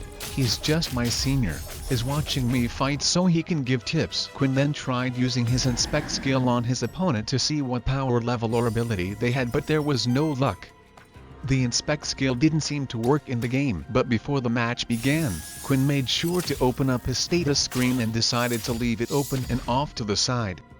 During this match, he wanted to keep a close eye on it. When both of them were ready, the countdown started over their heads. 3, 2, 1. Go! As soon as the sound dinged indicating the start of the match, the caped man took out his daggers and swung them out fast. 2 wind blades followed. The attack was similar to Quinn's blood swipe, only the distance the attack could be used was far greater and faster. Quinn then decided to attack with his own blood swipe. The two lines of power clashed in the middle and cancelled each other out. A red color. What ability is that? The Caped Man was wondering. And at the same time, the Caped Man Sr. was thinking the same thing. This time Quinn charged forward. His abilities all required him to be used at close range. The Caped Man, seeing this, threw more wind strikes out, but Quinn just replied back with his own blood swipes, but this time sending out 4 of them. When the first 2 cancelled out the wind strikes, the next 2 carried on moving forward. That's when the Caped Man lifted his cape and spun around. The blood strike smacked into the cape, but there was no effect and not even a scratch left on the cape. Is that beast armor, and a high level one at that? Quinn thought. The two of them were now in punching distance of one another. The Caped Man swung his daggers out fast. Quinn lifted his hands and managed to grab onto the daggers, allowing the blade to just come out from his fingertips. Then suddenly, the aura around the daggers grew, and the wind forming around dagger allowed the ends of the blade to grow and act more like a sword, piercing Quinn in both shoulders. The Caped Man pulled back and went for another strike. I don't know what your ability is, but it's over, the Caped Man said. But then suddenly, his dagger had hit nothing but empty air and space, and no one could be seen. As he turned around, a sharp claw penetrated the man's stomach. Then another attack after attack at great speed was tearing his stomach apart, and to finish him off, 2 more blood swipes. The man watching in the arena stood up on his feet as he saw his friend lose the match. The two of them so far had been on a winning streak, taking it in turns facing opponent after opponent. The sudden loss had come as a shock to them. That skill at the end, what was that? Then just as Quinn was about to log out and go find another match, he heard someone call out to him. Wait! The man in the seat shouted, please fight me. Quinn had no problem with this and accepted, but unknown to him, the man he was about to face was one of the strongest students from another military school. The student who had been sitting up in the stands and watching the fight between Quinn and his friend was known as Nate Snell. He was a second year from another academy, and in his academy, he was well known for being one of the strongest second years. Nate often played in the game to improve his fighting skills, as this was important for him due to the fact it went hand in hand with his ability. He was obsessed with learning all different types of martial arts skills. There was one area in the game that it didn't allow you to improve on though. Even though the game allowed you to use abilities, it did not have the system in place to use soul weapons. This would be an almost impossible task, considering every person's soul weapon was different, even if they had the same ability. With a keen eye for martial arts, the second Nate had seen Quinn perform his flash step, he needed to know who this person was. The footwork in the skill was so beautiful, so quick, that even he wasn't able to keep track of where Quinn had gone. After asking Quinn for a battle, he was overjoyed that he accepted. For the two of them to start their match, they needed to add each other to their friends list first. Quinn accepted the friend request and was happy to fight. Honestly, Quinn wasn't too bothered who he went up against, but after fighting against Nate's friend, he felt like he should have a good match coming up that would help him improve. Blood Evolver? Does his ability have something to do with blood? That would explain those red lines coming out from his hands, but was there such an ability in the system? Nate thought there were thousands of different abilities in the system, so Nate wasn't sure of all of them, but he had fought many battles in the game, and this was the first time seeing someone with this type of ability. Before the match was about to begin, Nate had asked if he could speak to his friend Sam for a few moments. Quinn agreed, as he wanted to check a few things out himself. During the match, when Quinn used his flash step, he was hoping his own system would show him something, but nothing happened. Of course, this was because he was in the game, but he knew that the flash step felt like it had taken a significant amount of stamina from him. His current stamina points were at a 12. If he was to make a rough guess, he would say that 4 strikes of blood swipe took down 1 stamina point, meaning he would be able to perform around 48 blood swipes before running out of stamina. However, if he did this, he would reach 0 health points before even using up all his stamina. But as the blonde man has said in the video, flash step took a considerable amount of stamina. At most, Quinn knew he would currently only be able to produce it twice in one game, meaning it took at least 5 points of stamina. Quinn would have to think carefully when using this information in a match. At first he thought it wasn't so important increasing his stamina, as long as he was strong enough or fast enough he could win his fights. But in a prolonged battle and matches against multiple enemies, as soon as his stamina dropped to 0 he would be as good as dead. Not only that, but Quinn dreaded the thought of having to fight in the sunlight with these stats. Over at the other end of the arena, Nate was busy talking to Sam about his match. "You are such a fool," Nate said. "I know, I'm sorry," Sam replied. Nate looked at the flapping cape that Sam was wearing and started to shake his head. "We just got this incredible thing and you didn't even use it properly in the fight. When he went out from your view, if you hadn't turned around your back it would have been protected. Or you could have turtled up with the cape. It's hard to get used to having something on your back. If someone vanishes in front of you and you know they're behind you, you naturally turn around. Wouldn't you?" Sam replied. Sam then started to look at the ground as he was saddened, remembering how he had lost the match. "My win streak," Sam cried. Nate proceeded to pat Sam on the shoulder with pity before walking to his fighting spot. "You know the deal, if I win against him then that means I win our bet. And you'll owe me those credits." As Sam headed back to the arena stands, he was praying for Quinn to kick his friend's ass. He had lost too many bets recently and was running low on credits. 3-1 and the match had begun. Surprisingly, both of them at the same time had decided to charge in. Although Quinn didn't know his opponent's abilities, his attacks were more effective closer in range. If he was going up against an elemental user, then it was always better for him to get closer anyway. And as soon as Quinn was within 5 meters, he threw out 2 blood swipes. Suddenly, Nat's speed dropped dramatically, his skin started to turn into a shiny material and his footsteps were heavy. As the blood swipes reached and hit his body, the sound of metal clanging against each other was heard. For the first time when Quinn's attack had hit an opponent's body, it had done 0 damage whatsoever.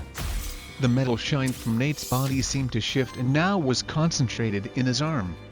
It allowed Nate to move a lot faster and close the distance. He pushed his hand forward and out came a long metal silver pole. It was too fast for Quinn to react when the pole dug into his stomach and continued to push him back. The attack was strong and Quinn had lost about 10% of his health. The pole continued to grow and push him back and his health continued to fall. Quinn then grabbed onto the pole with both hands and using all his strength, managed to stop its momentum. "Wow, looks like you're strong as well?" Nate said, surprised. Not only did his opponent have a ranged attack but seemed to have super strength now as well. Quinn pushed the pole to the side and swung out his claws, this time firing for blood swipes. The pole then started to retract quicker than the blood swipes and absorb back into Nate's body. He then put both of his hands together and the metal liquid started to form a large oval shape and eventually formed a shield. Each strike hit the shield and there was no effect. However, Quinn had expected this result. When Nate retracted the metal back into his body, Quinn was in front of him ready to strike. But Nate remained calm and shifted the metal over his body to the exact spot where Quinn was aiming for his head. The punch landed but Nate's head didn't even move a single inch and again the game had recorded no such damage. Nate then grabbed Quinn's fist and with his other hand formed the pole, whacking him to the ground. "Come on, you should be better than this," Nate said. The truth was Nate was purposely shifting the metal into a pole rather than a sword. This way the match would last longer. It had been a while since Quinn felt like this, weak. There was only one thing left for him to try. Quinn lifted himself off the ground and started to breathe in, calming himself down.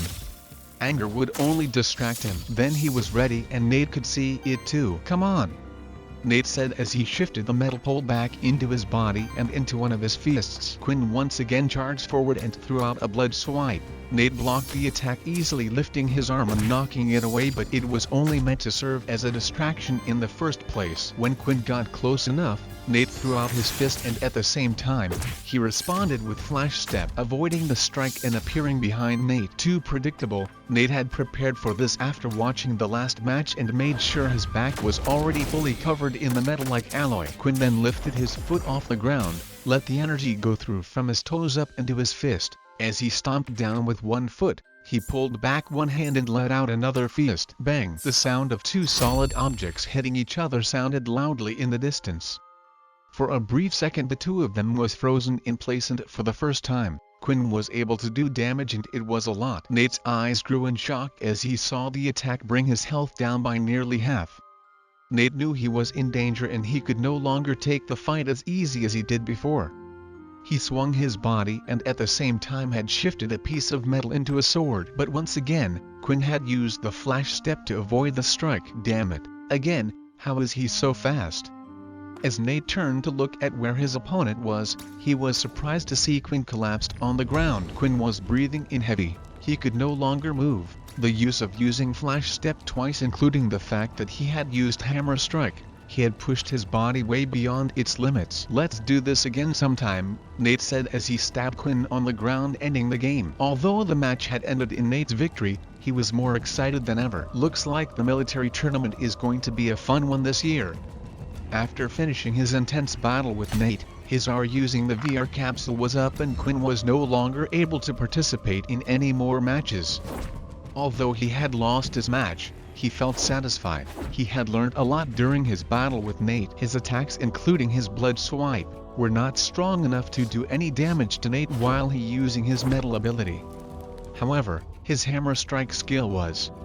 Hammer strike didn't increase his strength, but now Quinn had a good idea what it did do.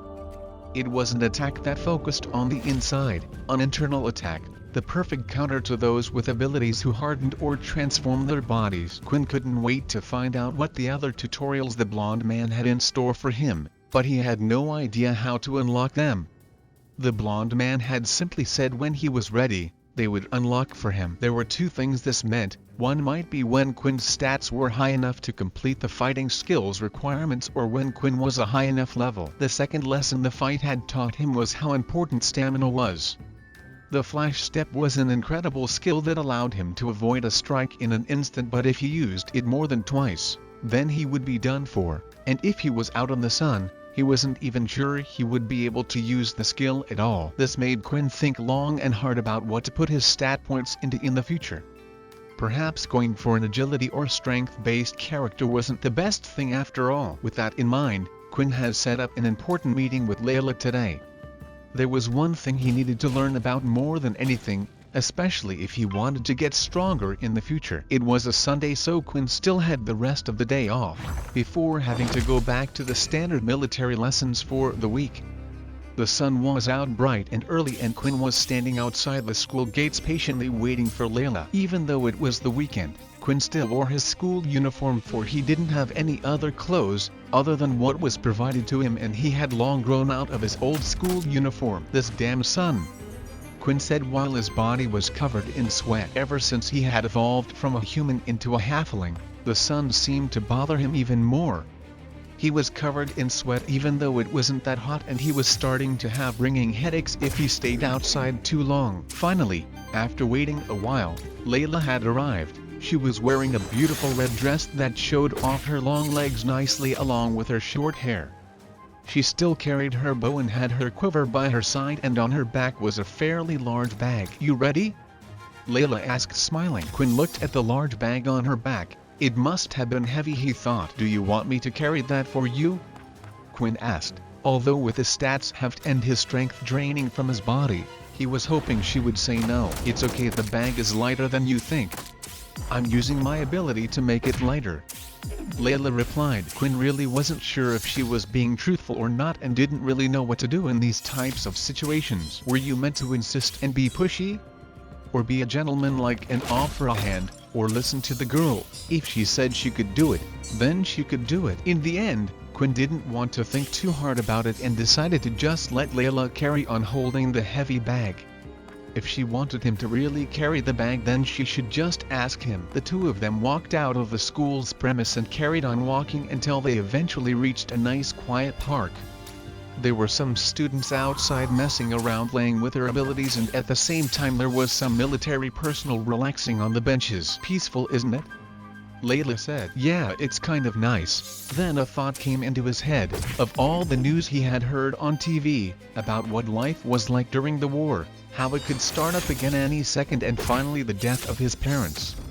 "But who knows how long it will last. That's why I need to keep getting stronger." Layla placed the heavy bag on the ground and it seemed like it was a weight off her shoulders. Even if she was using her ability, it would be tiring for someone to keep it up on the whole walk here. That's when Layla started to empty out all the contents in her bag. There were all sorts of things inside. There were several items of thick clothing, such as hats, scarves, sunglasses, and most of it seemed to be black in color. Then she continued to pull out even more stuff, lotions and lotions of sun cream, and finally she pulled out an umbrella. Did it cost a lot? Quinn asked, worried after seeing how much she had bought. Don't worry about it, my family sent me the credits and I used up what the academy gave me. Layla replied, besides I got it all from the marketplace, so it was dirt cheap. The marketplace was an online store that was used all around the world. It sold your everyday items such as food, clothes, utilities and other things. With the use of teleporters, your items were able to be shipped to you in almost an instant. As long as you could afford one of these. If not, you would have to go to a collection point, and the military school had one of these collection points for students to use.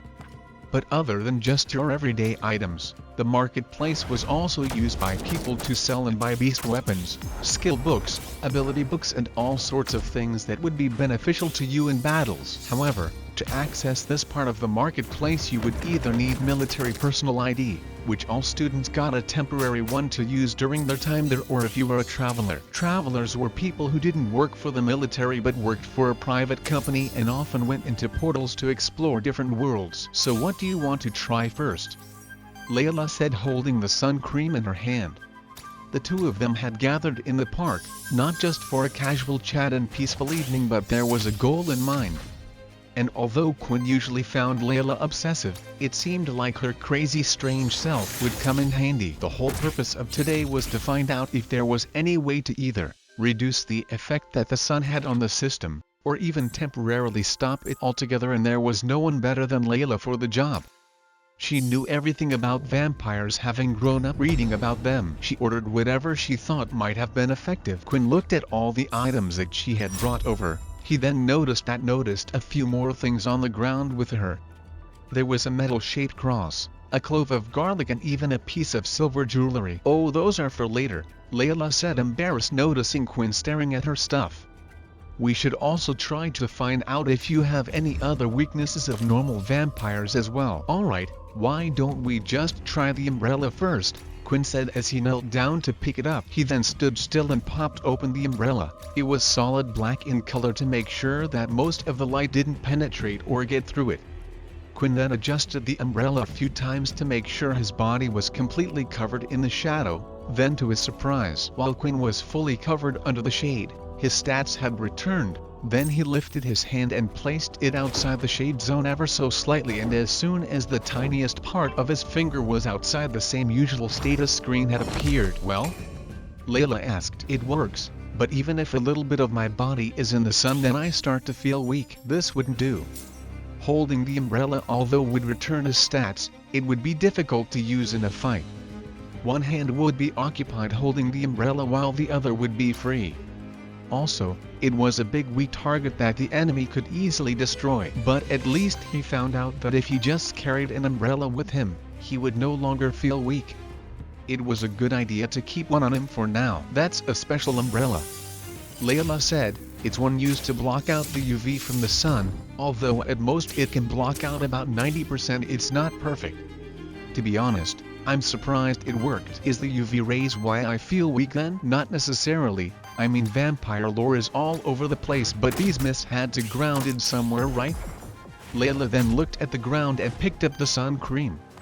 If the umbrella really worked because of the UV, then the sun cream should have some effect. Layla then walked up to Quinn, squirting some of the cream onto her hand. You ready? Quinn then went a little red thinking about Layla applying the cream onto his body.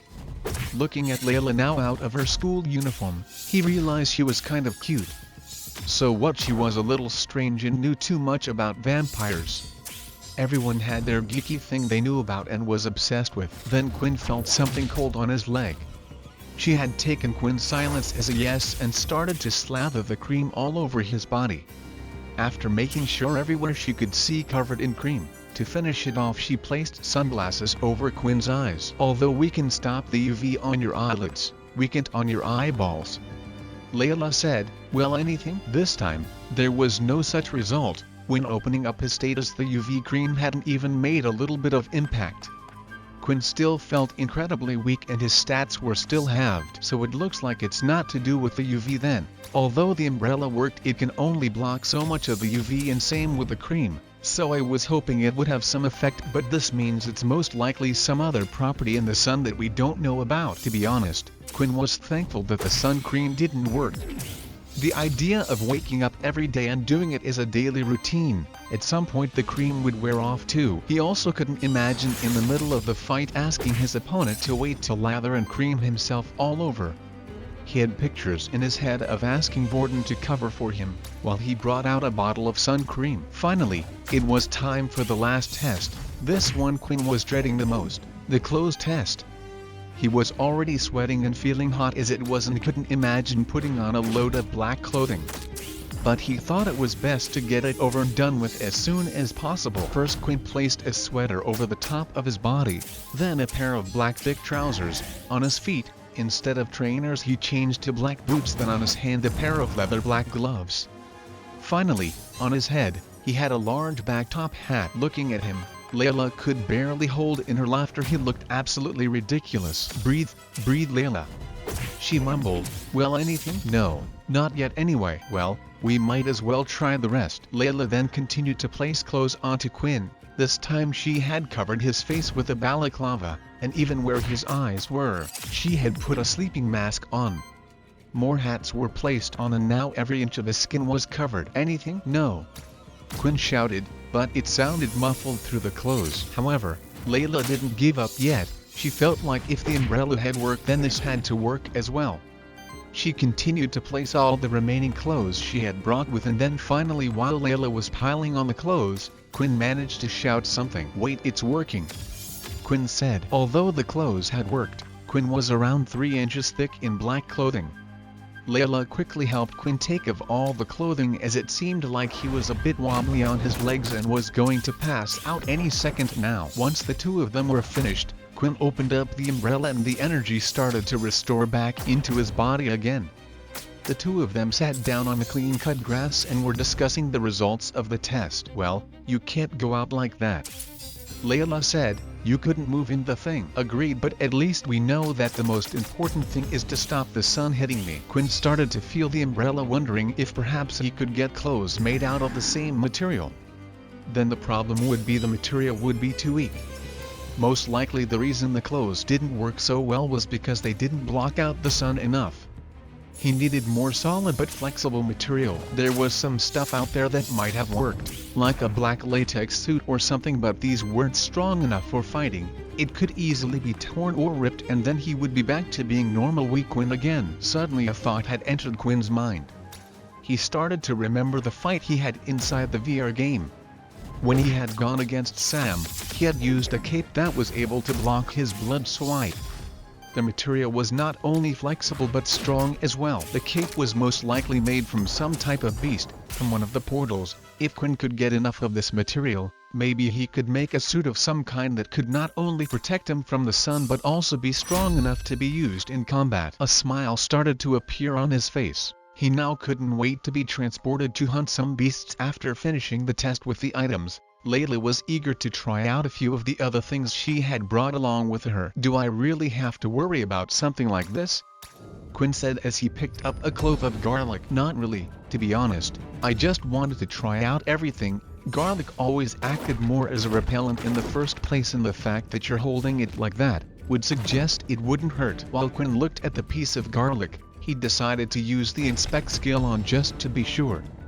If something would harm him, he was sure the system would be able to tell him basic information such as this. Inspect. The good news was the system had informed him that the garlic wasn't poisonous, which meant it would be able to do with the other items as well. The bad news was that he had to still eat the garlic, so Layla didn't get suspicious. He broke the glove into a small piece before placing it into his mouth. The taste was incredibly strong. It felt like he was eating dog crap. Not that he knew how that tasted anyway, but if he had to imagine this was it. Quinn immediately started to spit on the ground, trying to get the taste out of his mouth. Well, at least you look fine, Layla said. Quinn had actually expected this result before even using his inspect skill. The taste of food had slightly changed ever since his evolution.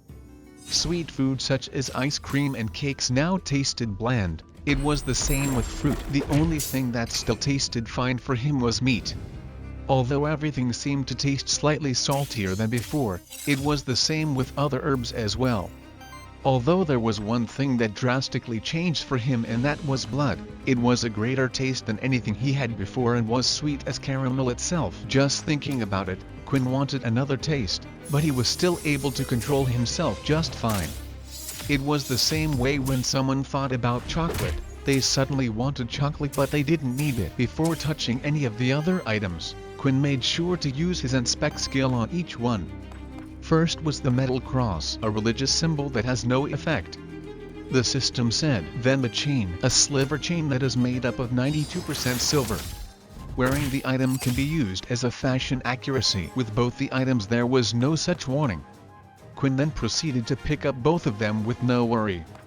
He was starting to trust the system more and more lately as it had been more helpful and accurate. So what's the story behind these two things? Quinn asked. I kind of get the cross, but what about the silver, and they just for wearing walls? Suddenly Layla's eyes started to sparkle up. I'm glad you asked. Vampire lore has gone further back than you think. Even in Greek mythology they have tales of vampires. The first vampire was said to be cursed by the god Apollo, to be burnt by sunlight. Then when the man tried to touch Artemis' bow, she cursed the human further to be affected by silver. Layla explained, of course there are other reasons but this is one of the older ones. Then with the cross, vampires have always been seen as workers of the devil, a creature that needed to suck blood to live, and of course God in the eyes of many is a fighter of evil, and the cross is a symbol of the god. Layla then grabbed both items from Quinn and placed it back in her bag. But now looking at you, I can clearly see all of it was a load of rubbish, Layla said, sounding a bit disappointed by the whole experience. The only vampire weakness it seems you have so far is sunlight, although I have to admit that's a pretty big one. Do you feel like you're not getting older yet? What? Quinn said, confused. How would I even know? It's only been a few days. I mean, I don't feel any older, but I could say that about the rest of my life. You kind of just got older without realizing it. Then a dreaded thought had entered Quinn's mind. If it was true that he would no longer age, did that mean his appearance would stay the same as it did now? Would he look like a young teenage boy for the rest of his life? With test over, it was time for the two of them to head back to their dorm rooms. Quinn decided to head back to the dorm rooms and see if Vorton and Peter wanted to hang out and do something for the rest of the evening. But when he entered the room, once again neither Vorton or Peter was there. Vorton, Quinn didn't worry too much about. It seemed like he had been getting into trouble lately with the second years, but currently they were staying well clear of him after the incident. It was Peter Quinn was more worried about.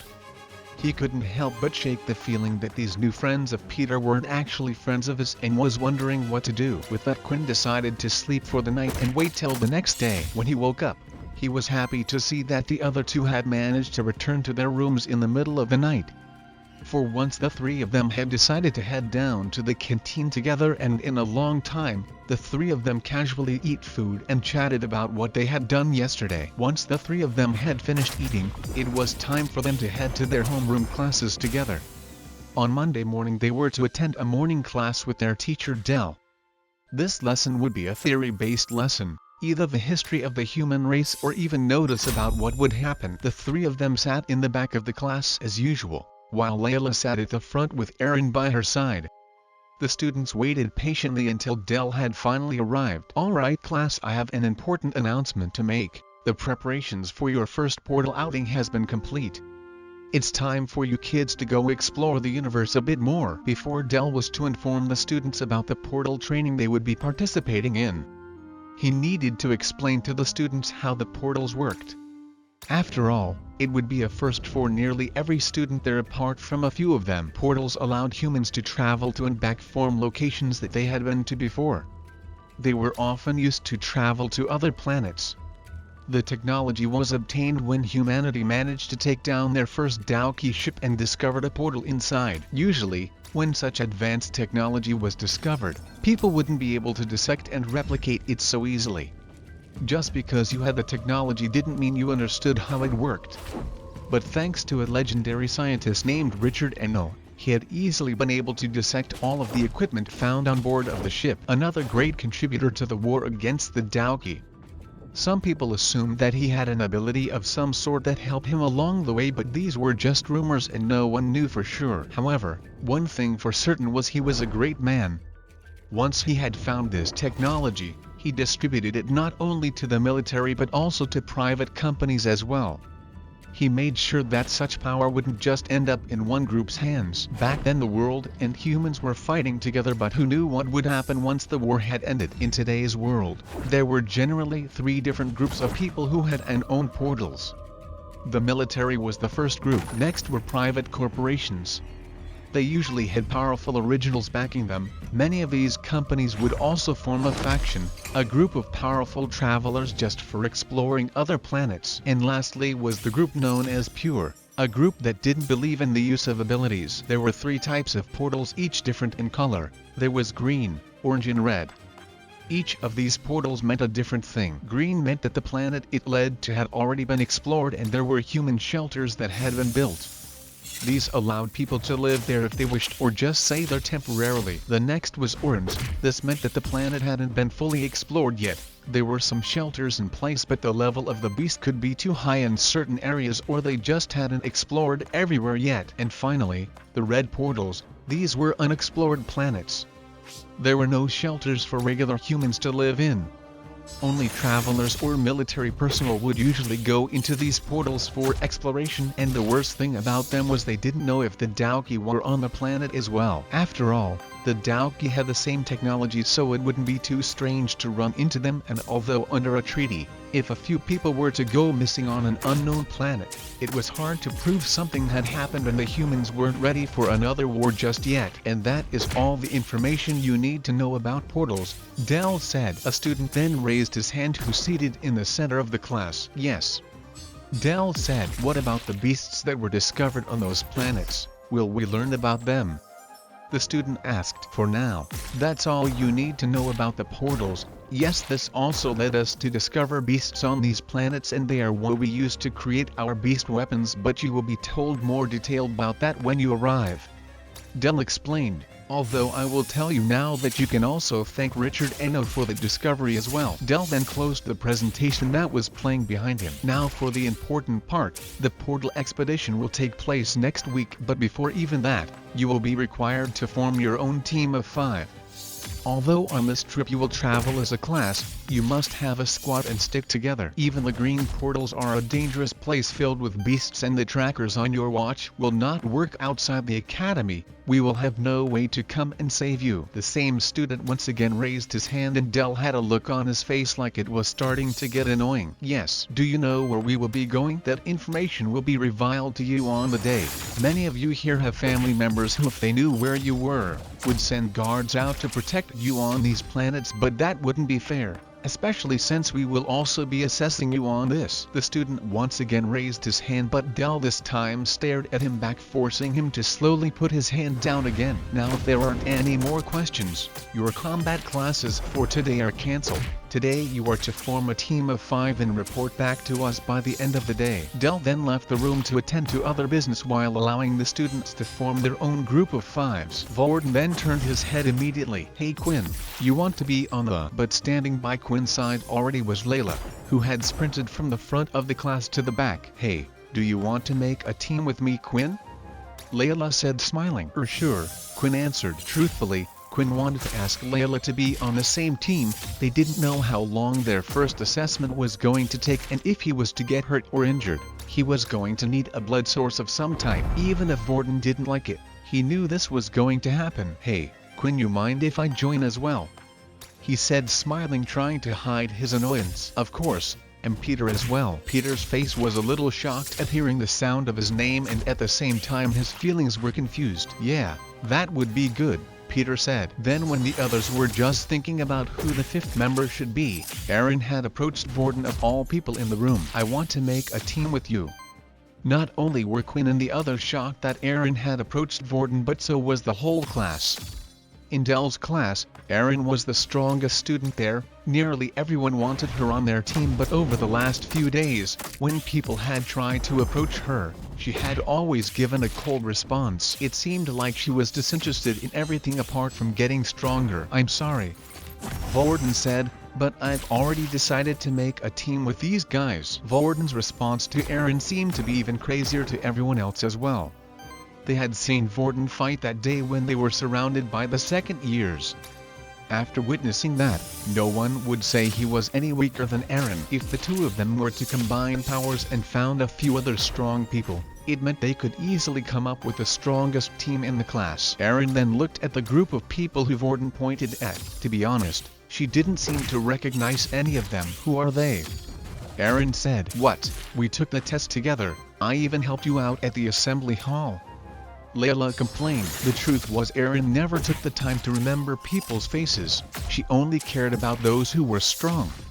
When she saw how weak they were in the test assessment, she didn't even bother with them any longer. Although there was one person who had caught her eye other than Vorden, and that was Quinn. She remembered him throwing the black beast balls at a lightning-fast speed and taking out a student.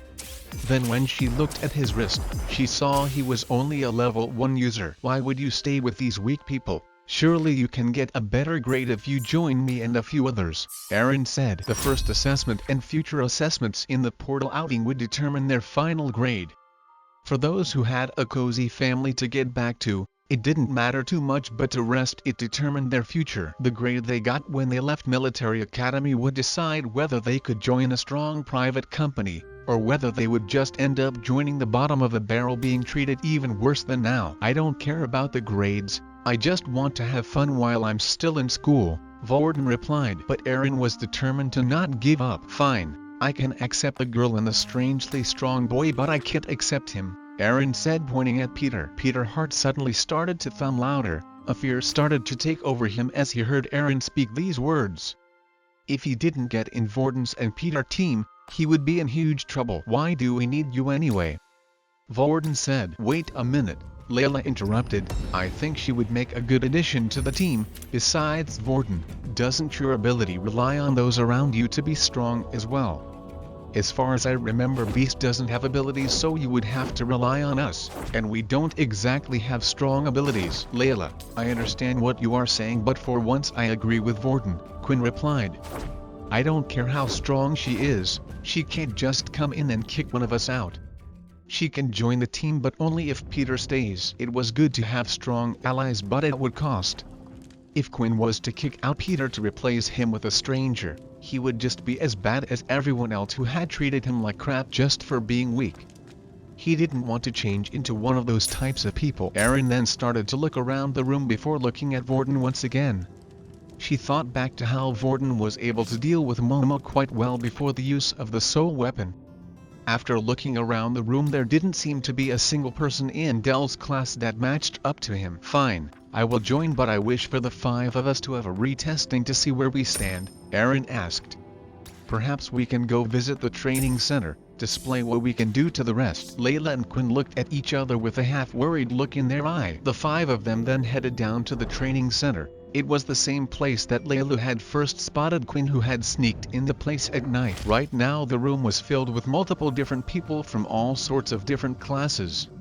All the other classes had also been informed about the upcoming test and had decided to find out what each other's abilities were. This would give them the best chance of defeating and capturing as many beasts as possible and increasing their chances of survival. "Well, what do you want us to do?" Vorden asked. "I've already seen your powers, but I can't remember too much about the girl and the other two. Perhaps the girl can go first on the strength machine." Layla went up as asked and went to the large circular strength machine.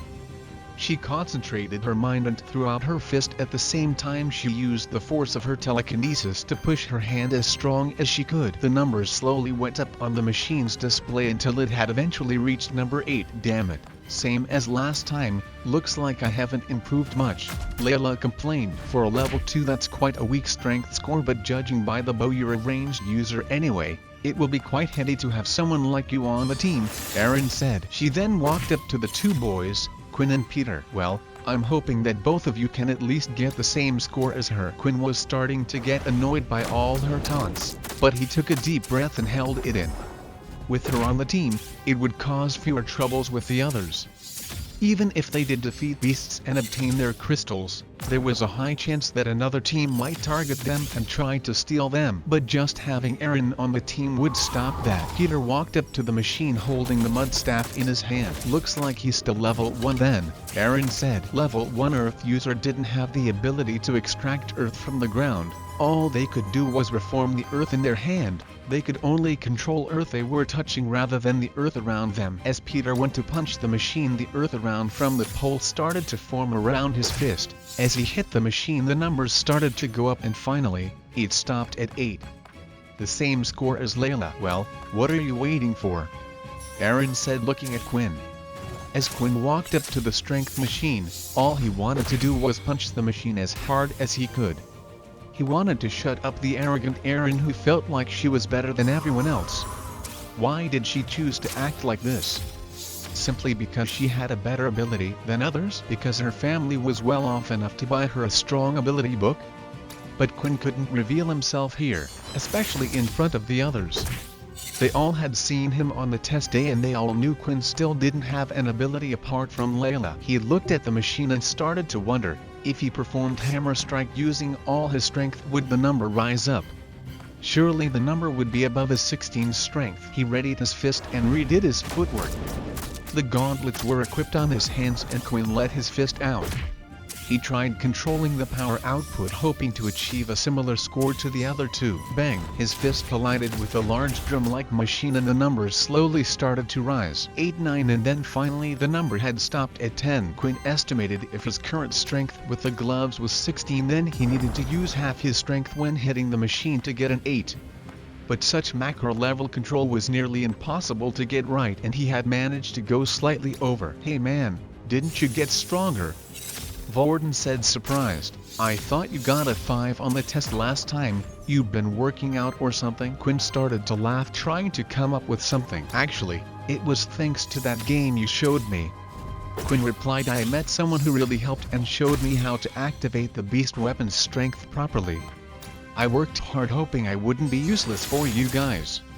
When I threw the beast ball that time back in the assembly hall, I realized how useful it would be if I learned how to activate the best weapon. This was a lie. But Quinn felt like it was quite convincing. Didn't the second year say you needed to treat it like activating your ability though? I thought you didn't have one? Apparently that isn't a requirement but just to help you visualize activating your beast weapons. Quinn replied back. Sweat was starting to run down his face. All he could do now was hope the others would buy it. Well, a score of 10 isn't that impressive. The only reason we are talking about it is because you're a level 1, Aaron said. For once Quinn was happy. Aaron's smugness had drawn the attention away from him. Is this okay then? Layla asked. Yes. Aaron replied. I still wish to join your team. I believe even with the extra luggage we have on board, with me and Vorden we can come out as the top team during this assessment. After testing everyone's strength, the group decided to discuss a few things, such as formation and what to do. Although the discussions didn't last for long. If they were to travel as a group, Layla would stay at the back for support and Aaron and Vorden would be at the front. Usually, the physical damage dealers would be at the front of the squad while elemental users in the middle.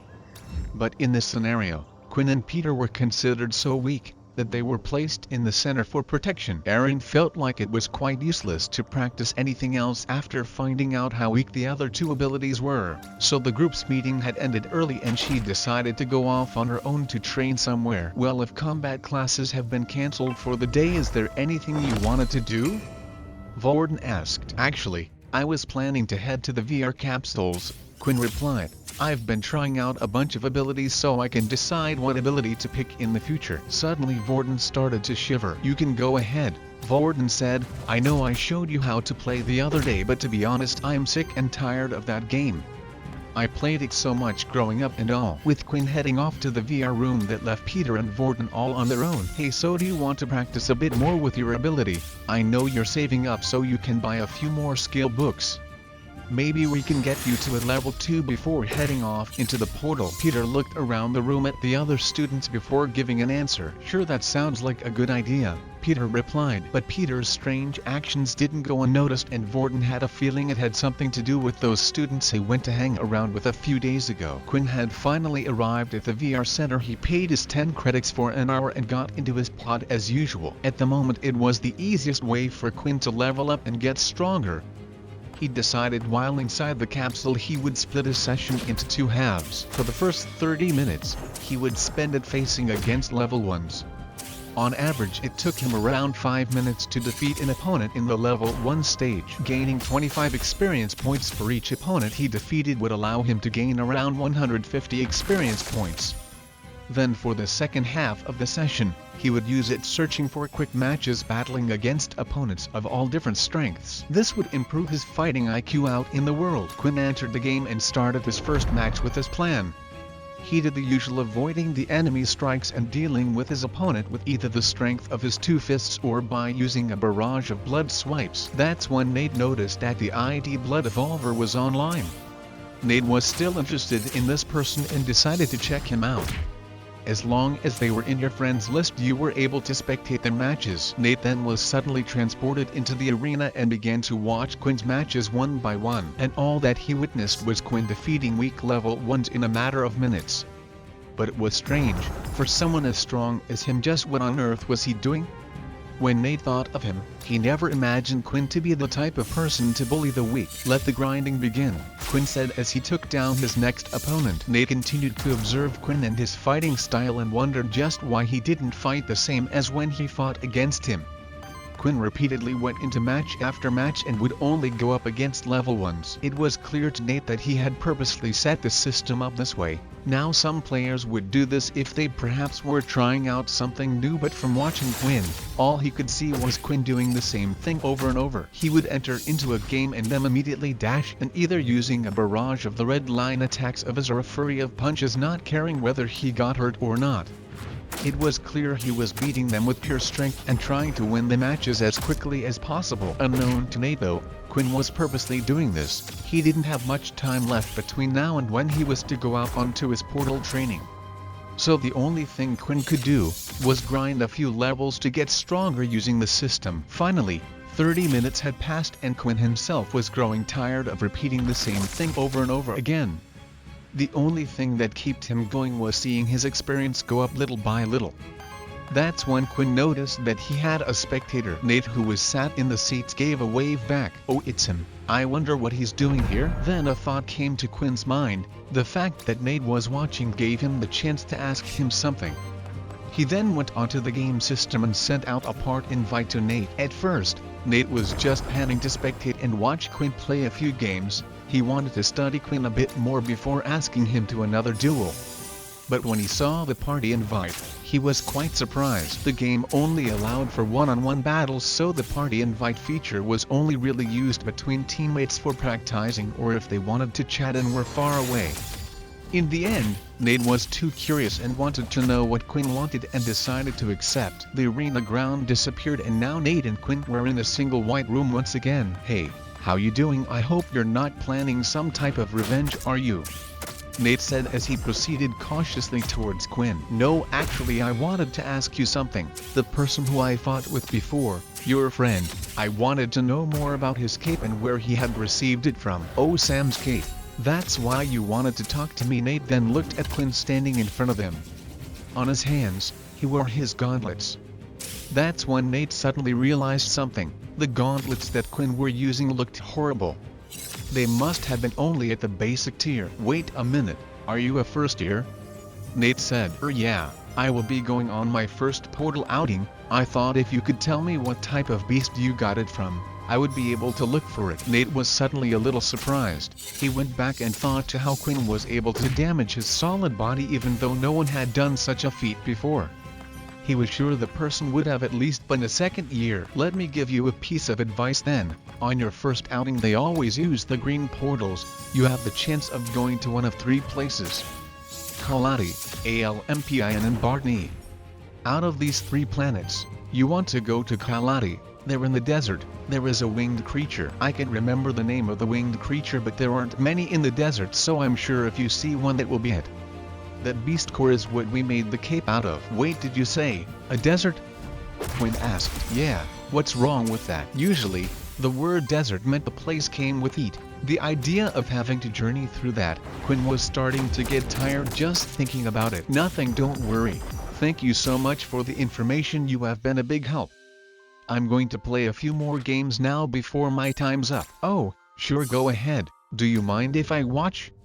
Nate asked. Quinn thought about it for a while. If he didn't want to let Nate watch, all he had to do was block him or delete him of his friends list. But at the same time, Quinn felt like there was no problem. He was just fighting people. It wasn't like he was doing anything that suggested he was a vampire, and it was likely that Nate wasn't even from the same school as him. Sure, go ahead. Quinn only had 20 minutes left inside the machine, and using his remaining time, Quinn chose to use the quick match function on the game, matching him with random power levels who chose the same option. This half of a session would be used to practice his fighting skills. In the remaining 20 minutes, Quinn was able to have 2 more games. His first match he was against a level 4 user, who had a transformation ability. His body was made of a rubber-like material and he was able to stretch it as far as he liked. Quinn struggled against this opponent. The fighting style of the rubber man was strange, and when Quinn wasn't expecting it, he would be hit at an incredible speed. In the end, Quinn managed to get a few blood swipes and hurt the man, but still ended up losing. The next match there was much more success as he was matched up against a level 2 user who had a hardening skill similar to Nate, only weaker. He had an easier time dealing with this opponent as his blood wipe deal damage as well as his regular attacks. In the end though, Quinn decided to take the match just as serious as the others and ended up finishing it with a hammer strike. With that, Quinn's time in the game was up and he had to leave. Nate, after watching Quinn for the whole time, had a strange thought lingering on his mind. Just what was Quinn's ability? After their battle, Nate had decided to check out the ability list to see if there was anything similar, and he could find no such thing. The other thing was, it seemed like all Quinn could do was shoot out red lines, which would suggest either the ability he had at the moment was incredibly weak or he was currently a low level. What Quinn didn't realize though, that all the opponents he had faced that day were thinking the same thing as Nate. They were wondering just what ability Quinn had. The hardening user Quinn had just fought against was so frustrated with his loss, he decided to go onto the online forums and make a post. He shared a video of the match between himself and Quinn titled, "What ability is this? Is he a hacker?"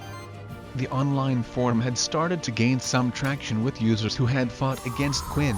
They started to post comments just below about the video. "Yeah, I fought against him too and he used those red lines on me. I lost in an instant. Is there really an ability like that in the game? It looks like wine slash, but why are the lines red?" Of course, even though the post had gained some traction, there weren't many. After all, things like this were posted on a daily occurrence, and usually, it was from some people who couldn't accept the loss, thinking the other person must be hacking. But those who did watch the video started to ping the creators asking if what was seen in the video was real. Of course, one of the admin staff for the game came along and checked the video, but this person wasn't any ordinary admin staff. It was a student at the school named Logan Green. Logan himself wasn't ordinary, for he was the son of the creator of the game, and not only that but was one of the head coders as well. He often visited the forum to check for bugs, and if there were any, he would try to fix them while still attending school. Then suddenly late at night that day he noticed that post had started to gain traction. Usually, he wouldn't have bothered with these things, but the staff were getting tagged in the post more than usual. After watching the video, suddenly his attention had been caught. Logan immediately could tell that the video was real. He searched up the 2 user IDs that were in the game and then decided to look at the match information. After searching them up, he noticed that the player that was being questioned in the video had selected no ability. No, it couldn't be. Did he really manage to hack the system? Logan then began to dig in deep into the match and checked everything about it. He checked the log of the game and everything that had been written down as the match went on, but there wasn't a single thing he could find that was wrong. Logan actually felt relieved. The game so far had been successful not only because of how it was able to accurately replicate abilities, but also because the game had yet to be hacked. After finding out this information, Logan had no choice but to think it had something to do with his ability. Although Original's abilities weren't able to be copied into the game, this was the only answer he could think of. But one question remained, and that was just who was the user behind ID Blood Evolver.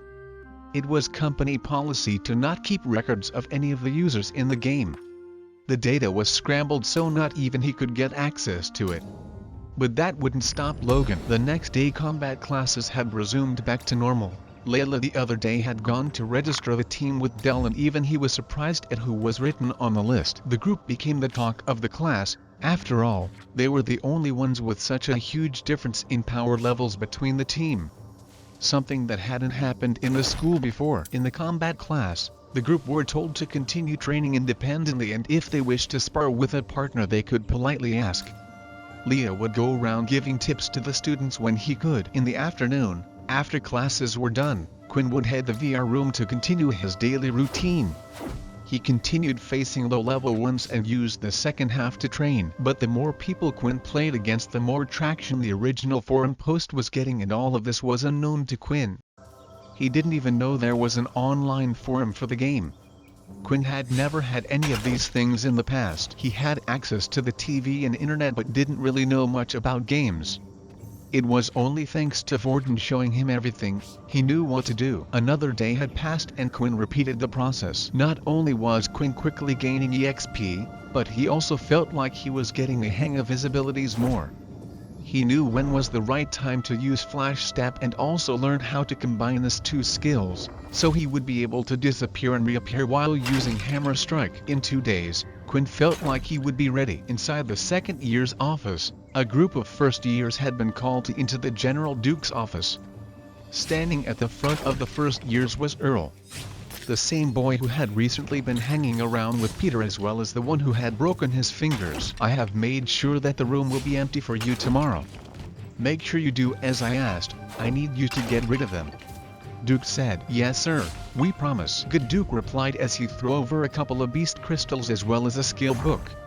"You should be able to progress to level 4 with that skill. Carry on working hard and there will be more." The next day after combat classes had ended, Peter had messaged for Vorden and Quinn to come to the training room on the east side. This room was usually off limits to students since it was also used as a room to store portals. But after reading the contents of the message, both Quinn and Vorden had rushed offer. The message simply said that Peter needed their help. While heading over to the room, Vorden and Quinn had bumped into each other. "Did you get Peter's message?" Quinn asked. "Yeah, that's why I'm here. I knew those friends of his were bad news." Vorden said. "Quinn, you stay behind. I can deal with this myself." "No way, he's my friend too. I'm going to kick those guys' asses if it's the last thing I do." Vorden could see he was unable to convince Quinn, so the two of them continued together and had finally arrived inside the training center. The room was large and there were several large metallic objects with an oval shape in the middle. Each one of them had a glowing circle in the middle shining with a different color. These were the portals that took them to another world. There were 9 machines out in total, 3 of each color, and for a moment, it felt like they were unable to take their eyes off the things. When they had entered the room, they could see that Peter was lying on the ground badly hurt. He laid on the ground just in front of one of the teleporters and it looked like he couldn't move. Quinn and Vorden looked around the room, but were unable to notice anyone. They both then rushed over to his side. He had bruise marks all over him and he scuffed up pretty bad with scratches all over. "What happened to you? Was it those first-year students?" Vorden shouted. "Yeah, they got me pretty bad. They went out just a moment ago. I don't think they're going to come back." "All right, let us pick you up," Vorden said as he lifted Peter's hand over his shoulder. As the two of them picked up Peter, Quinn had a strange feeling. As he looked at Peter closer, he noticed that even though his clothes were badly torn, he didn't look to be in such bad a shape that he shouldn't have been able to walk. Even the bruises didn't look normal, almost as if they were drawn on. "Peter, Chuck, health points 8/8. Vorden let go of him. "It's a trap," Quinn shouted. But before Vorden could even realize what was happening, Peter had broken free and immediately pushed Quinn as hard as he could. The push wasn't strong and it didn't hurt Quinn, but it didn't need to be, because that wasn't Peter's aim. That one little push had managed to push Quinn just far enough back to the point where he had entered the portal. "What have you done?" Vorden shouted. The color of the portal was red. The night before the incident, While Quinn was sound asleep waiting for the other two to return, Peter had been called out by the group of first years. They had added him as a friend on his communicator watch and was able to send a message whenever they wanted to call him. That night, they had asked to meet outside of the dorm room building. 5 of the first years were standing outside, including Earl. "So I see, it looks like your friends seem to still trust you and you managed to get on their team then?" Earl said as he lifted his hand to look at his watch. "Oh, didn't I say to meet here at 8:30? It looks like you're a couple of minutes late." 2 of the first year students then rushed over and grabbed Peter. One of them held his hand behind his back while the other held out his right hand. 2 minutes late means 2 fingers, I'm afraid. Earl then held one of Peter's fingers. "Wait, I'm sorry, I needed to be careful. I had to make sure Vorton wasn't following me as you asked." Peter cried. Fine, I'll be generous," Earl said as he pushed down and snapped Peter's finger. Before Peter could even cry out in anger, he bit his tongue for fear that they might do something much worse if someone had hurt him. The others watching flinched at the sight. Although they were helping Earl, even they feared him a little. It wasn't normal for someone to be able to hurt or break someone's bones so easily like that, but Earl was able to repeatedly do it easily as if it was nothing. "We will only do 1 finger then, but you know what will happen if you're late again," Earl said as one of the first years came over and started to heal Peter's finger. As the student healed Peter's finger, he could feel Peter's body shaking. His eyes half dead. The boy wanted to say he was sorry but knew that was how the world currently was. All he had was a healing ability. He had no combat powers and had no choice but to follow those stronger than him. Otherwise, it would be him instead of Peter in the situation. "I called you out here because the general wants to have a meeting with you," Earl explained. The group of first-year students including Peter then started to escort him around the school. That's when Peter noticed that they had left the first-year campus building and had gone into the second-year buildings. Instead of going through the front entrance though, they entered through the back and took the emergency exit stairs. The walk was long but they had finally reached one of the private integration rooms for second-year students. Earl knocked on the door before entering and only entered once he heard a voice. "Come in," the man said. As they entered the room there was a table and 2 chairs opposite each other. Sitting in one of the seats was the General Duke who was in charge of the second years. "You guys wait outside. I would like to talk with Peter on his own," Duke said. The first years left the room and waited patiently just outside the door. "Relax, take a seat. No need to be afraid." Peter did as Duke asked and sat in the seat, but couldn't help but wonder why the general had asked to meet him. The general was one of the highest-ranking members in the whole city. There was only one person higher than him and that was the head general. "It seems those people have gone too far with you." Duke then placed his large hands on the table and looked Peter dead in the eye. "Peter, would you like to have the power to fight back?" Suddenly Peter's dead eyes went slightly into life again as he heard those words. "I looked at your file. You had no ability before coming here and when you entered school we gave you the Earth ability. Right now, you're only a level 1 but I can change that for you."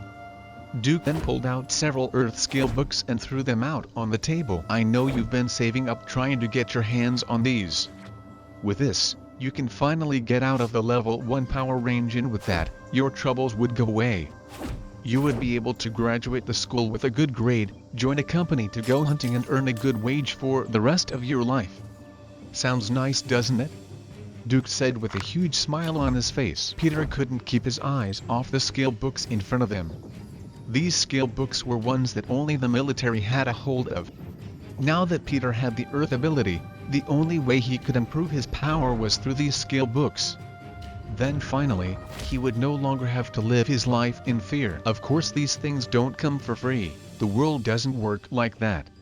Those men out there work for me. They do what I say and in return, I offer them protection within the school and outside of the school. Not only that but they get rewarded for doing well," he said as he held up one of the skill books. "You're going on your first portal outing sometime soon, aren't you? Let me tell you, accidents happen all the time and every year a student dies on another planet.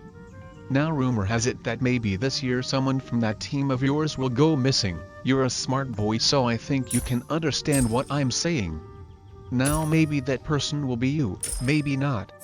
So, what's your answer going to be? Last night it was clear to Peter what Duke was saying. Either he did what the Duke said, or he was the one who would go missing, but the target was never meant to be Quinn.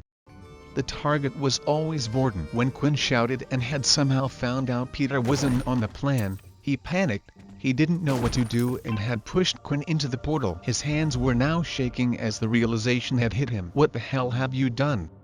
Vorden shouted. I'm sorry. Peter said, you don't understand, I had to do it. What? Let me guess, because you were being bullied? Because you were being threatened? Vorden shouted as he continued to walk towards Peter, and at the same time Peter would walk back. Do you not think Quinn has been going through the same thing as you? He's a level 1 just like you. And do you think they didn't try threatening me? When I was tied up and placed on that thing.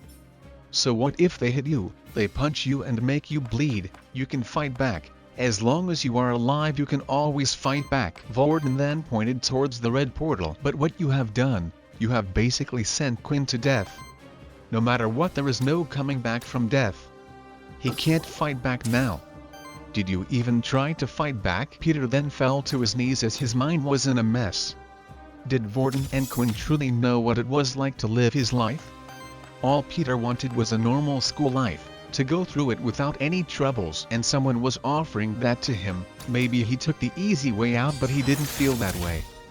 He had already gone through his own suffering before entering the academy, and even worse now that he was in the academy. Why did he have to be the one targeted by Earl and the others? But there was one thing that Vorden said that did strike a chord with Peter. Did he ever try fighting back? He always thought it was useless. The outcome had already been decided, so why get hurt even more? Perhaps that's what made Duke and the others think he was an easy target in the first place. Then suddenly, Vorden started grabbing his head. He started moving all over the place, swinging his head like crazy. I can't hold him back anymore, Vorden. You have to try. If he takes over, who knows when I'll get control again. The shock is too much for him. Looking at Peter is only making his emotions stronger. As Vorden looked up, Peter could see his eyes filled with tears, sadness. Then Vorden looked towards the portal. No, what are you thinking? Peter shouted. Vorden then turned around and looked at Peter. Peter, this is for your own sake, but you better hope I don't come back out here alive. Vorden then ran straight into the red portal, his body vanishing from the room. When teleportation devices were first discovered, there was hope that they would be able to set these to travel to wherever they wanted to. At last, the idea of colonizing planets such as Mars was a dream come true. Spacecraft had been invented but were unable to travel at light speeds needed to make it viable. However, they were able to create large portals that allowed ships to travel through. But the dream was short-lived. The portals were only able to pinpoint planets at a set location, a place that was not known to their universe, perhaps a whole different dimension together. No one knew the truth, and scientists could only theorize where exactly these portals led to, but what they did find was each of these planets harbored deadly beasts.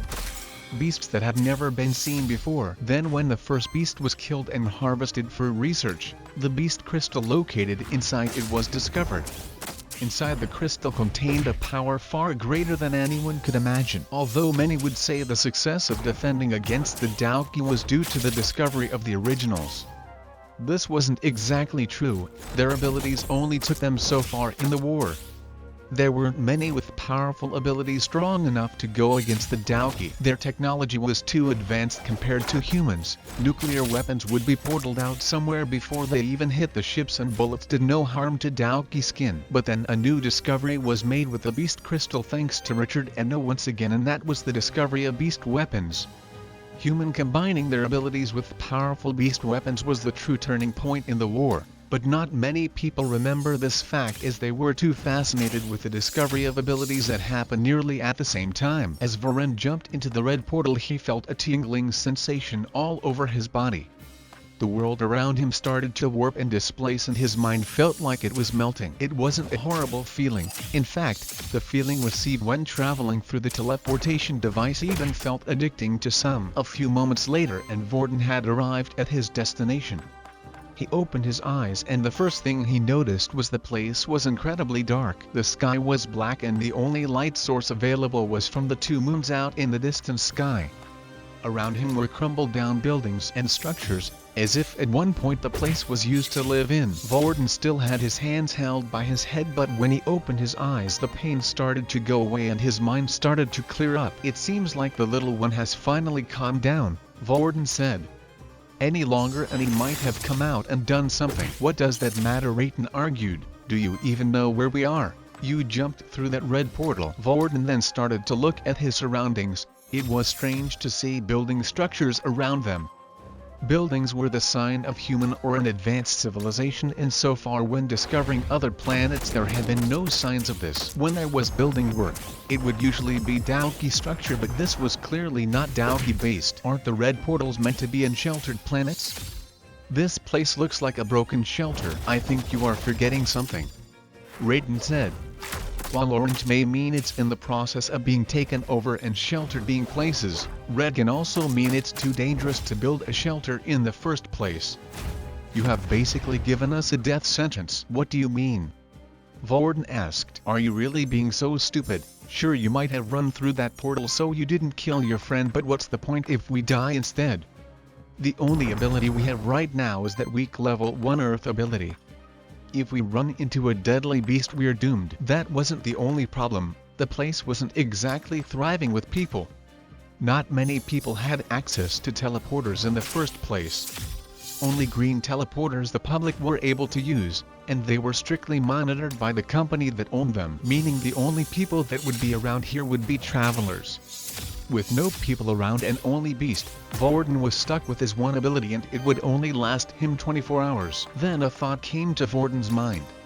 "Quinn, the portal was unable to send you to a pinpoint location, but it did put you in the same general area, at least within 10 miles of each other. Still, 10 miles was a great distance to cover, and with the chance of beast being around every corner, it would be hard to find Quinn." For now, Varden would look for a portal back to the academy while also searching for Quinn. Somewhere on the same planet, Quinn had also arrived. His heart was beating rapidly as it was the first time he had experienced such a thing. "Peter, what the hell was that?" Quinn thought. "Damn it, he must have pushed me through the portal. Where am I?" As Quinn looked around, he could see the similar buildings around him all crumbled, torn and fallen down. The place looked like a city had once existed but had been left behind for years.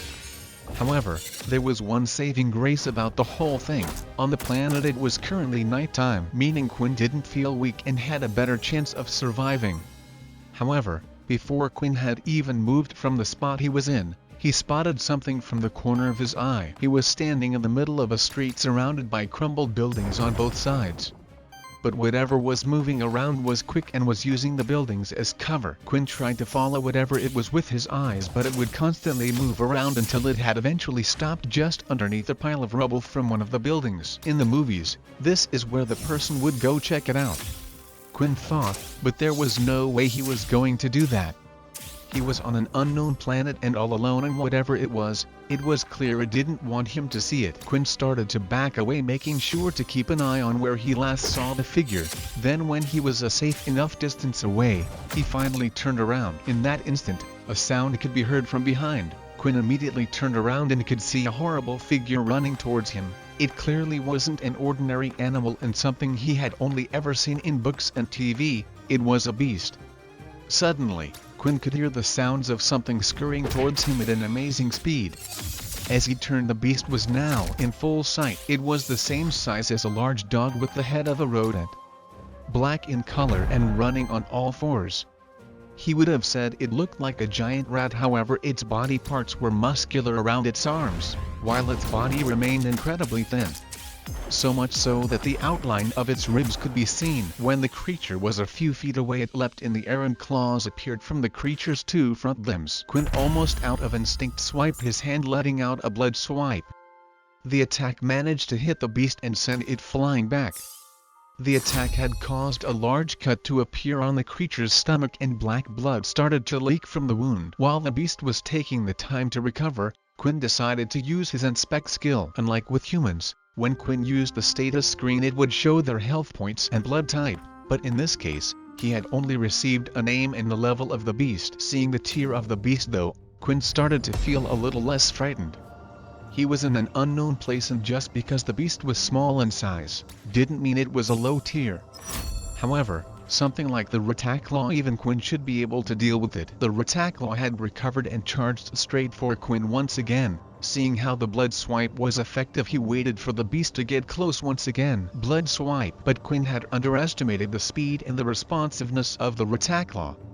It had learned from last time what to look out for and jumped to the side, avoiding the attack. Then it dashed forward, increasing its speed, and jumped out at Quinn. Just in time, Quinn had managed to shove his gauntlet into the mouth of the beast. As its two big teeth clomped down onto the gauntlet, he heard a creaking noise. "You little crap, get off me!"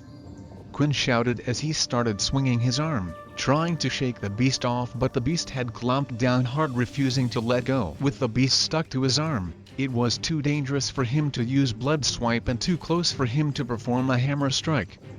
All that was left was to do it the old-fashioned way. Quinn then started to repeatedly pound the beast on its head with his other hand. With each blow, black blood would gush out of the beast. The blows were powerful and damaging to the beast, and with each strike the grip started to loosen. "If you had just stayed away, you could have lived," Quinn shouted as he continued to punch the beast, until finally, its grip had come loose and it had fallen to the ground. Quinn looked like he had just come off the movie, off a horror set. His arm and clothes were now completely covered in black blood, but he didn't care, for a message had appeared bearing great news. Multiple notifications had been received at once, and everything came as quite a shock to him. Not only did he receive more EXP for killing a beast compared to fighting against a human, but he also received bonus points too. Similar to when he faced a new power level for the first time, he had gained bonus points for killing a basic tier, as well as bonus points for killing this specific beast for the first time as well. In a way, the beasts were a gold mine for a system. Leveling up had given Quinn one extra stat point. Looking at his stats now, he decided to put the stat point into strength. The reason for this was the skill hammer strike. It needed a total of 15 strength to perform. While he had the gauntlets on, they gave him an extra bonus of 3 strength, but when the Rataclaw had damaged the gauntlets, the strength dropped to 2. If his gauntlets were to be destroyed, then he would no longer be able to perform hammer strike correctly.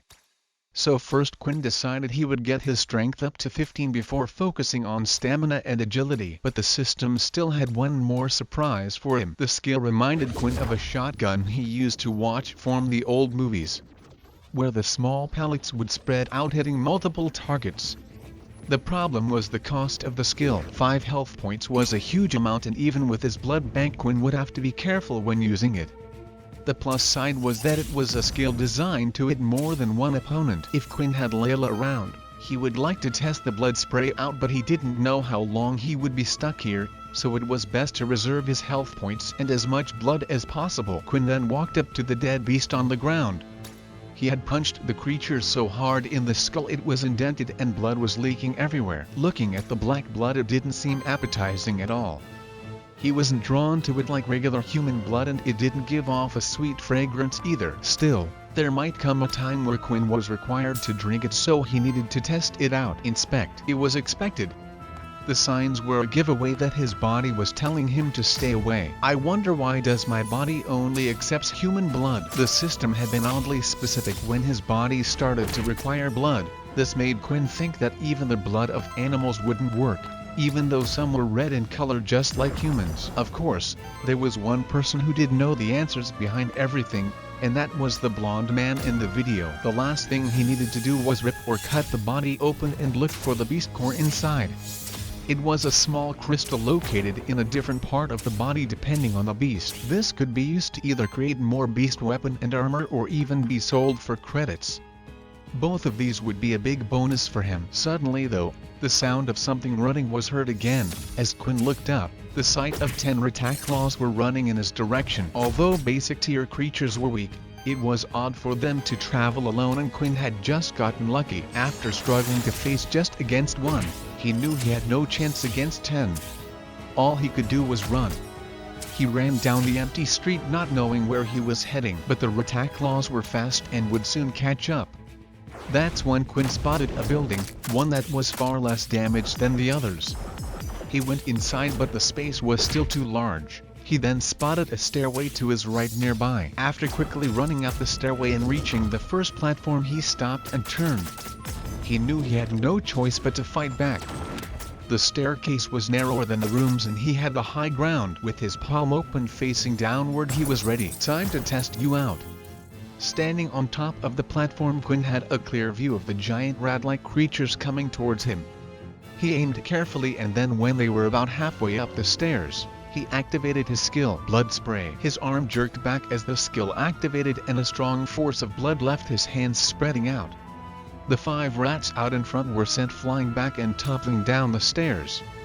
However, the shot had only hit the ones in front, and the rats behind quickly climbed over their fallen comrades. Quinn decided to head further up the stairs to create more distance between him and the rats, but then, he could see there was a huge problem in front of him. Part of the ceiling from the floor above had crumbled and collapsed onto the staircase, blocking his way. There was no longer any space for Quinn to go up. He turned around and the rats were just starting to ascend the second set of stairs. The rats from before were quick to make a recovery and were behind them as well. This time Quinn held out both hands with his palm wide open. The first spray of blood left his hands and knocked the rats over. Then when the group behind them started to ascend, he cast Blood Spray again with his other hand. The rats had fallen over and were badly hurt by the attack, but knew they would soon recover. There were several small holes over their body where blood would leak from, but they just weren't deep enough to cause any serious damage. He made sure to keep his distance away from them and stayed on top of the stairs. Although Blood Spray was good at hitting multiple targets, it wasn't as strong as Blood Swipe. Only the force of knocking them back was powerful. If Quinn was to get close, he was afraid that the rats might recover and surround him, so there was only one thing he could do. He started swinging his hands out rapidly, aiming carefully at each rat as the red claw-like lines left his hands. At the same time, he could hear multiple messages ding in his head. The messages continued onward until eventually, all of the rats had been killed. Quinn then fell to the floor on his knees, gasping for air. The continuous use of the blood swipes along with his new skill Blood Spray had tired him out. After sitting down for a few minutes and recovering his stamina, Quinn was finally able to stand. He took a moment to take in all of the messages he had received. Only half of his blood bank now remained. As long as he didn't get injured, he only needed to consume 10 milliliters of blood every 2 days. This meant the remaining blood in his bank would last him a total of 10 days.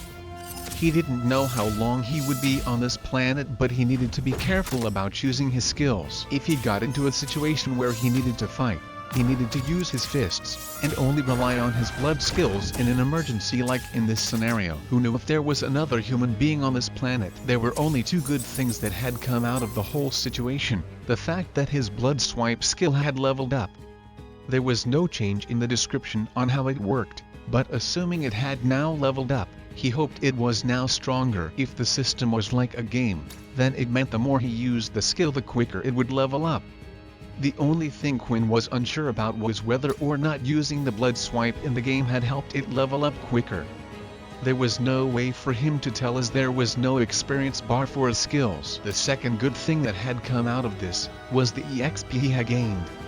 To gain the same amount of experience points as he had just gained at this moment, he would have had to play the game for days. Quinn then walked up to the dead beasts on the floor. Before, when he had killed the first Rataclaw, he didn't have time to extract the beast crystal from its body, but inside the building, it seemed like he was safe from other creatures. Using the tip of his gauntlets, he tore open the beasts. He searched around inside the chest looking for a glowing crystal. Usually, someone doing this for the first time, it would affect them. Maybe they would have even thrown up a few times searching around inside the organs of the beast, but for some reason, Quinn felt like he was unaffected and it didn't bother him at all. He couldn't help but think ever since he had become a halfling, his view on what was normal and what wasn't was changing. After searching around for a while, Quinn finally found it. It was a small round crystal ball with tiny little bumps all over, and around the same size as an adult's fist. Then another message had appeared. Inventory? Quinn thought, you mean I had won this whole time? Quinn selected the yes option, and suddenly, the crystal in his hand slowly started to vanish away, and finally, It had completely disappeared. He then opened up his status screen and now there was a tab for inventory. As he selected the tab he could see the single beast crystal stored inside. I wonder if I can put anything else in there? Quinn then tried using his mind to store his gauntlets into the inventory. If he could store weapons and other things it would be really handy for future trips. He tried and tried but nothing appeared from the system. Whenever he wanted to do something with the system in the past, all he had to do was think about it and it would work. But even taking off the gauntlets and touching them, thinking about the inventory while wearing them, nothing seemed to work. Although he was able to make the crystal he had obtained appear into his hand and back into the inventory at will. Quinn then went to extract the crystals from the remaining 9 rats. Each time he did he found it easier than the last to locate it inside the body, and every time he held a crystal in his hand, the system message would appear. He had collected all 10 and couldn't help but feel pleased with himself. The beast crystals could be used to turn into beast weapons or beast armor, but looking at the rat-like creature Quinn had no idea what it could be used for. Every beast crystal, depending what beast it had come from, had a different use and you could try to figure it out from what the beast was like. For example, if a beast crystal was obtained from a large turtle-like creature then it would most likely a defensive item could be crafted. Maybe it could be turned into a shield or even a good piece of chest armor. But regardless, even if the item created Quinn had no use for, the least he could do was sell the basic tier beast crystals. Each crystal sold would sell for a total of 10 credits. Which meant he could either use the money to purchase beast gear himself or he could use it to spend more time in the game. After tinkering around in the system and his stamina fully recovered, Quinn decided to try to climb up to the roof of the building. Even though the building he was in was safe, he was on a strict time scale and needed to find the portal back fast. He walked around and looked for any cracks and gaps he could see in the stairs. Eventually, after making a few detours he had reached the top of the building. The building was about 3 stories high and wasn't the biggest, but at least he now had a better view of where he was. As he looked around all he could see were buildings that resembled human structures. That's when he spotted something. One of the buildings without a doubt had the same crest as the school he attended. So this really is a human shelter, but then why is it all ruined and destroyed? The building was large in size and square-like but only 2 stories high. Out of all the buildings around it, it was in better shape than all the others. Quinn had recognized the building as they had one in the city he was currently in. It was the military storage room. It was where they kept all their high-end equipment, ability books, skill books and beast weapons. There's a good chance the portal might be located in there. Quinn then startled to smile. Even if there isn't, I could waste this opportunity. Unknown to the students at the school there was currently chaos going on between the upper staff. Faye, one of the sergeants of the school, was walking down the hallway at incredible speed. Even though she was only walking, she was causing gusts of wind to hit the students as she walked past them. Using her ability, even her walking speed was faster than most people's top running speed. Eventually, she had arrived at her destination, a single wooden door in the first-year building which had a sign out front saying the words General on it. "May I come in, sir?" Faye said in a loud, demanding voice. "Sure," Nathan replied. Faye barged the door open and quickly zoomed to Nathan's desk. The wind that came along with her caused papers to be flown and scattered all over the room. "Hey, I was nearly done with that," Nathan shouted. As head of the first years, he was a busy person. He would normally be in charge of looking over the new students arriving and doing research into each of their backgrounds. It was important for the school to know who belonged to which family, as they needed to keep an eye on those with a more powerful background. "The portals have been used," Faye shouted. 2 students seemed to have been registered to have gone through them. Nathan started to pick up the papers that were scattered around the room one by one. "Is that all? Well, why don't you just go and get them back?" "I'm afraid it's because they have gone through a red portal, sir." Nathan then dropped all the piles of paper he had picked up from the floor. "What? How did this happen? Weren't there meant to be guards stationed at the portal?" Apparently there was a scheduling conflict. When the guards changed shift, their replacements never arrived. Nathan then went to sit back in his chair as he struggled to think what to do. "Stupid parents. This is why I said we should have cameras stationed in the school, but it was hard enough to allow them to get those trackers put on them. The original families had a big say in what went on and what didn't. Although it was compulsory for every person to go to military school for 2 years at the age of 16, the originals were powerful people in the outside world. During the war, 4 big families had emerged from it, each powered as great as each other and equal to the military.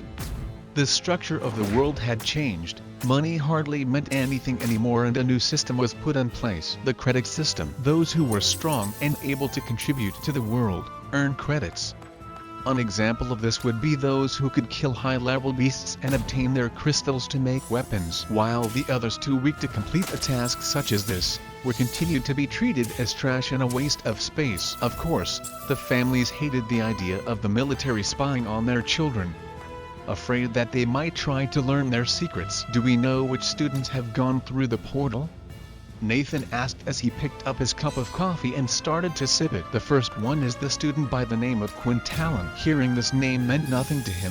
He couldn't remember it, so most likely it wasn't anyone important in the school. And the second one is Vorton Blade. At that moment, Nathan spat out his coffee all over the table. Him again. After the incident with the second years, Nathan decided to look into Vorton's family background a bit more, and if they were to find out, this would be bad news. Make sure his family doesn't learn anything.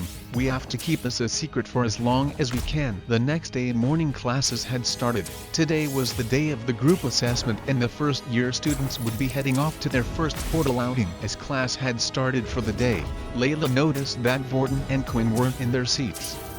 However, Peter was innocent. He had his head face down looking at the ground. "Hey Peter, do you know where Vorton and Quinn are today?"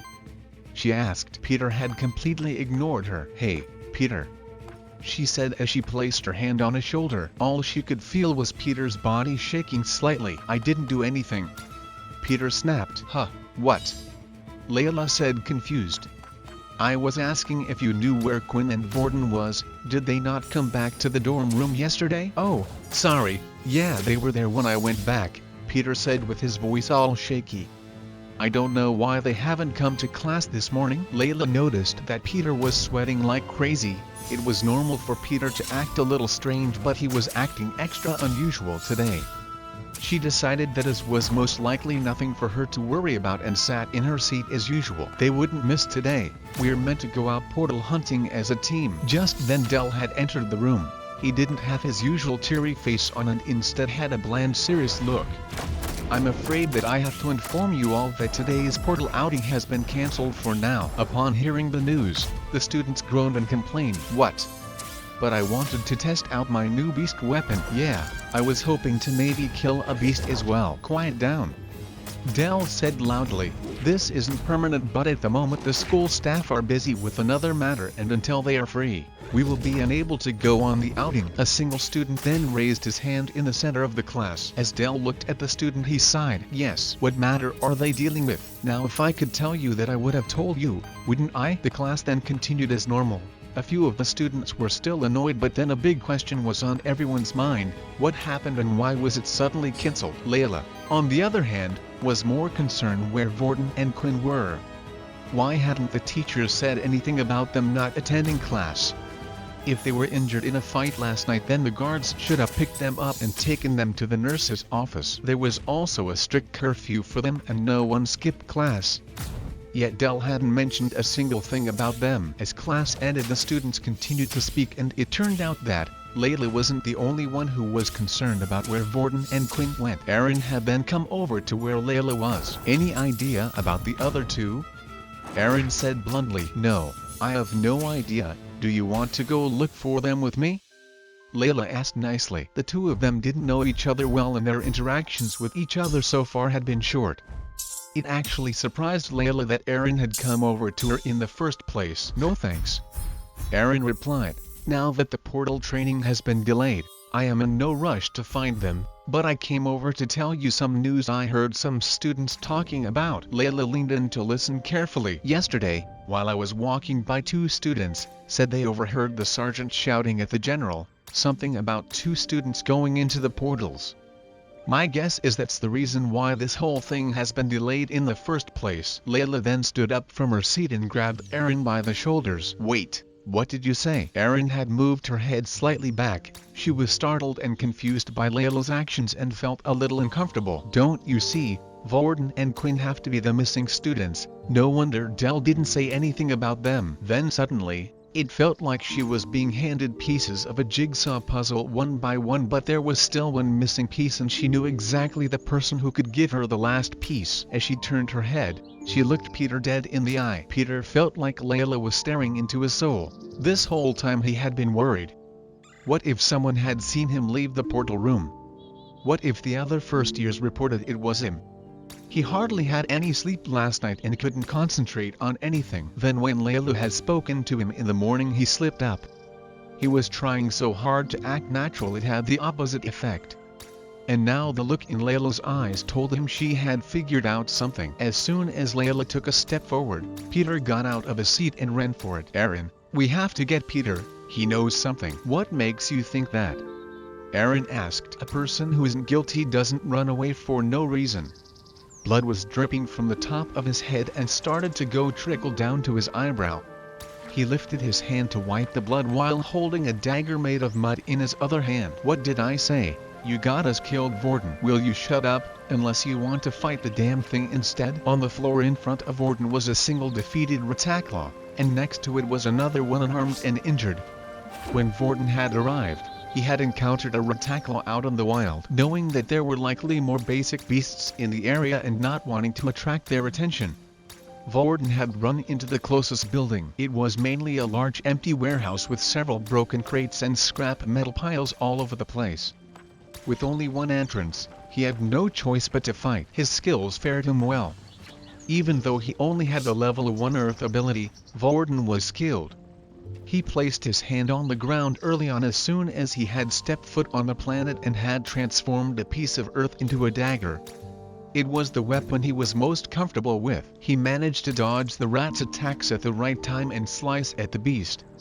The only problem was the rat's skin was tough and Varden's powers were weak. He didn't have monstrous strength and could only rely on the ability and skill given to him. But eventually, Varden managed to cause enough damage to hurt the rat significantly, and just as he was delivering the final blow, another Rataclaw had come up behind him. At the last second, he managed to react, but its claws had still sliced the top of his head, causing 3 small marks to appear. Fine, then, let me take control of the seat and I'll fight this damned rat. Varden then left the seat in his mind and allowed Rayton to take his place. It was a pitch-black room with a single chair, and above the chair was a shining white light. The light above the chair was the only source of light in the whole room. When Rayton sat down, he took control of the body. Meanwhile, Varden walked off into the darkness, and inside was another figure that looked just like Varden, only he was sitting on the floor swaying backwards and forwards.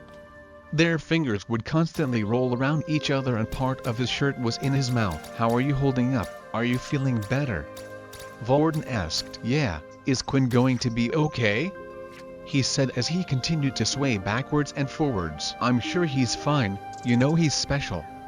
We all did from the moment we first met him. The other Varden look-alike then smiled. Special, just like Kaiser was, and Marlon, and Fafu, but they all died as well. Varden gulped as he could see the swaying getting faster. This time is different. Me and Rayton are here to protect you. You can stay here as long as you want, and when you're ready you can come out once again. Leave all the talk to me, all the fighting to Rayton, and we can do this together. The swaying started to slow down, and at the same time so did Varden's nerves. As Varden went to walk back to the seat, he could see that Rayton had already dealt with the beast rather quickly. The rat was covered in several earth spikes that were piercing through its body from the ground. Its back tail had been cut off and black blood was falling from its mouth. Did you really have to go that far? Varden asked. That cheeky little crap ruined our body. I can't let it get away with that. Rayton then stood up from the chair and allowed Varden once again to sit in the glowing light in the chair. Varden then proceeded to carve out the beast crystals from the 2 rats and placed them in his trouser leg pocket. It would have been a waste after defeating them just to throw them away. But just as Varden finished extracting the beast crystal, the sound of clanging was heard from behind. Varden quickly turned around to see what it was, and to his surprise, it was a fully grown adult man. He had emerged from just behind one of the crates. I come in peace, the man said with his arms lifted up. Although the man quickly put his hands down and started to place his hand around his ribs. Just from looking at him, Vorden could tell straight away the man was a traveler and a skillful one at that. The equipment he was wearing was at least at the advanced tier beast level, and he had armor all over his body including 2 short swords on his back. The man then sat down on the ground to have a rest and leant his body up against one of the crates. Vorden walked over to Traveler cautiously. It was rare to even meet a traveler in this type of place and who knew what the man's true intentions were. Someone had to be at least at a decent skill level to be asked to enter a red portal planet. "Don't worry, I won't bite," the man said. "What's a kid like you doing in a place like this?" "I didn't know the military was that desperate that they were now sending a single student to a hellhole like this. I got stuck here. It was an accident and I need to find a way out." Now that Vorden was closer to the man, he had a clear view of him. He had short purple spiky hair and it had several marks on his face. By the way he was holding his side, it looked like he had some broken ribs too. "Looks like we both have the same goal at least," the traveler said.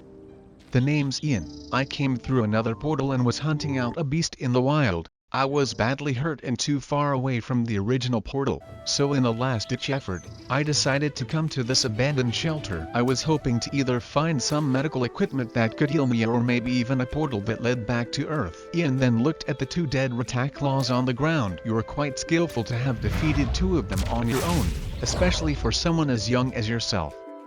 You have my thanks. I was too badly hurt from the beast before. That Rataclaw had chased me into the warehouse and I was waiting for it to go away. I never expected someone else to be here in this shelter." "You're welcome," Vorden replied. "Well, since we both have the same goal anyway, do you have any idea where the portal could be?" "Sure. There were a few buildings I spotted on my way over here. It's best if we check them out first." Vorden then held out his hand for a handshake. "The name's Vorden." Ian took out his hand and shook Vorden's hand. "I look forward to us working together." As the 2 of their hands connected, an energy started to surge into Vorden's body, and a smile appeared. A few hours had passed since Vorden had first arrived on the planet and it seemed like it was still night outside. It was troublesome for him and made it harder for him to spot beasts, especially in the rundown shelter where they could easily hide between buildings. There was no light source anywhere since nearly everything seemed like it had been destroyed years ago, and the only thing that was giving off light were the 2 moons in the sky, meaning while they were inside, it was even harder for him to see. "Do you know when the sun will rise?" Vorden asked. "Maybe it will be best if we travel once the sunlight comes out, then we can spot beasts easier." "You really don't know where we are, do you?" Ian replied. "This planet's spin cycle lasts an entire year and right now, we are only 6 months in. I'm afraid we won't be seeing light for a very long time. But if you want to wait 6 months, you go ahead." With no sunlight, it was hard for Vorden to tell how long he had actually been on the planet and he could only guess. This was a problem for him. Right now Vorden had the Earth ability as well as Ian, the Traveler's ability, but without knowing when 24 hours had passed, he wouldn't know when an ability would disappear. After waiting a few more moments, Ian was able to stand up again. He winced a little as he stood up and placed his hands on his side. Vorden noticed it before, but now he was sure of it. The man was badly hurt. "You're wondering what happened, aren't you?" Ian said. "I was out hunting an advanced beast requested from a company. I don't know why they wanted it so bad, but it was from a specific beast that could only be obtained from this planet." "Did you get it?" Vorden asked. Just then Ian pulled out a crystal, the same size as Vorden had gotten from the rat, only this one shined a lot brighter and had a clearer layer on the outside. The core itself of the crystal could be seen better. The clearer the crystal meant the higher tier beast it had come from. Once the 2 of them were ready, they decided to head back outside, while Ian took the lead. They made sure to travel close to the buildings rather than in the middle of the street. If anything spotted them, they could quickly dart inside for combat. "Hey Vorden, I have an idea," Raiden said. "Why don't we kill the adventurer while he's weak and get that crystal of his? We could sell it for a fortune or even make some really good equipment out of the thing." "Are you an idiot? Once we kill him, then what would we do? His ability would only last for 24 hours. If we don't find a way out of here in time, we would completely be done for." Then suddenly Ian stopped as he spotted something. "Look over there." Ian pointed. In the middle of the street laid a single dead Rataclaw. The two of them looked around before proceeding to move closer to it. When they arrived, they could see that the Rataclaw had his head completely bashed in. It looks like it wasn't killed too long ago and it's had its head pounded in, Ian said as he bent down to get a closer look. Then he suddenly pulled out a beast crystal. Whoever it was, they didn't have time to remove the beast crystal. They were probably being chased by something else. Strange, I didn't expect to see one person here, but it looks like there's now another. Hey, do you think that's your friend? Raiden said. Maybe, it's hard to tell. We don't even know what Quinn is capable of after all. Vorden replied. Actually, Vorden said out loud, I wasn't the only one who came through here by accident. My friend came here with me and I was actually hoping to find him. I won't ask for details. Ian said, but don't get your hopes up.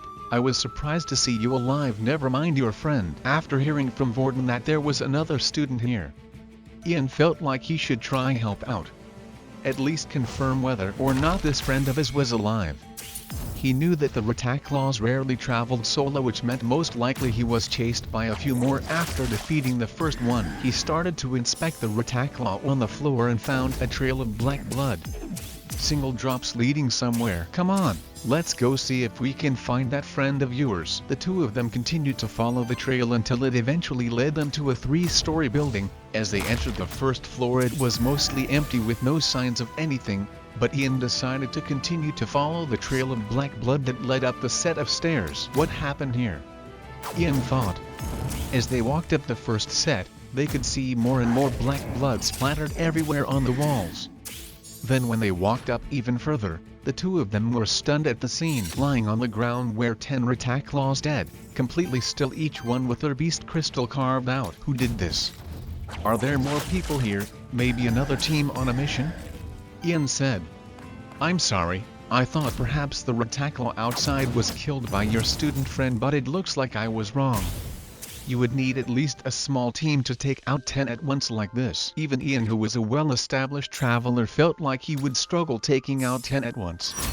Although the beast were of the weakest tier, it was hard to imagine fighting 10 of them and coming out unscathed. Do you still think it's your friend? Raiden asked. Probably not, Vorden replied, but if there are others out there, I'm a little worried. Just where is Quinn? The two of them then decided to climb to the roof. This way Ian had a bearing of where he was and could decide where to go next. They stood on top of the roof and looked down. That's when the two of them spotted something. Get down quick, Ian said. As the two of them laid on their front, they slowly peeked over the ledge of the roof to once again confirm what they had seen. It was a beast that walked on 6 legs, 3 on each side. Its body stood upright like that of a human, while the bottom half was like that of a scorpion, but then where its head should be, there was a single large mouth, 4 arms, and it had 4 large claws. It was a hideous beast that clearly wasn't from Earth. An intermediate beast, Ian said. As they continued to watch it, they saw the beast slowly enter into a building. Hey, what's that building? Vorden asked, as he noticed the building was in good condition. Could the portal be inside there? That's the storage room, Ian answered. I doubt the portal would be inside there. Usually those places get targeted by thieves and such, so they tend to not make the portal area so obvious, and even if it was in there, it would be best if we let the beast leave first. The way I am now, I would stand no chance against the thing. The storage building was a single-level large floor, which resembled that of a hangar. The main purpose of the building as a shelter was to keep equipment such as mechs, airships and all sorts. They also used it as a temporary room to store things for travelers. Quinn had left the other building and slowly started to make his way to the storage room. He had no clue when the sun would rise and needed a place to stay for the night. After fighting the group of Rataclaws, he was feeling a bit tired. Not only that, but he was hoping that he might come across some treasures at the storage room. He just couldn't see the downside of trying to reach the building. On his way, he treaded carefully to make sure he didn't alert any more beasts in the area. As he walked through from building to building, he spotted a few Rataclaws feasting on something in the middle of the street. Damn, they're everywhere. They're just like rats back on Earth. Quinn thought if there was a single rat on its own, then he might have chosen to confront it, but while there were 3 of them out on the street, he didn't want to risk it. The experience points gained from killing a beast was tempting, but to fight 3 at once meant there was a chance he would either have to use his blood spray or at least his blood swipe skill. Quinn continued to head towards the storage building until finally, he had arrived. At the front, there were 2 large steel doors which slid open. Afraid that they might make a lot of noise and attract unwanted attention, he decided to walk around the building to see if there were any other openings or entrance. After walking around the side of the building, he had no such luck, but as he nearly reached the back of the building, he started to hear strange noises. He slowly crept down the side, making sure to make no noise. With his back hugging the side of the wall, he peeked out to take a look. It seemed like there was another Rataclaw, only this one was squealing and on its back in pain. Its cries were weak and he wondered just how long had the beast been there for. After waiting a few moments, there was no sign of any other creatures. He came out from the side of the wall and walked up to the injured Rataclaw on its back. As he got closer to it, the Rataclaw snarled at Quinn and tried to swipe its claws out, but the attacks were far too slow and the beast could hardly move. Still trying to kill me even in this state, Quinn thought. As he got closer, the beast continued to swing its arms out towards Quinn despite it not being able to move. Its legs had been crushed by something and it had a large wound on its stomach. "Let me put you out of your pain." He walked up to the beast and with a single blow to its head, it had died. As Quinn looked at the back of the building, he could see a small hole in one of the corners. Did the Rataclaw come out from there? Before entering, he gulped at the thought that perhaps whatever injured the rat might be inside. Crawling on his front, he had reached the hole and tried to pop his head in. It was big enough for a human to fit through, but what he was afraid of was inside the building. If he entered the building, there might be 100 of those things or something that was stronger than the Rataclaw itself. Quinn crawled forward to the entrance of the hole and started to look into the hangar. Although the hangar contained no light source and was completely void of light from the moon, his vision allowed him to see clearly inside. After scouting the area for a while, it seemed like there was nothing inside, but of course, he couldn't be sure. He thought about it for a while, but in the end, the possibility of getting a new beast weapon or something amazing was too tempting for him. He crawled through the hole and entered into the hangar. As he stood up onto his feet, he was quickly disappointed by the state of the hangar. Nearly everything inside had been destroyed and just piles of scrap metal and rubbish remained. There were no airships, mechs, and no beast weapons. Whatever was left was unable to be used. However, the building was large and Quinn wouldn't give up just from his initial view. He started to walk around the hangar for a while until eventually, there was a room stationed in the corner. It was hard to tell how big it was, but it seemed like it went the whole length of the hangar, and on closer inspection, it looked more like a large container. He walked up to the room and there was a single steel door with a passcode device next to it. The door was military grade, which meant even those with abilities would find it hard to break it down. Perhaps it was the reason why no one so far had been able to enter, including the beasts. But it was clear to him that whatever was in the container had yet to be destroyed, and most likely whatever was inside was important stuff worth locking. Should I try hammer strike on it? Quinn looked around the hangar. The ceiling was high and the roof was made of metal. If he was to perform hammer strike in a place like this, the sound would just echo out. However, Quinn didn't want to give up that easy. All that stood in front of him and his treasures was a single door. There must be something he could do. He looked at the passcode on the side and pressed 4 random digits before pressing the enter button. Beep. Of course, I'm not that lucky, he thought. Right now, Quinn was desperate and wanted to try everything. He thought perhaps if he was to use the inspect skill, maybe it would give him some information. Just as Quinn was about to give up, another notification sound was heard in his head. Ever since his blood swipe skill had leveled up, Quinn was sure his other skills could level up too, but he never thought about his inspect skill too much while using it. Looking at the lock again, his gut was telling him to try it. Quinn then did as his inspect skill said and touched the lock.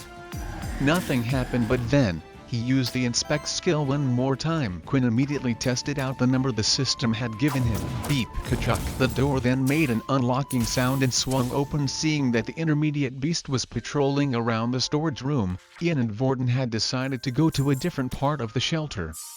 As Ian said, it was most likely the portal wasn't there in the first place. Even though the portal was in a red zone, the portal on the other end still had to be placed in a safe place to make sure either beast from the other planet didn't enter it or destroy it. Of course, a party or a group could bring a portal with them to get back to their own world, but these were very expensive. Simone at Ian's level didn't have one of these devices because once they had been set up, they were unable to be taken back with them. It was a one-time use device. Any ideas of where the portal might be? Vorden asked. My guess is somewhere underground. It's safe from most of the beasts that way. Most likely they have a special building that looks like any other and a secret entrance. Wait, so are you saying we just have to keep going into buildings? Well, we can rule out all the residential buildings. They wouldn't be able to build a large enough base under those. In any of the small buildings or dangerous areas you can rule out as well. There are only so many big buildings that would be large enough to store a big base under. The two of them continued to look into building after building, but there was no luck or no sign of a secret room. Eventually, they had entered what looked like a library. Although most of the books had been destroyed and several of the bookcases had fallen over as well. That's when a loud grumbling sound had come from Vorden's belly. I guess we have been traveling for a while now. Why don't we rest here for the night? It doesn't look like there are any beasts here and we can build our own fortress, Ian said. The two of them then went up to the second floor of the building. There were large holes in broken down walls on the first floor which made it easy for beasts to attack them. Once they had reached the second floor, the two of them started to lift up a few of the bookshelves. It seemed like Ian had the ability of super strength, seeing how easily he moved the heavy bookshelves, but Vorden knew that wasn't true. The reason why Ian seemed like he had extra strength was actually from the beast armor he was wearing. Certain beast armor once above the basic tier had special properties. If the user was able to activate these properties, they could increase the base strength of the user, giving him more power, extra speed. Overall, it just improved you as a human being and almost made you seem to be a superhuman. Vorden could see Ian was still struggling though, most likely due to his injuries, but there was no way he himself could move the giant bookshelves so easily. So instead Vorden helped out in his own way by clearing a space and moving all the books and piles of rubbish away. After an hour or so they were done. Ian had moved the bookshelves to create a small type of fortress around them. It's a nice home, isn't it? Ian said proudly of his work. Well, what are you waiting for? Come on, let's go inside. As Vorden walked inside, Ian followed behind, and as he did, he pulled one last bookshelf around them, sealing them up in a cube-like shape surrounded by bookshelves. The room they were in was now pitch black. Ian then punched part of the bookshelves with his fist, creating a hole in all four directions, letting in a little bit of light, but more importantly, it was used to let them peek through and see if any danger was coming towards them. He then pulled out a little small stone from his pocket and placed it on the ground in the center of the room. He tapped the stone once and a warm orange light started to shine from it. The light wasn't very strong, but in the small dark room, it made a huge difference. Here, take this, Ian said as he handed a small circle pill to Vorden. Is this a food supplement? Vorden asked. Yeah, I'm guessing if you came here on accident you don't have any with you. Vorden looked at the pill before shoving it down his throat and into the stomach. A food supplement was a pill that contained all the things a human needed to live. As long as a person took one pill of these a day, they no longer needed to eat. Although it gave the human enough calories and vitamins, it did nothing in terms of water content. You would still need to find your own water source. Luckily in the shelter, it seemed like the waterworks in nearly every building was working, so it wasn't a problem for Ian and Vorden. You get some sleep and I'll keep watch, then we'll do a little switch later on, Ian said. Sounds good? Yeah. As he heard the sound of the door unlocking, a grin appeared on his face that couldn't be contained. I love you, system. I swear I'll never talk badly about you ever again, Quinn said as he stepped into the container. But as he stepped in, his hopes of finding legendary beast equipment or stashes of beast crystals were soon lost. The room was simply filled with shelves of books, nothing else but books. However, as soon as Quinn picked up one of the books closest to him, his mind was quickly changed. It was a container room filled with ability and skill books. Although Quinn was unable to learn the ability, he immediately converted the book into EXP points. As soon as Quinn decided to convert the book into EXP, It started to vanish in his very hands as if it was disintegrating. A sensation was felt form inside, and finally, the message had appeared. After absorbing the first book, Quinn started to pick up book after book. After going through the books, Quinn found out that a level 1 skill book would give him 5 EXP points, while a level 1 ability book would give him 10 EXP points. If he had already absorbed that book again, the system wouldn't even pop up with another message. It was a shame, since most of the books inside the container were Earth books that the military had the most control over. Quinn got closer to the back of the container and found that the level of the books would increase. A level 2 ability book would gain him 100 EXP points, while a level 2 skill book would gain him 50. This would be the case even if he had already absorbed the level 1 version of the ability book. And finally, after absorbing multiple books, another message had appeared. After leveling up, Quinn immediately put his stat point into strength, and now without his gauntlets, his strength was at 15, meaning he would be able to perform the hammer strike skill with or without the gauntlets. As Quinn looked around the room, there were still several books he hadn't even touched yet. The place really was a gold mine for him. As he went on to the next set of shelves, with it came a new set of books.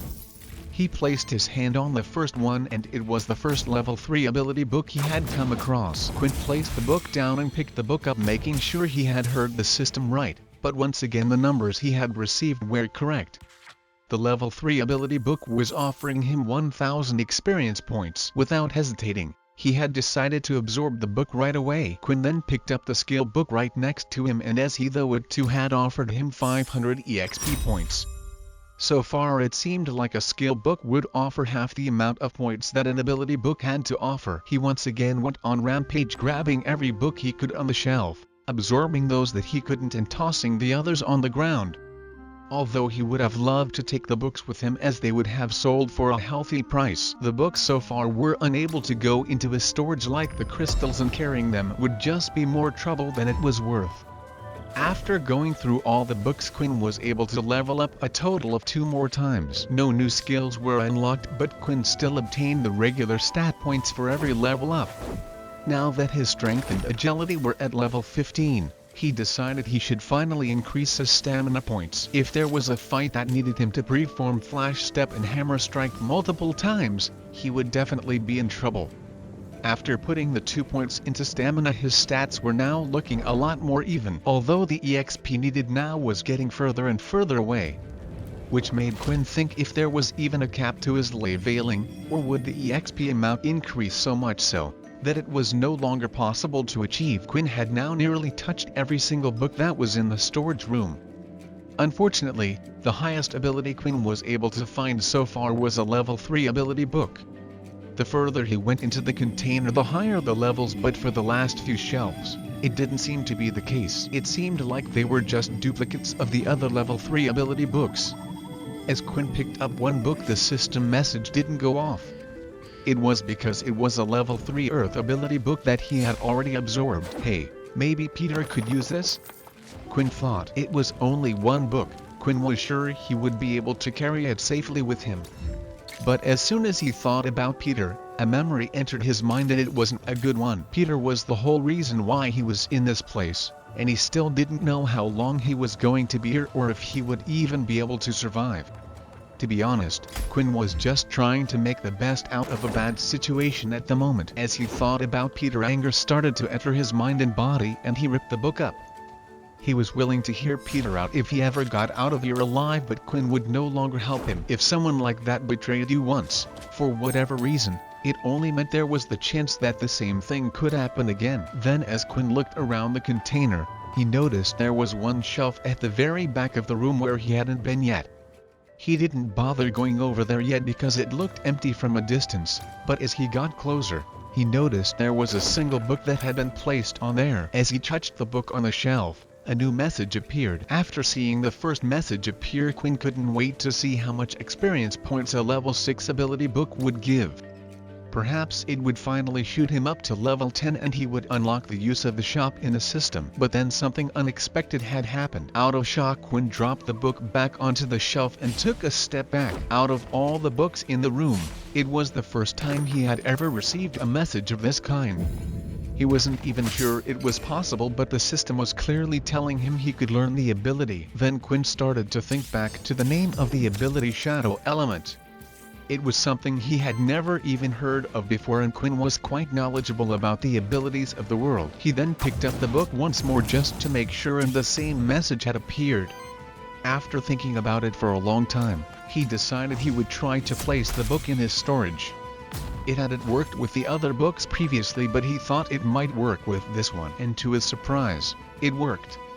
The ability book was safely put into a system storage with his beast crystals. Before learning the ability, Quinn wanted to make sure he could find out more about it first. Maybe then he could find out why it was compatible with his vampire system, and if so, maybe there were other abilities that would be compatible as well. If that was the case, Quinn didn't want to rush into things. Usually, a human being was only able to use one ability for their whole lives, and it could be the same for him. As he continued to level up and get stronger, he thought about it more and more. His system wasn't an ability. The book that was gifted to him by his father wasn't an ability book, but it had completely changed him. He was no longer human but something else altogether, and it was why his abilities had worked inside the game and why he had received the option to learn another ability. This was the only conclusion he could come to. After storing the book away, he decided to close the door to the container unit and remain inside. It was safe here, and he was starting to feel tired. At least he knew the container was strong enough to protect him from whatever beast remained outside. He laid down on the floor and in an instant closed his eyes. His body was pressed against the cold hard floor, his eyelids slowly started to open, and all he could see was a white light.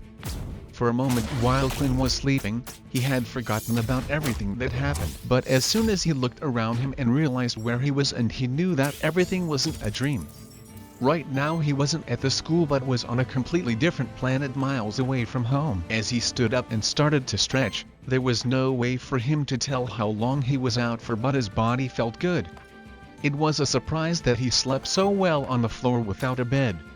Without realizing it, he was more exhausted than he thought. Not only physically exhausted for fighting against the beast, but also mentally exhausting. The constant fear of the unknown was a terrible thing that slowly would eat away at him. And at last, the system message had appeared. This meant that in one more day's time the system would inform him that he needed to consume human blood.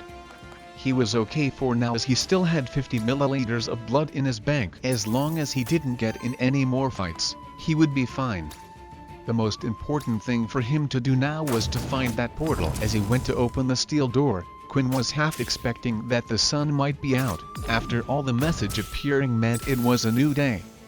However, he was unsure whether the system clock was related to the time on Earth. The daily quest reset every day at midnight, but if he was in another country, midnight would be different, and right now he was on another planet. But as he opened the door, he was surprised to see it was still night out. However, his mind was quickly distracted by something else. Quinn immediately closed the door back up to the container. He placed his hand on his chest, feeling his heart beating at an incredible speed. What was that? Quinn thought. That was no rat, that's for sure. This time Quinn went to the steel door again. He placed his hand on the metallic handle once again and slowly opened the door to take a peek, and as he did, a large beast stood inside the hangar with the body of the human but the bottom half of a scorpion-like creature. Quinn couldn't make out what it was. From the human half of its body, it also had 2 claws on each side. Inspect. With his new inspect skill, it seemed to now work at a greater distance. After finding out what little information was available about the beast, Quinn quickly closed the door once again. Although Quinn had grown 3 levels while inside the container, he still felt like dealing with an intermediate beast would almost be impossible for him. The weakest of intermediate beasts were at least 10 times stronger than a basic tier beast. Of course, this would depend on the beast, for there were some beasts that were just easier to deal with than others, no matter what tier they were at. But looking at the creature, Quinn could tell it would be a tough battle. Instead, he decided to remain inside the capsule until the beast had eventually disappeared. It wasn't here when he first entered, so there was always the chance it could leave. After waiting for what felt like a considerable amount of time, he decided to open the door once again to check if the beast was still there, and unfortunately it was. That was when Quinn noticed something else that was in the hangar that wasn't there before. There were 3 round objects right next to the Scordana placed in a pile of scrap metal. Are those eggs? Quinn thought, inspect. As he saw the eggs, a horrible thought had entered his mind. Quinn hadn't noticed them before, meaning she must have just laid them out while he was in the container, or they might have been hidden somewhere. But the first was more likely. Now the fact that her eggs were here meant the beast would protect them until they hatched, or at least it wouldn't be moving for a while. Quinn had two options. He could continue to wait in the container hoping that the mother would have to go out and hunt for food for herself in a while, but beast bodies were completely different compared to humans. Sometimes a single meal could last them weeks before they had to go hunting again for another one. This felt like a risky option for Quinn, for he himself was on a time frame. Then there was the second option. If the Scordana had just given birth, then there was a chance she was weaker compared to usual. With the second option, he had to make a decision as soon as possible. The longer he waited, the more chance the beast had of recovering. In the end, Quinn gritted his teeth and stepped out of the container. Before even thinking of fighting against the beast, he would try his best to sneak out. The entrance to the front of the hangar was completely destroyed. The beast, when entering, had ripped apart the two metallic doors before coming in.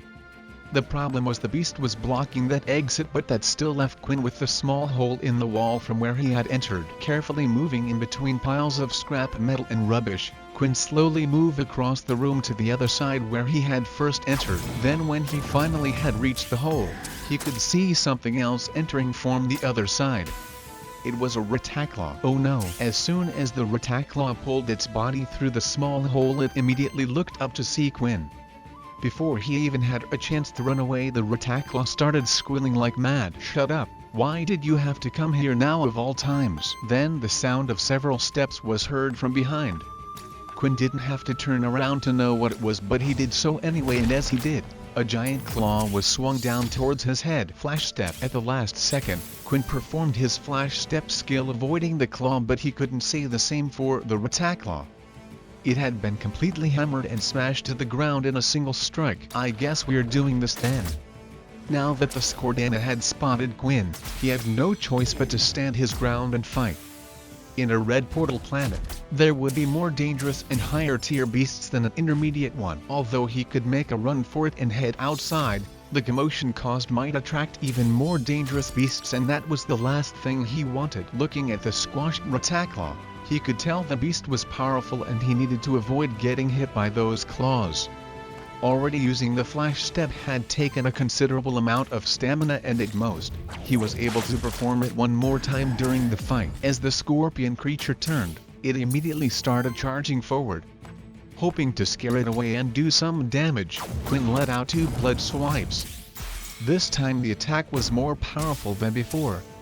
The lines looked thicker and larger as they left his hands. The level 2 increase in the skill, on top of his extra stat points in strength, had really improved the attack. However, the scorpion wasn't stupid and covered itself with its four claws, blocking the attack. As the blood swipe made impact, the scorpion was pushed back a few steps, but no damage could be seen, not even a white scratch mark on the claws. Damn it. The scorpion's claws are an exoskeleton. An exoskeleton beast meant that the beast's skeleton was on the outside, making the outer shell incredibly hard. As Quinn looked and inspected the creature even closer, he could see that every part of the beast was covered in some type of shell, apart from the upper body. That was the beast's weak point, and that's where he needed to hit. With a plan set in his head, Quinn charged forward once again. The scorpion opened up its four claws ready to attack. The first claw came down. Swiftly he was able to dodge the attack.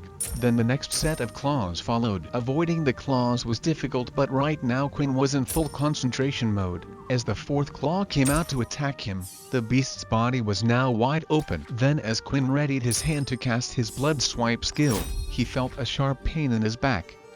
As he looked up, he could see something connected to his body, and when he followed it, it went behind the beast. A tail that wasn't there before. The beast then lifted Quinn with the tail and chucked him hard up against the wall.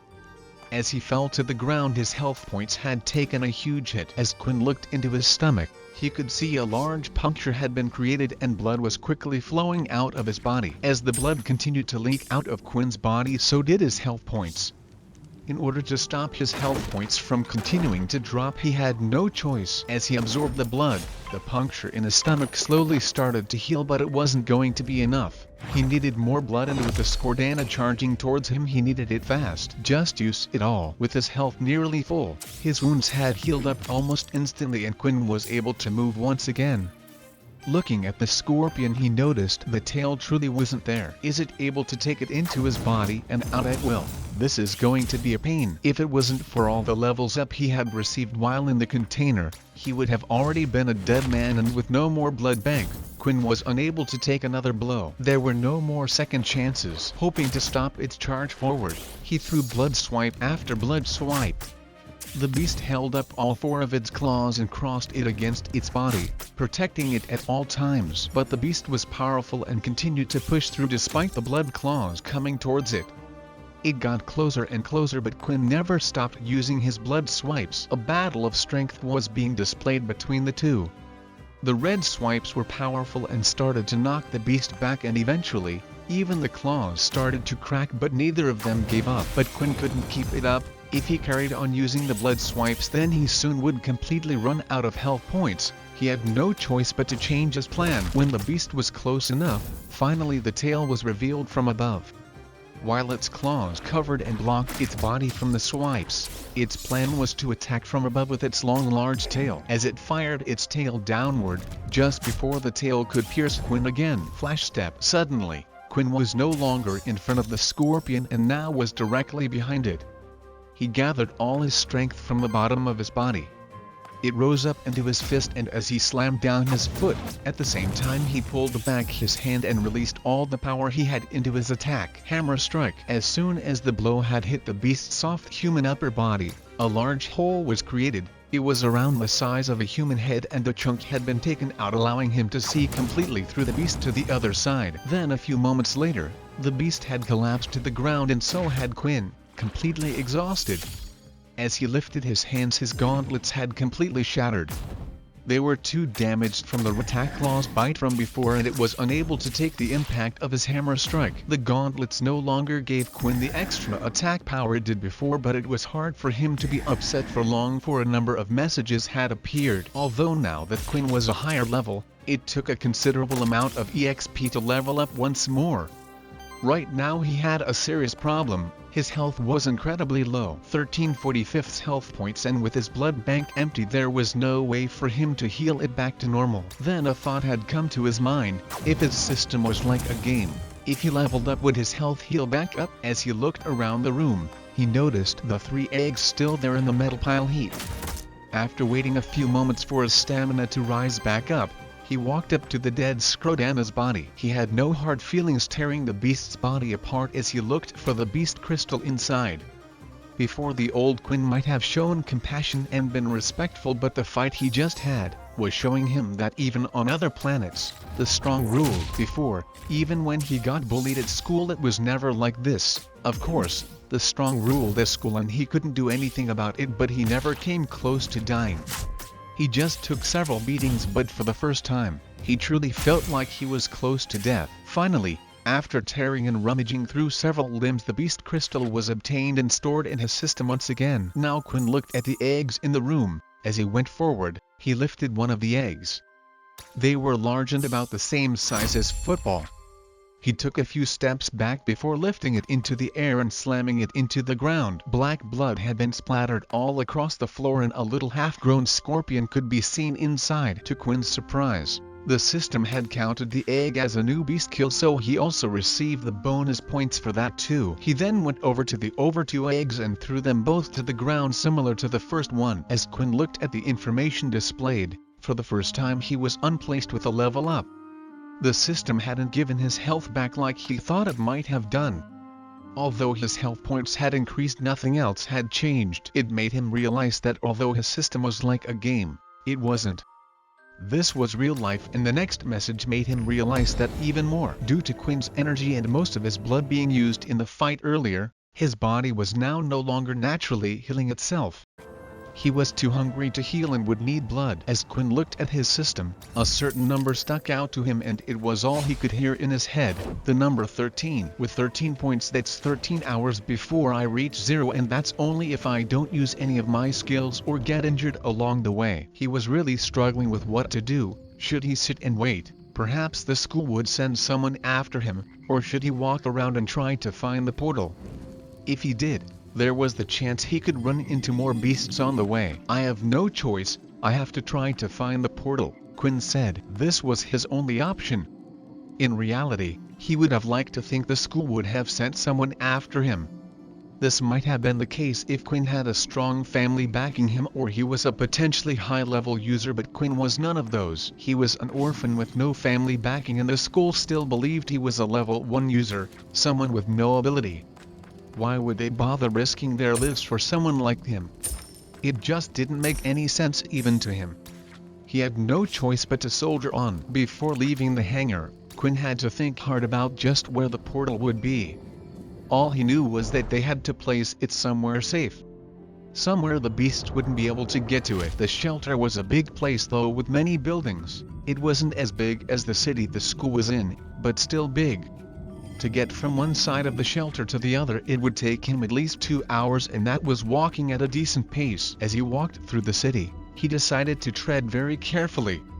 Even if he came across a basic tier beast, it would cause all sorts of problems for him. As he walked through the city he went through at an incredibly slow pace. Once in a while, he would come across a building with beasts inside. Although Quinn's eyesight was incredibly handy in situations like these, the beasts too had good eyesight in the darkness, for they had lived on the planet but it seemed to be even better than theirs. As he entered the buildings there would be cases where Quinn had spotted them far up ahead in the darkness. He quickly would shift and hide in the shadows or behind walls waiting for the beasts to leave, and when he was ready, he would zoom past and around with no direction to go in and just simply wandering around. Quinn had already used up 2 hours of his time exploring the place. The hunger in his belly was starting to distract him and it was getting harder for him to focus as his health had gone down. Then finally, Quinn had spotted another building that was relatively in good condition. It was a large dome-like shaped building. The training center, a place where travelers could come and test out their skills or practice with new equipment. The outside of the dome was made with special material in case practice matches got a bit out of hand and a stray attack would hit the outside now and then. It was capable of withstanding attacks from some of the strongest beasts and power level users. No wonder it's in good condition, Quinn said as he looked at the building. It was the only other place Quinn could think of where the portal could be kept safe. The place was large and had a sturdy outside that was yet to be destroyed. As Quinn got closer to the dome building, he noticed there were several mechs stationed outside that had been destroyed. Their course completely ripped out. Mechs were a powerful device used in the war, but to power them they required an incredibly powerful beast crystal of a high tier. It was a strange thing because the higher power levels preferred to use their own abilities, while the lower power levels could never afford to use such a thing. Most of the mechs were used by the military or private companies that hired low-level travelers to operate the thing. However, it was a double-edged sword for a low-level traveler. Usually, they would come with contracts. If the mechs were ever destroyed, then the user would be asked to pay for them. Of course, a low level in their whole lifetime could never afford to pay back something as expensive as a mech, causing them to forever be a slave to the company. Just another one of the changes that had happened after the war with the Dauki.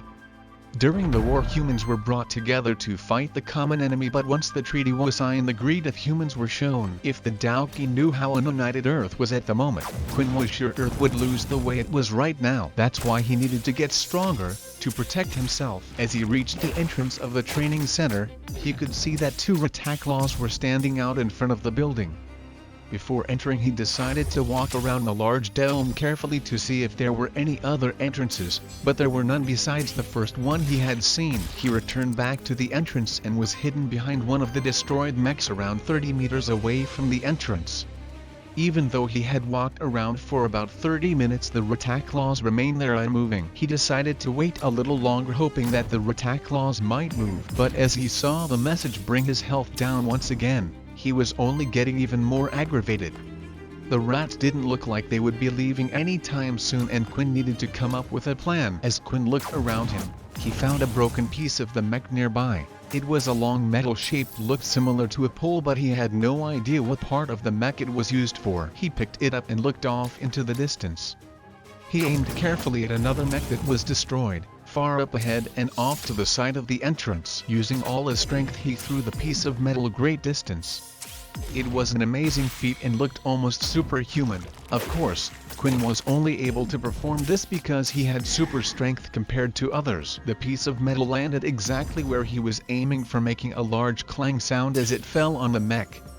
The rats then looked up at where the noise was coming from and quickly scurried off in the direction of the sound. "This is my chance." Quinn, using all the powers in his legs, bolted for the entrance. He had finally reached the dome-like building. The entrance was like a hallway surrounded by a wall on either side, and just a little further up were 2 steel doors. He tried pushing the steel doors open, but there was no luck. He noticed that the doors were undamaged just like the rest of the building, meaning most likely it was made out of the same material. As he looked around the door for anything, he spotted another access code machine. He immediately rushed forward, placing his hand on the machine and used his inspect skill. "I hope these works. Don't let me down, system." However, just as Quinn was inputting the code into the machine, the rat claws had returned. As the beasts saw him, they shrieked and called out another 2 of its friends. There were now 4 of the things. As he heard the sound of the beasts behind him, his hands started to shake. Come on, beep. Damn, I must have put in a wrong number. His nerves were getting the better of him and his concentration had been broken. He used his inspect skill once again, making sure he had the right code. He started inputting the numbers again when he suddenly felt something jump down onto his leg. As he looked down, it was one of the rats, and the other 3 weren't too far behind it. Quinn then swung his fist down as hard as he could at the rat, smashing its skull into pieces. The rat was forced to let go but still wasn't dead. The other 3 were now too close and he no longer had any time to input the code. Flash step. Then Quinn was suddenly behind them, but he was still too close to the 4 rats.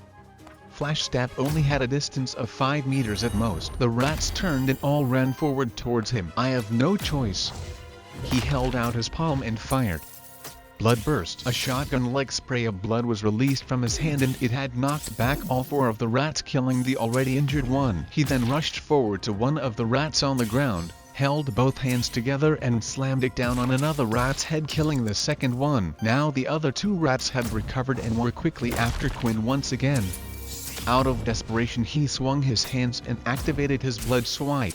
Although this time, the blood swipes were strong and had killed each one in a single attack. With his time running incredibly low, Quinn didn't even bother to get out the beast crystals. There was also the fear that more beasts might be coming.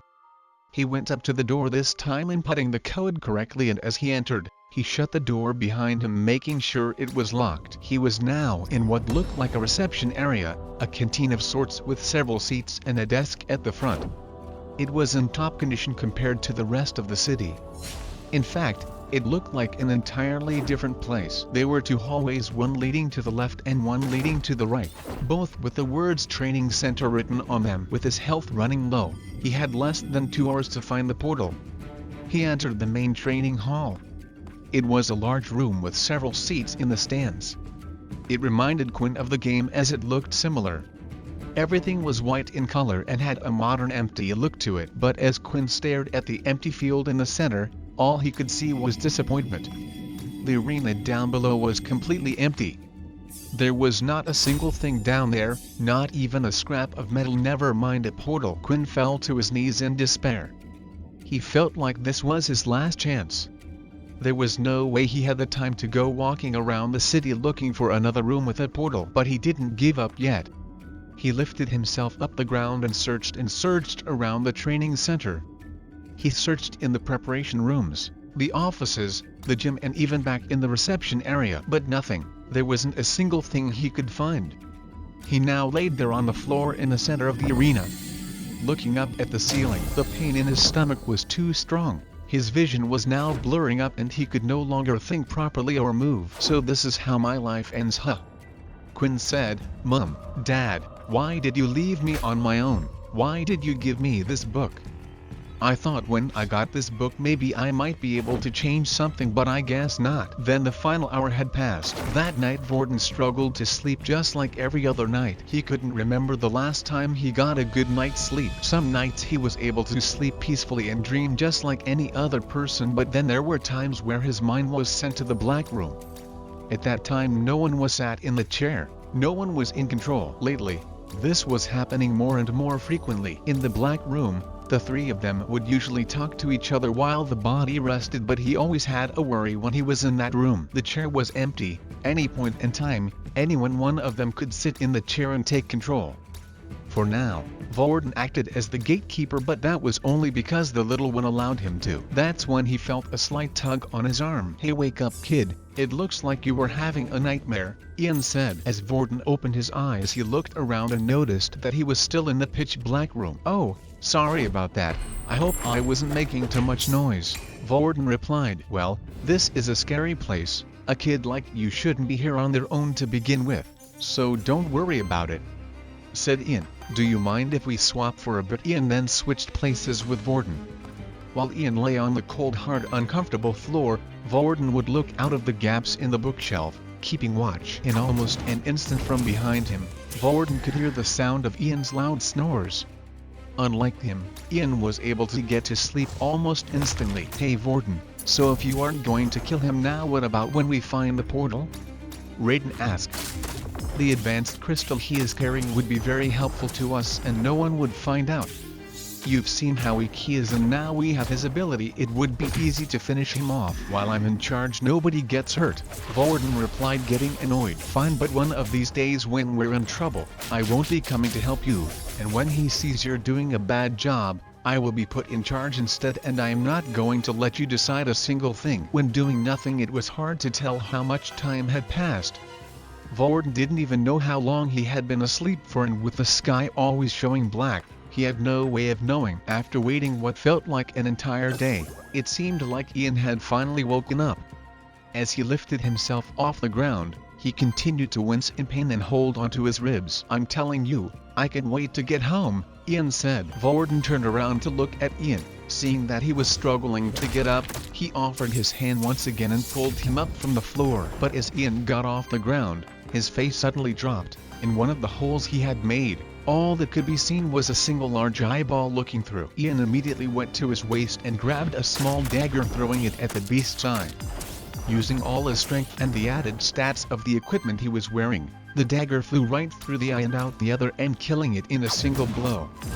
Then when he pulled his hand back, the dagger flew back into his hand. "Let's get out of here," Ian shouted as he kicked one of the shelves, knocking it over. As the two of them climbed on top of the fallen shelf, they could see that they had been surrounded. All around the library, on top of the ceiling, on the side of the walls, were multiple slug-like creatures everywhere. They had a single large eye on its head, and sticking out of its sides were multiple tentacles coming from the beast's underbelly. "I thought you were keeping a lookout," Ian said. "I was, but the small space would only let me see so far." Vorden was a little distracted deep in his thoughts, but even so, it was hard for him to see beasts like these, for they were able to scale up the side of the walls and hang from the ceiling. They were completely surrounded, not just around them but also above as well. A few of the slug creatures dropped from above, while the ones around them reached out with their tentacles. There were too many attacking at once. Ian then held out both of his hands with his palms open. Objects from all over the library started to vibrate. Slowly they were moving along and coming towards him as if they were being pulled by an invisible force. Then shards of metal from all over came flying towards the two of them at an incredible speed. "Stick close to me, kid," Ian commanded, and Vorden did as he was told. The pieces of metal from all over the library and a few pieces from outside had come towards the two of them and formed a ball completely made out of scraps of metal surrounding the two of them. The beast from above fell on top of the metal ball, but no damage was done as they slid off. The tentacles from the slugs outside started to attack and made dents in the ball. Loud clanging sounds could be heard from inside as they continued to attack. The force of the tentacle strikes were similar to someone swinging a bat, and it would only be a matter of time before the metal ball broke. Repel. At that moment, the ball exploded with an incredible force. Just how the scrap metal had been pulled together, it was now being pushed out. Little pieces of scrap metal were flung out so hard it had caused several puncture wounds in the beast's body, killing them all as it went through their brains and hearts. "Good thing this planet is covered in metal, huh?" Ian said with a smile on his face.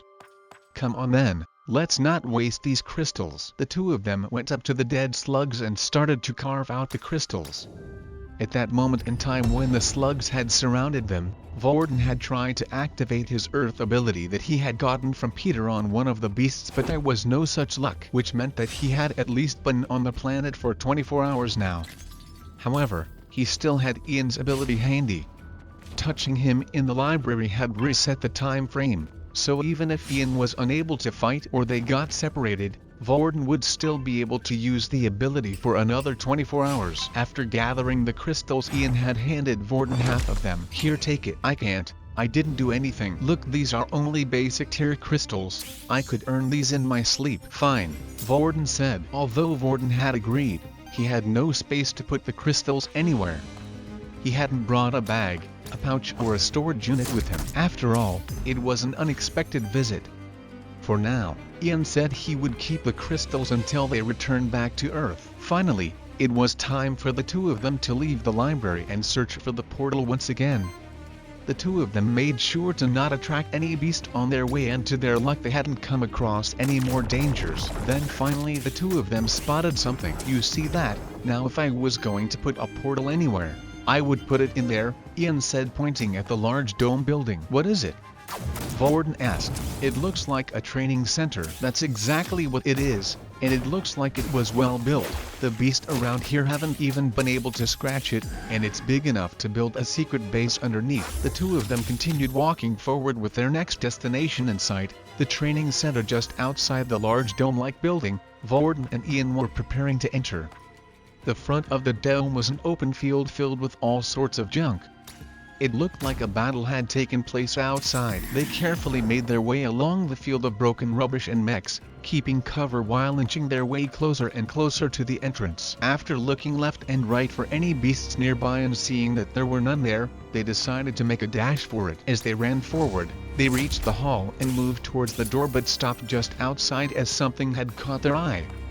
Ian bent down to have a closer look at something lying on the ground. More dead Rataclaws. Another group of them, even. Ian then dipped his finger into the black blood. Even though it was slightly dry, it seemed pretty new. It doesn't look like they have been dead for long. Looks like someone's already in there. Vorden didn't want to say anything, but he was hoping that it was Quinn. However, as he walked past the dead Rataclaws, if it really was Quinn, it seemed like the secret he was hiding from Vorden was bigger than he thought. "A passcode machine?" Vorden said as he spotted it off to the side of the door. "Do you know the combination?" "Are you kidding me? How the hell would I know?"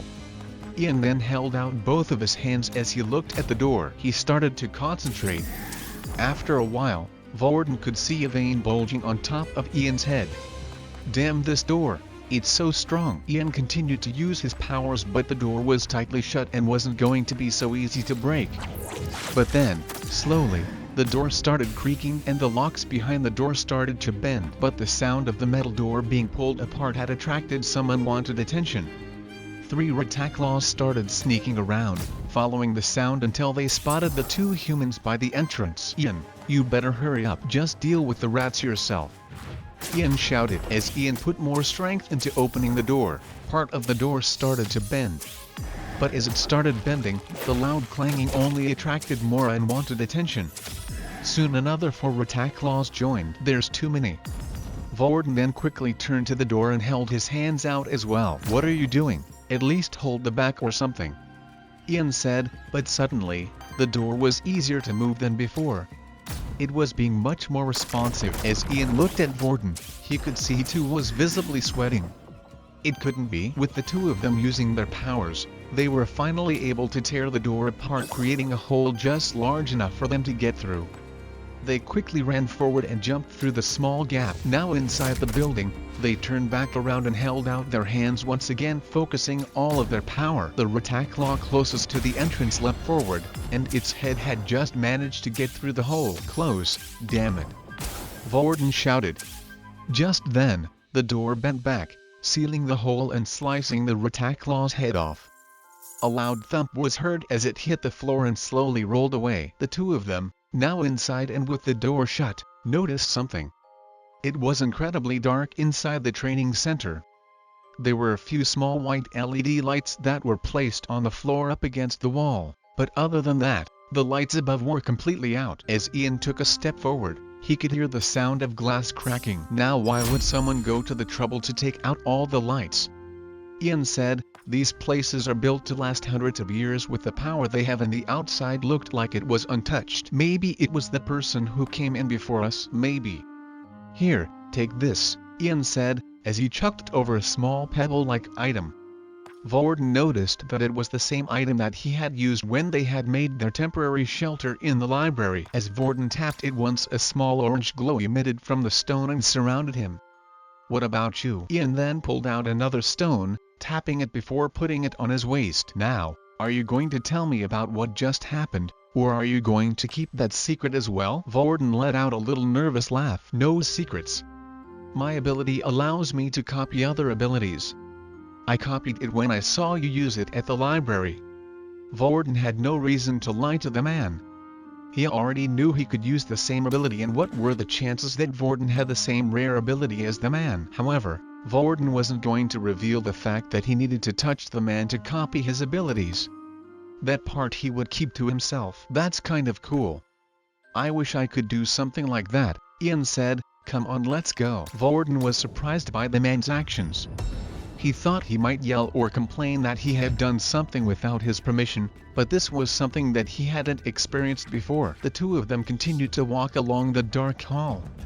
For now, there was only one direction they could go, and the LED lights helped lead them the right way. "Psst, hey Varden, this is your last chance. Switch with me now," Raiden said. "If the portal's in here, I can save you the hard work and kill him straight away." "Buzz off, will you?" "Fine, but that was your last chance." The two of them had finally arrived at the reception room. There were still small LED lights placed across the room, so at least they had a sense for the size of the room. Still, just like the previous room, the lights had been taken out. Each of the lights above were smashed in. "It must have been a beast," Ian said. "What makes you say that?" Varden asked. "Well, a lot of beasts on this planet are on a cycle. For the year it remains dark, they go out and hunt. But when the sun comes out, they hibernate for the year. My guess is that a beast sensitive to light managed to get inside somehow and started to destroy them all. If it was a human that did this, they could have just found the source of power and shut them all off at once, or even just used the light switch." They continued to move forward until they had eventually reached the front desk. Now, all that was left was to enter the arena, and they did so, going through one of the entrances. When they exited, they had come out into the stands. As soon as they entered, fierce growls started coming from the hallway. "Quick, turn of your stone," Ian whispered loudly. However, it was useless. They could hear footsteps banging against the floor as something came rushing forward from the arena and into the stands. Rack! A loud screech echoed through the entire arena, as the creature had spotted its prey and was now running full force towards them. As soon as this message appeared, Quinn felt an unbearable pain all over his body. It felt as if his insides were burning with fire. The white of his eyes slowly started to fill with black and his teeth started to grow in size. However, the pain didn't stop there. His body started jerking itself up and down as if something was trying to break free, and his skin started to wrap around his body even tighter. The features of his bones started to show more and hair was falling from his head. Although he received message after message about what state he was in, Quinn was unable to read any of them because his consciousness had fallen apart. A humanoid figure remained, but what was now standing in the middle of the arena was no longer human. The creature left standing had a bald scalp, claw-like hands, the teeth of a monster, and a hunched back. It opened its pitch-black eyes and was startled by the light, stumbling over in pain, as its senses had been heightened to an unimaginable degree. "REKKKKKKK." It then let out a loud piercing screech that echoed through the large training center. With its eyes closed, it ran forward at an inhuman speed, and when it reached the side of the wall, it dug its claws in and started to climb up. It quickly moved up to the ceiling before smashing the light with its fist. The light was now no more. With the light taken out, the bloodsucker was now able to open its eyes. It could see just as clear as if it was day inside. It let go of the ceiling, causing it to fall the ground. The drop was at least 30 meters from the top, but as it landed it bent its knees and walked away as it had taken no damage at all. The bloodsucker started to roam around the training center. As it entered each room, it continued to destroy the lights. It only had room in his mind for one thing, its need for blood. After transforming into the bloodsucker, Quinn's thoughts, emotions, and everything that made him human were gone. His body acted on its own and that single thought of blood occupied him. Finally, after he had destroyed every light in every room, he returned to the arena in the training center. As if it didn't know what to do, it started walking in circles, waiting for its prey. Then a few moments later, Vorden and Ian had entered the room. Although they were quiet, Quinn, or what was left of him anyway, could hear everything. Their soft footsteps against the floor and even their whispers to each other. His head turned and saw two bright lights. At first, the light covered the humans so he was unable to tell what they were, but when they turned the lights off, he could tell that a meal had arrived on his doorstep. Ian and Vorden could hear the sound of something running towards them, but it was too dark to tell what it was. Now that they had been discovered, there was no need to stay in complete darkness. Ian went to his belt to touch the stone, but before he reached it, the beast was already upon him. Being in the dark had adjusted the two's eyes a little, and the LED lights going across the edge of the arena helped. Now the beast was close enough to tell that it had a human figure. As the beast held out its claws, Ian too came out with his fists. A battle of strength it is. Then, however, the beast's hands had wrapped around Ian's fists and stopped them in its tracks. Then using its nails, it dug into Ian's fists, drawing out blood. What monstrous strength! Damn it, to meet a humanoid beast of all types here. As it smelled the blood fall from Ian's hands, it started to growl and screech even more. It opened its mouth, revealing two huge fangs. It then tried moving its head forward, chomping down Ian's fists, but activating all the strength in the beast equipment he was wearing. He tried pushing the beast back and managed to stop him a little. Then the beast lifted both of its legs off the ground and kicked Ian away, causing him to crash into a nearby wall. As it saw Ian was injured, it started to run towards him, but before it could reach him, a metal chair from the stand came flying out and knocked the beast away. Vorden quickly rushed to Ian's side and lifted him off the ground. "Thanks, kid." "What was that?" Vorden asked. "I don't know. I've never seen anything like it, but it looks like a humanoid-type beast. I don't know much about them, but all I know is that they're one of the most powerful types of beasts to be discovered on other planets. This is my first time seeing one." Ian replied. The chair didn't keep the beast down for long, as the smell of blood was too strong. It attracted the beast, and as soon as it got up from the ground it immediately started running in the direction of the two again. "Turn on your light stone," Ian said. "Huh?" "Quick, the light stone." As the two of them turned on the light stone, the beast suddenly stopped. It covered its eyes and backed away from the two. "It looks like I was right," said Ian. "That beast must have been the one to take out all the lights. It looks like it's super sensitive." But the two were foolish, thinking the light stones would be enough to keep the bloodsucker away from its prey. The beast didn't need to rely on its eyesight to know where the two were. The smell of Ian's blood was enough. From the stands, it started to rip out the chairs and proceed to hurl them at the two. Luckily, the chairs were made out of a metal material, so Ian and Vorden were able to repel them away. The chairs continued to be chucked at an incredible rate as each one was ripped from the stands. Then the beast decided to rush forward with its eyes closed. As it got close to the two, it started to attack them blindly. "How does it know where we are?" Ian said. "Vorden, get out of there." Raiden said. "What do you mean?" Vorden asked. "Can't you see? The beast is only attacking Ian. Something is attracting it to Ian." With Raiden's words, Vorden decided to break away from Ian and ran down to the arena floor, and just like he said, the beast had completely ignored Vorden and continued to attack at Ian. "We have to help him." Raiden, switch with me. "No." Raiden replied. "We could die. You had your chance before. It's time you learn your lesson. Get out of this one yourself, Vorden." Then a new voice was heard from within. "I will help you." Ian and the beast continued to do battle. Unfortunately for Ian, The only source of metal he could control in the arena were the chairs, and it took him some time to attract those things toward him. He would rip 2 chairs out from the stands and would use them as shield, blocking the beast's attacks. However, every time the beast would hit with its fist, it would completely tear through the chairs.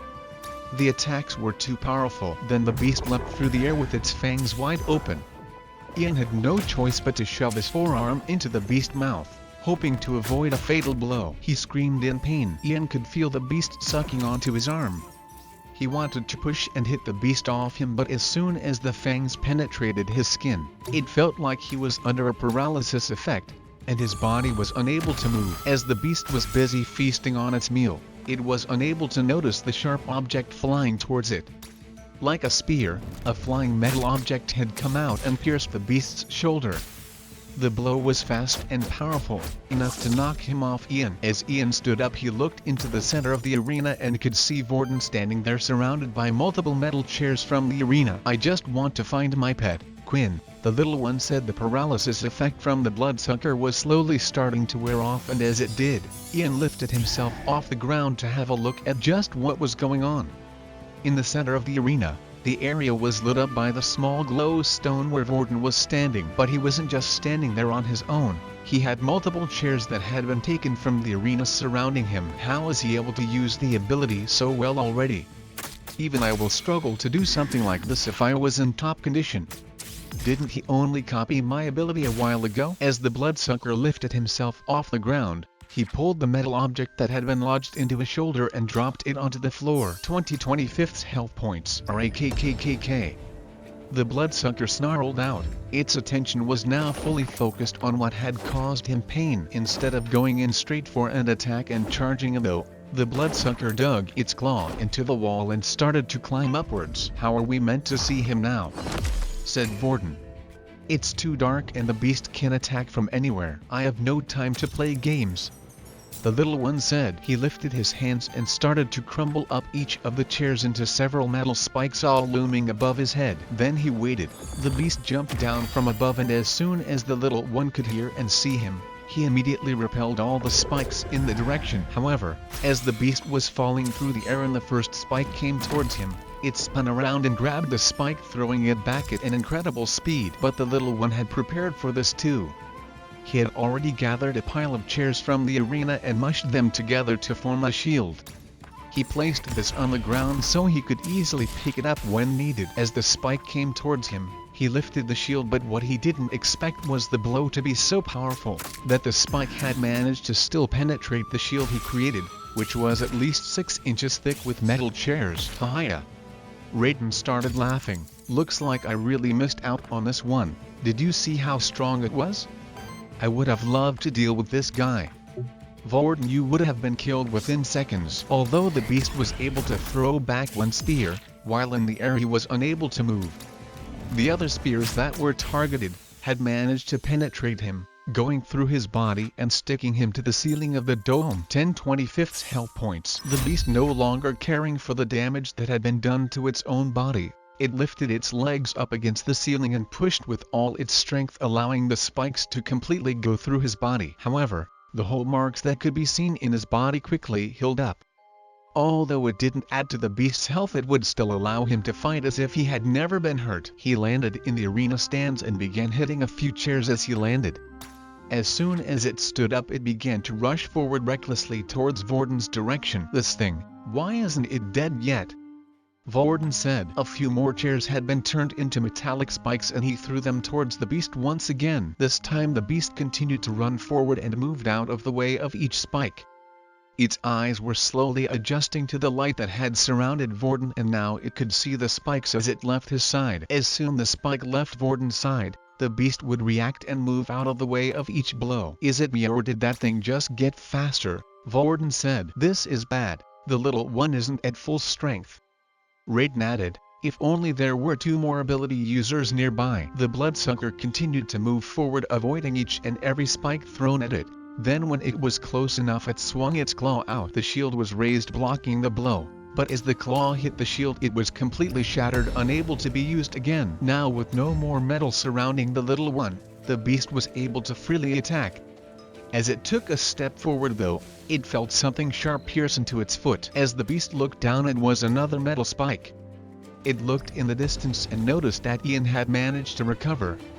He had his hand held out and had thrown the spike out into the beast's leg. 7/25 health points. Suddenly though, tears started to fall from the little one's face. Now that the beast was close enough, the light from the stone shone and revealed the face and clothes of the beast. The beast in front of him was wearing the same uniform, and although it didn't look exactly like Quinn, it had similar qualities in its face.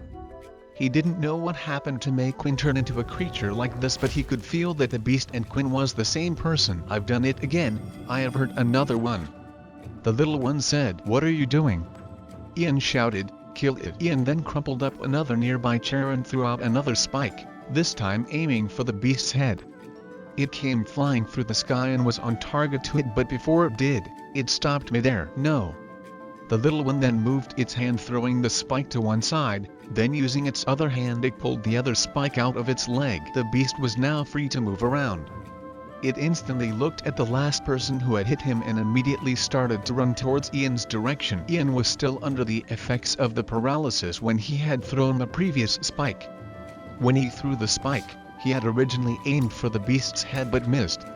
He still managed to luckily hit its foot though. Seeing the beast quickly running towards him as every second passed, he panicked and started to fling out chair after chair, but the bloodsucker was too powerful. It simply knocked them away with its hands, sending them flying through the air. Ian then pulled out his trusty dagger ready to attack, but when he looked in front of him the beast had vanished from his view. The next second he was staring up at the ceiling with his back on the floor. Then when he looked down at his body, his legs were now completely detached from himself, blood pouring from them. The bloodsucker then dragged the top half of Ian's body away into the hallway out of the arena, afraid that the other person might disturb its meal. The students had just been informed that the portal expedition that was meant to be going on today would be cancelled. Although many people didn't know the reason why, they had a good guess that it might have had something with the two students who didn't arrive in class today. Students didn't just not turn up to class for no reason. The city was their whole life, the school was their whole life. For the next 2 years, everything you did there would decide your future. Layla had been planning to confront Peter on the situation, especially since he had been acting so strangely, but before she could even get to him, he had already run away. "Come on, Aaron, let's go find out what he's hiding," Layla said, but as she took a few steps forward she noticed that Aaron wasn't following her. "Aaron, I have no need to get involved in your affairs. I don't really care what happened to the other two. I hardly knew them before choosing to team up with them," Aaron replied. "Look at it this way, right? You said you wanted to create the strongest team in the class, yeah? You and Vorden are clearly the strongest in this class, and if you want to outperform the others from the other classes, you're going to have to team up with each other. Our team has already registered and I don't even know if they can find a replacement, so we might not even be allowed to take part in the expedition." After hearing Layla's last words, her eyes suddenly lit up. "What did you say?" "Let's go find that rat." The two of them, now working together, started to look around the school to see if there were any signs of Peter anywhere, but the two were unable to find him. They knocked on his dorm room door a few times as well, but there was no answer. The dorm room doors each opened via a fingerprint sensor on the door handle, so even if Peter was in his room the two of them wouldn't have been able to enter. They could have waited outside, but the longer they waited the more Layla started to worry about Quinn. If he was unable to get blood, she knew firsthand what Quinn could do. As they continued to search for Peter, they still couldn't find him, but they did find a group of people who might have known where he was. It was Earl and his group of 5 other boys. "Haven't I seen them hang around with Peter a few times at breakfast?" The group were inside one of the training centers. This one in particular was filled with testing equipment that they used on new students, and was also an area where students were able to practice on the machines. If they had increased their ability level or obtained new skills, they could test themselves on the machines, write down the scores and hand them to staff to upgrade the status on their wristwatch. If Layla was on her own, she would have never approached the group, but she had Aaron by her side. "Hey guys," Layla said with a smile as she approached the group of boys. Before replying, Earl took a glance at her wristwatch and saw that she was only a level 2. "What do you want?" Earl replied. Layla's eyebrows started to twitch hearing Earl's rotten attitude and tone in his voice, but she was used to this. She had her fair share of bad treatment at her own school. "We're not here looking for trouble, just wondering if you knew where Peter was?" she said, putting on a fake smile. The group looked at each other and started to laugh. "Looks like they really aren't his real friends. I knew something was going on," she thought. "Peter?" Earl said. "I wouldn't be surprised if that kid tried running out of the city by now." "Yeah, Earl, I can't believe he actually did it. If I did that, I know I'd never be able to live with myself," one of the men standing behind Earl said. Earl immediately turned his head and gave a scorned look at the man. "Sorry, Earl," he said. "Anyway, buzz off you two. We're not saying a single thing. If you want to find Peter, then go find him yourself." Although Layla was annoyed, there was nothing she could do. She wanted to stand her ground and beat the information out of them, but Earl was a level 4 user, while the rest behind him were similar level to herself. She had no choice but to turn and head back on her search for Peter. As she walked off, the group started to laugh, but as soon as she passed Aaron, she realized he wasn't following her once again. "Where are you going?" Aaron asked. "To find Peter. These guys won't tell us anything." "I see no reason for us to find Peter anymore," Aaron replied. "What do you mean?" "Well, these people clearly by their conversation earlier either know what Peter did or at least also know where Vorden and Quinn are." Aaron then started to walk up to the group of 5. "I don't want to waste any more time." Mist and frost started to form just above her hands, and suddenly, a fully formed ice spear had appeared. Before the other students could even react, she had already thrown the ice spear, hitting Earl on a shoulder and pinning him against one of the drums that were used to show a student's power. As Earl's body landed on the drum, the numbers started to rise until it eventually stopped at 20. The group watching this knew she was strong, but the machine had only confirmed their fears. The group had no intention of fighting back after seeing Aaron powers. They knew their place was under someone like her. However, she didn't care. She then placed both of her hands on the ground and a trail of ice started to appear, traveling across the floor, eventually reaching the group's legs and freezing them all in place. "Now which one of you is going to tell me what I want to know first?" Aaron said. Layla, having witnessed the whole thing, was amazed. She knew Aaron's strength, especially after training with her and seeing her fight before, but it always seemed like whoever she went up against was no match for her. Although she had a power level of 5, she seemed to be much stronger than that. Layla had seen a couple of level 5 users before, but they weren't as skillful in using their abilities. Aaron then started to walk up to one of the students whose legs were frozen. It was the man who had let his tongue slip earlier, and Earl had given him a scolding. She placed her hand on his shoulder, and slowly the ice from his legs started to rise and cover his body. "Wait, I'll tell you everything. I don't know where Peter is. He was meant to meet us here a while ago, but he never showed up." "Why is Peter hiding?" Layla asked. "Don't tell them, Ben," Earl shouted, still stuck on the machine. "If you do, you're out of the gang." Aaron then gathered another ice spear in her hand and threw it once again, this time aiming for Earl's leg. It seemed like she had thrown the spear with more force. As the spear stuck into his leg, Earl screamed in pain, and the numbers once again started to rise on the machine. This time the numbers went beyond 20 and rose up to 30. The commotion was starting to cause the attention of other students who were busy practicing away in the arena as well. 30. I've never got a number that high. Just how strong is she? But Layla knew this wasn't her full strength. At the test site, her strength alone had reached up to the number 50. She was still going easy on these students. Aaron then looked at Ben and started to form another spear. "The next one goes in one of your holes, and I still need the one you're speaking from." Crazy was the only thought Ben had. Who cares if he was no longer a part of Earl's gang? As long as he worked hard in school, he could slowly move his way up the ladder. This was not worth the pain. "Wait, please. Peter, we're not sure exactly what happened, but we heard he pushed Vorden into a portal. That's all we know. We don't know why Quinn is missing as well." Of course, Earl was the one who was behind everything. He and his group had given Peter the instructions to push Vorden into the portal.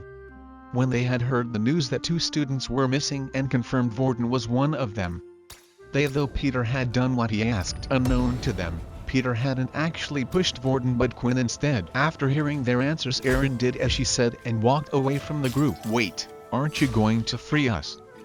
Ben shouted. The ice will melt in a couple of hours, or maybe someone in the room with an ability can help you. That's your punishment for making me wait instead of telling this girl what she wanted straight away. As Aaron walked off exiting out of the training center, Layla quickly followed behind her. Thanks for that. That wasn't for you. I just hate it when guys think they're better than us. Better show people like that their place. Although Layla didn't completely agree with Aaron's methods, she knew she wasn't the type to abuse her power to those who were weaker than her. But Layla had something else on her mind. Did Peter really push Vorden into the portal, and if Quinn was missing as well, did that mean he went in after them? She dreaded the thought that there was the chance that the two of them could have ended up on some unknown planet. Even worse, she feared that Quinn might have grown too hungry and had no choice but to dine in on his friend. Just then though, as the two of them were about to exit through the doors, the door opened inward and a familiar face was seen. It was Peter. Immediately seeing Layla standing there, Peter went running off, but Aaron had reached out and grabbed him by the collar, pulling him back. She then slammed him up against the wall. Before he could even think about running away again, she placed her hands on his and started to freeze him. He was now held up in place on the wall. Seeing Peter here must have meant he was planning to meet up with Earl and the others, and judging by his strange actions, what they had said might have been true. But Layla needed to hear it from his own mouth. Peter, tell us the truth. Did you really push Vorden into the portal? She asked. What are you going to do, hit me? Peter replied. Because trust me, I have already had my fair share of pain. Whatever you plan to do to me, go ahead. I guarantee you I have already experienced any pain you can think of. Aaron then started to form a small little needle-shaped ice pick in her hand. Really? I'm sure there are a few places I could stick this in which would leave you wishing you'd kill yourself. Layla then motioned for her to put the ice pick down and was starting to think Aaron had other problems. Peter, I thought they were your friends. You know, every day Quinn would ask about how you were to me. He told me that if I ever saw anything strange to come back to him. Why didn't you just tell him, or even just tell us what was happening? You don't know what would happen if I told you guys. You'd go beat them up. Then what? They would just come back for revenge. But do you think they would go after you, Aaron or Vorden? No, of course not. They would go after me. So you say you can protect me, but for how long? Could you keep an eye on me 24 hours of the day? And then what happens when I leave this academy and you guys aren't there? My whole life has already been decided for me even before I arrived here. Peter then started to break down into tears. I didn't want to do it. I didn't have a choice. Layla had clenched her fist and was ready to punch Peter in the face. She couldn't believe after all Quinn had done for Peter behind the scenes, and although she didn't like Vorden, she knew Vorden cared for him too. Seeing Peter's tearful face, she dropped her hand down to her side. You are not even worth hitting, Peter. You disgust me. She then turned and walked off and had one last word. You always have a choice. Inside one of the meeting rooms located in the first-year building, a meeting had been called. Currently sitting at the head of the table was Nathan, and by his side was Faye, who had been in charge of the investigation of the missing two students. As they waited, several other teachers started to enter the room. Dell, who was Vorden and Quinn's homeroom teacher, Leo, who was the beast weapons teacher, and finally Haley, the school's doctor. Nathan didn't want word to spread out about what had happened, since the first-year students were his responsibility. Therefore, he called his most trusted sergeant by his side to inform them of what his plans were. Faye, would you please inform the others of why they have been called here today? Nathan asked. Faye then stood up with a report held in her hand. As you have been made aware, 2 of our students have gone missing, and due to that, we have had to delay the first year's outing. However, if this was a simple missing persons case, we would not have called you all out here today. Faye then pressed a button on her controller and a hologram appeared, revealing a certain planet, and around it, there were 2 moons. The missing students seemed to have entered into a portal, but not just any portal, a red portal. The faces of the others started to drop as they heard the news. How or why we do not know, but one of the students was Vorden Blade, an original from a powerful family. The mission is not to bring him back alive, but to at least bring his body back. That way the family can say their goodbyes and it should calm down their anger. What about the other student? Leo asked. The other student is not a priority. He goes by the name of Quinn Talen, a weak level 1 with no family, and orphan. There is no need to worry about him. Do you know where the portal leads to? Haley asked. As you can see in the diagram, the red portal leads to an abandoned planet named Paleolithic. It was one of the very first planets the human race had ever created a shelter on. It was safe for the most part, but as the place was filled with weak beasts. However, that was until a year had passed and nightfall had come. Beasts stronger than we had ever seen before came and attacked the shelter. We had no choice but to abandon the place. Faye explained. This is why we have called you for, Nathan said as he stood up. The four of you will head out through the red portal immediately. Don't worry, our latest reports say that the beasts that attacked the shelter have long since moved on. The place is mostly filled with Rataclaw scum and the odd intermediate beast here and there. Del then slammed his fist onto the table. Why should we risk our lives for a couple of students who may have just jumped into the portal themselves? Would you like to be the one to go to the Blade family and explain to them why their son has died and gone missing? How even though we insisted on these watches, to keep track of where they are, we still weren't able to keep an eye on them. Nathan said. This is an order, not a request. Meanwhile, Layla was still worrying over Quinn. Now that she knew he had most likely gone through a portal, her worries only started to double. Don't worry too much, Aaron said. If Vorden is with him, he will protect his friend. Of course, unless they went through a red portal, that is. But she was more worried that Vorden might be used as an emergency ration during the trip more than anything.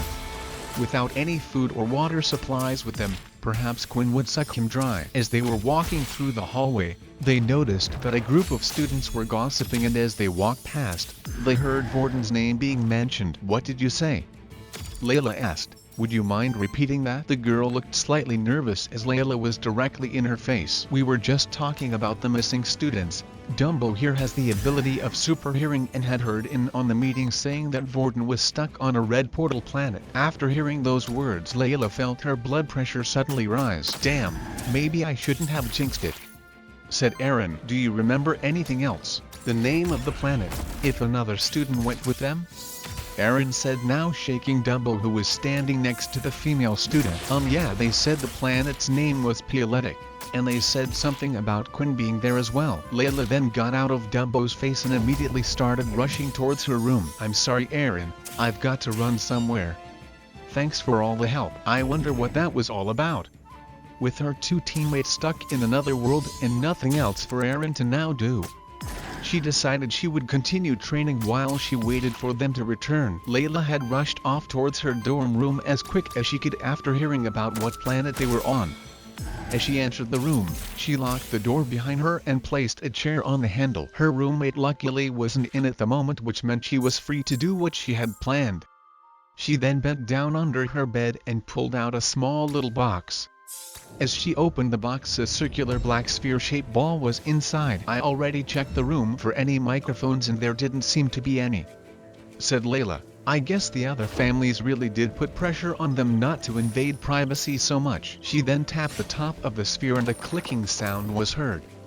A white ring started to light up and went around in circles for a few seconds before it finally completely lit up. Agent 83, what seems to be the problem? A voice said from the ball. Is it to do with the mission? I have found someone who will be a great help to our cause. However, it appears he is stuck somewhere. Would you be able to check if there are any agents on a planet named Paleolithic? Layla asked. Give me a few moments. I'm afraid all our agents have left that planet a while ago. Is there anything else I can help you with? No, that is it. Thank you, Layla said. Then may I wish you luck in your mission. May Pure be with you. May Pure be with you, Layla replied. On planet Paleolithic, it was still nighttime outside and it still would be for another 6 months. The two moons shone brightly on the shelter, showing signs of a great battle that had once taken place inside the training center, in the dome-like building. A single boy was alone on his knees, tears running down his face. Was that really Quinn? Vorden asked. What happened to him? He looked so ugly. Raiden said. Shut up. The little one screamed. The little one then immediately left the chair inside the dark room, leaving it open for Vorden to take control once again. As he left the chair, he went into dark space and sat down on the floor. He held his hands over his knees and started rocking backwards and forwards. "I did it again," he mumbled. "I hurt another one." Now that Vorden was back in control, the tears had suddenly stopped. Vorden lifted himself off the ground and started walking forward. "You do know he will be like that for a while now," Raiden said. "I know, but we have more serious problems to worry about. If that really is Quinn, what happened to him, and can we even help him turn back?" Vorden then stopped walking forward as he had reached the torn apart body on the floor in the stands.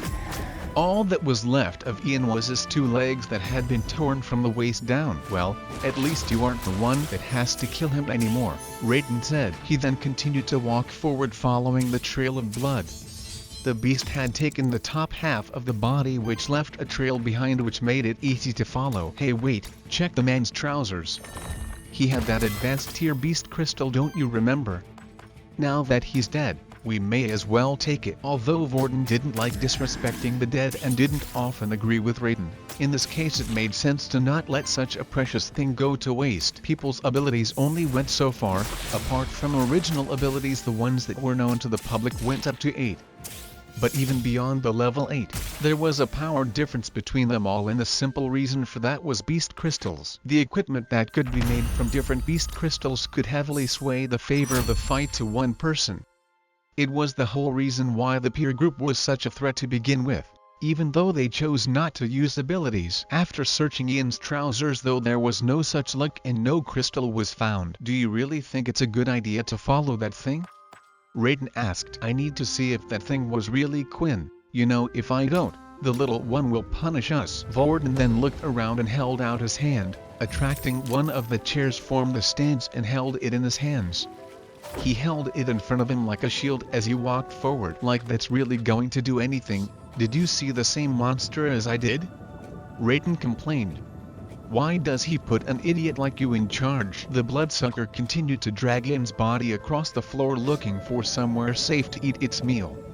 It turned and turned several corridors until it finally arrived at what looked like resting quarters. As it approached one of the rooms, there was a metal door in front blocking it, and next to it was another access code machine. The beast looked at the door and kicked with all its strength, causing the door to go flying into the back of the room. The room was mostly empty, as it was only designed for temporary stay. The only thing that was in there was a single bed, a sink in the corner, and a desk. It then went to the back of the wall before sitting down. It continued to handle Ian's body like some type of ragdoll, turning him around until he was in position. Then finally it opened its mouth wide, revealing two of its large fangs, and bit into Ian's neck. 35/100, 42/100. As the beast continued to suck Ian's blood, a notification screen appeared, slowly rising up until eventually the number had hit 100. 100/100. Sufficient blood has been consumed. Transformation will now end. Your mind is starting to stabilize. Just then, shooting pain once again started to enter Quinn's body, only this time, it was starting to revert back to normal. His claw-like hands began to shrink down and go back to shape to what they once were. His incredibly tight skin softened around his body and face. His ears were no longer pointed and his teeth to return to normal, and finally, the white in his eyes could be seen once again. As his body returned to normal, he started to huff and pant heavily. His whole body was sore and his mind was ringing like crazy. Then images started to flash into his head, everything that he had done while he was the bloodsucker. Even though he had no control, he felt like he was there every step of the way. Vorden, what's he doing here?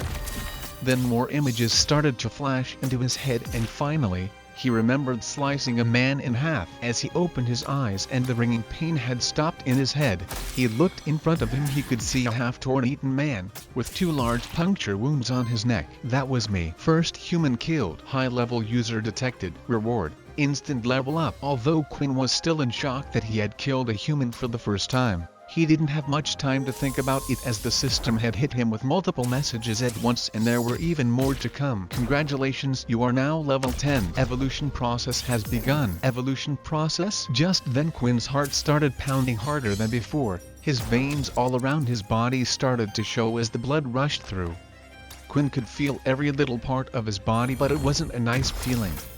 It felt like his blood was made of spikes, and as it went through and around his body, He could feel it tearing everything apart. Just then, a footstep was heard entering the room.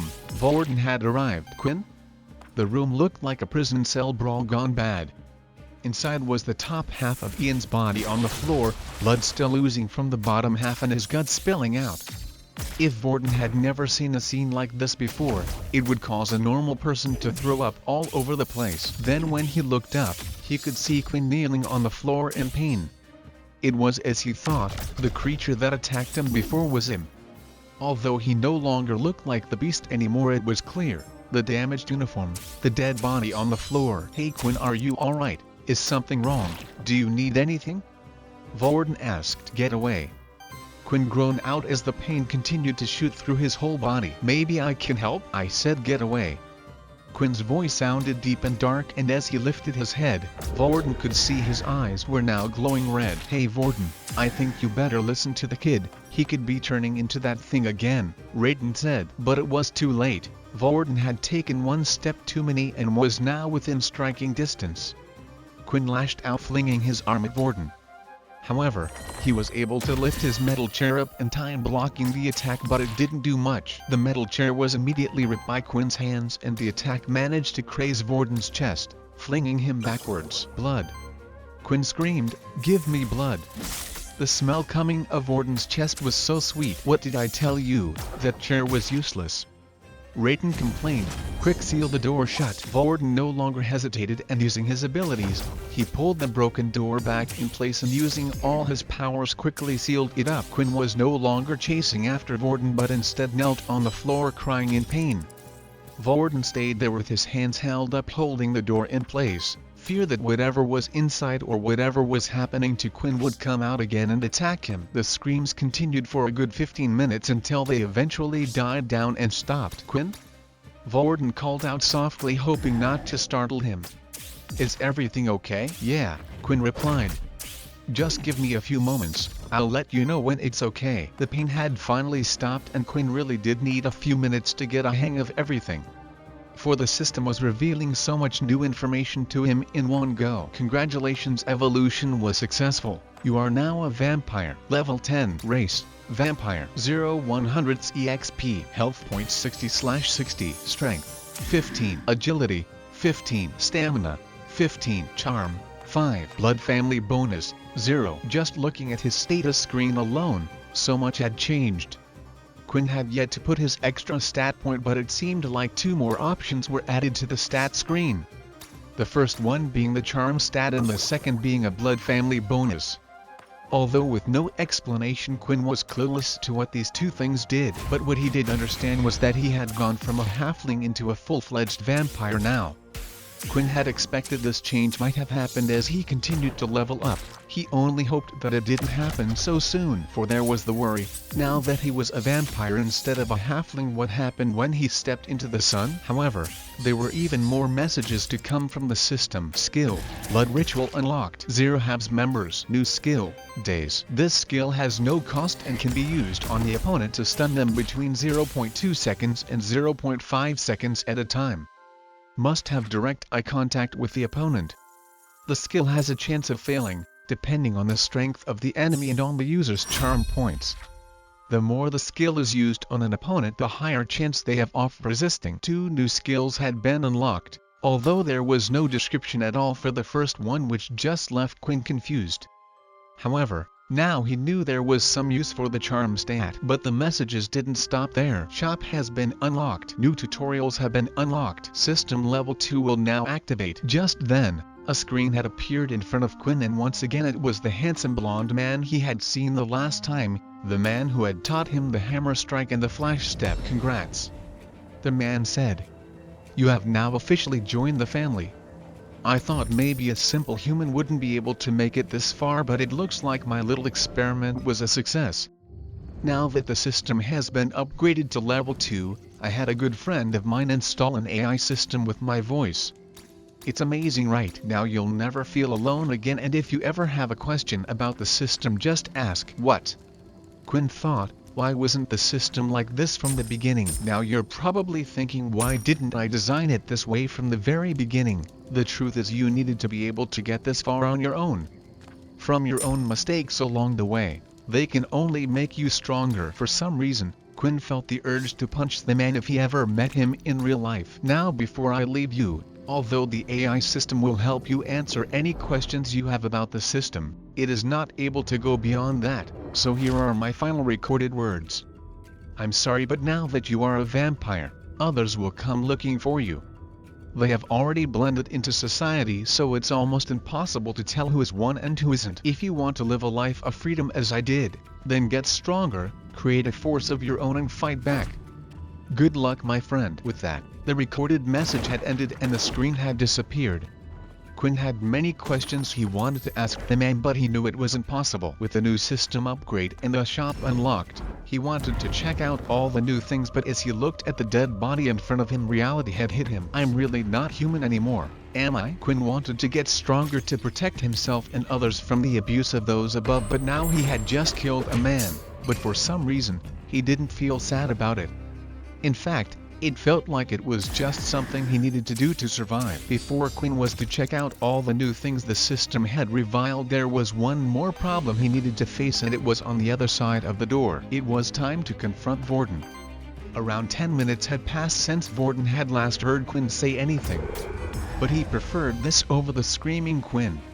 Before, he felt like at any second, a rampage might start up from him, but right now, he was relaxed and no longer had his hand held up holding the door. He leant up against the door with his back propped up against it. Hey, what are we still doing here? Raiden asked. Any second now that guy could be eating us. I don't understand. But he isn't, is he? Vorden replied. Do you think he couldn't have eaten us just now? To be honest, I don't even think me holding up the door with my ability would have been enough to stop him. He then lifted his hand across his chest.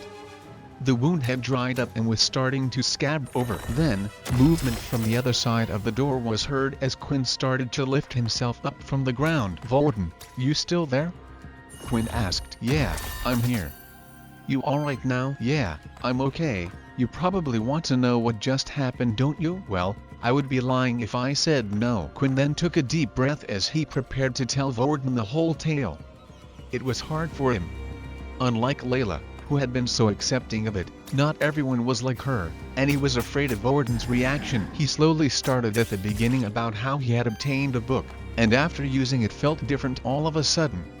Quinn then went on to explain the events at school and even things that happened with Layla, all up to the point where he had arrived in the portal world, eventually turning into the bloodsucker. There were some details he decided to leave out, though.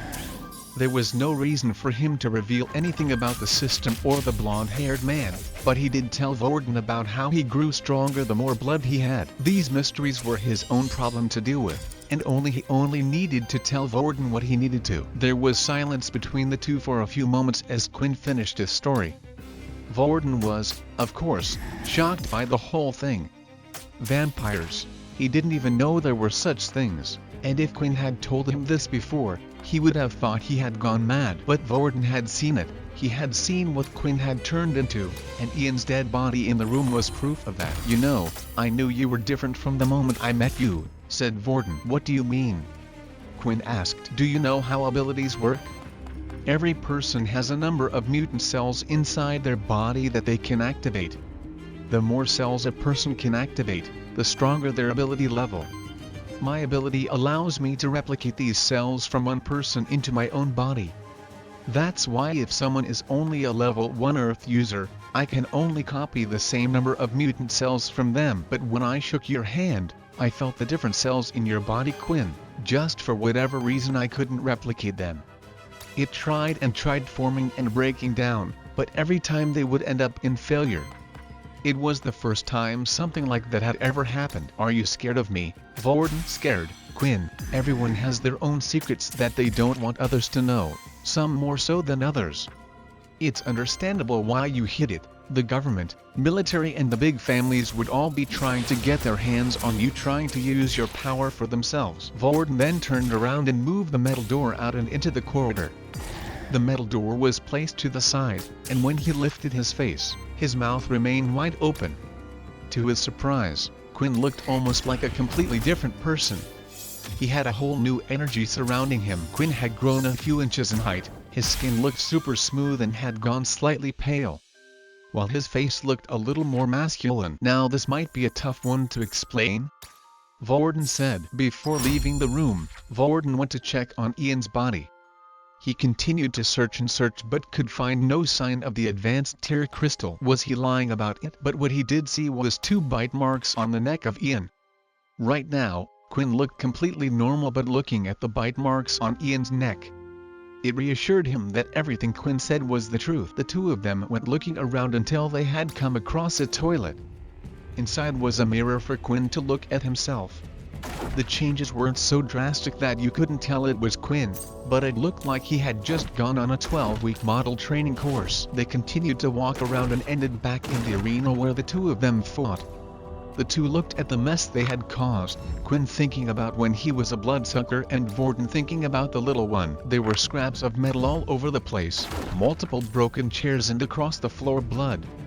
For now, Quinn was full from his last meal, and he also had managed to fill up his blood bank. Based on Ian's information, the portal was most likely to be in this building, a secret switch of some sort hidden somewhere, but the two of them had no clue where that would be.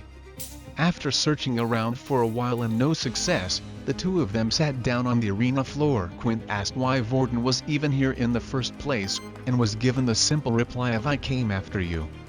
Although they didn't stay on the subject for long, as it seemed Vorden kept steering away from the conversation. Quinn assumed it had something to do with Peter, and right now that was the last person the two of them wanted to speak about. That's when Vorden's stomach started to growl.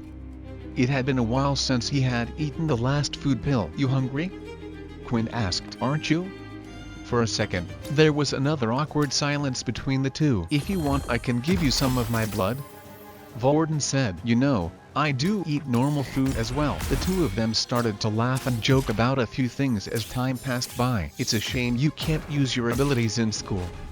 If it was a normal ability, my family could offer you protection. The military wouldn't try hurting you." Although Quinn could try pass of the vampire abilities as something normal, there was the problem that there was no skill like it. They would immediately assume he was an original. And there was now something that worried him even more. On the video the system had shown, the blonde man stated others would now be looking for him. Were others referring to other vampires? If so, he needed to keep this a secret even more so than before. From the sound of the video, they didn't sound like they would be welcoming to him. Then something clicked in his head. There was something he could learn that wasn't a part of his vampire skills. The level 6 ability book, the Shadow Book. While Vorden continued to search the arena for some type of secret exit, Quinn was pretending to look for one as well while walking around. Instead, he wanted to inspect the ability book he had received earlier from the metal container. As soon as he thought about his inventory, a screen appeared in front of him. Then when just thinking about the item, the system would come up with a message. "Would you like to take out the level 6 shadow ability book?" This time, rather than a monotone robotic voice the system usually played in his head, it was the annoying energetic blonde man's voice. "Inspect level 6 shadow book. Can only be learned by those that have been blooded." As Quinn used his inspect skill, a weird word had been added at the end. Blooded? Was that another name for vampires perhaps? When Quinn tried the other ability books, he wasn't able to learn any of them. It started to make Quinn ask more questions about the book. Why did the military keep such a high-level book locked away? Was it because everyone had died, or were they planning to sell it off for the future? Either way, he had never heard of someone possessing a shadow ability before. Just then, the annoying voice was heard again. "So it looks like you want to learn more about the book, huh? Well, I can tell you if you want. Do you want to know?" The AI system seemed to be just as annoying as the man himself. "Please," Quinn said while gritting his teeth. "Your guess is correct. Blooded refers to those that have been blessed or cursed, whichever way you want to look at it, with vampire blood. It doesn't matter if they're a halfling, a vampire lord, or even a ghoul. As long as they possess some of the vampire's blood, they are able to learn these abilities." "Do you know why the book was here?" "I have no clue," the AI system had surprisingly answered in great detail. It was like the blonde man said. While the inspect skill was able to tell him information about items, his system would clarify things to him related to the system. Quinn was still unsure about whether to learn it or not, as he still needed more information, and it seemed like the AI was the perfect person to ask. Is this the only ability book vampires can learn? And can vampires learn more than one ability? Just like humans, vampires are only able to learn one ability. Whether or not there are other ability books out there like this, who knows? There may be some stronger, they may be some weaker. The AI system was only an AI system after all. Even though the man sounded intelligent with a stupid voice, it was limited to what it could answer. The problem was, if this truly was another ability that Quinn was unable to use in the outside world, he didn't want it. Another ability that the world didn't know about meant he would be targeted. However, the question remained if there even was an ability that vampires could use as well as humans. Quinn had asked the AI more questions, hoping to get an answer it had no clue and would just reply back with sarcastic answers. With that being said, there was one person in the room that was knowledgeable about these things, and he might just know about the shadow ability. Vorden. Although the system stated blooded were the only ones that could learn it, maybe there were other vampires out there that had used the ability before. As the two pasted by each other while making their rounds around the stadium, Quinn popped the question. Vorden, have you ever heard of an ability that uses shadows? Shadows? Honestly, my gut instinct would be no, or at least not the world anyway, but you were honest with me, so it's time I'll be honest with you, said Vorden. The two of them then sat down a few chairs apart in the stadium. One of the rows that hadn't been trashed formed the fight. Remember when I said earlier how I kept an eye on you because I couldn't copy your ability? Well, you're not the first one. Or not the first one in our family, said Vorden. As you know, I'm an original, so our powers have been passed down from generation to generation for hundreds of years. In my great-grandfather's journal, there was a time he said he had come across another user with an ability. Now back then this was rare. The whole world still didn't know humans had super capabilities. But each time we would come across one, our family would log it, especially since our ability relied on others. For the first time, he had come across someone's ability he couldn't copy. So is that why you were so interested in me? Vorden's face started to go a little red as he was embarrassed hearing those words. When you say it like that, it sounds a little strange. I assure you I don't think of you in that way, Vorden said awkwardly. But then his face went serious. Now that I told you, tell me, how would something the public not know about, would you know about? At the moment, Quinn lifted the ability book in his hand, which had the word shadow ability written across it. For a second, Vorden had to rub his eyes to check he wasn't seeing things. He thought perhaps Quinn might have learned something when he turned into a vampire about it, but to actually have the ability book in his hand itself. Well, you actually found it. I was sure it would have been an original skill, but there was actually an ability book. Well, what are you waiting for? Let's learn it now. We have all the time in the world, and we're stuck here doing nothing. Well, I really did want to learn it, but the problem is if I did, others would be after me just like they would for the vampire ability. Vorden started to think long and hard if there was anything he could do to help him. Then his master plan had come to him. I think we can use the situation we're in to your advantage, said Vorden. The school must know by now that we have been sent to another planet. A red portal planet at that. There are things that have been undiscovered on these planets all the time. You can just say you found the book here, that you learned it for your survival. They all know you're level 1 trash. Vorden paused for a moment after saying those words. I mean, they all think you're just a level 1, right? I'll say while we were in the portal world, I protected you, and as payment, after learning the skill, you decided to hand the book over to me. That way the people will no longer be bugging you for it but my family instead. Vorden smiled as if he had just cracked the toughest case in a mystery novel. Are you sure your family will be okay with that? For a split second, Quinn thought he had seen Vorden's face drop, but when he blinked and looked again, it was completely normal. Yeah, they'll be fine with the plan, or said let's get to learning that ability book. I can wait to see the faces of everyone when we get out of here. If we get out of here, Quinn said. Do you have to be so negative? Vorden and Quinn stood opposite each other in the center of the stadium. not too far from each other so they could hear each other without having the need to shout. Now, what I'm about to tell you they would probably teach you at the school later on anyway. But I'm going to tell you now because it should be helpful when learning the ability book. Vorden then started to use the magnetism ability he had obtained from Ian. He pulled over a small bolt and began to levitate around in his hand. Everyone knows about the power level system. There are 8 levels in total. These levels are actually determined by how many mutant cells you are able to activate in your body and not actually determined by strength. Let's take the Earth ability as an example. Someone with a low number of cells is only able to transform the Earth they can hold in their hand, while a level 5 Earth user might be able to lift the Earth from the ground without touching it. These types of ability books contain information on how to activate more mutant cells for your specific type of ability. But if the power levels don't actually determine strength, then why the test when we started school? Quinn asked. Good question, said Vorden. The test the military gives you is actually to put you into the subcategories they created, the 1.1, 1.2, etc. This can sometimes be determined by what skills you have as well. Vorden then lifted up his wristwatch and showed him the number currently displayed, which said 6 on it.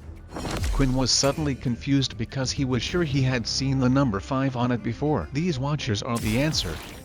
The watches they put on us are able to determine the number of mutant cells in our body. Before even taking the test, they knew what level we were at. They simply just set the watches to an off mode the moment we arrived. When I use my ability, I also copy the number of mutant cells in their body, which is why the watch now shows the number 6. Quinn seemed to be learning so much, it just proved that the information that was revealed to originals compared to the rest was different. This also further confirmed that Quinn being a vampire wasn't an ability. The number on his watch had never changed, or maybe it was the fact that his cells were no longer human. Think about it, not every test is able to determine someone's strength. Some abilities allow you to tell if someone is telling the truth, some allow super hearing, and some can help you see into the future. Although these might not be strong fighting abilities themselves, they require a high number of mutant cells to activate in the first place. And now that brings me to your book. Vorden said as he pointed towards it. Not everyone can activate a high number of cells. Some ability books are just too high for people to learn. They try and try, but they will never be able to succeed. To put it simply, their fate was decided for them at birth. It might take a while before we can tell if you have the ability to learn it or not. It sounded harsh, but what Vorden was saying was true. He had heard examples of rich CEOs who had bought their kids high-level ability books, only to be disappointed when they weren't able to succeed. Now we move on to the second problem. Even though you have the ability book, what about skill books? With no skills, you will most likely only be able to unlock 1/10 of its power. But don't let that get you down. The ability books and skill books are only shortcuts to learning these things in the first place. When the originals discovered their powers, they had no books, they learned and discovered everything themselves. Quinn thought about everything Vorden had said. He further went on to explain that each book would explain a technique that could be used to mutate a specific type of cell. The higher the ability book, the more information it would reveal about the method used. Some abilities just didn't have lower levels and required people to have a high number of mutant cells to use them. There was another little bit of information he revealed but decided to not go into too much detail. It was the fact that your soul weapon also had something to do with the number of mutated cells in your body as well. This would determine how strong of a soul weapon you had. The example Vorden gave was Momo. Although Momo's ability wasn't too strong in a fight, his soul weapon was incredibly powerful as a level 6 ability user. Vorden had explained that learning a level 6 ability book of the bat would take months to learn, but while here they could get a head start. But Quinn thought differently. There was one thing Vorden didn't know, and it was his vampire abilities also worked like a system. He touched the book once more, and the system message popped up again. Would you like to learn the level 6 shadow ability? There was no going back after this. Yes. The book then lifted into the air, and the pages started turning and flashing in front of him. Suddenly there was the sense of deja vu.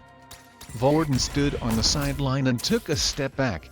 He had never seen anything like this happen before. Then finally, once all of the pages of the book had been flipped, it disappeared and vanished into thin air. Vorden immediately rushed over to Quinn, who was holding his head with his hand. "What happened? Are you okay?"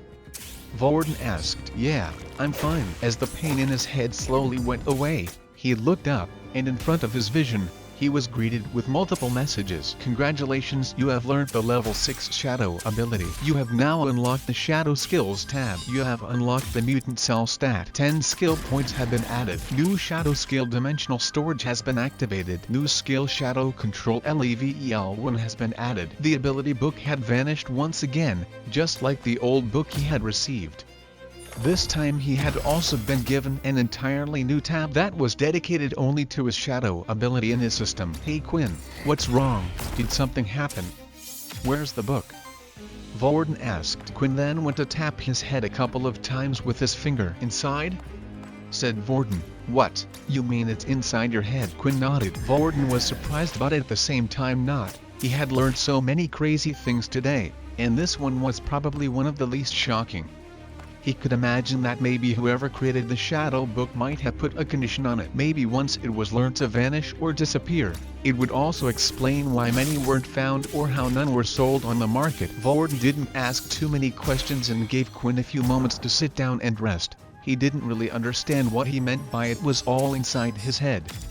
Of course, this was Quinn's way of getting around telling Vorden it was a system. Status: Race, Vampire. Ability: Shadow. Health points: 55/55, MC 100/100, Strength 15, Stamina 15, Agility 15, Charm 5. The first thing he decided to do was check out his stat screen. One of the messages had stated he had obtained a new stat called Mutant Cells, or MC for short. Looking at his MC stat, it currently displayed 100/100. "System, can you explain the MC status to me?" "Ho, ho," a cheery voice said. "The MC stat is how many mutant cells you currently have in your body. Every time you use your ability, the MC numbers will go down, but worry not, for it will auto-regenerate itself over time." Quinn then looked at the 2 stat points he had obtained. One from leveling up to level 10 and then the other from when he had consumed Ian's blood. But when he tried to see what he could do with them, he was unable to increase his MC points, meaning it was a similar stat to his health points. The question was whether it would increase on its own like his health points. "I can tell you the answer to that," the system said. "The answer is no. Those mutant cells have a cap in your body. This can only be increased by a certain technique specific to the Shadow ability.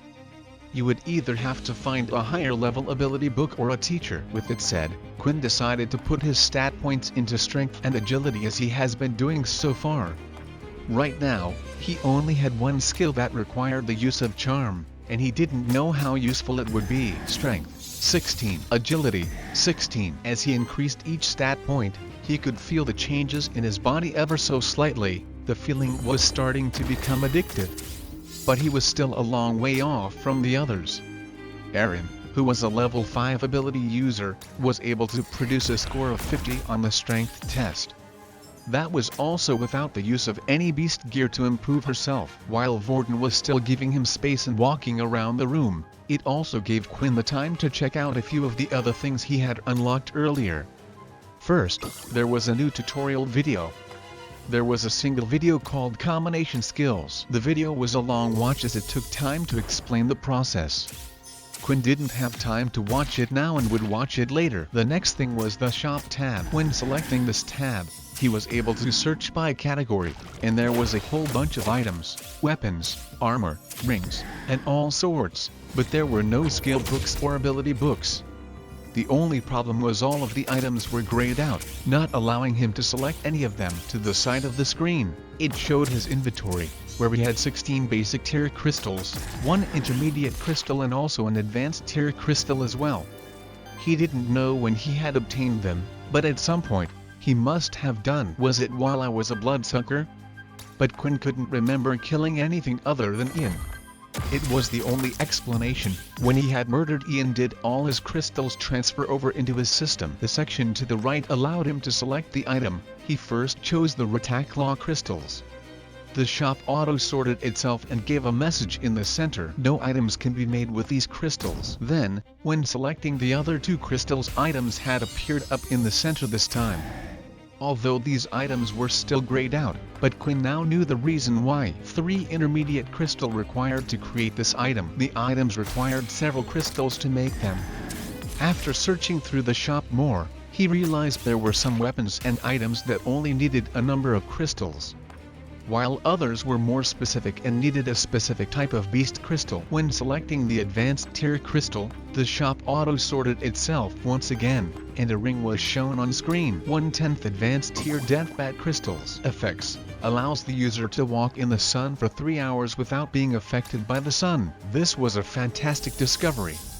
While Quinn was planning to create an outfit that completely blocked out the sun, there was a ring in the shop that had the same effect. The only problem was it required him to kill 10 of these deathbats, which were advanced tier beasts.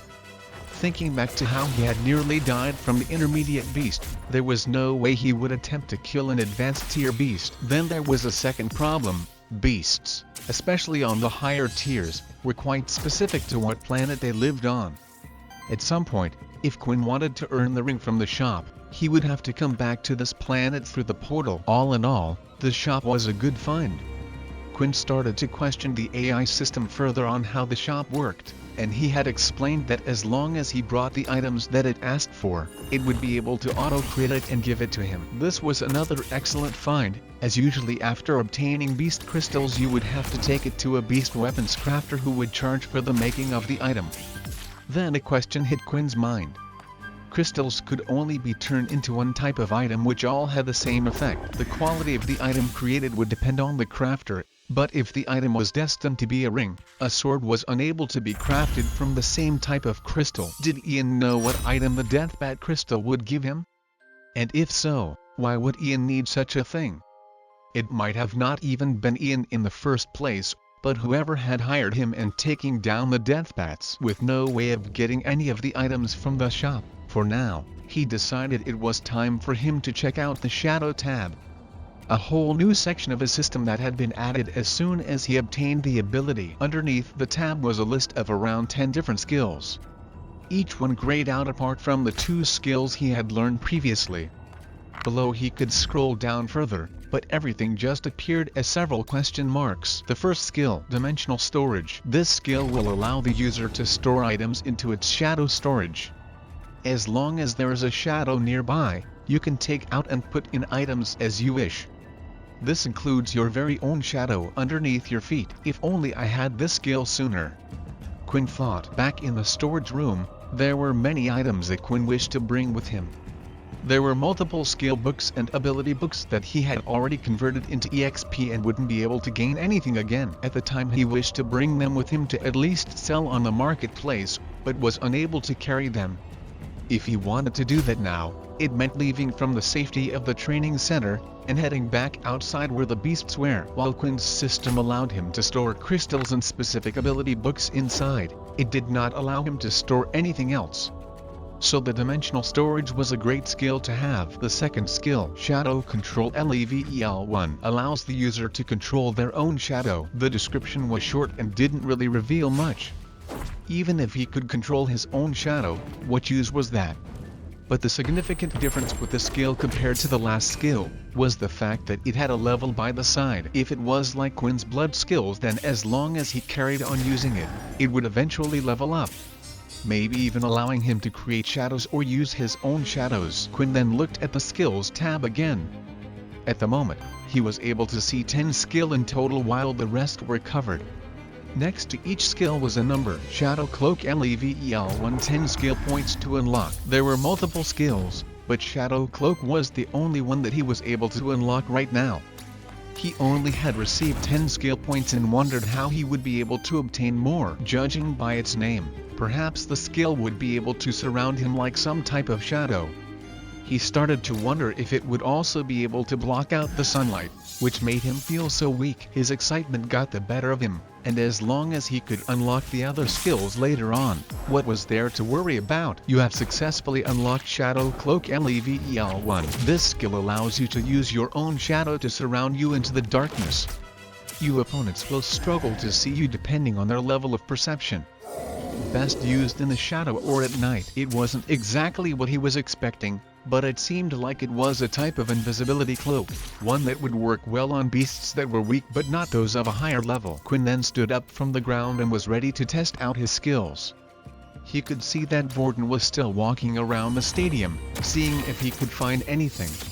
It was hard for Vorden to see due to the lights being broken, and he didn't have the same type of vision as Quinn. That meant the whole room was dark. Perfect. Shadow cloak activated. -1 MC for every 10 seconds of use. His own shadow below started to lift up from the ground and slowly crept up his body.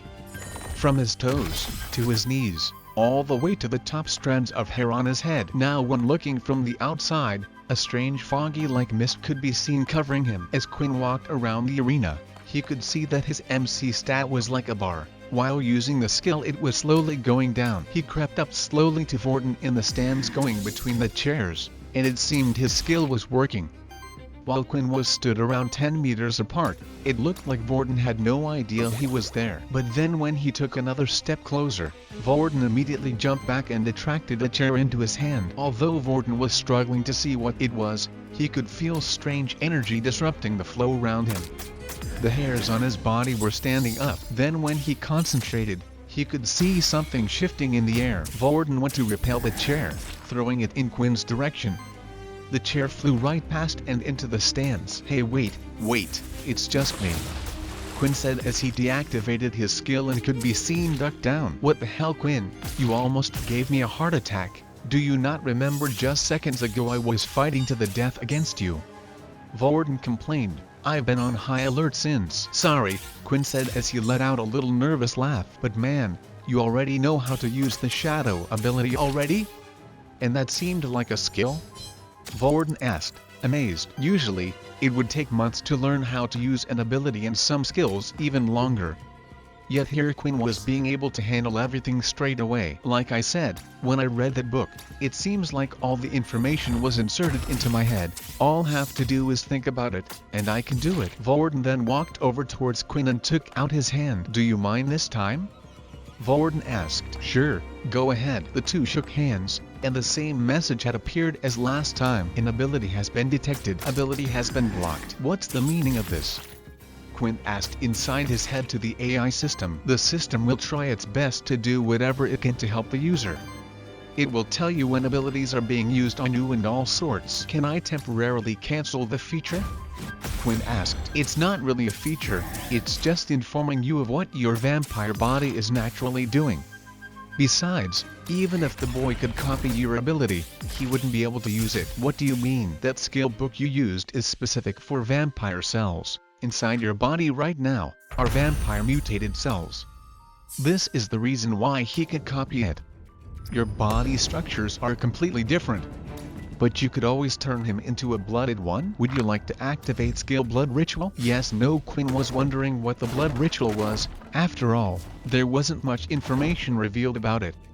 But now that the system was offering for Vorden to become a blooded one, it all became clearer to him. It was a ritual that would allow Vorden to turn into some type of vampire. Underneath the skill, it also had the number 0/2.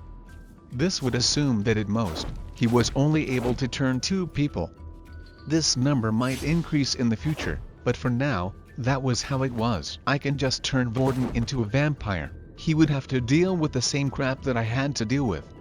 Quinn thought, maybe I needed it to make myself stronger, but for Vorden who was already strong, there's no upside. A thought then came into his mind. The blonde man in the video had told him to grow his own army, and soon others would come for him. Was this what he was talking about? In the end though, Quinn decided it wasn't his decision to make. Vorden had helped big time, and if he wanted to, then it was his choice. And it would be nice to have people to go through this with. "Hey Vorden, if you had the option, or let's say I could turn you into a vampire, would you?"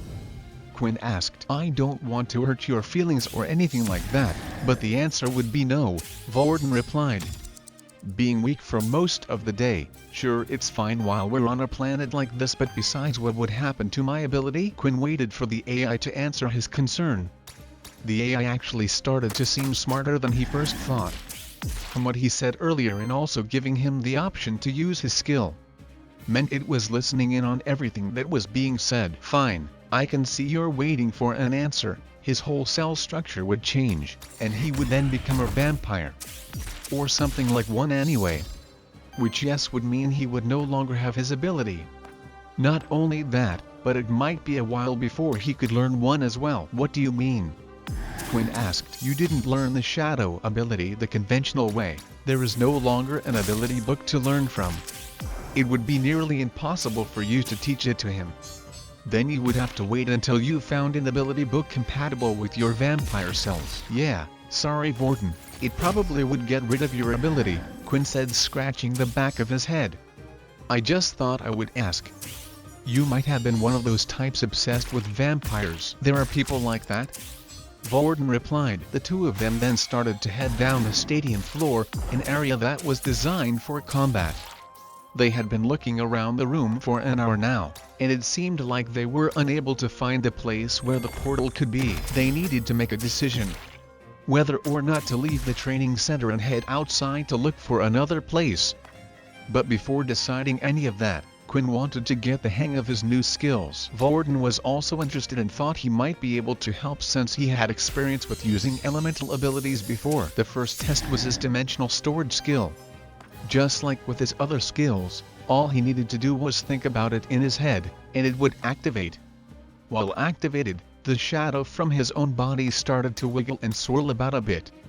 It looked like an ocean continually moving. Using a piece of metal he grabbed earlier, he slowly pushed it into his shadow, and the object started to sink in until it eventually disappeared. That's kinda neat, Vorten said, watching. Can you get it back out? Quinn then placed his hand into his shadow. As he did, his arm sunk into it, but he could feel nothing.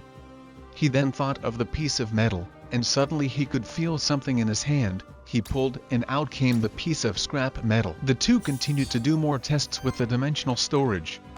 Quinn found out that not only his shadow could be used to gain access to things but also Vorten's shadow or any shadow cast by the wall and buildings. When Quinn touched these shadows, they too would start to wiggle like his own shadow. The next test was to see if they could store items bigger than the shadow itself. Vorten gathered a bunch of chairs from the stadium and formed them into one giant flat metal circle. Then Quinn placed one hand on the circle while the other on a shadow to store the item. The shadow underneath his foot started to expand into the shadow created by the large circle. Eventually, the whole thing dropped inside. It seemed like the size of the item did not matter, and the good thing was it didn't take up any MC to use it. The next skill is the one Quinn was looking forward to the most. Shadow Control. A skill that didn't say much in terms of description. Shadow Control level when active. Then inside Quinn's mind, something had clicked. He felt like he had a new set of arms he could control. The shadow underneath his legs was alive, and could freely move about. He lifted the shadow, and it was like a dark moving mist that continually surrounded him. I guess the skill is limited to just the shadow around you for now. It's like a level 1 Earth ability, said Vorten. I wonder why it needs so many mutant cells to activate and is considered a level 6. Using the shadow around him, Quinn was able to extend it out and lift the small piece of metal that he pulled from his dimension earlier. It was like controlling another person. After using it for a while, Quinn seemed to get the hang of it. He could move the shadow to go anywhere around his body, or he could form it into whatever he liked. Even weapons, but when changing it into a sword-like shape and trying to cut the metal, it did nothing but go around it. It seemed like the shadow sword did not have the same properties. Well, now that you got the hang of it, you want to spar a little? Vorten asked. Having the shadow just active and moving about didn't take much MC. It only took about 1 point of MC per minute, which meant he could play about and activate the shadow for around an hour and a half if he didn't choose any other skills. This didn't change, no matter what he did with the shadow. However, there did seem to be one downside. While he was using his shadow control skill, he was unable to cast Shadow Cloak or even use his shadow dimension. The shadow underneath him was no longer there and was being controlled. If he activated Shadow Dimension, the shadow would immediately fall to his feet again. Now the two of them stood opposite each other ready to have a friendly fight. Vorden this time had a couple of metal balls hovering around him instead of spikes. Be careful, Quinn. Although these might not be like the spikes, they can still do a lot of damage. It's alright, Vorden. My body can handle it. Not using his full strength, Vorden repelled the ball at a decent speed heading towards Quinn. At that moment he lifted the shadow from his feet to form a type of wall. As the two made an impact, the ball seemed to slow down. It started sinking through the shadow slowly, then part of it could be seen from the other side. Quinn stared at the ball carefully, and then when the ball had nearly passed through the shadow wall, it started to accelerate. Oh, the ball left the shadow wall and slammed right into Quinn's stomach, falling to the ground. Arg! Quinn shouted as he tried to breathe in some air. Well, I wasn't expecting that, Vorden said. Try again.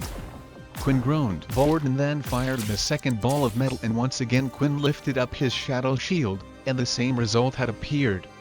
Only this time Quinn moved to the side, allowing the shadow to stay where it was before moving the shadow. The ball then carried on moving forward and banged into the stadium wall. Let's see how physical attacks work, Vorden said as he moved forward and swung a long metal pipe he had in his hand. Using the shadow, Quinn blocked again, and the same thing happened. However, Vorden was easily able to pull the object away from the shadow and attack in a new place.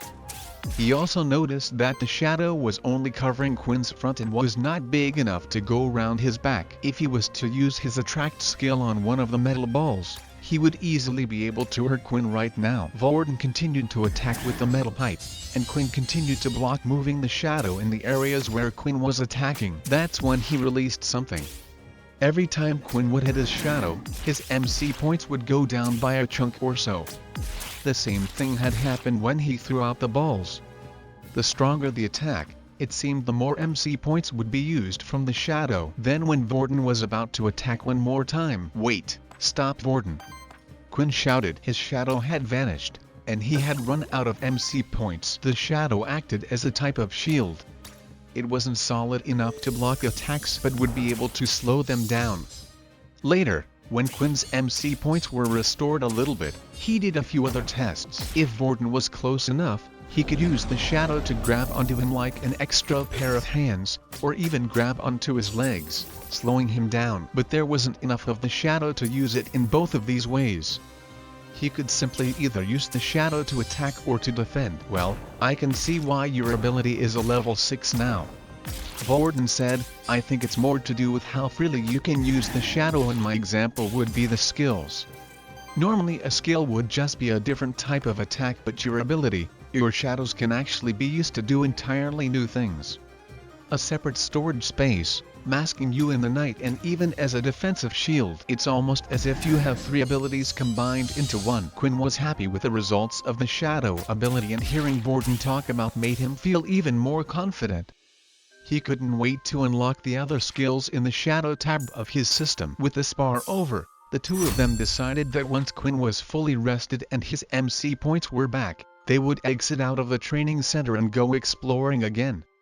After all, if they did nothing, they would soon start to starve, and Vorden didn't want another instance where Quinn got too hungry. It took around 30 seconds for Quinn to gain back a single MC point, so it would take around an hour for all of his points to be restored. Then they would make their move back to the outside. Outside, in the abandoned shelter, somewhere in the city between 2 broken down buildings in the middle of the street, a specific area started to appear distorted. The space itself looked as if it was bending. Then little sparks of electricity were seen coming from it. Zap! Suddenly, 4 people appeared holding hands together on the street. As soon as they saw where they were, they immediately let go. Is everyone here? Faye asked as she did a head count. The homeroom teacher Dell was here, although he was still wearing clothing like he was ready to teach. Then there was the Dr. Haley. She was dressed more appropriately with high-end beast gear all over. She didn't look like her usual self in her white robe and looked almost intimidating. It was what one would expect, as her father was one of the generals of the school. Then there was Leo. He was wearing light armor that fitted tightly to the skin, similar to Faye. Both of their abilities focused on speed, so it was important not to wear something too heavy. Alright, our goal is to find the children, Faye said. The rescue team had arrived when entering the portal. As long as there was one on the other end, it would throw you somewhere within a 1-mile radius of another. as long as there was already a portal set up on the other end. The reason why the group were holding hands is to ensure that they would all be teleported to the same place. Unlike when Quinn and Vorten entered the teleporter one by one, they were chucked to different locations. On Del's back was a fairly large rucksack that looked quite heavy. As he walked with the group, his footsteps stomped the ground and his back was arched. "Why do I have to carry this thing?" Del complained. "Right now you're the weakest of us four, right?" Faye replied. "So if you want us to protect you, it's best that you carry the portable teleporter." Del then looked at Haley, who was by his side, and even he had to admit she looked quite frightening for a doctor. She was in a full set of large beast gear. A frightening looking chest piece that looked to have a face on it and spikes sticking out of the shoulder pads. On her back, she was carrying a large single greatsword that was nearly the same size as herself. She almost looked like a professional traveler that went hunting in these types of places all the time. Rich people, that's what happens when your father is a general in the army. Del thought. Fine, I understand that, but why even the need to bring the portable teleporter in the first place? Isn't the teleporter fine on this end? Del asked. It's back up. Leo said, look around you and look at this shelter. It was basically the size of a city. Don't you think they had people protecting it as strong as us? We might encounter a strong beast and have to make an emergency exit, or there might even be beasts blocking the current portal. It's always better to be safe than sorry. Okay, with that said and done, let's head for the training center. It was the place the portal was last known to be, and we can see if it's safe or not. Leo will lead the way for us. I don't want to stay on this planet for long, and I don't want to find out what destroyed the shelter. Leo walked up front, and using his ability, the group were able to avoid trouble. In a way, although blind, his sight was better than the others. His ability allowed him to see an aura around things and see them in different colors. A beast's aura was always red, while humans yellow. It also allowed him to see the aura through most objects such as building walls and so on, allowing them to avoid any confrontation with beasts. However, if the group saw only a few Ratakla that they could deal with, instead of taking the long route round, Leo and Faye would often head out and deal with them quickly. The two of them were both swordsmen. While Faye would use her longsword, Leo would use his katana blade, not even giving the rats a chance to live. As they continued to walk, Haley had a question on her mind after seeing the two of them deal with the rats. I always wondered, which of you two are stronger? Haley asked. The two up front suddenly froze, and Del looked at Haley like she had no sense of personal questions. Hey, you can't just ask something like that. Del whispered. Of course, he was interested. Everyone was. These types of questions came up all the time. Faye and Leo were both of the same ranks. 2 of the 8 sergeants at the school. Talk always happened between the other teachers and soldiers about who was the strongest out of them all. This also happened regularly with the 3 generals. It's okay, Faye said. I can easily answer for you. It's Leo. I don't know if you two know this, but we had to practically beg him to join our ranks after the First War. Back then, he was only a private, but he had made so many accomplishments. It was unbelievable. He had one condition when joining the army. I would like to become a teacher. Leo didn't say anything after that. In fact, he never spoke much in the first place, but Del was still wondering how it was possible. Leo's ability was handy, sure, and it might be a high-level ability. But that was only because it required a high amount of MC to use, not because it was powerful. While Faye had the ability of super speed. If the two of them fought, there was no way he could see her losing. In the end, Del thought she must have just said that to be kind to her senior. Faye was still quite young, after all. Only in her late 20s. Finally, the group had arrived just outside the training center. We'll make sure the portal is safe first, and then after we will go out looking for the kids, Faye said. The entrance looks clear, said Leo. They walked onward and eventually saw the dead Rataklas just outside of the entrance. Not only that, but the entrance to the place was completely busted. It had been bent and mismangled but was still covering the door. Faye went to the access machine and tried the code. The sound went off, indicating that it was unlocked, but the doors wouldn't move. They were too damaged. What happened here? Haley asked, Do you think it was the kids? I think you mean kid, Del added. Only one of them has an ability, remember? Ah, Vorden the original correct. His ability is to copy that of others. Although we don't really know how it works, it could be possible. If he copied a strong ability, then I could see him being able to kill these rats. Said Faye. Well, if we find Vorden we can go home, right? Del asked. Are you suggesting we leave and not bother looking for the other one?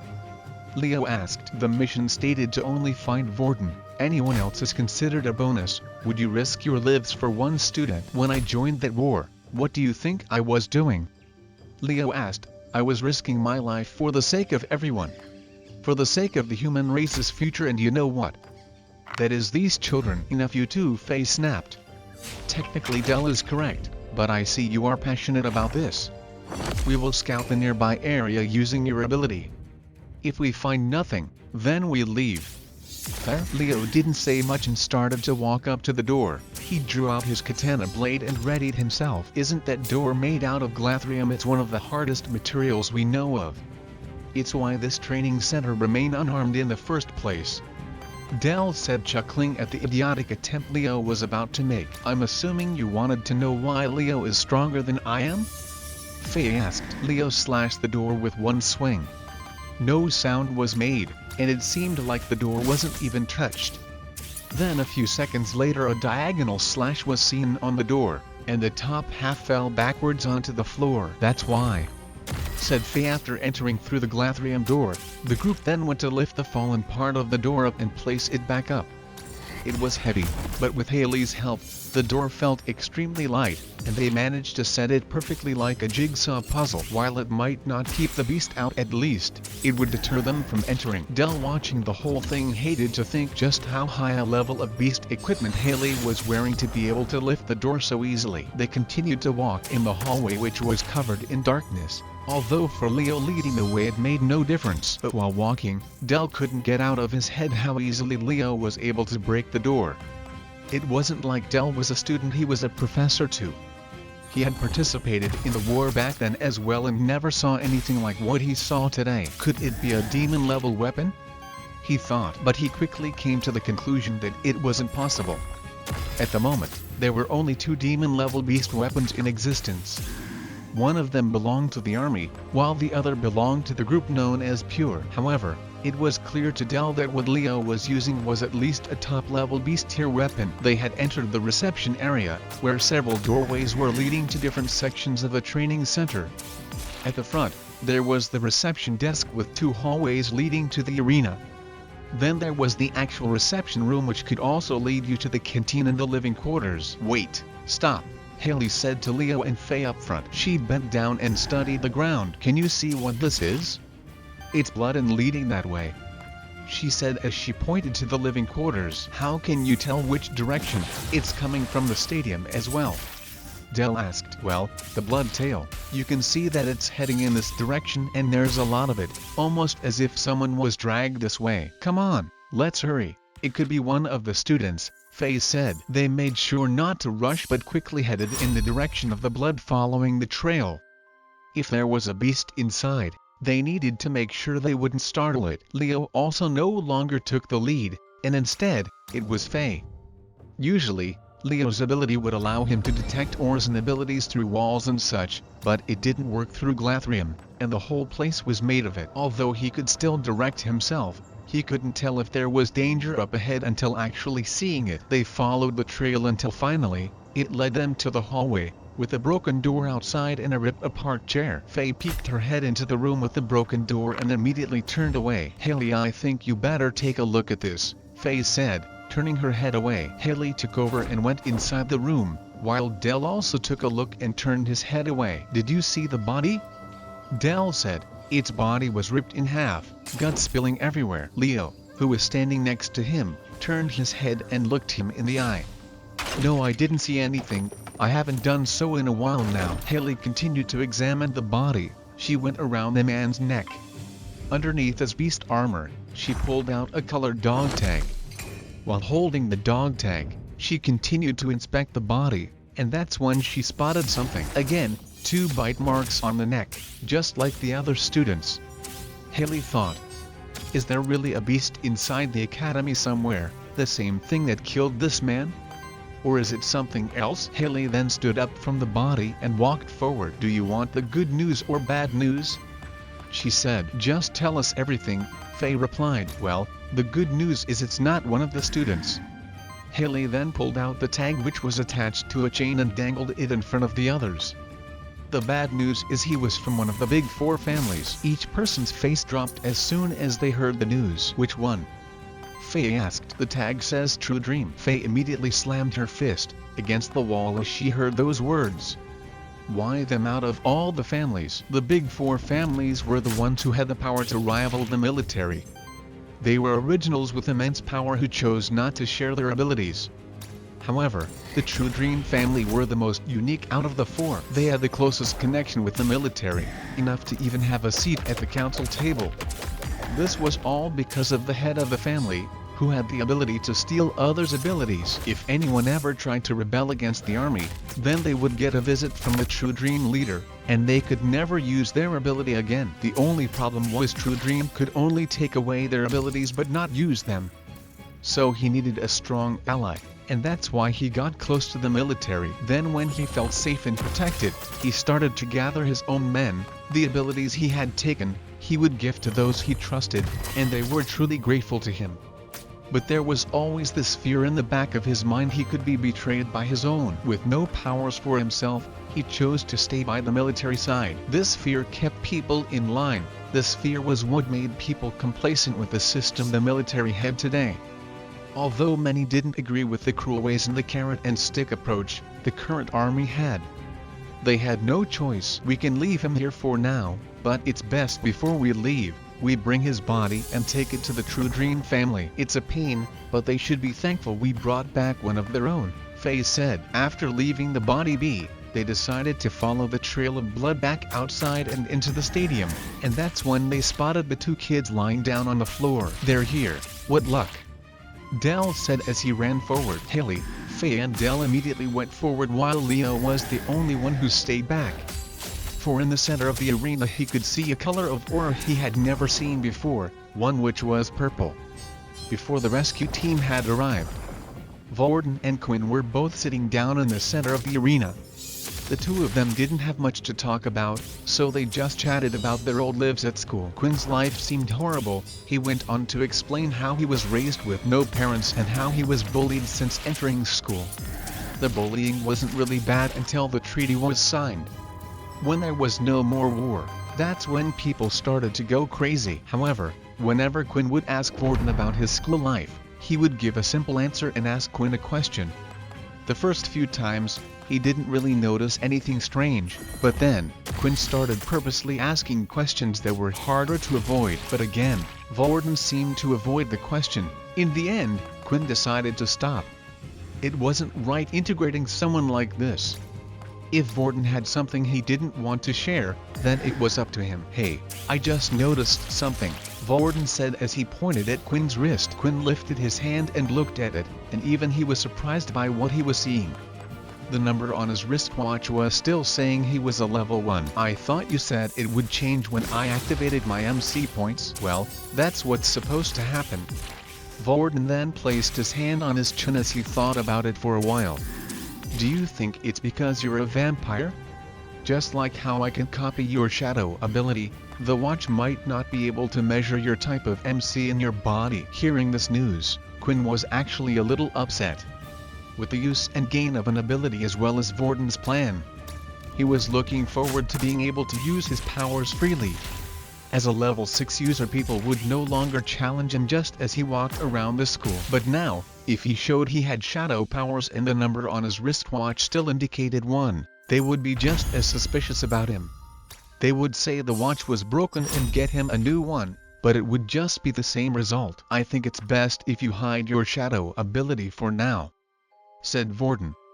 You've already hidden your vampire abilities for this long, you can hide your shadow abilities, right? Vorden could see Quinn was a little downhearted by the news he had given him.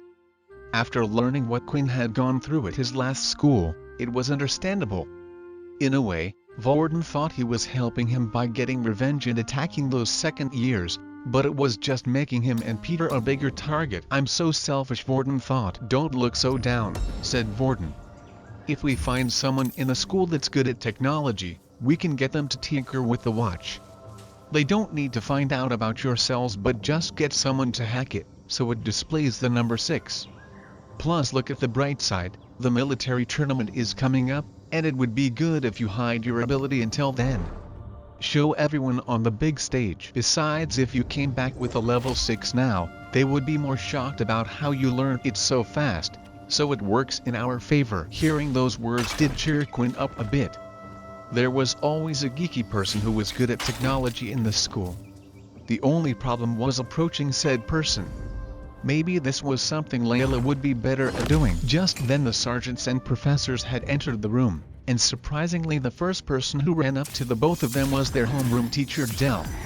He continued to dash forward until he gave the two of them a big hug. I'm so glad you're both safe, he said with tears rolling down his face. Quinn and Vorden thought it was sweet and didn't realize the homeroom teacher cared about them so much. But the truth was, Dell didn't care about either of them at all. He was filled with tears of joy that they wouldn't have to stay in this scary place any longer. He felt like the longer he remained in this place, the more likely he was to die, especially after seeing Ian's dead body on the floor. Haley then came over to the two of them and did a general checkup to see if they were okay.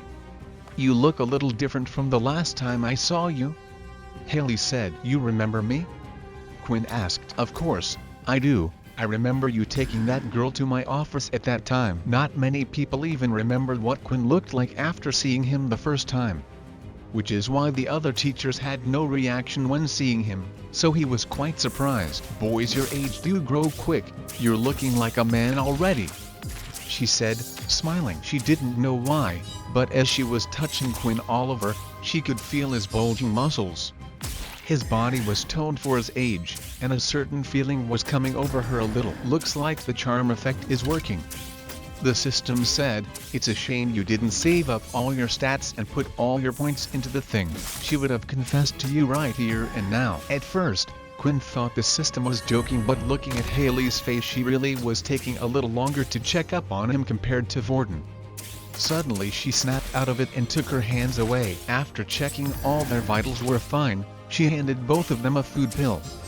Vorden took the pill immediately while Quinn did the same. Although Quinn felt full, he decided to still take the pill regardless. However, as the pill went into Quinn's mouth and down his throat, he started coughing wildly. It was as if he was choking on the pill. Is he choking?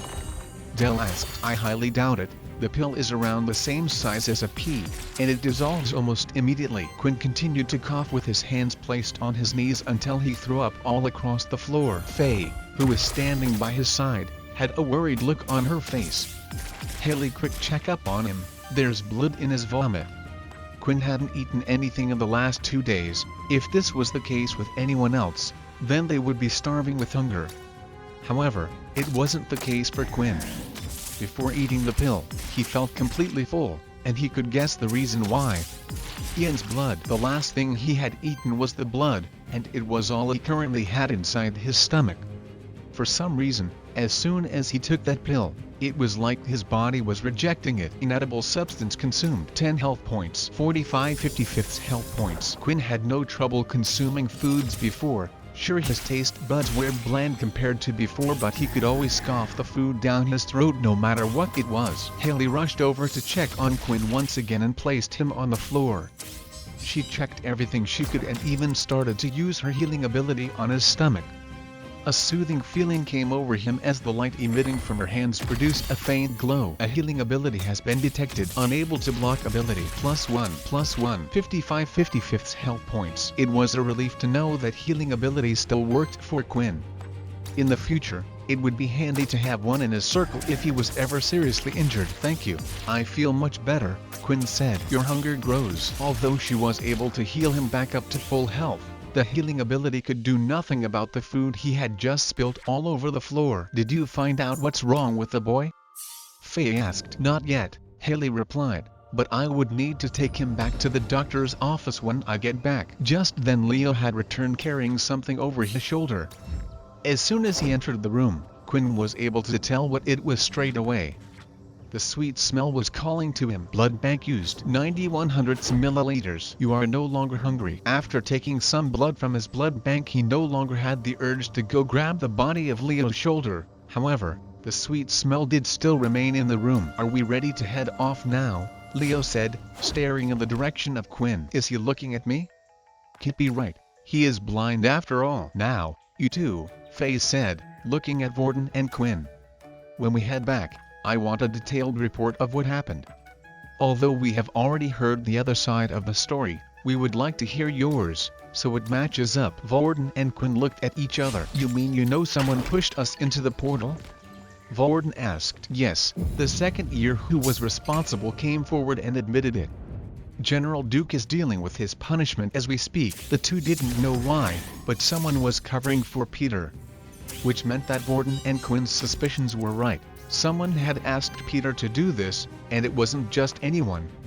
Someone with a high enough backing to be able to cover up and get a second year to take the blame. The group started to walk around the training center with the kids in the center and Faye leading the front. Behind them was Leo, and now Quinn was sure of it. Leo was staring at him intently. Then he remembered Leo saying something about telling if someone was using an ability or not. Could Leo have discovered Quinn now had an ability, but if so, why wasn't he saying anything? Then before he knew it, Leo was by his side and moved his head right next to Quinn's ear. When we're back at the school, let's have a talk, just you and me. I promise I won't hurt you, he whispered. As soon as he finished saying his words, Leo went back to his position as a guard behind them. When Quinn turned around to take a look, he could see that Leo had a big smile on his face. Quinn was finding it hard to trust people these days, but with a face like that, he really couldn't see him doing any harm, and he wanted to know what Leo wanted to talk to him about. Worst case, if he was to meet, he would bring Vordan and Layla along. Finally, they had reached the reception room, the first place they had arrived at when they entered from outside. At the desk, there was a computer with a passcode machine next to it. Faye input the code, which allowed her to turn and log into the computer. After she typed away a few things, a large mechanical sound could be heard coming from the direction of the arena. Well, we would have never been able to open that thing ourselves, Vordan said, although Quinn thought differently. With his inspect skill, he could have at least got past the passcode machine, but he wondered if it would have helped him with the computer. The group returned from where they had just come, and this time when entering the stadium rather than just the plain flooring on the arena floor. Out from underneath, a large portal had been lifted and placed there. It looks absolutely fine, Del complained. Looks like I carried this thing for no reason after all. As the group walked closer to the portal, Quinn was beginning to hear his heart beat louder. And he wasn't the only one. What's wrong, boy? Leo said. It's nothing, he replied, but it was a lie. After throwing up the food pill, it was clear to him that his body had changed after the last evolution. He could eat food and now he couldn't. So what about other changes? Before, when walking into the sun, he would lose half his stats. What if this time he just burnt to ashes? Vordan, looking at Quinn, had realized the same thing. Hey, do you know if it's daytime or nighttime on the other end of this thing? I haven't seen the sun for ages. The sun should still be out for a couple of hours, Faye replied, but when you two get back, I suggest you rest. Quinn gulped after hearing those words. Oh, will you relax? The system said. Don't worry, the sun won't kill you. Really? Yes, why would I lie to you? Although it will have a different effect on you. Like what? Well, just wait and see. With the system telling him he had nothing to worry about, his heart started to settle down a bit. It had no reason to lie to him, other than if he was playing some type of sick joke, but then why would it do that?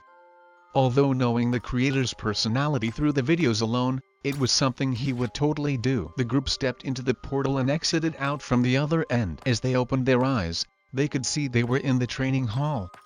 The same one where Peter had pushed Quinn. Since they were indoors, no system message had appeared telling him his defects. But I thought the portal would send us to a random location? Quinn asked. That's actually only the case with red portals, Faye replied. It's designed that way, so beasts are unable to know the location. Also, with a planet that has been undiscovered, which is usually the case with red portals. It's hard to pinpoint exact coordinates like we can on Earth. Varden, you head back to class. There are some checks I still need to do on Quinn, Haley said. They did as they were told. Quinn followed Haley along while Varden decided to head back to his dorm room. Dell, you're free to go, and Leo, you come with me. We will report this back to Nathan, telling him the mission is a success, and I'm guessing he will decide what to do with the true dream body. The students were currently in the middle of their classes. Layla was sitting in her seat, hitting her pen constantly on her table. She moved it up and down in the middle with her fingers. It was something she would do whenever she had something on her mind. She was hoping one of her connections would be able to get Quinn out of there, but he had to be taken to a relatively unknown planet. The more she thought about it, the angrier she got, and all that anger was being directed at Peter. As soon as classes were over and she entered the hallway, she could hear all the other students mumbling away. Did you hear? Apparently, the missing students are back. Are you sure? Yeah, I saw Varden walking back to the dorms, and Professor Dell was cheering out loudly in the hallway. Varden's back, but what about Quinn? Layla thought. She immediately rushed over to the boys' dorm to see if the rumors she heard were true, but before knocking on the dorm room, she hesitated. The last time she had done something like this, she was strangled by that psycho Varden. But she needed to know. She wanted to know if Quinn was safe. She gathered her courage and knocked at the door. A few seconds later, and the last person she wanted to see had opened it. It was Varden. Look, let me just get to chase. Where is Quinn? Varden smiled as soon as he saw who was at the door. He's at the doctor's office. Thank you, she said as she rushed off. Wait! Varden shouted. As she turned around, she could still see a huge grin on his face. You're not the only one that knows anymore, he said. What do you mean? Layla asked. Varden then started to walk over to her slowly. The grin on his face was beginning to get creepier by the second. I'm saying you're no longer special and not needed by him anymore, because I know. Layla turned and continued to run, and as she did, she had the final say. I guess you're still a crazy boy. She ran and ran until eventually, she had finally reached the doctor's office. When she entered the room, she noticed that Haley wasn't there, but when she looked at each of the beds, she had finally found him. Quinn, she said, surprised. For a moment she had to look him up and down a couple of times. His jawline, his clear skin, and just something about him was pulling her towards him. What's going on? She said. Are you using some type of charm spell on me? She had read enough vampire novels to know what was happening. Although she was fascinated with Quinn because of what he was, she had never thought he looked handsome, but for some reason, her mind was now running wild with thoughts. Can you turn this thing off? Quinn said in his head. Of course, but I thought you would like this? The system replied. Of course I do, but if it's like this, she won't really like me. It's just cause of the system. Charm stat deactivated. Suddenly, Layla no longer had the urge. But still looking at Quinn now, he looked different from before, and she had to admit he was now on the same level as Varden with his looks. Although she didn't like Varden, she knew a pretty boy when she saw one. Are you okay? What happened? She asked. While no one else was in the office, Quinn proceeded to tell Layla everything that happened in the portal world. I'm sorry, I wasn't there, she said. I said I would help you, but I couldn't. Hey, don't worry about it, Quinn replied. I wasn't expecting anyone to jump in after me. That's practically suicide. He did. Layla mumbled just quite enough so Quinn couldn't understand what she said. For some reason, she felt like Varden had one-upped her on the loyalty scale. Just remember, if you need any blood, you can call me. You don't have to rely on Varden, she said as she rushed off out of the doctor's office. It was a nice feeling to have people worry about him. For the first time in his life, Quinn truly felt like he had friends. It was a strange feeling he had never felt before. No one had looked out for him when he was hurt. In the past, when he came back home all beaten up, he always had entered an empty room. No one would ask if he was okay or how he was doing. But ever since getting the system, things were different. After Haley had given Quinn the all-okay to leave the office, he finally returned to his dorm room. Inside, Varden was busy playing on a handheld device. Hey man, is everything all okay? Varden asked.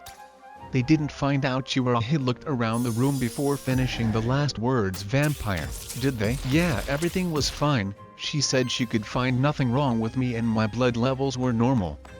So she sent me back. As the two of them were talking away, a beep sound was heard from the door, indicating that it had been unlocked. The door opened and in came Peter with no one to talk to or no one to help him out of the situation he was in.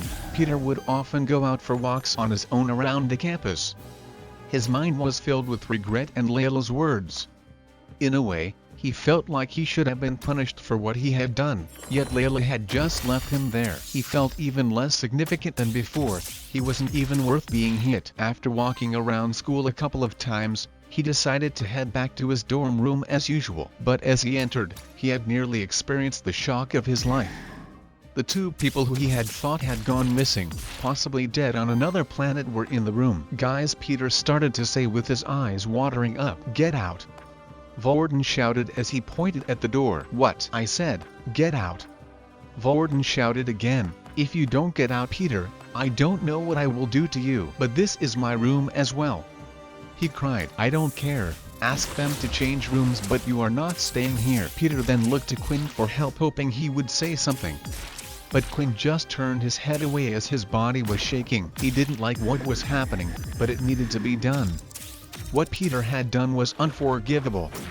He and Vordan could have died, and if he really was still a level 1, he would have been killed by the first Retakla he had seen. Peter stood there, still in shock. He didn't know what to do. As soon as he saw the two of them, he was hoping everything would go back to how it was before everything had happened. He wanted to tell them how sorry he was, but they wouldn't even let him speak. Vordan then went to his desk and grabbed a book, chucking it towards Peter, hitting the wall and falling onto the ground. The next one is going for your face if you don't leave, said Vordan. Peter, please just go, Quinn said. When Quinn spoke those words, it finally hit him. There was no redemption for him. No matter what he said or did, or even why. They had made up their minds.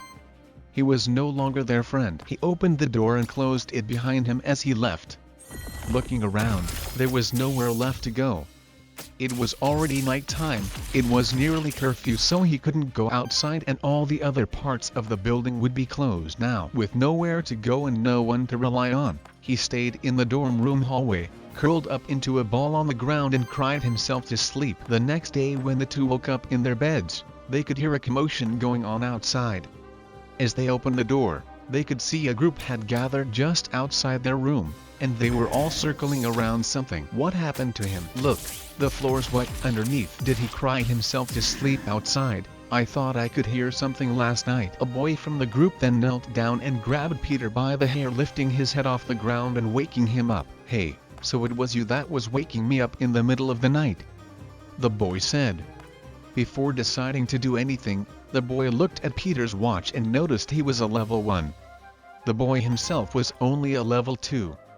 So he took this chance to show everyone he wasn't at the bottom of the food chain. If you're going to stay out here like a dog, then you need to learn to shut up, he said as he lifted his hand and slapped Peter across the face. Peter was already defeated at this point. He didn't care what happened to him. What were a few slaps? This pain was nothing.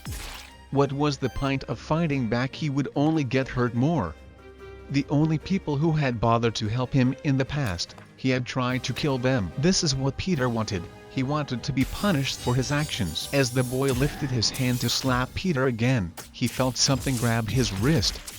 Then before the boy could even turn his head, he saw a fist right in front of his eyes. The punch was so powerful the sound of his jaw cracking could be heard, and the boy immediately was knocked out and collapsed to the ground. As Peter looked up through his watery vision, he could see Quinn standing there with a look of anger on his face. I didn't do that for you, he said. If anyone was treating someone like a piece of SHT like that, I would have done the same. Without even looking at Peter, Quinn walked off with Vordan and headed to the canteen. Hey, who is that? I'm not sure, but he was kinda hot. I don't remember seeing him in school. Do you? No, me either. After breakfast, the group was to go to their homeroom class for the usual morning lesson before heading to combat classes. Everyone sat in their usual seats.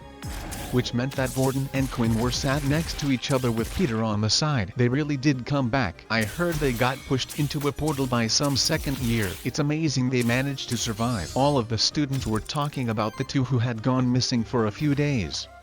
It wasn't the talk around the school but was talked about frequently in Dell's class since the students belonged to their class. Dell had finally entered the room with a smile on his face, as he prepared to give an announcement to the whole class. Good morning, everyone.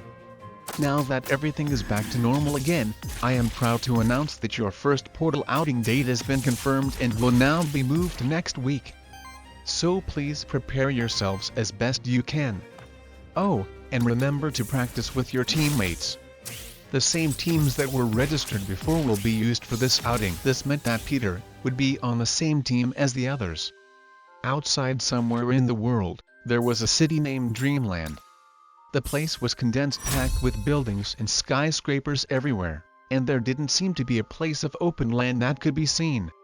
A large wall also stood surrounding it, around 100 meters high. On top of the walls were several turrets and mechs standing guard day and night, patrolling for any danger. Because of these things, Dreamland was considered one of the safest cities to live in. But it came at a cost. Security was a significant issue, and so was habitable land on Earth. After the war, many of the old cities were obliterated and destroyed. Too much damage had been done. Parts of land gone missing, blown into small pieces, too small for humans to live on. This was what caused the humans to create shelters on other planets. It was a lot cheaper than living on Earth, and often many travelers from different associations and families would live there protecting the place. But planet Earth would always be home to many, and it was hard for them to leave. They hated the fact if they lived on another planet, they might have to live in fear of beasts attacking them at any moment. Because of this, the few places left on Earth were only for the very top. There were only two ways to live in the city of Dreamland: to either be really rich or to become a part of the true Dream family, swearing absolute loyalty to the leader and doing whatever was asked. In the center of the city, there was a skyscraper bigger than any of the others around it. The whole building had been made of glathrium, the hardest material known in space. Inside, on the very top floor, was a bald-headed man in a nicely fitted suit was sitting down in his large armchair at his desk.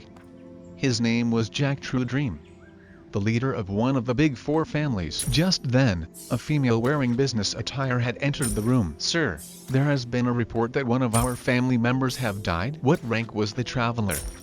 Jack asked. Rank D, sir. Once students had left the academy, they were able to become travelers and either work for a faction, family, or as a freelancer. The world government issued these travelers with a rank depending on the difficulty of tasks they can complete. At some point, power levels didn't matter too much on the outside. The attribute that high-level beast gear gave you was much more useful. It was more important how you used your ability in conjunction with the beast gear. When starting out as a traveler, everyone started as a rank F. The more tasks you would complete, the more points you would be awarded. Usually, it would take a couple of years between each rank to level up. Ranks went from F all the way to A+. Because of the way the system worked, it was always hard to gauge an F's ability, but the strong would usually move quickly through the ranks. Therefore, travelers seemed to care less for power level and often looked at rank instead. Our rank Ds die often out in missions. Why the need to tell me? Jack asked. Well, sir, this one was received to us from one of the military bases, and it was one of our hopefuls named Ian. Jack sat there and thought about it for a while. It was usual for him to get reports from other families and organizations when they found the dead bodies of his family. They wanted to do anything to get on his good side. What troubled him, though, was the person who had actually died. To give a person an ability that he had taken away, he had to touch them and meet them in person. The low-level abilities he usually didn't remember too much, but he remembered giving Ian quite a handy ability. He had also only taken a year to go from a rank F to a rank D and was hoping for better things for him in the future. Send me the report. I'd like to take a look. The female then clicked a device in her hand, and in an instant, a holographic display appeared in front of Jack.